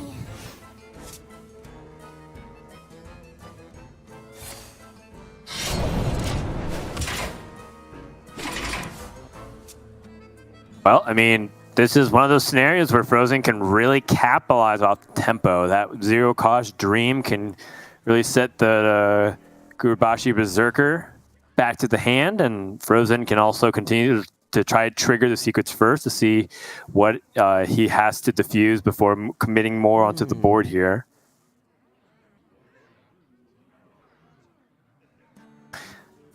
Onyx Magescribe does allow him to have 3 additional mana to be able to play things like his Holy Nova, so everything still looks pretty good. Not playing the Magescribe until after he sees what's going to be committed from the secrets. Finds Apotheosis, immediately picks up the Shadow Form and the Initiation. This is looking really good still for Frozen. Good palm reading. Powered Fortitude is actually kind of nutty here. That almost entirely spells. Yeah, it's free, yeah, because of the palm reading discount. So it's got a base cost of 7 with 7 spells in hand. So it is absolutely free. Did he get everything off? Looks like he wanted to throw in something on this, like a Powered Fortitude on this minion. Still Blackjack Stunners, I believe, that he needs to worry about. So I actually am okay with the hold, though. This is the only minion that he has currently that he can target spells on. He does have Initiation, but he's not guaranteed to get something good from Initiation to try and target spells on. So I understand if he wanted to preemptively do it to either force out a Blackjack Stunner on a minion that he could play again for additional value, or at least get something on a minion since he's lacking a minion at the moment. This hand could pop off with a Sethic Veilweaver picked up off the top. Just a lot of targeted spells in hand, some of which can be used pretty much on anything, like the Powered Fortitude. Shadow of Death could be hard to use, but Apotheosis as well. Eddie, though, still drawn through his deck, doesn't have to worry about Mind Render, can assemble as much burst as he wants in his hand, and not have to worry about getting it all stolen and played against him. So having that peace of mind is one of the best feelings against Priest, and he can feel free to just keep playing for board at the moment. Just try and stick that one board that's going to be able to deal some damage and then finish the game with some bursts. Because right now he has 18 from hand. And he also has, he doesn't actually have a way, oh no he does. He has 1 Brain Freeze in his deck. So there's a possibility for at some point in this game, Efficient Octobot, Brain Freeze your Efficient Octobot, and then open up even more burst combinations like Alexstrasza plus double Wicked Stab. Ooh, I like it. Frozen playing Initiation, getting the Rush Golem. Remember, the Golem maintains the traits. So being able to get that, picking up right where he left off, Powered Fortitude, taking down Mankrik. When you talk about hands that could pop off, TJ, look no further than Eddie's hand, who's got a full count of 10 with the ability to draw a ton of cards. The Efficient Octobot would love to be activated. The only issue, there's nothing to actually get the damage onto the Efficient Octobot to enable the Frenzy. Oh, man. Looking at the cards left in Eddie's deck, he's got Alexstrasza and Tenwu. Then he's got 1 Dirty Tricks, that's his last remaining secret, a Brain Freeze, and both of his Blackjack Stunners. So I was trying to think of something for Eddie to do that he could utilize Secret Passage here. But it's not the best, and he would have to preemptively set up like Shadow Jeweler Hanar / Efficient Octobot to try and hit the cards in his deck that would quote-unquote activate them. And then he only has 5 mana left to work with, which is not really enough to take out this board. He may have to start throwing some spells into, just to try and get rid of some stuff on the board. So the biggest limiting factor for Eddie right now is mana. He has a lot of burst in hand. He's got a lot of fancy tricks in hand. It's just he may not have time to use it, since Frozen has felt like he's had control of this game ever since, being able to pretty easily deal with these Jandis turns. Yeah, we talked about this combination in the previous game. Frozen using Nightmare as a removal enabler, being able to get the minion to 5 attack or more and use Shadow Word Death. Had the same availability through the Ysera Awakens as well. Now has the 2 Laughing Sisters with Ysera, some nice symmetry onto the board. I never lie, but I never tell the truth. And Eddie right now is pretty much just staring at a board that is very hard to interact with. Dirty Tricks and Blackjack Stunner is going to help, though. Oh, Ugra. But he's drawn it from the hands, or from some secret passes, so it's a little bit awkward with that.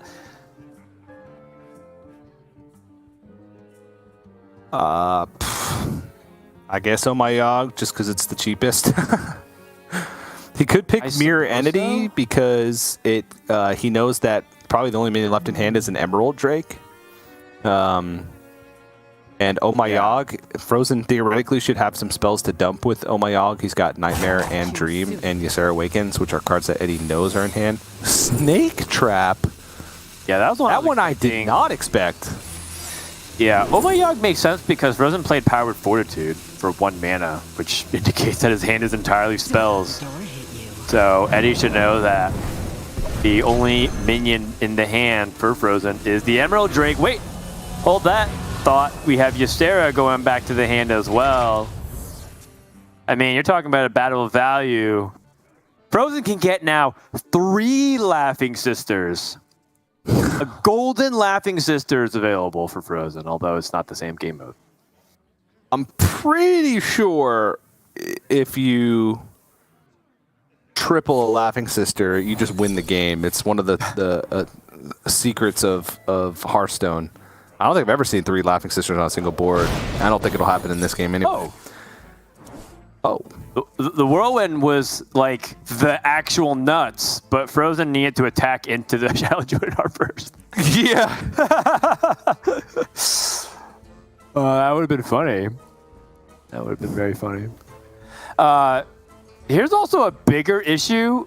Eddie's at 13 life. We kind of glossed over the fact that Eddie had to use his own dagger to kill off the golem that got buffed by the Powered Fortitude. This is not a situation where Eddie feels like he is safe for too much longer because Frozen's starting to push damage. Dream will kill Shadow Jotnar because he's just full on cards. A Mancrick. Another Mancrick. The board. That's 2 Ogres in Frozen's deck. Oh! And an Ogre burned from Eddie. Right now we're talking about how does Eddie survive, not how does Eddie win the game. His last card is Brain Freeze, which the only use I can see for the Brain Freeze outside of just freezing a minion to survive, which you've pretty much lost the game there, is going for Efficient Octobot. He could Efficient Octobot Spark Joy cheat to draw the Brain Freeze and put a counterspell in play, then Brain Freeze his own Octobot, which opens up a lot of mana worth of stuff. Is it enough to where he can kill next turn? Is it enough for an OTK? And is it enough for him to just survive is another thing. He may have to Shadow Step a Blackjack Stunner. He would have a 1-mana Tenwu, 8-mana Alexstrasza, which means he could go for that combo in a single turn. But I'm pretty sure he's got to Shadow Step a Blackjack Stunner to live here. He has to get rid of both Mancrick and the Emerald Drake so they can't be targeted by the Nightmare that he knows is in hand. Right. He can also use Wicked Stab, but yeah, I agree with you. He's going to go ahead and use both of them now to get the damage in. Don't let the door hit. And this is exactly the description that you were talking about, TJ, which is Laughing Sister has a pretty significant downside, which is the inability to actually buff the board, right? Frozen has the 2 Apotheoses. Eddie has a damage in hand. This is set up beautifully by Eddie. Yeah, that was a sick turn. Hysteria! So he can actually clear off most of the board and gain life by forcing that minion that he plays to attack. So for example, he could play this is Emerald Drake, buff with Apotheosis and Nightmare. and then Hysteria, and then just gain a bunch of life back. Well, he can't. There's no way for him to set it up, right? Oh, the fatigue! We forgot the fatigue, TJ. Oh, fatigue! 1 point of fatigue. Next draw from Eddie actually kills him. It was such a sick setup. It was such a sick setup from Eddie. It was really cool. If he had one more health, he would have been fine. Because there was no way for Eddie to set up a good Hysteria, because he can't Hysteria his own lifesteal minion, and he would have to play a minion, put lifesteal on it, then Hysteria a minion, and hope that it attacks in to his Emerald Drake. And he could only heal up to 15. I don't think he had any other healing in hand. And Eddie had 17 damage. I don't think he actually daggered up at the end, so he only had 16 with Alexstrasza, Temu, Alexstrasza. But that was really close. That was a sick last turn from Eddie. Maybe he was hoping Frozen wouldn't see the fatigue. It wouldn't attack base, would try and clear up some of the board. But obviously the one fatigue was what made the difference. And even though valiant effort from Eddie, Frozen takes a sweep in the series. Yeah, really well done by Eddie, and I think it even baited us, right? We were like, wait, we were thinking about all this combo setup, not really recognizing that Eddie had decked out in that process because we were so, focused on that. So, it was bound to happen, TJ, where we missed something entirely too obvious like that. But, overall, you got to hand it to Frozen, just able to play very solidly and, was able to put enough pressure. It still got a little bit dicey. He still had an out at the end, but good recognition on his end, just, firing on all cylinders. And now he's booked a spot into that top 4. So with that, TJ, our first quarterfinal is done, and then we have 3 more remaining. That was actually a pretty fun series of specialists, and we got more coming your way. Coming up next, we got No Hands Gamer versus Luna Love, which is a battle between 2 other of the top 4 performers in the Americas, just based off the rankings and standings. That's going to be a Mage versus a Rogue. And we've been seeing Mage do pretty well, especially over in Europe. We got to see some Mage mirrors.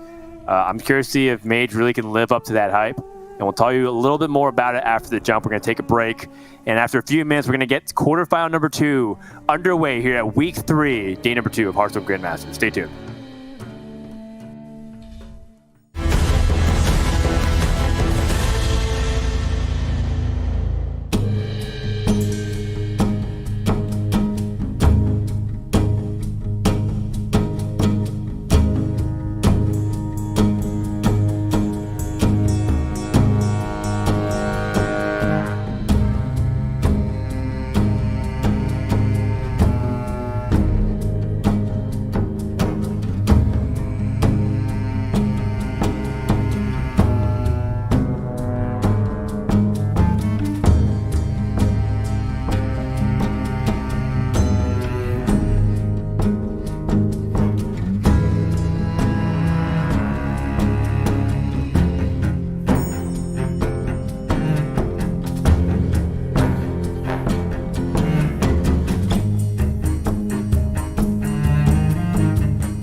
Welcome back, everyone, to Hearthstone Grandmasters week number 3 for the Americas. We just saw Frozen take down Eddie in a 2-0 with Priest versus the Rogue, and we're going to move right on to No Hands Gamer, which is Mage versus Rogue. Now, Mage is a class that's been seeing a lot of popularity in Specialists in terms of success. We just saw a bunch of mages in Europe, for example. So, TJ, do you feel like Mage lives up to the hype even after the fact that, we saw Deck of Lunacy be nerfed? It seems like people say, okay, it's fine. It's going to remove that card and just play on as if nothing ever changed. And even the second tertiary deck, some people put it back in. Yeah, I mean, the deck is still incredibly powerful. Last week, it was only behind Hunter in overall win rate. And that was post nerfs. I think that its ability to just generate huge amounts of tempo out of its early game removal, especially when it's discounted, and then just the sheer amount of burst that the deck packs is really tough for a lot of decks to beat right now. It's really just kind of going faster than them is the only way to play around it. It's even hard to out-heal it. That's why we're seeing priests fall prey to mages quite a bit. So I still think Mage is one of the most powerful decks. Obviously, was shown in Europe today too. And Rogue, while it can sometimes be tough because of that early tempo, Rogue takes a good amount of time to set up.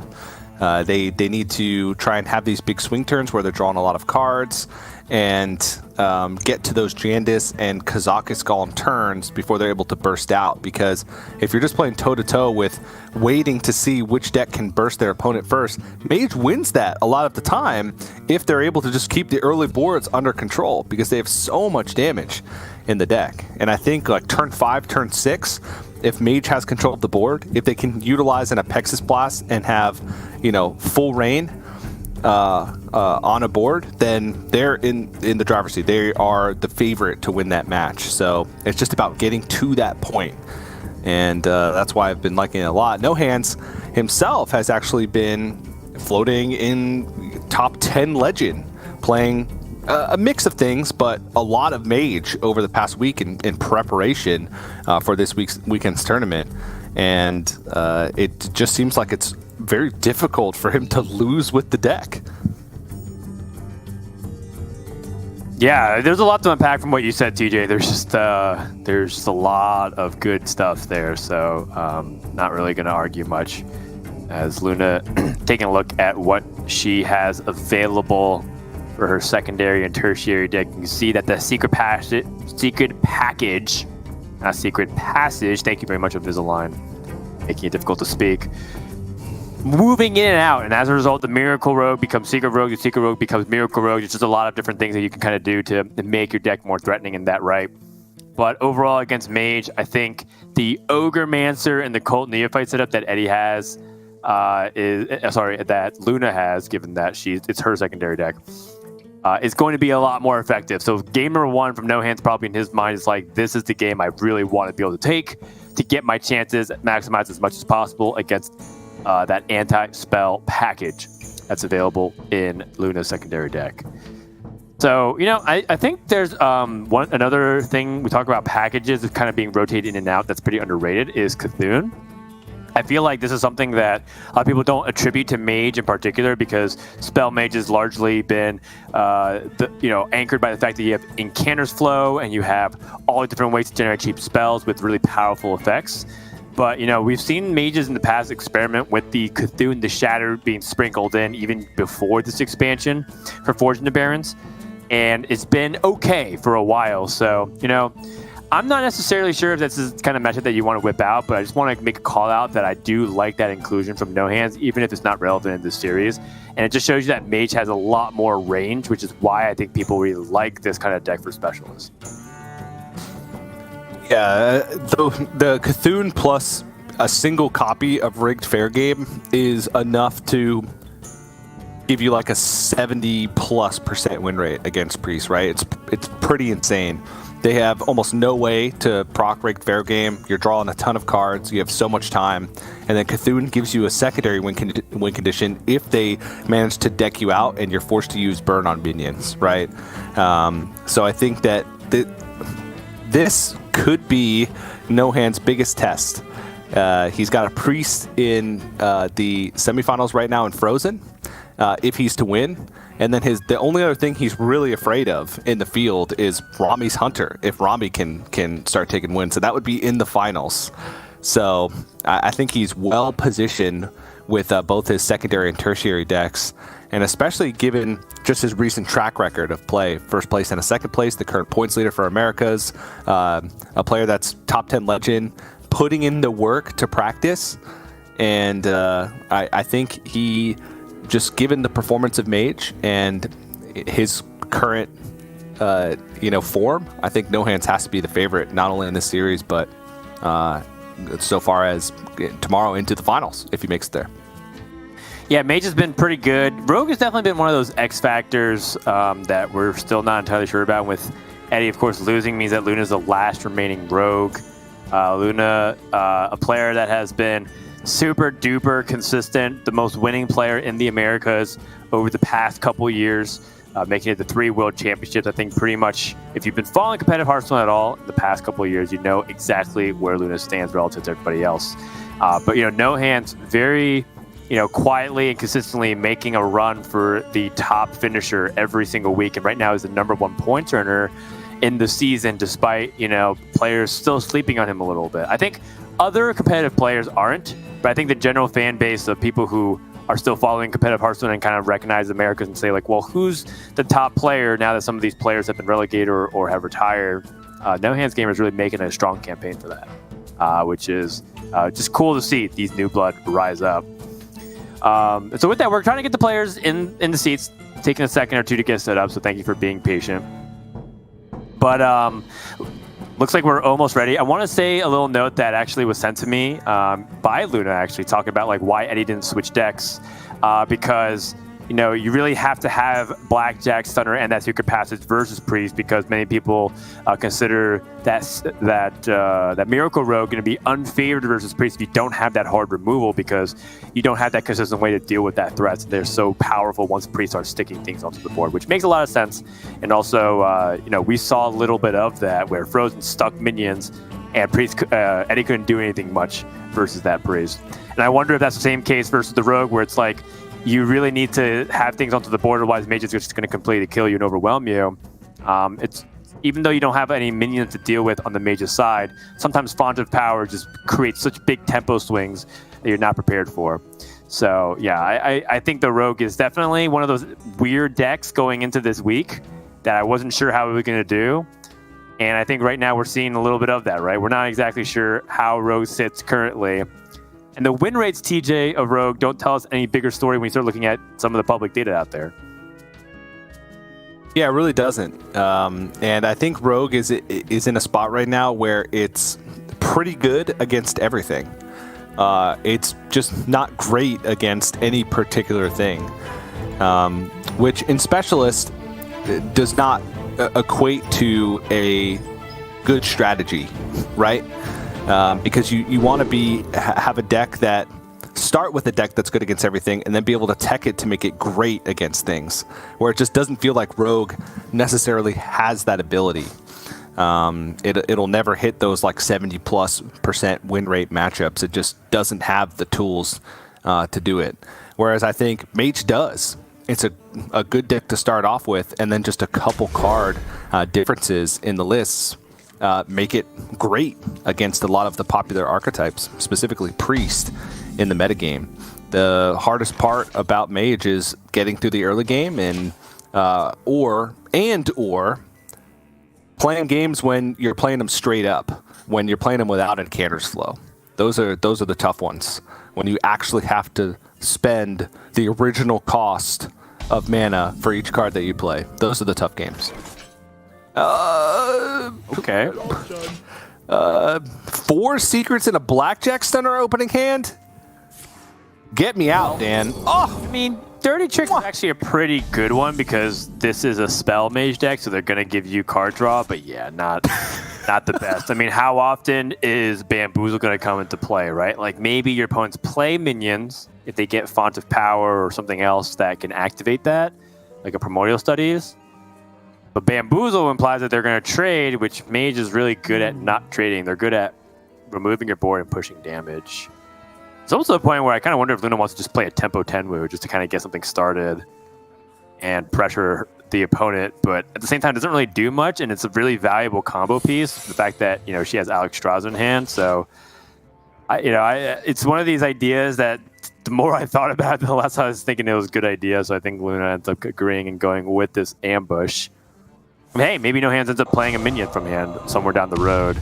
Not to mention that the fact that some secrets are hard to activate does make things like Blackjack Center a little bit more, evergreen in any kind of situation. And I anticipate that Luna might end up using Blackjack Center on her own minions later on if she has no other target. Ooh, Deck of Lunacy available for No Hands Gamer. With one Encounter's Flow played, though, it does go down in value slightly. Oh, gosh. At least in my opinion, but it makes it different, right? Because Deck of Lunacy now 3 7-cost spells in No Hands' deck. If he plays Deck of Lunacy on 4, that means those will be Libra of Hope, since it's the only 9-mana spell.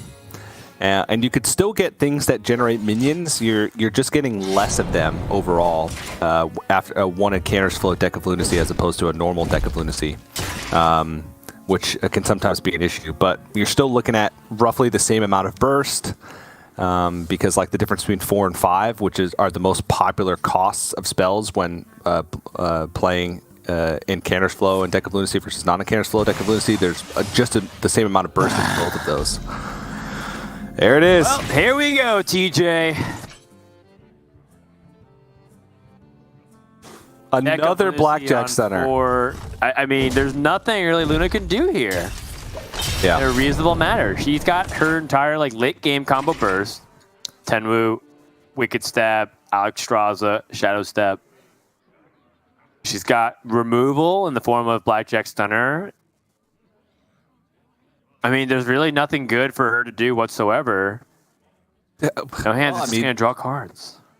Eventually, if she keeps hitting with the dagger and re-daggering, No Hands is going to get pretty low. Palm reading. Yeah, so this is kind of the situation that I was mentioning. You have a lot more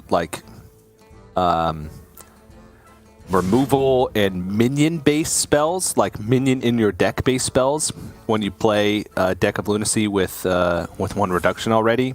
But the Lever of Hopes could come in handy, and you could still hit some pretty good stuff because the current iterations of mages have a wide variety of spell costs. Right? You have a lot of 1s, a lot of 2s. Decks now have a good amount of 3s. You have some 4s, 5s, and 7s. So even with 1 discount, you can still find some pretty good stuff. Okay. All right, that's something. Okay. Another one. No Mere Entity. Wait. Be wary of what the secrets could possibly be. If she attacks, you'll activate I believe it was Ice Barrier that was picked from No Hands Gamer. I think he wants to maximize his life just to make sure that Luna can't burst. I think with the amount of passing going on, No Hands has to start deducing that Luna at least is holding some combo pieces. Luna's holding almost the entire combo outside of the Fishing Octobot. This is going to hit Bamboozle. Hysteria Bamboozle. Wait. It is. Okay, all right. Now we're cooking with gas. Wait, Language Hacker doesn't even play till later. Luna could Shadow Step and remove cards from the deck. That's funny. I don't know if that's actually the play. That's funny. I imagine No Hands is going to deal with this in some way or another. He could just Apexis Blast it. Possibly. What he does with the rest of the mana. He could Apexis Blast and then, weirdly enough, dump Deck of Chaos. I don't know if that's worthwhile. Could just Devouring Plague ping and then Apexis Blast face. That also has some merit. Or just get the Mask of Cthulhu while the damage is there. Yeah, I like it. As a spell mage, I think you're looking at a lot of the damage that you have from hand just to end the game and burn your opponent out. This part of what makes the deck really powerful is that if it can keep the board even, it is favored because it has the ability just to deal what feels like 50 to 60 damage just from the raw amount of burn, and the generation of the Deck of Lunacy to be able to give you additional damage is pretty good. And you can see that it's still good enough. Yeah, sometimes you get Deck of Chaos. Don't really need that at all. But No Hands is still very much in a good spot. Luna picks up Efficient Octobot. Okay, now this can happen, TJ. Because if you discount Alexstrasza and Tenwu, and you have the ability to layer the burst, you can do this in 3 turns. Luna just has to, well, one, she has to find a way to activate the Efficient Octobot. That's probably the hardest hurdle. Yeah. But if she can, oh baby, are we in business? Because I mean, she's already got all the tools that she needs to win. Yeah, it's got to be Prize Plunder. That's the only card she has in her deck, outside of maybe Wand Thief, to find like Brain Freeze, to get to the point where she can activate the Frenzy on her own Octobot. Oh boy. That's more draw. That's a backfire. Yeah, backfire to draw more cards. Wow. And he is not concerned about damage right now because he's very far in the lead. Whoa. Prize Fury, Deadly Shot, and Skull. Could just unleash it all and then draw with Skull. Oh! Well, yeah, you could also just Deadly Shot here as well. Yeah, Brain Freeze, Deadly Shot. And even Apexis? No, I can't Apexis Blast. Deadly Shot, Prize Fury, then Skull just to draw more cards. Assemble the Burn.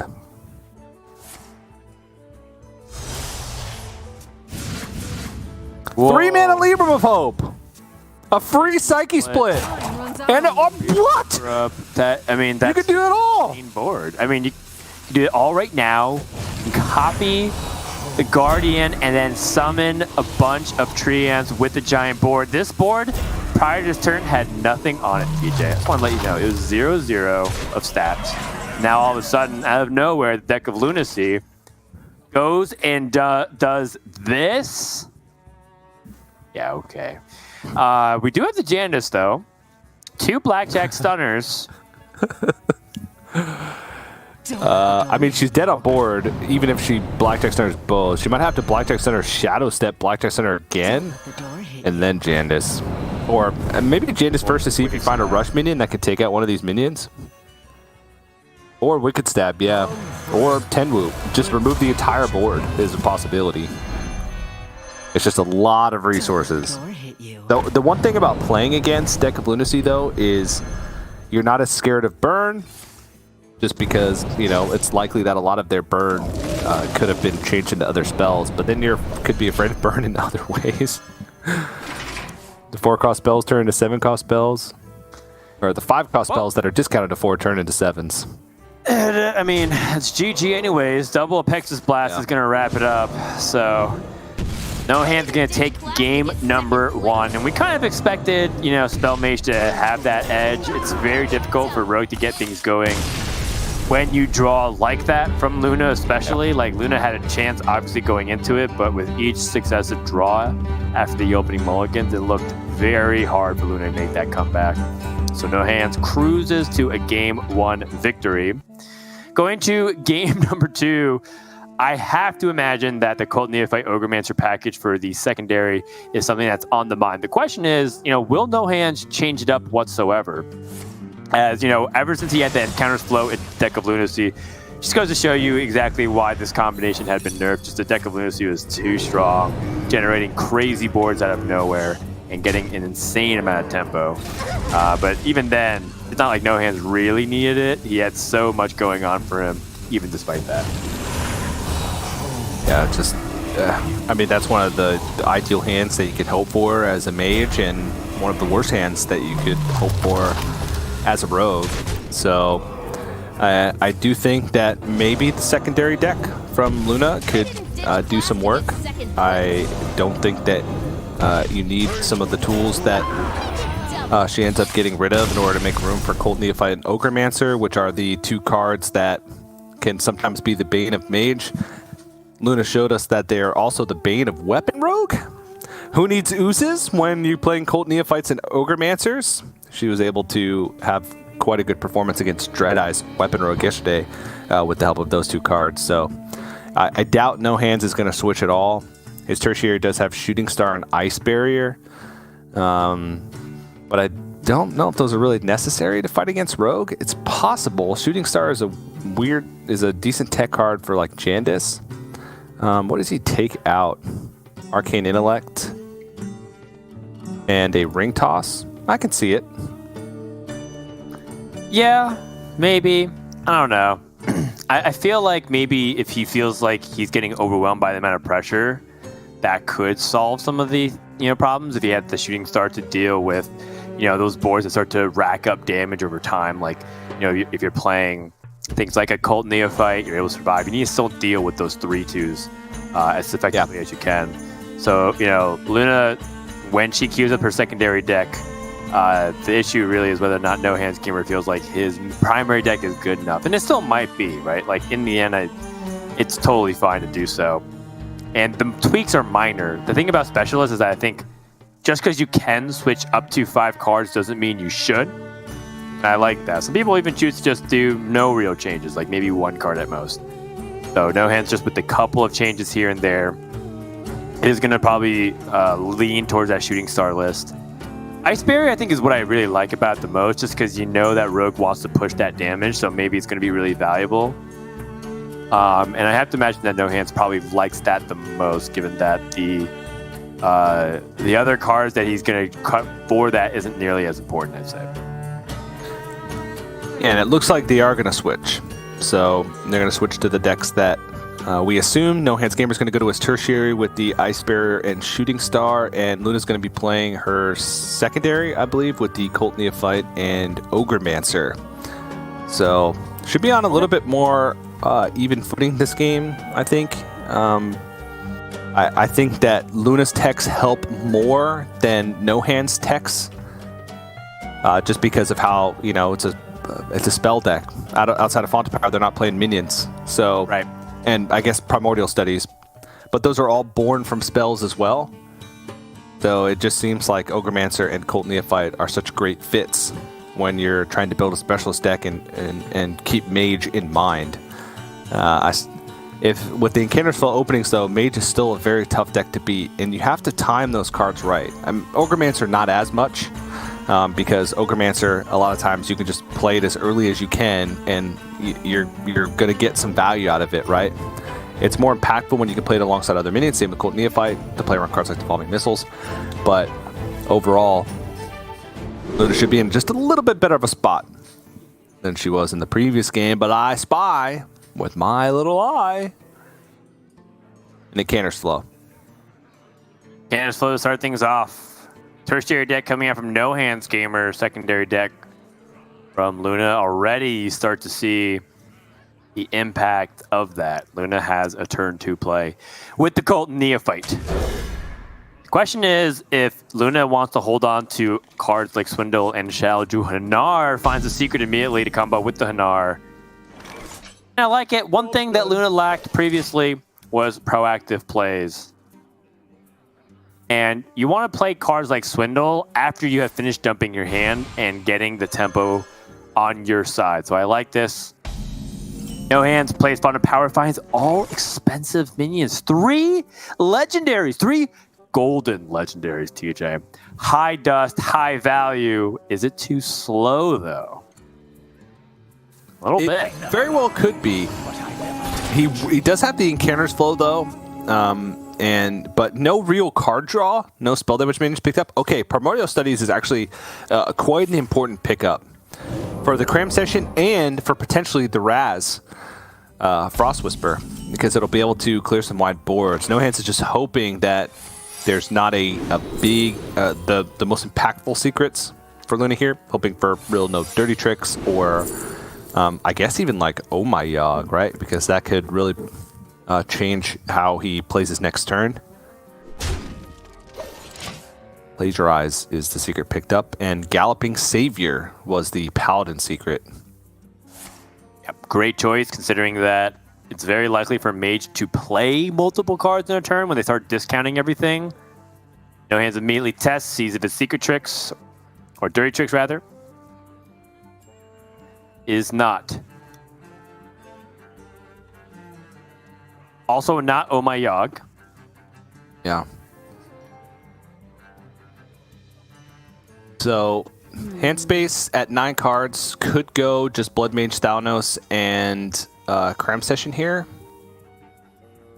Could have a higher upside and go Primordial Studies. No, that wouldn't work out. Even if he hit Lab Partner, he wouldn't have the mana to be able to do it. Imprisoned Phoenix, usually a good choice, but Ashmancer Solarian has some benefits as well. Just because it's on the board right away, right? Your opponent has to do it. Aegwin! Does he want to play Aegwin right His hand was already so expensive! Yeah, I think so. What I don't like about Astromancer more than anything was that he still has a Pexus Blast in his hand, and while he has played one Font of Power, he also deactivates that. There's a reason why you deliberately play spells and you don't play minions because of that kind of synergy, but No Hands not only didn't really account for that, but he's also activated 2 other secrets, and now he's just made the board 5 times more powerful. 6 times more powerful, excuse me.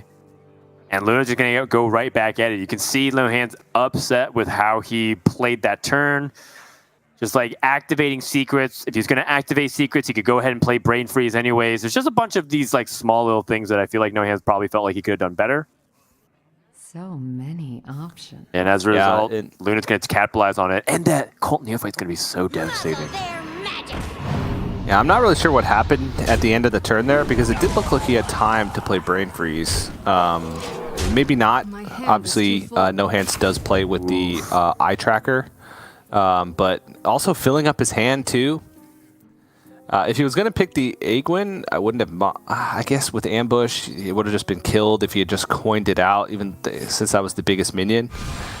A tough turn, but just kind of a rough turn. And in a very rare instance, when you're holding 10 cards, Font of Power is actually weaker upgraded versus unupgraded because you get a random one versus choosing the one you want.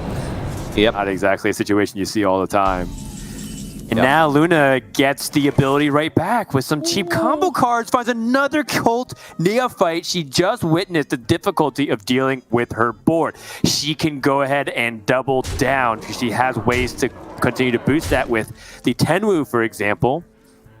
You can play Cult Neophyte, Tenwu, play Cult Neophyte again, then really twist in the dagger into No Hands' heart because right now No Hands has no defense. You know, what is she going to do on turn 5? Yeah. This is going to be pretty rough. It's kind of a snowball effect from not being able to gain tempo in the early stages of the game. And Luna also knows that No Hands' hand is 5 minions in the coin and only 1 discounted spell, right? That's got to feel good. It also means though that Cult Neophyte has a little bit less value, but you never know. It could be that Refreshing Spring Water that could draw into some cheap spells. So I like most power on board. Still replay a Cult Neophyte, and next turn could go Cult Neophyte, Shadow Step Cult Neophyte again, or a Cult Conjurer Cult Neophyte, Shadow Step Cult Neophyte, and just like you said, twist that knife. That's right. Scrub that dish. No Hands, tested for Oh My Yogg. Refreshing Spring Water, picks up 2 spells. Reckless Apprentice. Shooting Stars, just to try and stabilize good positioning from Luna to make sure that not all of her 2 health minions are right next to each other. That would have been disastrous, but the Galloping Savior once again coming in. 9 power on the board here for Luna.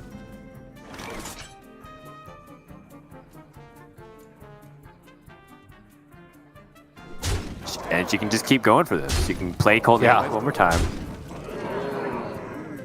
And all this damage matters a lot because now No Hands is in range of just a natural burn from the deck.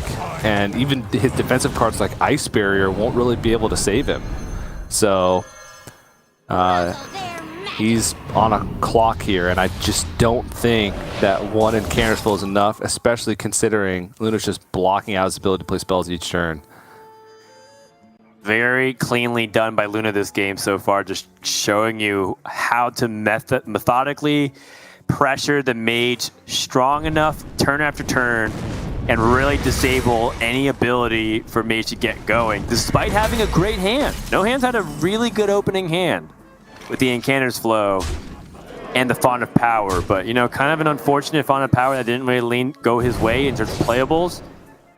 And we have a turn 7 victory that just looked extremely one-sided from the get-go, punctuated by a very clean set of turns from Luna, and a little bit of a weak swing from No Hands' side when he could have done a little bit more. That's game number 2 over the Luna. To show the importance of teching in these cards like Cult Neophyte. We haven't even seen the Ogremancer do a lot of work, right? When Ogremancer starts chugging along, TJ, it is obnoxious to say the least. There's a lot. I like watch some people who stream it, and when Ogremancer hits the board and they're playing like a spell-based deck, you can definitely see the salt and tears start coming out there. Yeah, it usually takes an entire turn just to deal with it, and you're usually not developing. It's such a great card. The Cold Neophyte, though, like you said, just doing work by itself, and I think that's the most important one just because of how important tempo is in the early game. I said, once you hit that turn 5 mark, I think, if after turn 5, maybe turn 6, the Rogue is ahead on board, it can be pretty difficult for Mage unless they have discount or double discount to try and come back and then piece together enough before Rogues can find the burst from their own hands. So that's kind of the checkpoint that we're looking for.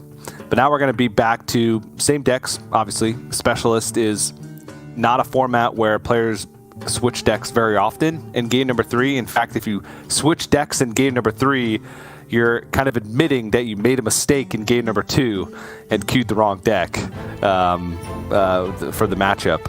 Sometimes you can use it as mind games if you have 2 similar decks as your secondary or tertiary that have specific tech cards that your opponent needs to play around, but it's incredibly rare. We saw it in Bomb Warrior sometimes, but other than that, not so much. Wow.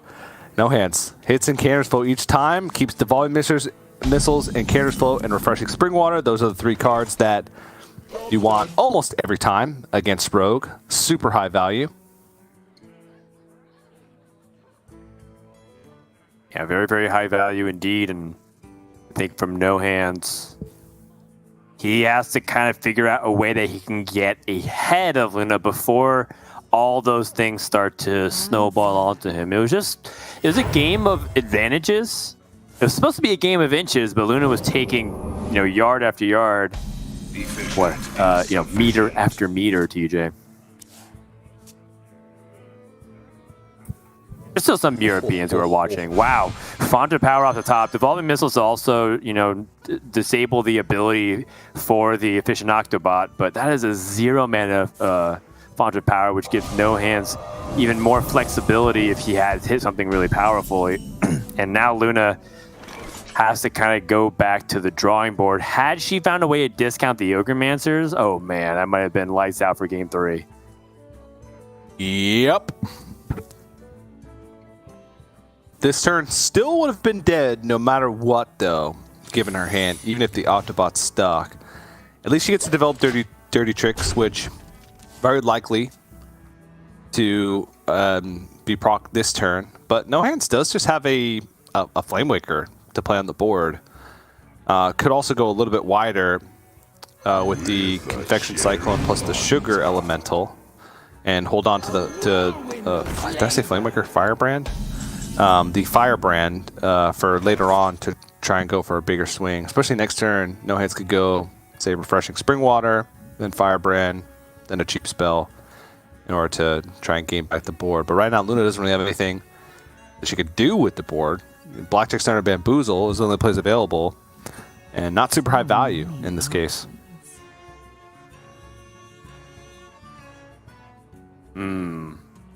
Definitely an awkward situation. put the confection cycle back in hand, so it makes it really difficult for no hands to play it again because of hand space. True. And the sugar elemental is filling up his hand. I like it. A little sugar and spice. I like it. But that's about it. That's the strongest play that she can make this turn, and it's not even that strong of a play. Yeah, I think that's what's important because from Luna's perspective, all she needs to do is set up for the best possible Ogremancer. Don't let the door hit you. The very best possible one.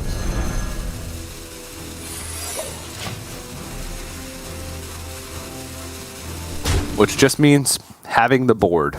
That's it. If you have the board, Ogremancer's great. All right, hand space not an issue. He's got the perfect amount of cards. Discounted cards coming off the top. Shooting Star is decent. Or could just go Firebrand and Ruined Orb face.